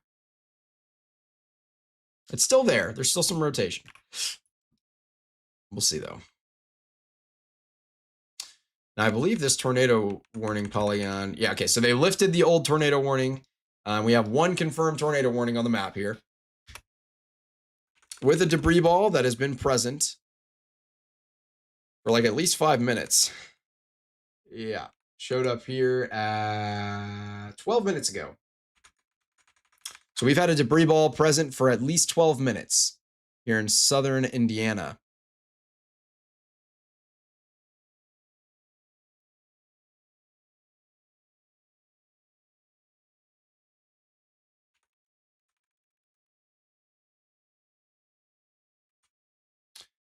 Yeah. So we're getting debris probably around 10,000 feet in the air here. Whoa! Our debris ball got even bigger. Got a lot bigger, actually. This is insane. This velocity couplet doesn't even look that crazy. This is a huge debris ball, guys. We have a very large debris ball headed towards Jonesville and Seymour. I mean, this could be a pretty strong tornado. Whoa. Why is the pen so small? This is a very significant debris ball headed towards Jonesville, Azalea, north of Seymour, towards Scipio, Hayden, North Vernon. A very large debris ball. This needs to be taken very seriously here. We do have a considerable flash flood warning that was just issued for Versailles, the same area where this tornado warning just came out of. Meanwhile, the velocity couplet near Aurora is tightening up like crazy. So we could easily have a tornado dropping here near Aurora, Bellevue, crossing into the very northernmost tips of Kentucky here within moments. And this is near the greater Cincinnati area, near-ish. No tornado on the ground yet that we can confirm. And then our cell here near Oxford looks to be pretty much donezo, which is good. Great news. Okay, so that's one less thing we need to worry about. As this cell here for Jacksonburg and West Middleton and Middletown and surrounding areas, near Germantown as well, that one is not one we need to worry about anymore, which is great news. We did have another one issued. Another tornado warning just got issued for the new updraft that we were talking about forming here near New Washington. So that's going to be towards Plymouth as well. So yeah, we've got a couple of updrafts that could produce a tornado. One near Shiloh and Plymouth, one near New Washington, and potentially one near Greenwich as well. So a handful of competing updrafts here just southwest of Cleveland. But our main concern is this giant debris ball that's just barreling towards Jonesville. This is quite concerning.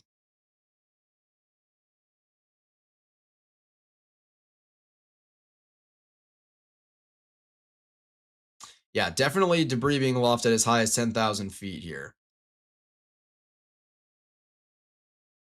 What did I just do?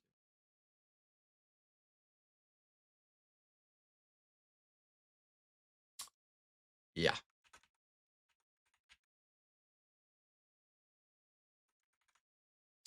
Definitely getting debris. Lofted as high as 10,000 feet. This isn't looking like a violent tornado, at least when we're looking at the low-level rotation here, or the lowish, midish level rotation here near Jonesville, but we do have a very significant debris ball. So we definitely had a tornado that was hitting stuff out here near Kurtz and Freetown. So this is a tornado that's been on the ground for about 20 minutes now. We first saw it on radar actually exactly 15 minutes ago. So it's been on the ground for just exactly 15 minutes. And it's headed towards Seymour and Jonesville.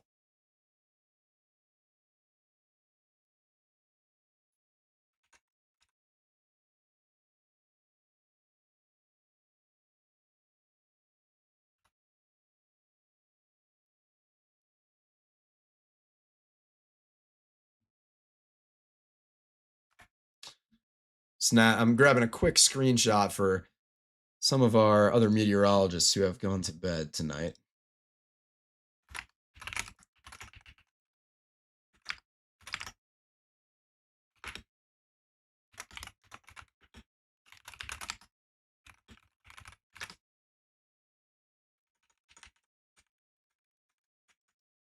Yeah. So this is still a confirmed tornado on the ground. As of 9 minutes ago was the last time this was confirmed as on the ground. By the National Weather Service, anyway.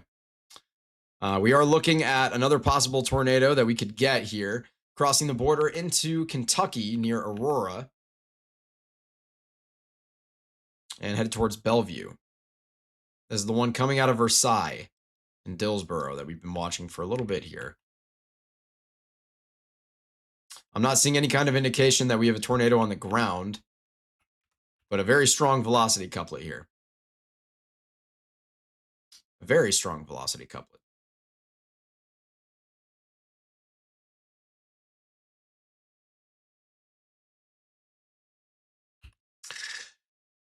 Yeah, and the storm up here near Cleveland is again not looking quite as concerning to me. It's still there. I don't think the warning is bad. It's worth it. It's nighttime, so try to wake people up and make sure that they're safe because they're not going to know about it. So I don't blame them. Looks like this debris ball is kind of stretching out and spreading out, which typically means the tornado has occluded and the mesocyclone's breaking up and the debris is just kind of being thrown out in all directions. So that is good news. The tornado should be lifted because it was headed towards Jonesville. But if you're in Jonesville, you might be in store for some debris being tossed all over you here. Might wake up with some debris in your front yard. Same thing out in Seymour. You can see debris thrown pretty far from these storms sometimes. And unless this thing recycles, we're probably going to be calling the broadcast shortly after here with around 11:30 Central. So in the next 5 to 10 minutes, we may be calling it quits on the broadcast. We've been live now for over 8 hours on this current broadcast, and the original one before my power went out was around another 30 minutes to an hour as well. So we've been live for about 9 hours straight, give or take a small amount tonight. So we'll probably keep things rolling for another 10-ish minutes, and then we'll be calling it for the night. As the tornado risk is ongoing.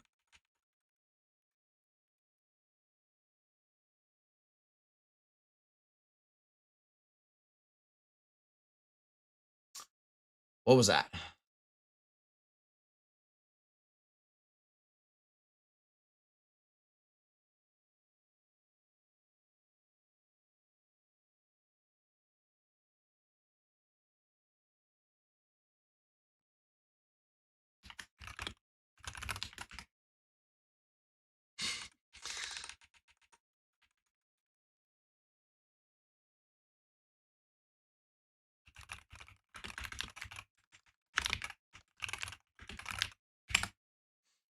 I want to, well, that's fine. My goodness.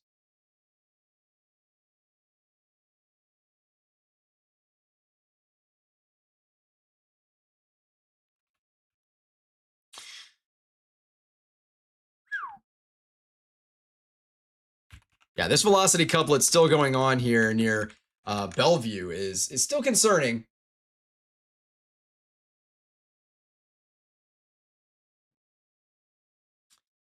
And this is now crossing into Kentucky, so we're near Bellevue, Rising Sun, headed towards Burlington and Oakbrook. I'm not seeing. Oh, hold on a minute. Whoa, whoa, whoa, whoa, whoa. We may have another tornado on the ground here, confirmed. Possibly. There's a lot of interference here, as you can see in our correlation coefficient here. There is a lot of interference where you see all those greens and oranges coming through. But hold the phones, as we may have another tornado. Yeah, we did. We do have another confirmed tornado located over Rising Sun, moving east at 40 miles per hour. Excuse me. I want to see what confirmed this. Radar confirmed tornado. Okay, we're seeing this radar confirmed. I assume. Okay, there was just one scan before this that I missed. So we have another confirmed tornado on the ground near Bellevue. I was sleeping at the wheel there. I missed that one. Meanwhile, our confirmed tornado near Seymour in Jonesville looks like it's dissipating, and it's just starting to kind of throw that debris out. Look, you can see it. It looks like a baby vomiting. You can just see this debris, all this debris just getting tossed out into the outflow of this storm through the forward flank downdraft. So if you're anywhere near Azalea, Jonesville, and Scipio, you might be waking up with some random debris in your yard that you may be confused about. And that's from the storm that put down a tornado near Kurtz and Freetown, ripped up a lot of trees, and potentially impacted some structures in that area. Our thoughts and prayers are with everyone out there, and we hope everyone is okay. But we've definitely got a tornado on the ground near Bellevue. We've confirmed that from the Wilmington radar. This is near Rising Sun, so it's just crossed into Kentucky now. So this tornado is in Kentucky. We've got another large debris ball near Bellevue here.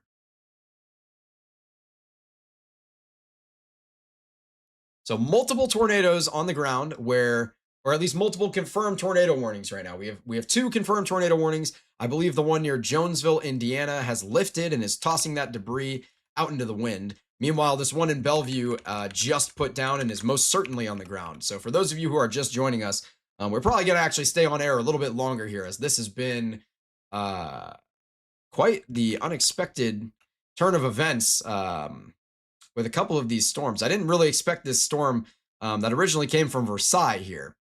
So for context, the reason this storm was over here and it moved out this way, put down, a tornado. When it was in Versailles, it had a period of weakening, and I thought it was kind of going to die out, to be honest with you.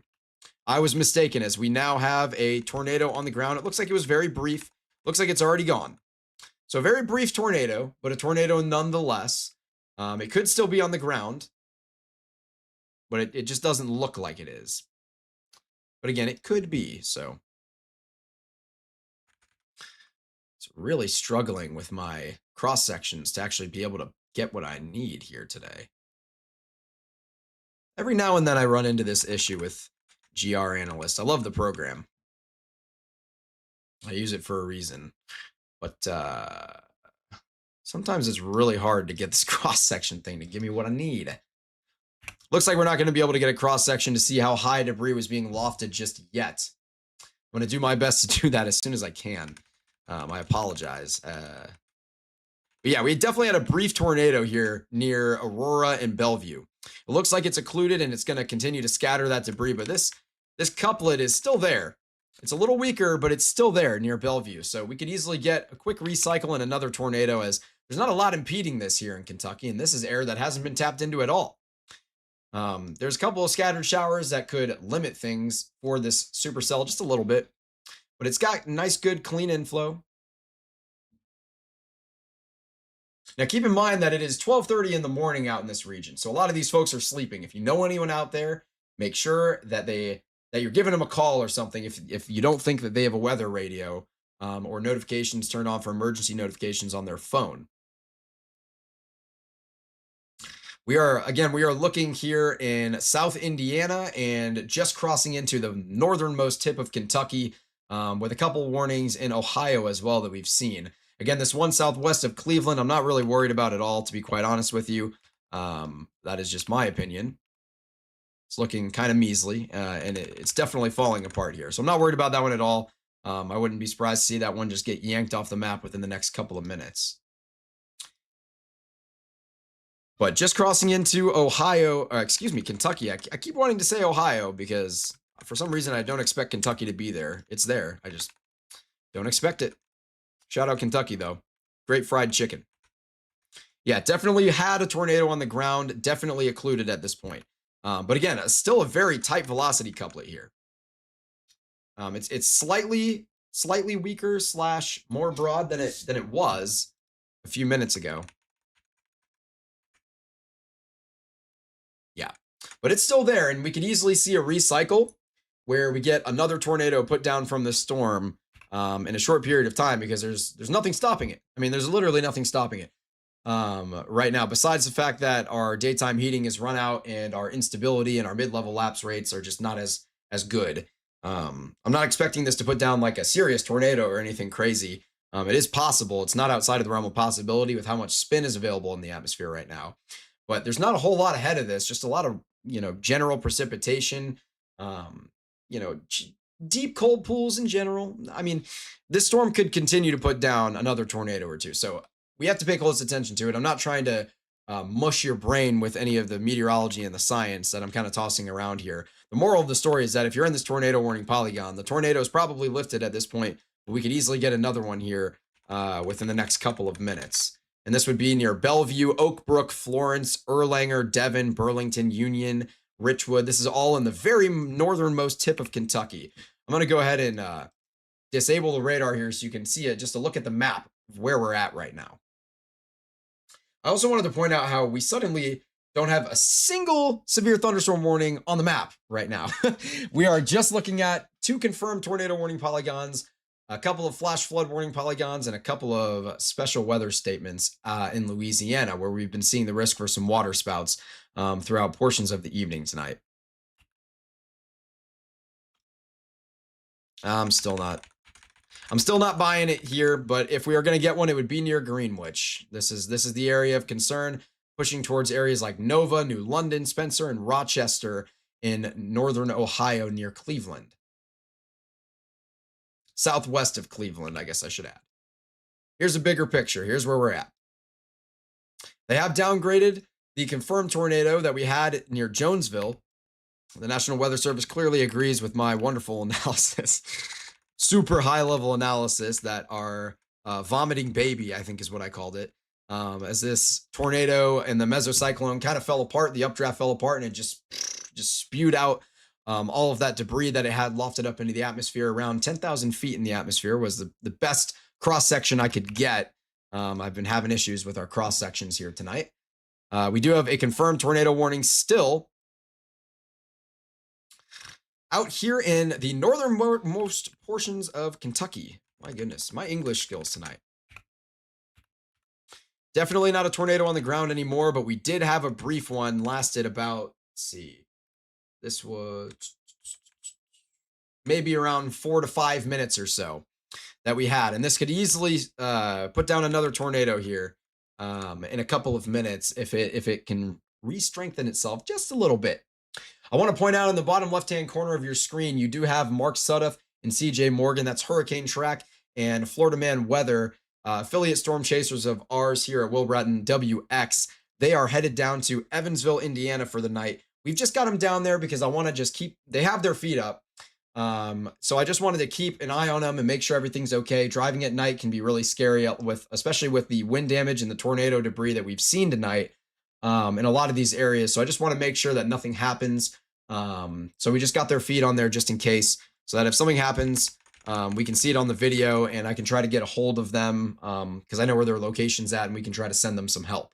So that's why we've got them sitting there, even though they're not chasing anything. We did have Norman Smith and Midwest Weather with us tonight. We had a handful of tornadoes that we've seen on air tonight.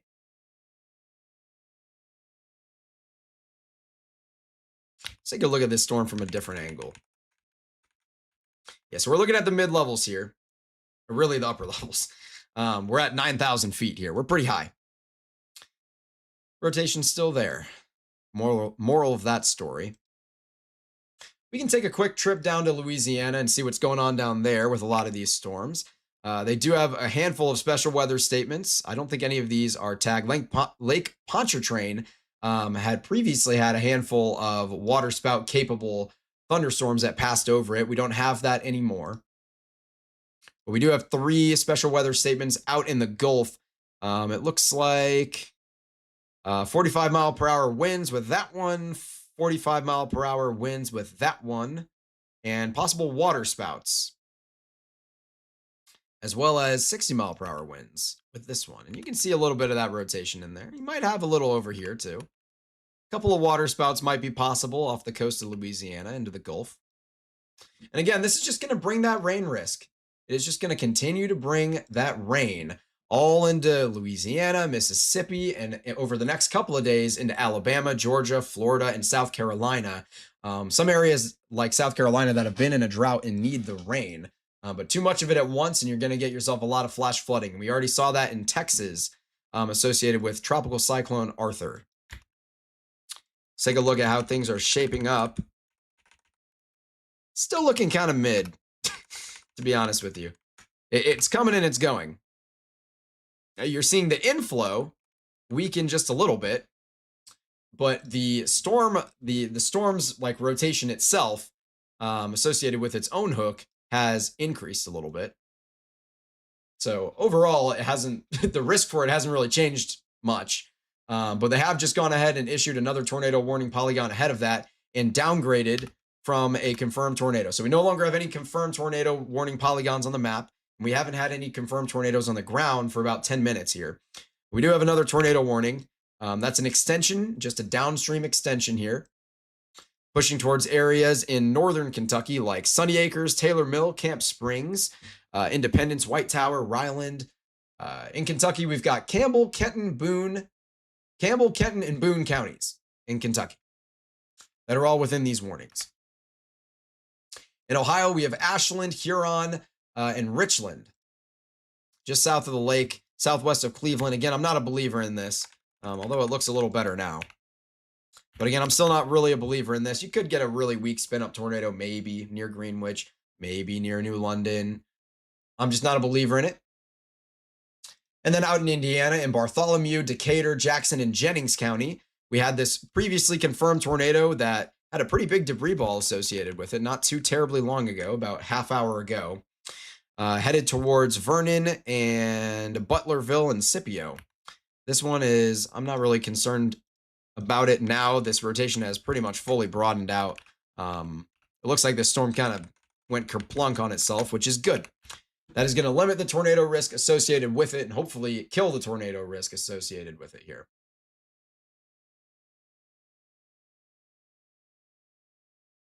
What is this Bank Lick? That's an unbelievably outstanding city name. Who is the mayor of Bank Lick? That's awesome. That is absolutely incredible. Why does my scroll wheel stutter like that? I've got to do something about that.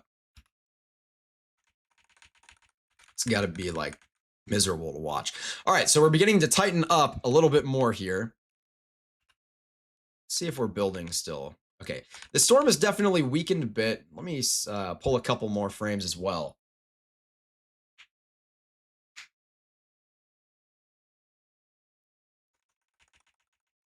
Okay, so we are definitely building as you see these yellows popping up near Union. These are echo tops. So this is basically how tall is the storm. So we're watching this storm build as it's headed towards the Kentucky border and into northern Kentucky. I'm going to go back a little bit more. We're going to look at this in full motion.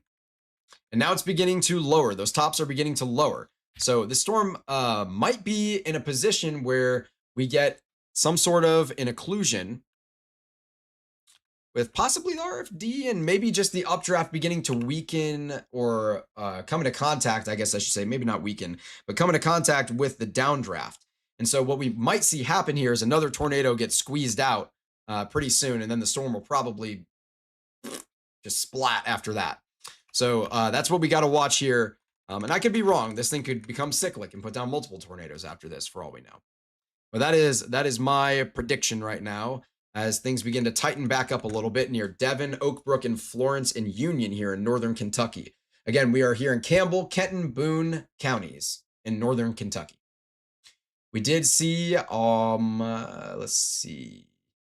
We had the other tornado warning for Seymour, the previous tornado in southern Indiana.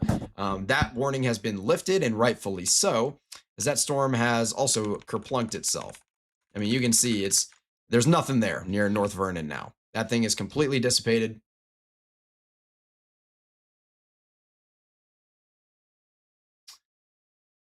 Lizard Lick. I think that's in Missouri. I'm seeing in the chat the town of Lizard Lick. So I live in St. Louis. I want to say Lizard Lick is in Missouri. I feel like that's a Lizard Lick town. Oh no, it's in North Carolina. Okay, never mind. What? There's something Lick in Missouri also. There's a lot of Lick towns apparently. I don't think it's probably not Lizard Lick, Missouri. There's something Lick in Missouri.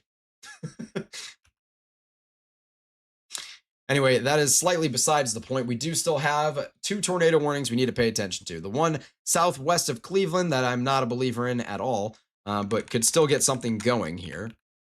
I mean, this is just it's just a mini supercell, if you'd even call it that. It's definitely got a rotating low-level updraft going on here. It's just weak. I mean, the couplet is there and it's tight, but it's just pretty faint, if that makes sense. So we're less than 3,000 feet here. We're looking decently low in the atmosphere at this thing. It's just not really impressive to me, not standing out. Near into northern Kentucky here, near Devon and Florence, it looks like there's just this back and forth battle between the inflow of this storm and the wrapping of the RFD coming around this, which is really interesting. I don't know if that's something I particularly recall seeing, and I don't really know what causes that, to be honest with you. I wonder if that's potentially something to do with getting into the nighttime type of role with. I mean, we know the low-level jet has already been so active with this setup tonight. We've had an insane low-level jet for this whole setup. So I wonder if it's something to do with the sun going down and us losing a little bit more of that instability. I don't know. I need to think on that. I'm curious what might cause that.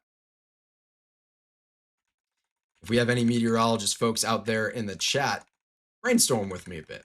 Let's chat. Let's talk about it. Shoot me a message.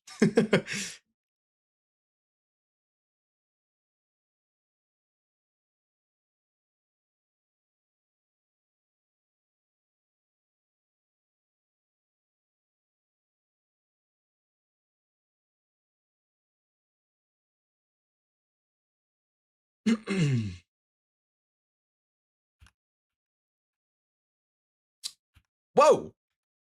Okay, we don't have dual pole on this small airport radar, but we may. All right, okay, we might have a tornado on the ground here in Florence. Okay, so this is now in Hopeful Heights in Florence in northern Kentucky here. We may have a tornado on the ground. This is a local radar down here. This is just a small airport radar. It's one of those where did I just see Barklick? I'm sorry. That's Banklick. Okay, I thought it was a separate town. Anyway, completely irrelevant right now. We have a possible tornado on the ground near Hopeful Heights in Florence in northern Kentucky. This is a local airport radar, I believe, TCVG. Definitely like a regional airport radar or something like that in northern Kentucky here. So we don't have dual pole with this, but we can see a very tight velocity couplet, a very, very tight velocity couplet. And keep in mind that we are looking at 100 feet in the air. We probably have a tornado on the ground. This is 100 feet in the air, right off the ground. So we are most likely looking at a tornado on the ground here near Hopeful Heights, Florence, and Devon.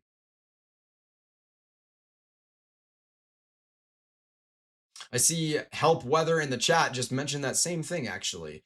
Florence, Ohio, meant Kentucky looks impressive from the TCVG. It does. And what's most impressive about it is, like I said, we're looking at 80 feet in the air.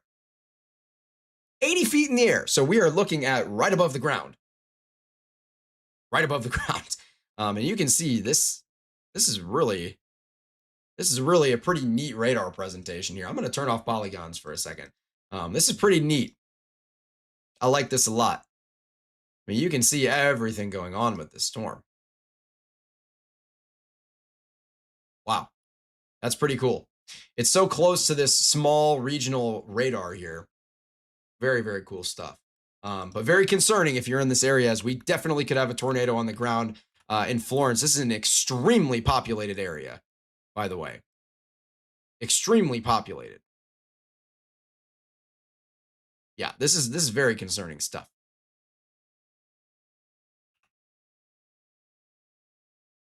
And keep in mind, this is kind of like South Cincinnati.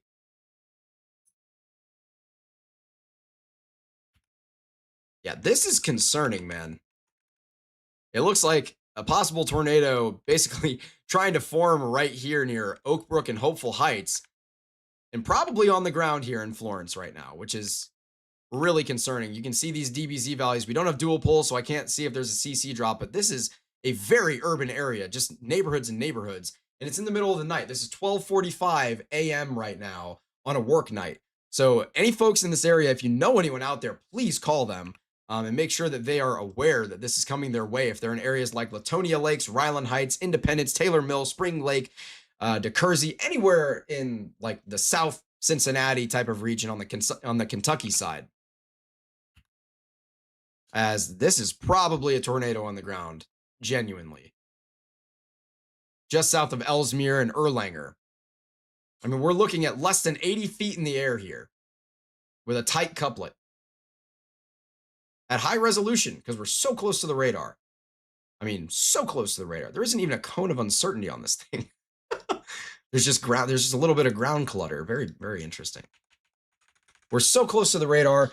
A very tightly rotating couplet at less than 80 feet. Either we have a very low-hanging wall cloud that's rotating rapidly, or we've got a tornado on the ground here. I'm going to go ahead and take a look at dual pole and see if we got anything. I don't think we do on dual pole, but we do have this velocity couplet looking really juicy from the Wilmington radar as well. Yeah, that is looking juicy. And we're in the slight mid-levels here, so 3,000 to 4,000 feet, closer to 4,000. So mid-level rotation, very, very strong. This is crazy. Again, a little bit of context. We are down here right at the northern tip of Kentucky, basically the southern half of Cincinnati, the Kentucky half of Cincinnati, and all those suburbs.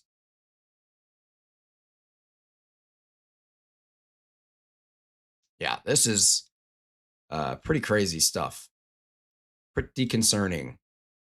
Concerning's been like my word of the night.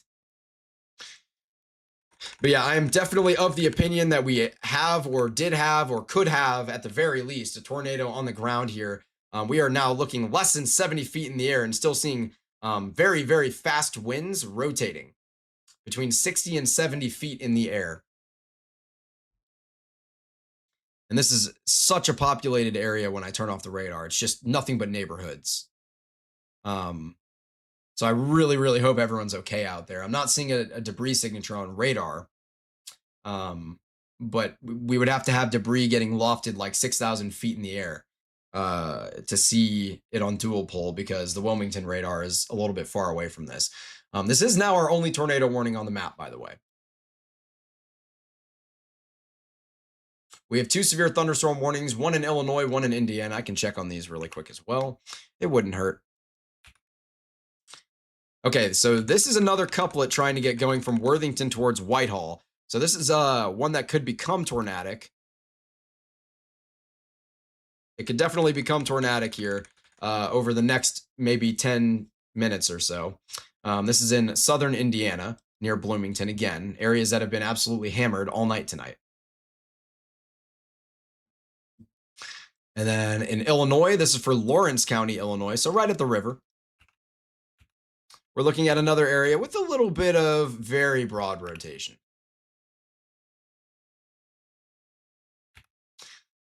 Yeah, so this one's just tagged for 60 mile per hour winds and an inch hail. Same thing with the one in Indiana. Yeah.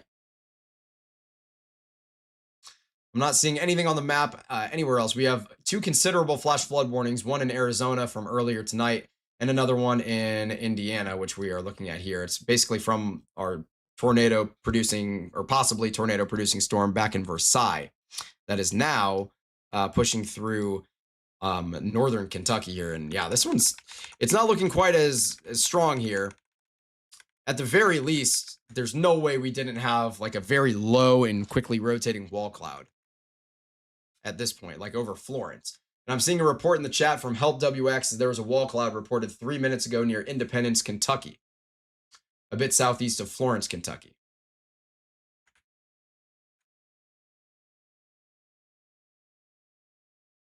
I'm seeing messages in the chat about Michigan. I'm not seeing, there's nothing going on in Michigan as far as I am aware. So we can take a gander on up there just to humor you.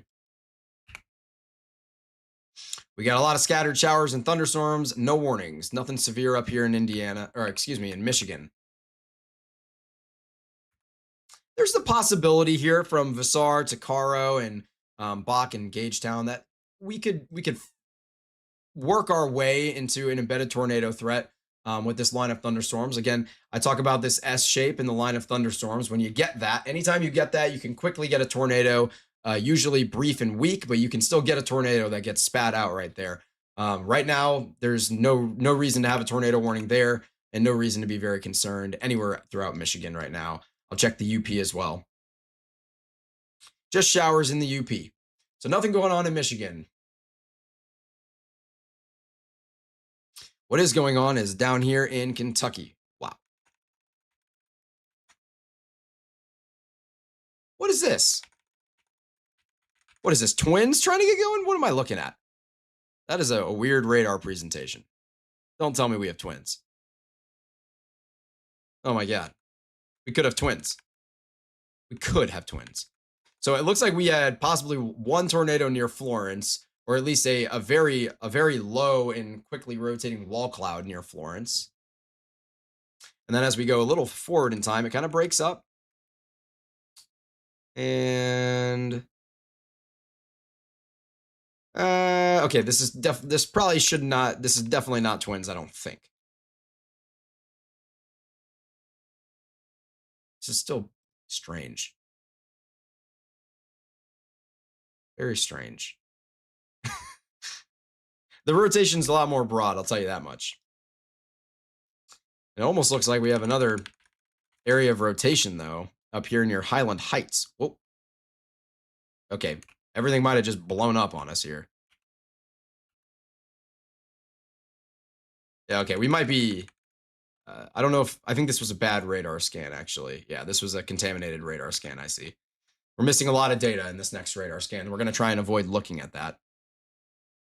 But man, I really think that we may have had a tornado on the ground here near Florence and Devon. I mean, this is really an impressive couplet at, again, 60 to 80 feet in the air, right above the surface. This is pretty concerning. And this is our only tornado warning on the map. We do have another severe thunderstorm warning in Indiana here. This is an extension of the one coming out of Illinois. So basically a transition one here. As this storm from Lawrenceville and Pinkstaff is going to push forward into Bruceville, Bicknell, Edwardsport, Plainville, Cornettsville, and Washington and Wheatland. All the counties under warnings right now include Campbell and Kenton counties in Kentucky for our tornado warning. And then our severe thunderstorm warnings include Davies, Knox, Greene, Monroe, and Owen counties in Indiana, and Lawrence County in Illinois. Also in Indiana, considerable flash flood warning for Dearborn, Ohio, and Ripley counties. Let's take a look at a possible hail core here. Not seeing anything impressive at all. It sounded like we had some sort of an update to our tornado warning. This is starting to notch out a little bit, though. Just a tap. Can I push the right buttons, please? Maybe not. I don't know. It might try to get going. I'm not too concerned about it right this second. I'm more worried about the possible tornado that we have here just south of Cincinnati. On the Kentucky side here in Cincinnati.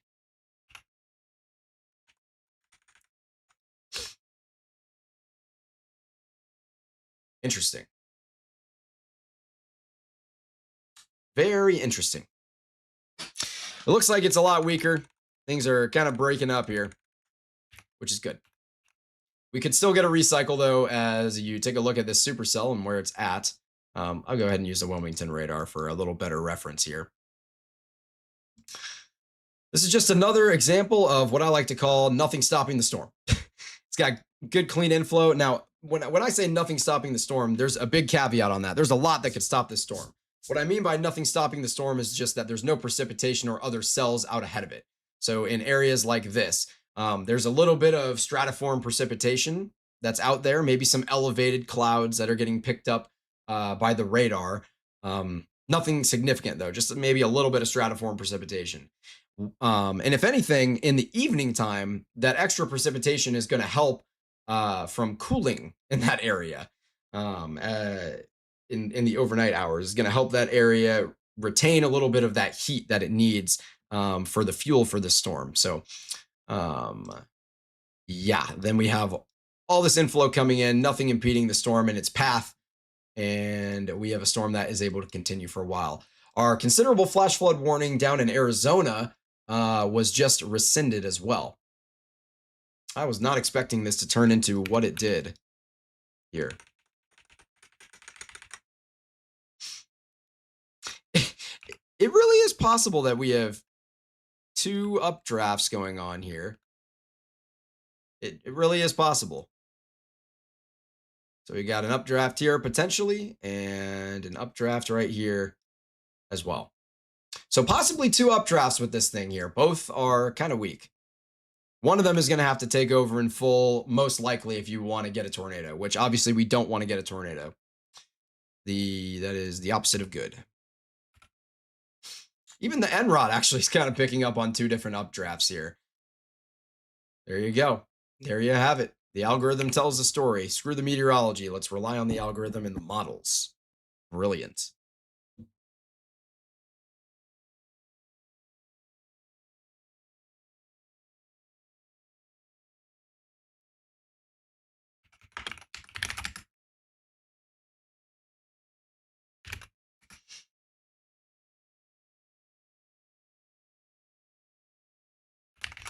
I do have confirmation that Alan, I believe, with Midwest Weather, has made it back to home base in Iowa.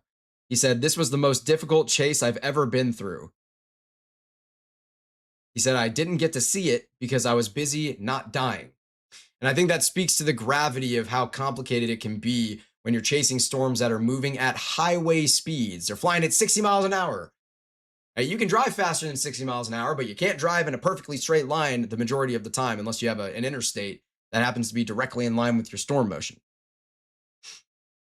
But Alan definitely got at least one tornado on stream here.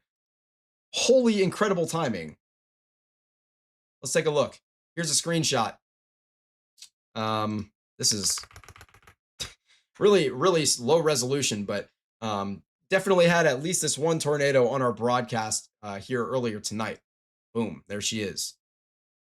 And there's Storm Chaser Allen with Midwest Weather. And this was out in Mattoon, Illinois at 6:44 p.m., which is wild to think that that was over 5 hours ago. My Lord, this has been quite the broadcast. And I wouldn't change it for the world, except I would like there to be no tornadoes. We had a couple of significant tornadoes at the very least tonight, as it does look like this southeasternmost updraft is taking over. That's kind of what had to happen here near Alexandria and Camp Springs. So we're going to watch this to potentially recycle and try to put down another tornado as it crosses into Ohio. So this storm would be moving out of Independence and towards the east. That's what we're going to be watching for here as we finish off the broadcast, most likely with this final tornado warning, as I have been awake and working on today's forecast video and broadcast for 20 straight hours at this point. So we are hustling. We are very much hustling. I woke up at 4:30 a.m. this morning. And again, I'm not complaining. This is what I want to do. This is what I signed up to do. I have such an incredible passion for doing the best that I absolutely can to try and save lives in any way possible. I wanted to be out there storm chasing today, but I knew that with the recent traction that we got with our channel, just the chance that there was someone that needed our broadcast tonight and it could have potentially given them some life-altering information was worth it. Did that happen? Probably not. But just the fact that it could have happened makes it worth it for me to do anything in my power to make a broadcast possible today, including getting up at 4:30 in the morning, taking off work for the entire day, and streaming until after midnight. It is worth it. I'm not complaining. This is what I want to do for the rest of my life. So I'm very grateful for everyone who is here and subscribing to us here on YouTube, liking our broadcast, following us on any and all platforms. I'm incredibly grateful for you because without folks watching, I'm not able to do this for a living. That is the goal, to be able to do this for a living. As we did just get another tornado warning for Clermont County in Ohio. So this is where the storm is headed. Clearly, the National Weather Service is expecting this to have the southernmost updraft that we talked about take over and cross the border back into Ohio here. Or I guess for the first time into Ohio with the storm. Because I don't actually think it never touched Ohio prior to this. So we have 2 tornado warnings on the map, both for the same storm, crossing over from Kentucky into Ohio. So this is going to be headed towards Wananta? Wananta? Interesting. New Richmond, California, Lindale, Locust Corner, Amelia, Hamlet, and Bethel. Also towards Williamsburg and eventually maybe Mount Orab and Hammersville into southern Ohio here. So yeah, we are in southwestern Ohio near the Cincinnati area. Quick zoom out on the map is this is what we're looking at.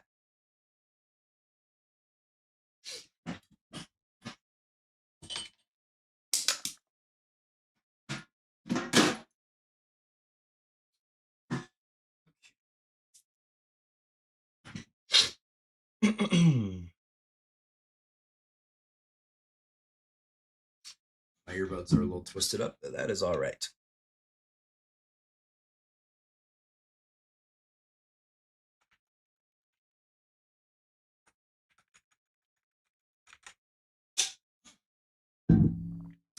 Yep, we've got this new updraft pretty formally established at this point. Just about as established as Tropical Cyclone Arthur. We may as well give it a name. We'll call it Updraft Bartholomew because Bartholomew County in Indiana was getting lit up today. And we did just have another considerable flash flood warning issued for a large region here throughout Kentucky and southwestern Ohio, and even clipping part of Indiana, eastern Indiana here. And so this is going to be issued for 1 to 2 inches of rain that have already fallen, and up to 1.5 inches more is possible. Flash flooding is ongoing or expected soon, and automated gauges have picked up some of that information. Things are tightening up here a little bit. I think we might have one more shot at a tornado from this storm here, kind of right as it crosses the river back into Ohio.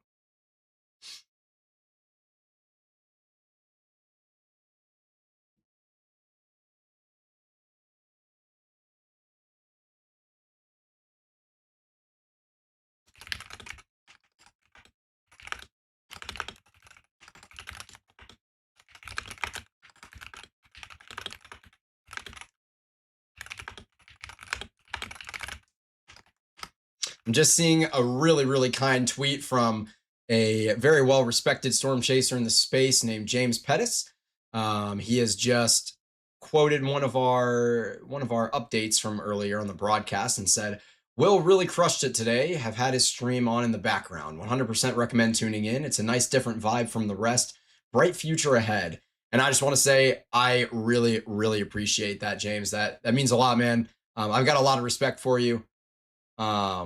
And yeah, that's just really, really incredible to hear. I had no idea that you were watching tonight. That's really cool. That's a great honor. And I really appreciate the shout out. That really means a lot. And really more than the shout out, the words mean a lot. Very, very kind words there. So thank you very much, James. That's awesome, man. I really appreciate that.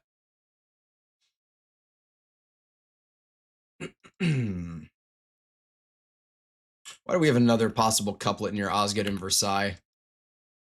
Same areas that we've been dealing with this whole time. Okay, it's looking... Okay, that's a nothing burger. Thank the Lord.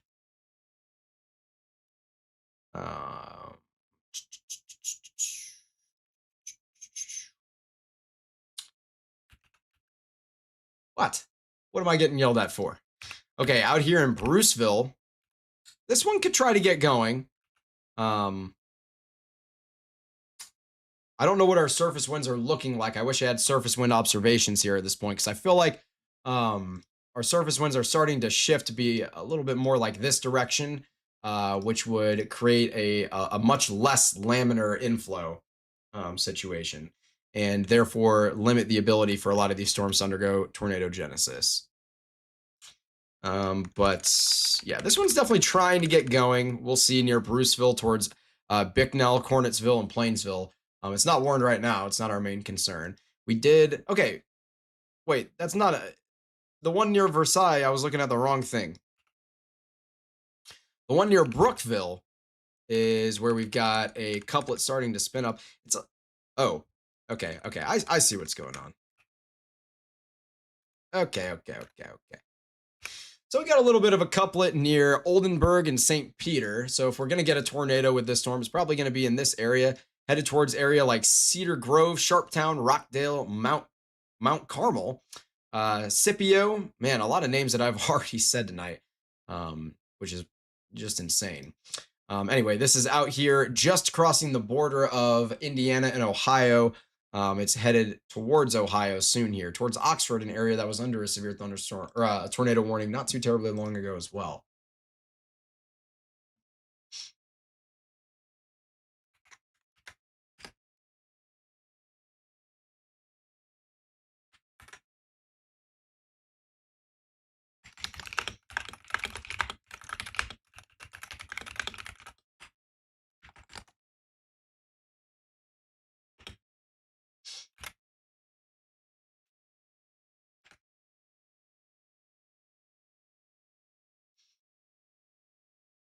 Wow. All right, so we've still got these 3 tornado warnings on the map. We are rolling deep here. We are probably going to cross the 9-hour mark at this point tonight. At least with this individual broadcast, we've already passed the 9-hour mark. Because I know I keep mentioning this, but like 45 minutes into our broadcast today, after putting all this work into prep in the morning, my power goes out and I had to rebuild everything in like 5 minutes. Such a pain in the neck. But we got it going and we got everything set up before things really kicked off, which was the key. Is we were able to give, I think, pretty good coverage, coverage that I'm proud of. Speaking of coverage, we are still doing it. Still doing it here near Oldenburg and St. Peter. Now here's where our couplet's gonna be, and it's pushing towards Cedar Grove, Mount Carmel, Scipio, Okeana, Rockdale, St. Leon, all these types of areas. Sharptown as well. That's one we got to continue to watch. Meanwhile, our cell just crossing into Ohio now near New Richmond is starting to look pretty good here. Pretty good. Look at that storm relative motion here. Really good, strong inflow coming into this storm, and it's wrapping around all right. Definitely one to be concerned about.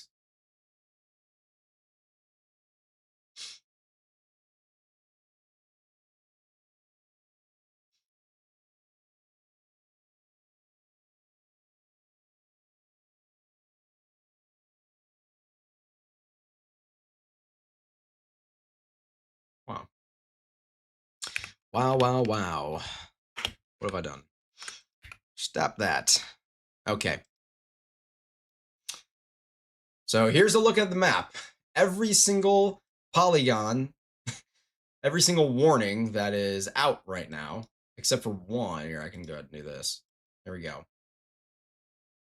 Oh no, I didn't even actually have to do that. Yeah, every single warning on the map, except for the special weather statements off the coast of Louisiana, are shown on the screen here, where we've got a handful of severe thunderstorm warnings going into Indiana. This one in Illinois will be expiring in a few minutes. We have a pair of considerable flash flood warnings with all this precipitation near Cincinnati, as well as eastern Indiana, southeastern Indiana. And then we have a pair of tornado warnings, one just crossing back into Ohio, where the Kentucky portion is going to be allowed to go away here within minutes. And then another one here in eastern Indiana, where this couplet is getting stronger, getting a lot stronger. Yep. So we have two pretty concerning couplets right now. We're going to see these two out, and then we're probably going to call it for the night. So that is just an honest update on where we're at, because we've been live for a long time tonight.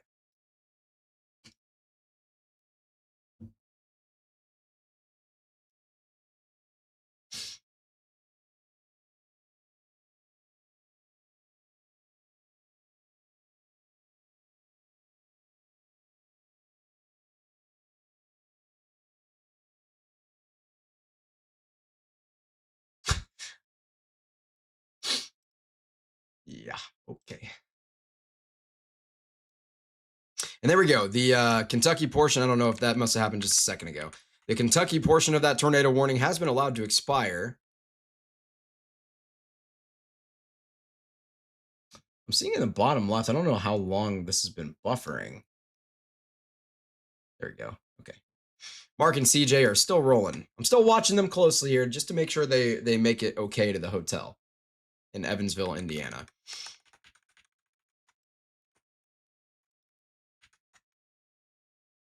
The most recent scan is not looking as nice for the rotation couplet near New Richmond and Lindale in southwestern Ohio. Meanwhile, in Brookville, this one near St. Peter and Cedar Grove is still kind of ramping up, to be honest with you. So we might have a couplet here, or well, we have a couplet here, excuse me. We might get a tornado out of this couplet that would be headed towards Cedar Grove and Sharptown. Now, I want to quickly point out that we're looking 5,000 feet in the air. So we're not looking at the lowest levels here. This is as close as we can get. And the next scan is actually broadened out a bit.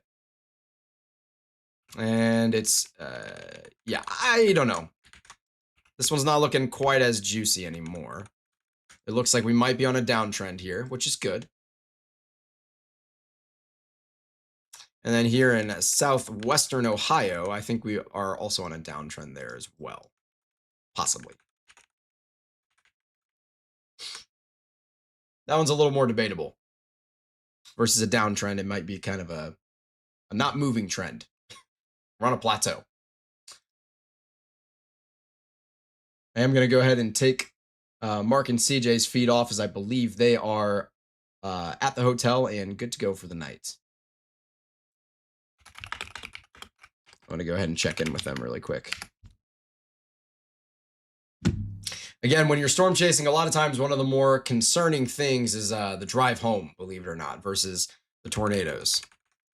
A lot of times that adrenaline wears off and you're really exhausted. So the drive home in the nighttime in wet roads with a bunch of scared drivers late at night, it can be the most dangerous part of the storm chase sometimes.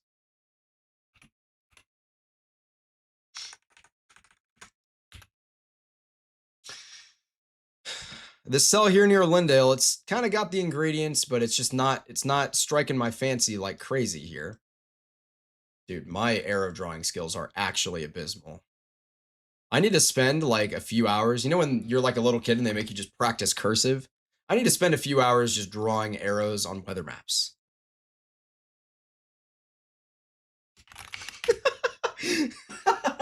I just heard from CJ. And I said, did you make it to the hotel? And he said, kinda. We just realized I had the wrong address. So they went to the wrong hotel. But they're still in the right town, obviously. So they are pretty much there. Glad to hear you made it all right. Pass my best to Mark as well. Good job tonight. Oh. Yeah, this couplet is still looking solid here. Near Bethel. We could get something here. We could definitely get something here. Kind of looks like it's trying to squeeze one out.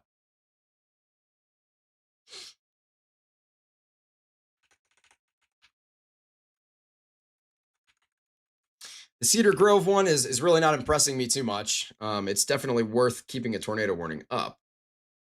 They did confirm it as wanting to keep the warning up, I should say. They didn't confirm a tornado. They decided to keep the warning up as of 2 minutes ago. Up there at the Indiana and Ohio border, and then down here in southwestern Ohio near the Kentucky and Ohio border. This one was last decided to be kept up at also 2 minutes ago. Now, this one's starting to impress me a little more. We might be getting a tornado here soon, south of Lindale and Bethel. So if you're in this tornado warning polygon, you got to be in the interiormost room of a sturdy structure, get to a basement, a storm shelter, get in the bathtub and put a mattress on yourself. Do whatever you got to do to put as many layers between you and a tornado as possible. The storm is near Lindale and Bethel right now. If we had a tornado, it'd be kind of right in there. And it is headed off. Jeez, my arrows are just brutal, man.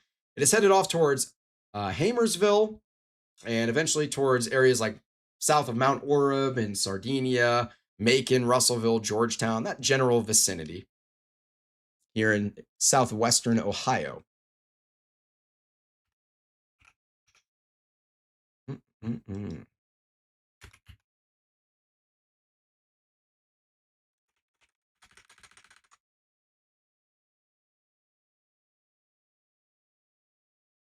All right, so CJ and Mark are good to go.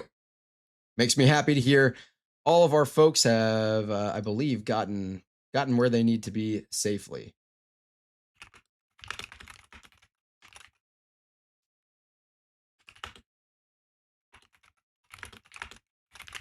I'm going to check in with Norman Smith really quick and make sure he's all right as well.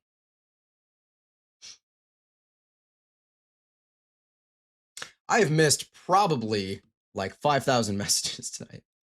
Okay, Norman Smith has in fact made it to Terre Haute. Okay, so he's just out in Indiana. He's not far from where we've done a lot of tornado coverage this evening. Here's where he is at. He's right there. He's at a hotel here in western Indiana near the Illinois border.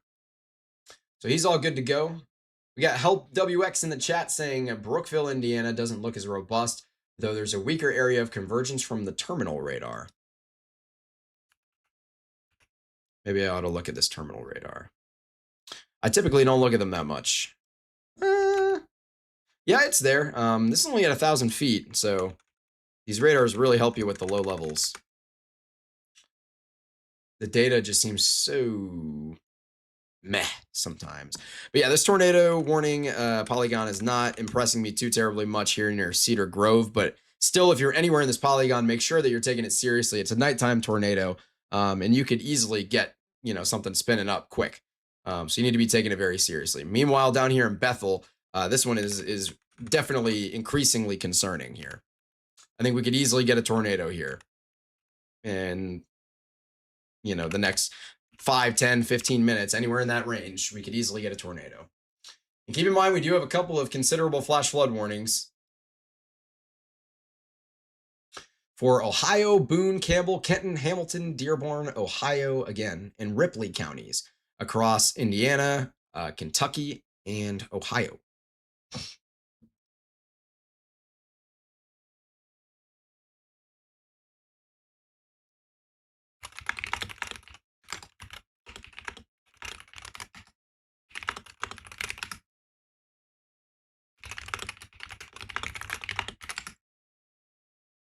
Dude, it's so weird for me getting messages from people I've known in the space for like a while, that not personally known, but like heard of and been a fan of their content and things like that. Getting messages from them, like Norman, for example, is just saying, I apologize if my stream cut out frequently. I'm like, dude, I'm just happy you're here. I'm happy you're giving me the time of day. Come on.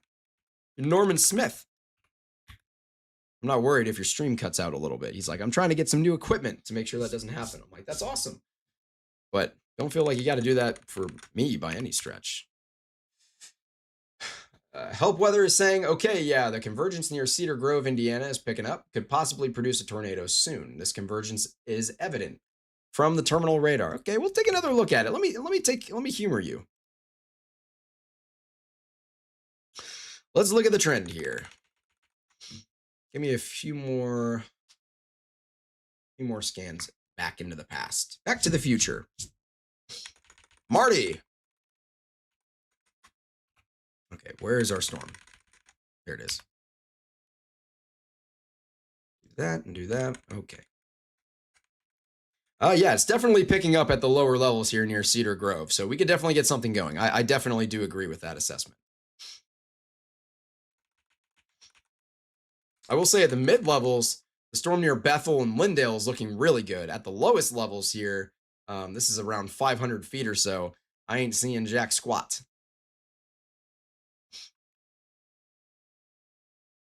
Yeah, at around 2,000 feet, it's looking pretty good. Down here in southwestern Ohio. Here's a quick zoom out to show you where we're at on the map. We're covering Indiana, the northernmost portions of Kentucky, as well as parts of southern and especially southwestern Ohio.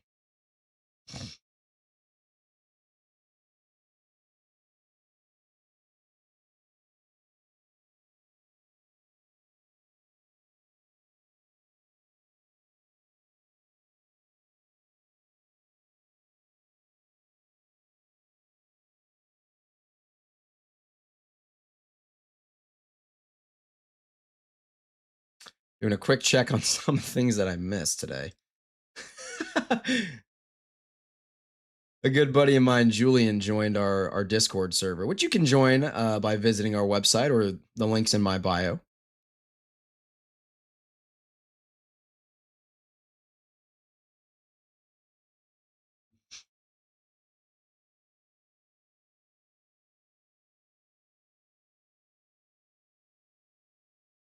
Looks like a couple of people joined our Discord server tonight, which is awesome. What is Holton and Versailles, Indiana looking like? Well, I'll tell you. Out in Versailles, we're still in that considerable flash flood warning. I can tell you that much. Just some scattered showers and thunderstorms. I don't know exactly where Holton is off the top of my head. I think it's near the... Okay, it's right near Versailles. Okay. So yeah, some of these showers moving out of the area. You're going to have more coming your way from the west. So you're going to have more precipitation throughout the night and the potential for a couple more tornado producing supercells if they get going, like this one here near Clear Creek with very, very broad weak rotation right now, but it could definitely get going as it heads your way near Versailles in Holton, Indiana. Just a quick update down there.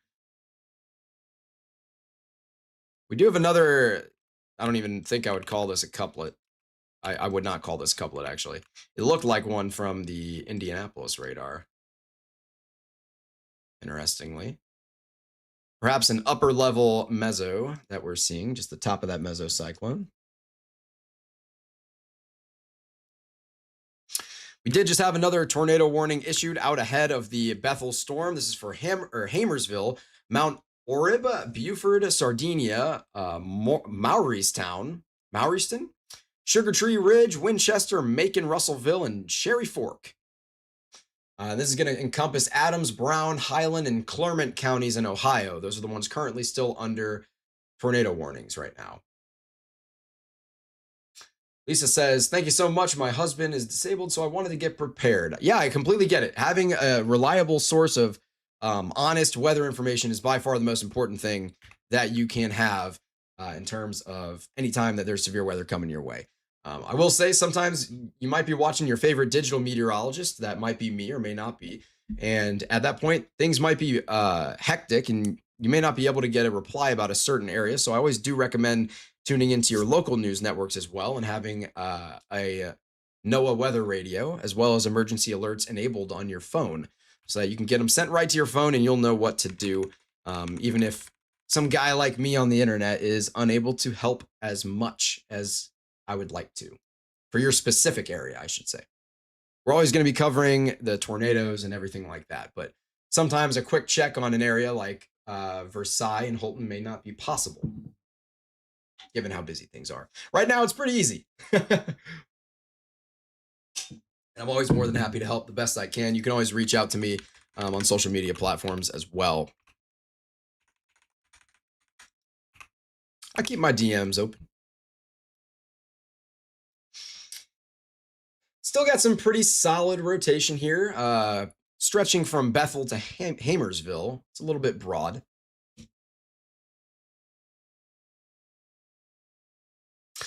Yeah, I agree with what Help Weather said. He said, let's all hit the like button and spread the word. I appreciate that a lot.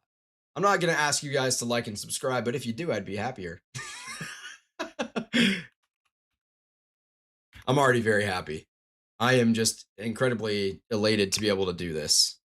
The ability to be pursuing my master's degree and have the opportunity to invest in myself in a possible business while doing it, all while getting great experience and in a really prestigious internship. It's just, I could not be in a better position in life right now. I'm so incredibly honored to be where I am and just grateful for all the people who support me through all of this. It wouldn't be possible without all of the folks who are helping with Will Bratton WX behind the scenes.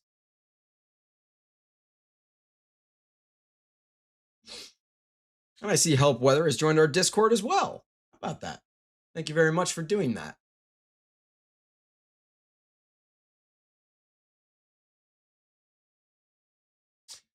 Okie dokie.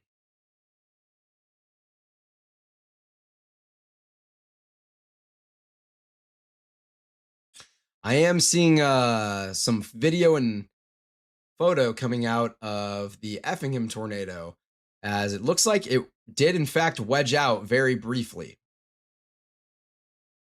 So we did have at least one wedge tornado on the night. So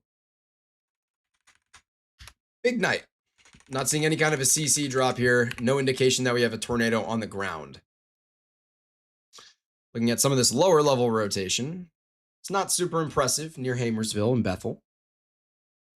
We're looking at less than 1,000 feet here. Man, I kind of love having this radar so close. That's pretty nice.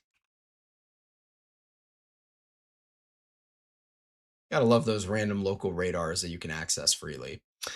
When I was out storm chasing, especially in the northern plains, man, I saw some of those radars all over the place and you couldn't access them. You can't get the data, which is a bummer. Let's take a quick look at what's going on in the Gulf again. We do have some small areas where very slight rotation could lead to some water spouts. I doubt any of these are tagged with water spouts. This is going to be 40 knot wind gusts. This one is going to be 40 knot wind gusts.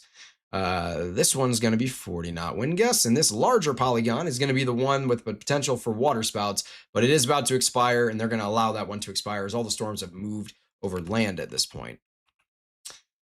So that's good for the news in Louisiana. We do have our considerable flash flood warnings scattered throughout Franklin, Ohio, Boone, Campbell, Kenton, Hamilton, Dearborn, Ohio, and Ripley counties, stretching through southeastern Indiana, northern Kentucky, and southwestern Ohio.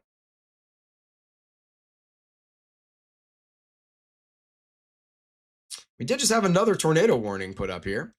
So another downstream tornado warning issued ahead of the couplet that we've got, as this one's going to start to get more congested here with some of these storms to the south beginning to cause some problems for its inflow. So that could limit this storm. This may be the last tornado warning polygon we see for this storm. But this one is going to last for 31 minutes. And it is going to include Dearborn, Franklin, Butler, and Hamilton counties across Indiana and into Ohio. And our main area of concern is still near Hamersville right now. It's definitely still there. The tornado warning, including Amelia, Lindale, and Bethel, and Williamsburg, is going to be allowed to expire or they're going to remove it pretty soon here. Still not seeing any kind of a CC drop. Not seeing any kind of a hail core or a signature that would suggest a hail core. Definitely not really seeing a hail core. I'm not expecting there to be much of a hail risk tonight in the overnight hours, as that's kind of typical in overnight hours, as you lose a lot of that instability needed to maintain those types of speeds in your updraft to suspend a hailstone in the air like that. So we are still watching the severe thunderstorms. We had a couple of downstream warnings issued near Washington here. This one might be tornado possible tagged. I would think it could be. I guess not, but it's definitely got a couplet. It's got a rotating updraft for sure. It is in fact a supercell near Washington, or just north of Washington, Indiana. And keep in mind, though, we're looking at 7,000 feet in the air when I just showed you that couplet. Meanwhile, we have another couplet that's weakening and fading out, possibly recycling to the south of Nashville, Indiana. This one's probably not tornado possible tagged. It is. Of course it is. So of course I would flip them, right? They have this one tornado possible tagged as it is the updraft. It's not going to put down a tornado right this second, but as the updraft cycles to the south here. So to the south, and this becomes your dominant updraft. That is going to be our region for concern. But right now, it is not a region of concern. Just a severe thunderstorm warning tagged with 60-mile-per-hour winds, which is still a concern, but not a tornado threat at this current moment.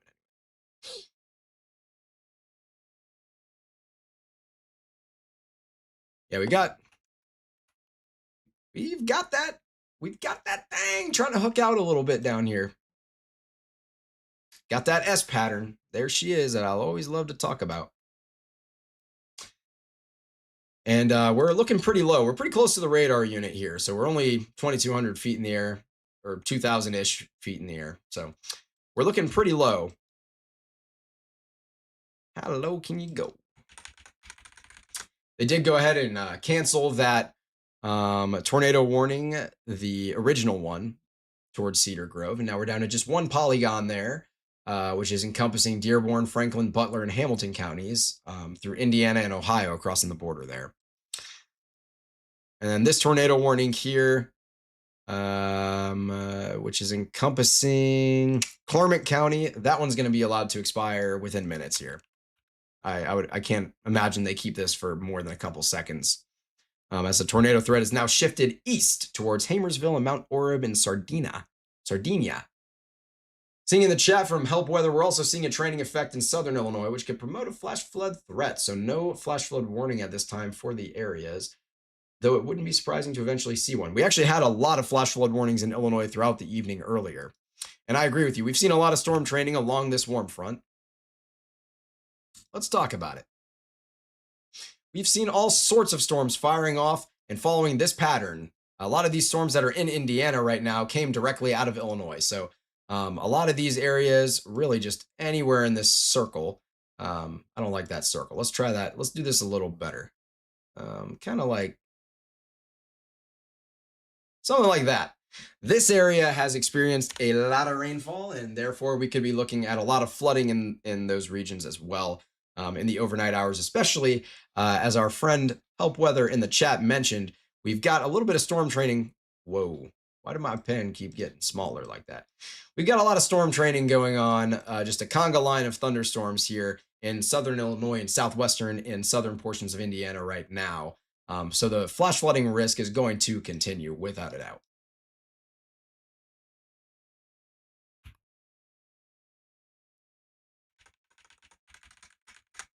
Out here in Okeana and St. Charles, Lehigh, Shandon, Millville, Ross, Fairfield, Hamilton, all these areas out here, I'm not really worried about this storm anymore for the most part. It's still there and it could try to reestablish itself, but right now I'm not concerned about it at all. I would imagine this tornado warning gets lifted before it naturally expires. And that's going to limit us down to just the last tornado warning. And that one is in southwestern Ohio. That's the one we're watching the most closely right now.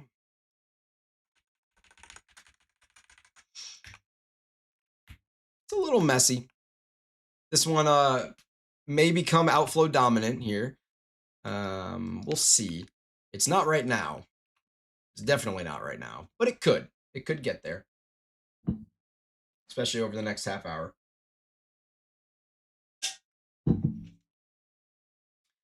My boy Evan Freiberger, I'm seeing in the chat. Appreciate you stopping by, my friend.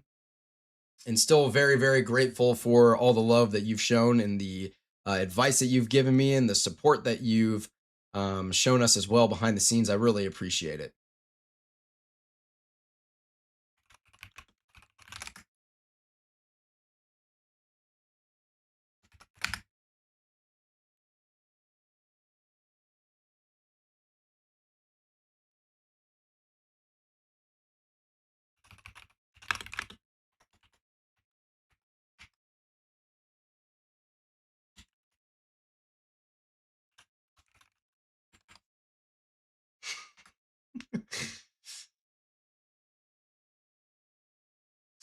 No problem. You got a bright future ahead of you. That's what Evan Freiberger is saying in the chat, man. I really appreciate all the kind words that have been coming out. I don't know if you saw the post from James Pettis, and we've been getting all sorts of support from folks that I wouldn't have really expected it from. So I'm just incredibly grateful for the support, man, and just to have the opportunity to do good for the public. It's just such an honor, man. I can't express it enough. I'm just super grateful right now.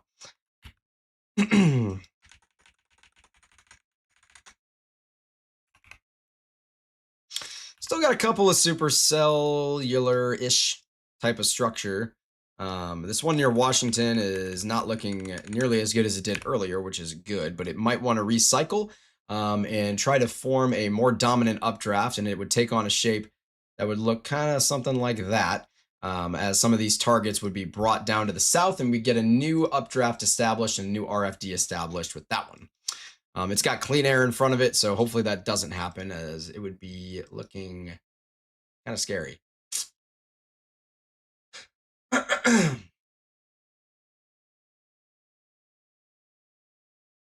How's the voice holding up? Not bad, dude. Listen, let me tell you something. I can yap. All right. I like to talk. Man, I drive 7 hours to and from Starkville, and I'll sit there and sing, belting out the whole time to myself for 7 hours straight.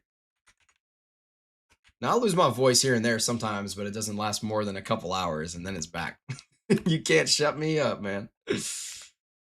Not seeing any kind of a CC drop, and you start to imagine there's a point where they may let this tornado warning kind of simmer down and perhaps consider not issuing out a new one.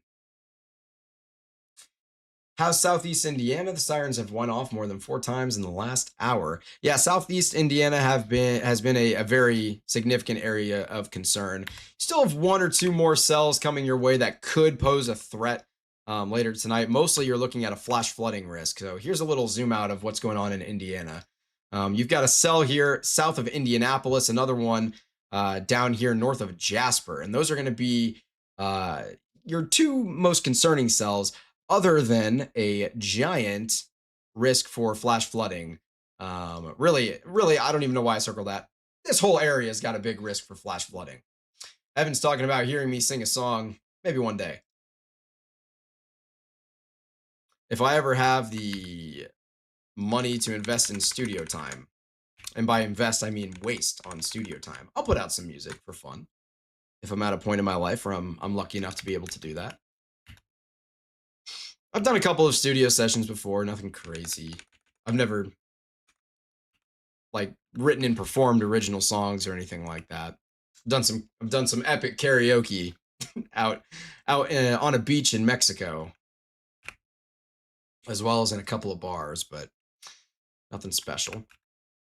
I am thinking that this storm here in southwestern Ohio, north of Cincinnati, is not really a threat. I think they're going to let this warning go away here shortly. In fact, they have canceled already parts of the warning.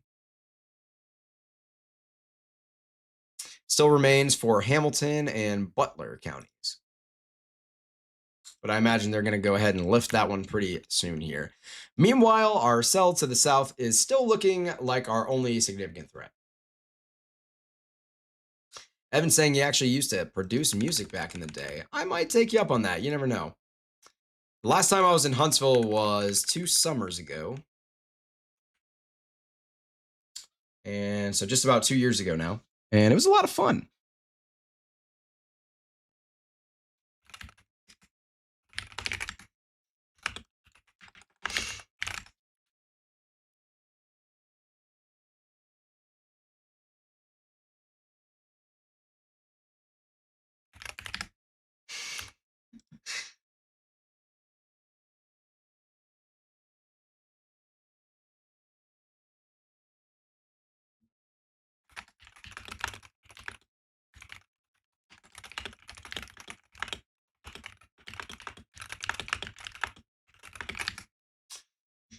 Okay. Adrian saying sing, no. Lorian saying, let's give the people what they want. Get the guitar. Oh, no. Oh, no. We have tornado warnings going on. We can't be talking about pulling the guitar out. I can't let it happen.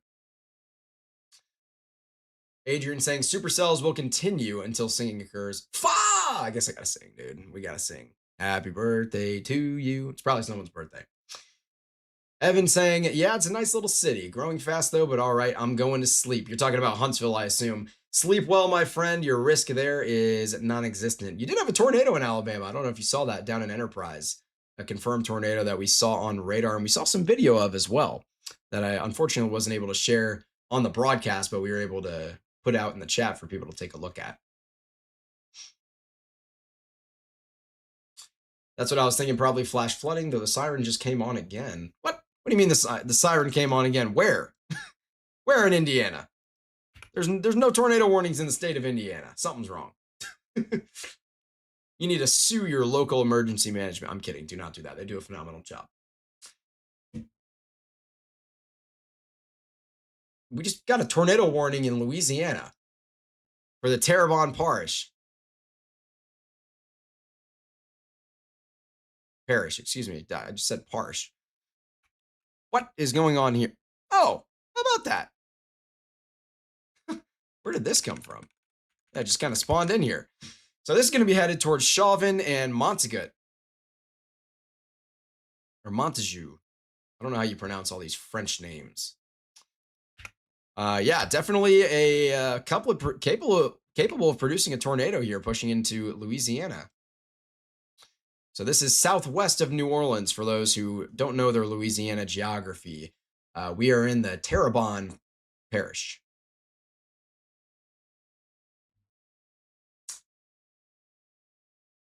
Oh yeah, Evan, that's right. You were the one who sent me that video. See, so many things have come into me from a billion sources, and Lorian's just kind of forwarded everything to me. She's the GOAT. Without Lorian, the broadcast would not have been nearly as great tonight. I think we've done a really good job. I'm really proud of how this broadcast has gone. Integrating the live hits with our Storm Chasers too is a really cool feature. I'm so excited that we have that. I think that's something really unique. Our couplet down here. Whoa, nothing. Okay, giant nothing burger. Yeah, I think they're gonna go ahead and let this one expire, and they may not issue another one for it. I think I'm gonna go maybe to 1 a.m. just to say I made it all the way to 1 a.m. So in about 18 minutes, we're probably gonna call the live stream. It's funny because at 10:30, I was like, yeah, we're probably gonna call it before 11, and then we got another round of tornadoes that fired off throughout Indiana, and so we had to stay on and cover those. But yeah, really bizarre that the sirens are going off. I wonder if it's for the considerable flash flood warning. But that's kind of bizarre to sound the sirens for that. The only thing I could think of is if you are right on the border of Ohio in areas like Cedar Grove or Brookville, that maybe the sirens are still going off from this tornado warning just across the border into Ohio. And you're just close enough where the automated sirens are getting triggered. So that's possible.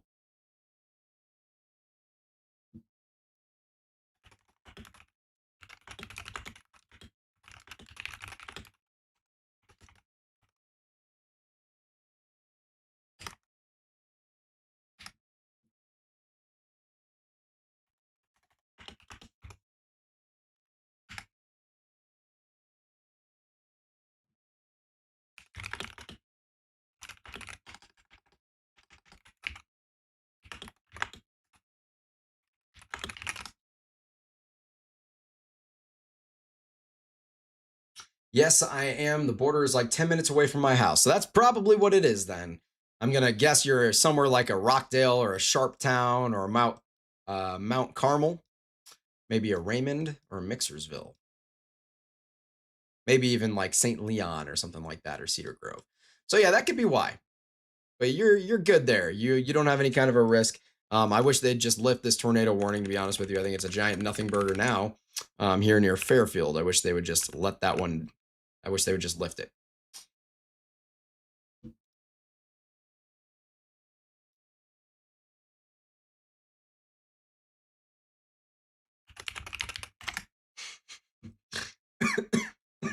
Oh my God, choked on the air. That's what I get for giggling at some nonsense.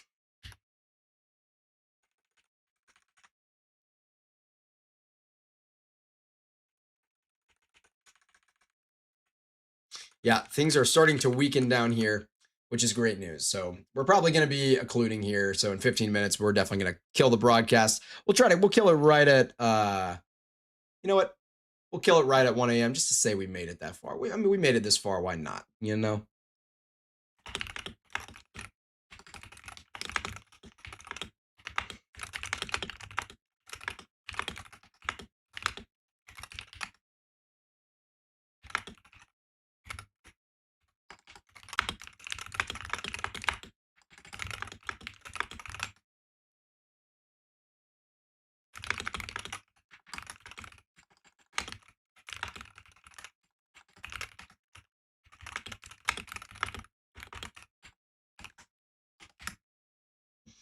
Okay, I think we just got another considerable flash flood warning.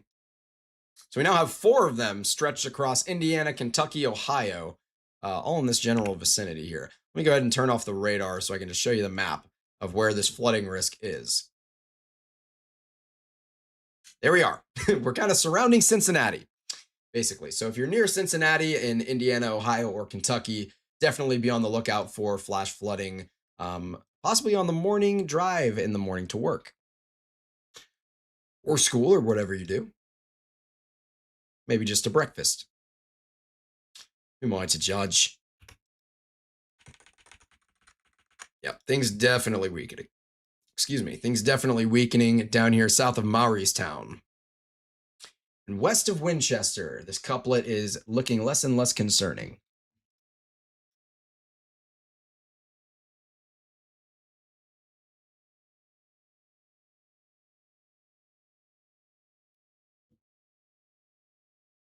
What was that warning? Let's go ahead and check in on what's going on in Louisiana really quick. I don't know if that's what that was about, but yeah, I think it was. They shrunk this warning down a little bit, which makes sense. I'm not seeing any kind of a CC drop. And this is headed towards Chauvin and Montague. Dulic. I don't know how to pronounce all these French things, like I said. But again, it's pretty much on the outskirts of Louisiana in the province, the parish of Terrebonne. Not the province. What are we in, Canada?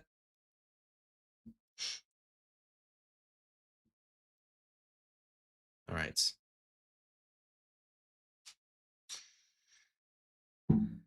13 minutes to go together, guys. Hang in there with me. If you're a real one, we can stay up to 1 a.m. Central Time together. Oh, man. Let me tell you something. In my office down here, there isn't the most incredible, like, ventilation. So it stays cool in here in the summer and warm in here in the winter. But when I have the door closed and my PC and my lights are generating all this heat and my body's in here generating heat, there's all this heat being generated over the hours, man, it builds up. Like right now, I am sweating in here. It is warm. It's not hot, but it's probably maybe 75 degrees in here or something like that. Maybe a little warmer. Probably, definitely less than 80. It's probably around like 75, maybe 76, 77, something like that. Man, I really wish they would just lift this warning here in Fairfield, Forest Park, and Port Union. I'm just not a believer in this at all. Just get rid of it, man. We still have the one in the Terrebonne Parish down in Louisiana, where things are still looking all right. We could easily see a tornado at any point here associated with this storm. Now, keep in mind, we're looking at 5,000 feet in the air when we see this rotation. And if we were going to see a debris signature, it would have to be 5,000 feet in the air. This is likely a pretty weak tornado and probably would not see any kind of a debris signature that high in the air if it put down a tornado. See, Redbird 2010 established April 9th. Says hello. Hello. Good to see you. Thank you for tuning in here at nearly 1 a.m. in the morning to our severe weather coverage. As, yeah, things are really dying out here near Macon, which makes me a happy man.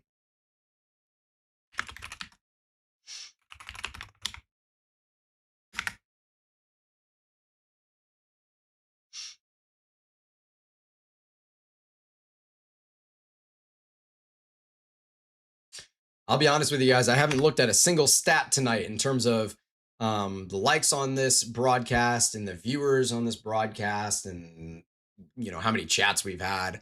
I haven't looked at Twitter or Instagram or TikTok. I haven't looked at any of our socials. And I just saw a screenshot saying that we are at 444 subscribers on YouTube right now, which is actually mind blowing.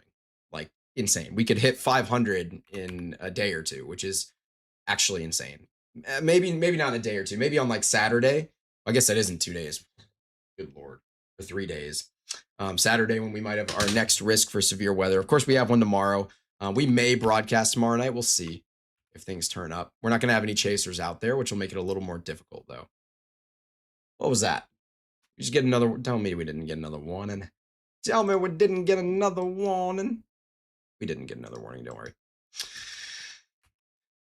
Here's a look at our low-level rotation, because we do have another one of these local regional airports. 2,000 feet in the air. Nothing crazy. I'm not a big believer in this tornado warning down here in the Terrebonne Parish in Louisiana. I'm also not a believer in the Hamilton Fairfield tornado warning. They have gone ahead and opted to keep it, but they've shrunk it down. And I was a believer in this tornado warning you're making, but now I am not. So it looks like everything's dying, and we'll stay on air for just a couple more minutes to make it to 1 a.m. And then we will call it for the night. Just insane. I can't believe it. Like, we literally hit 300 subscribers like 2 seconds ago, and we hit like 200 subscribers like 2 seconds ago, I feel like. Just crazy, man. An impressive tornado in Florence, Kentucky earlier. Saw a picture of it. Interesting. I don't think I've seen any pictures of the possible of the tornado that we saw out there. I wonder if maybe I could find it on Twitter.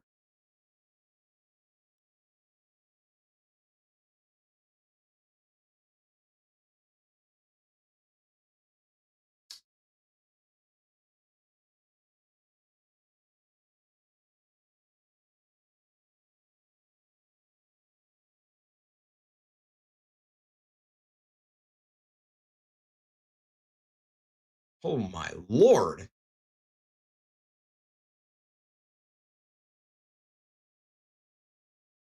There was a garage museum at Mid-America Motor Works in Effingham, Illinois that has been completely destroyed via Rachel Wallace. I'm going to show this on stream here and just hope I don't get sued.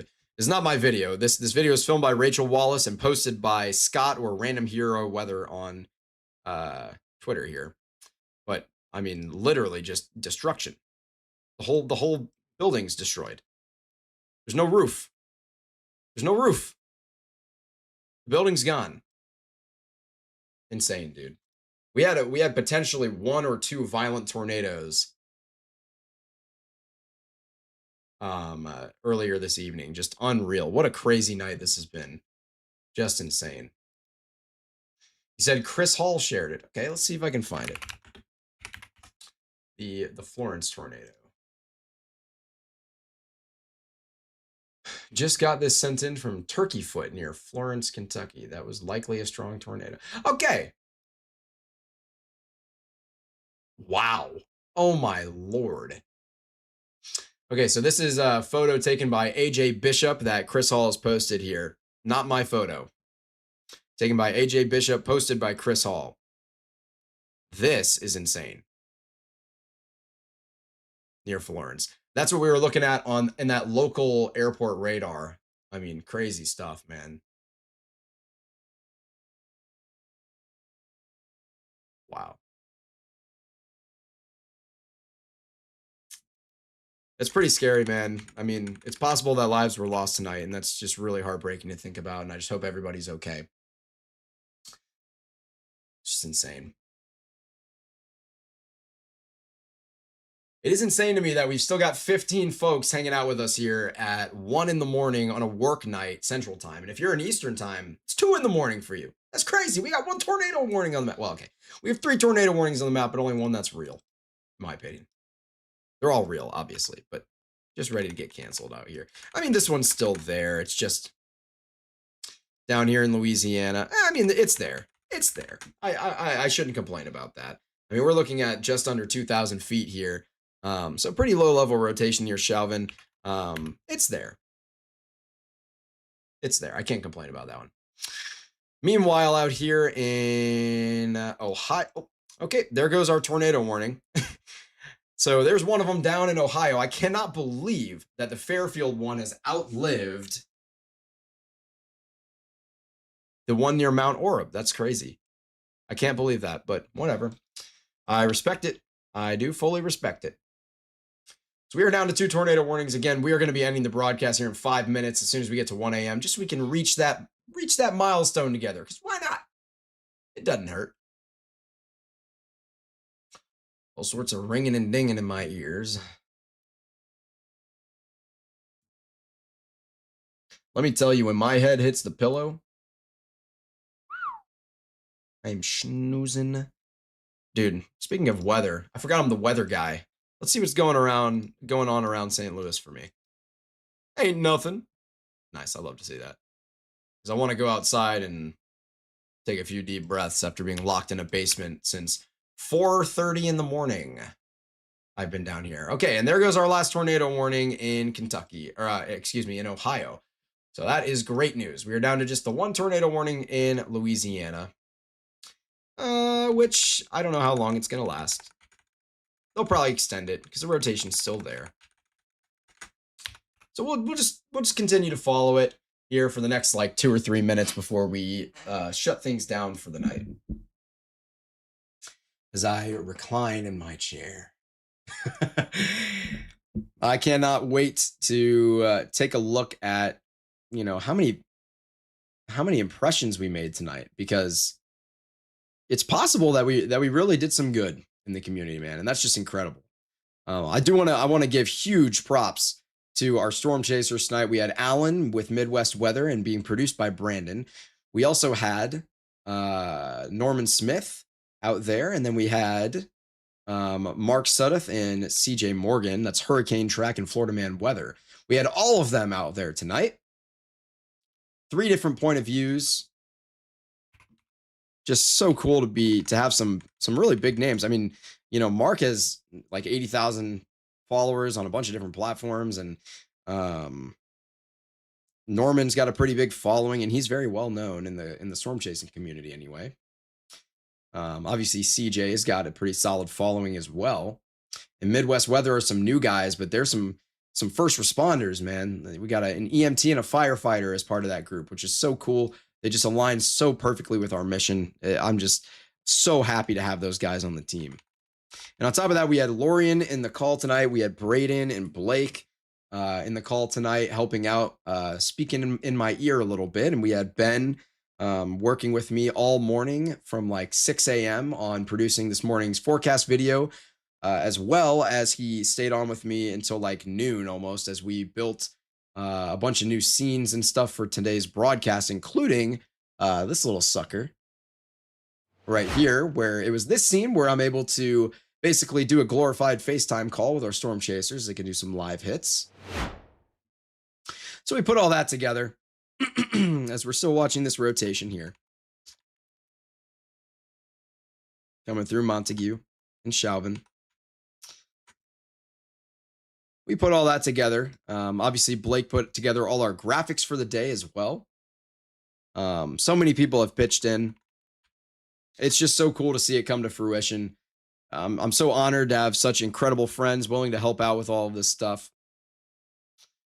As Castellanos hits a deep drive. No. Those who know will know. That was a pretty funny joke for those who know.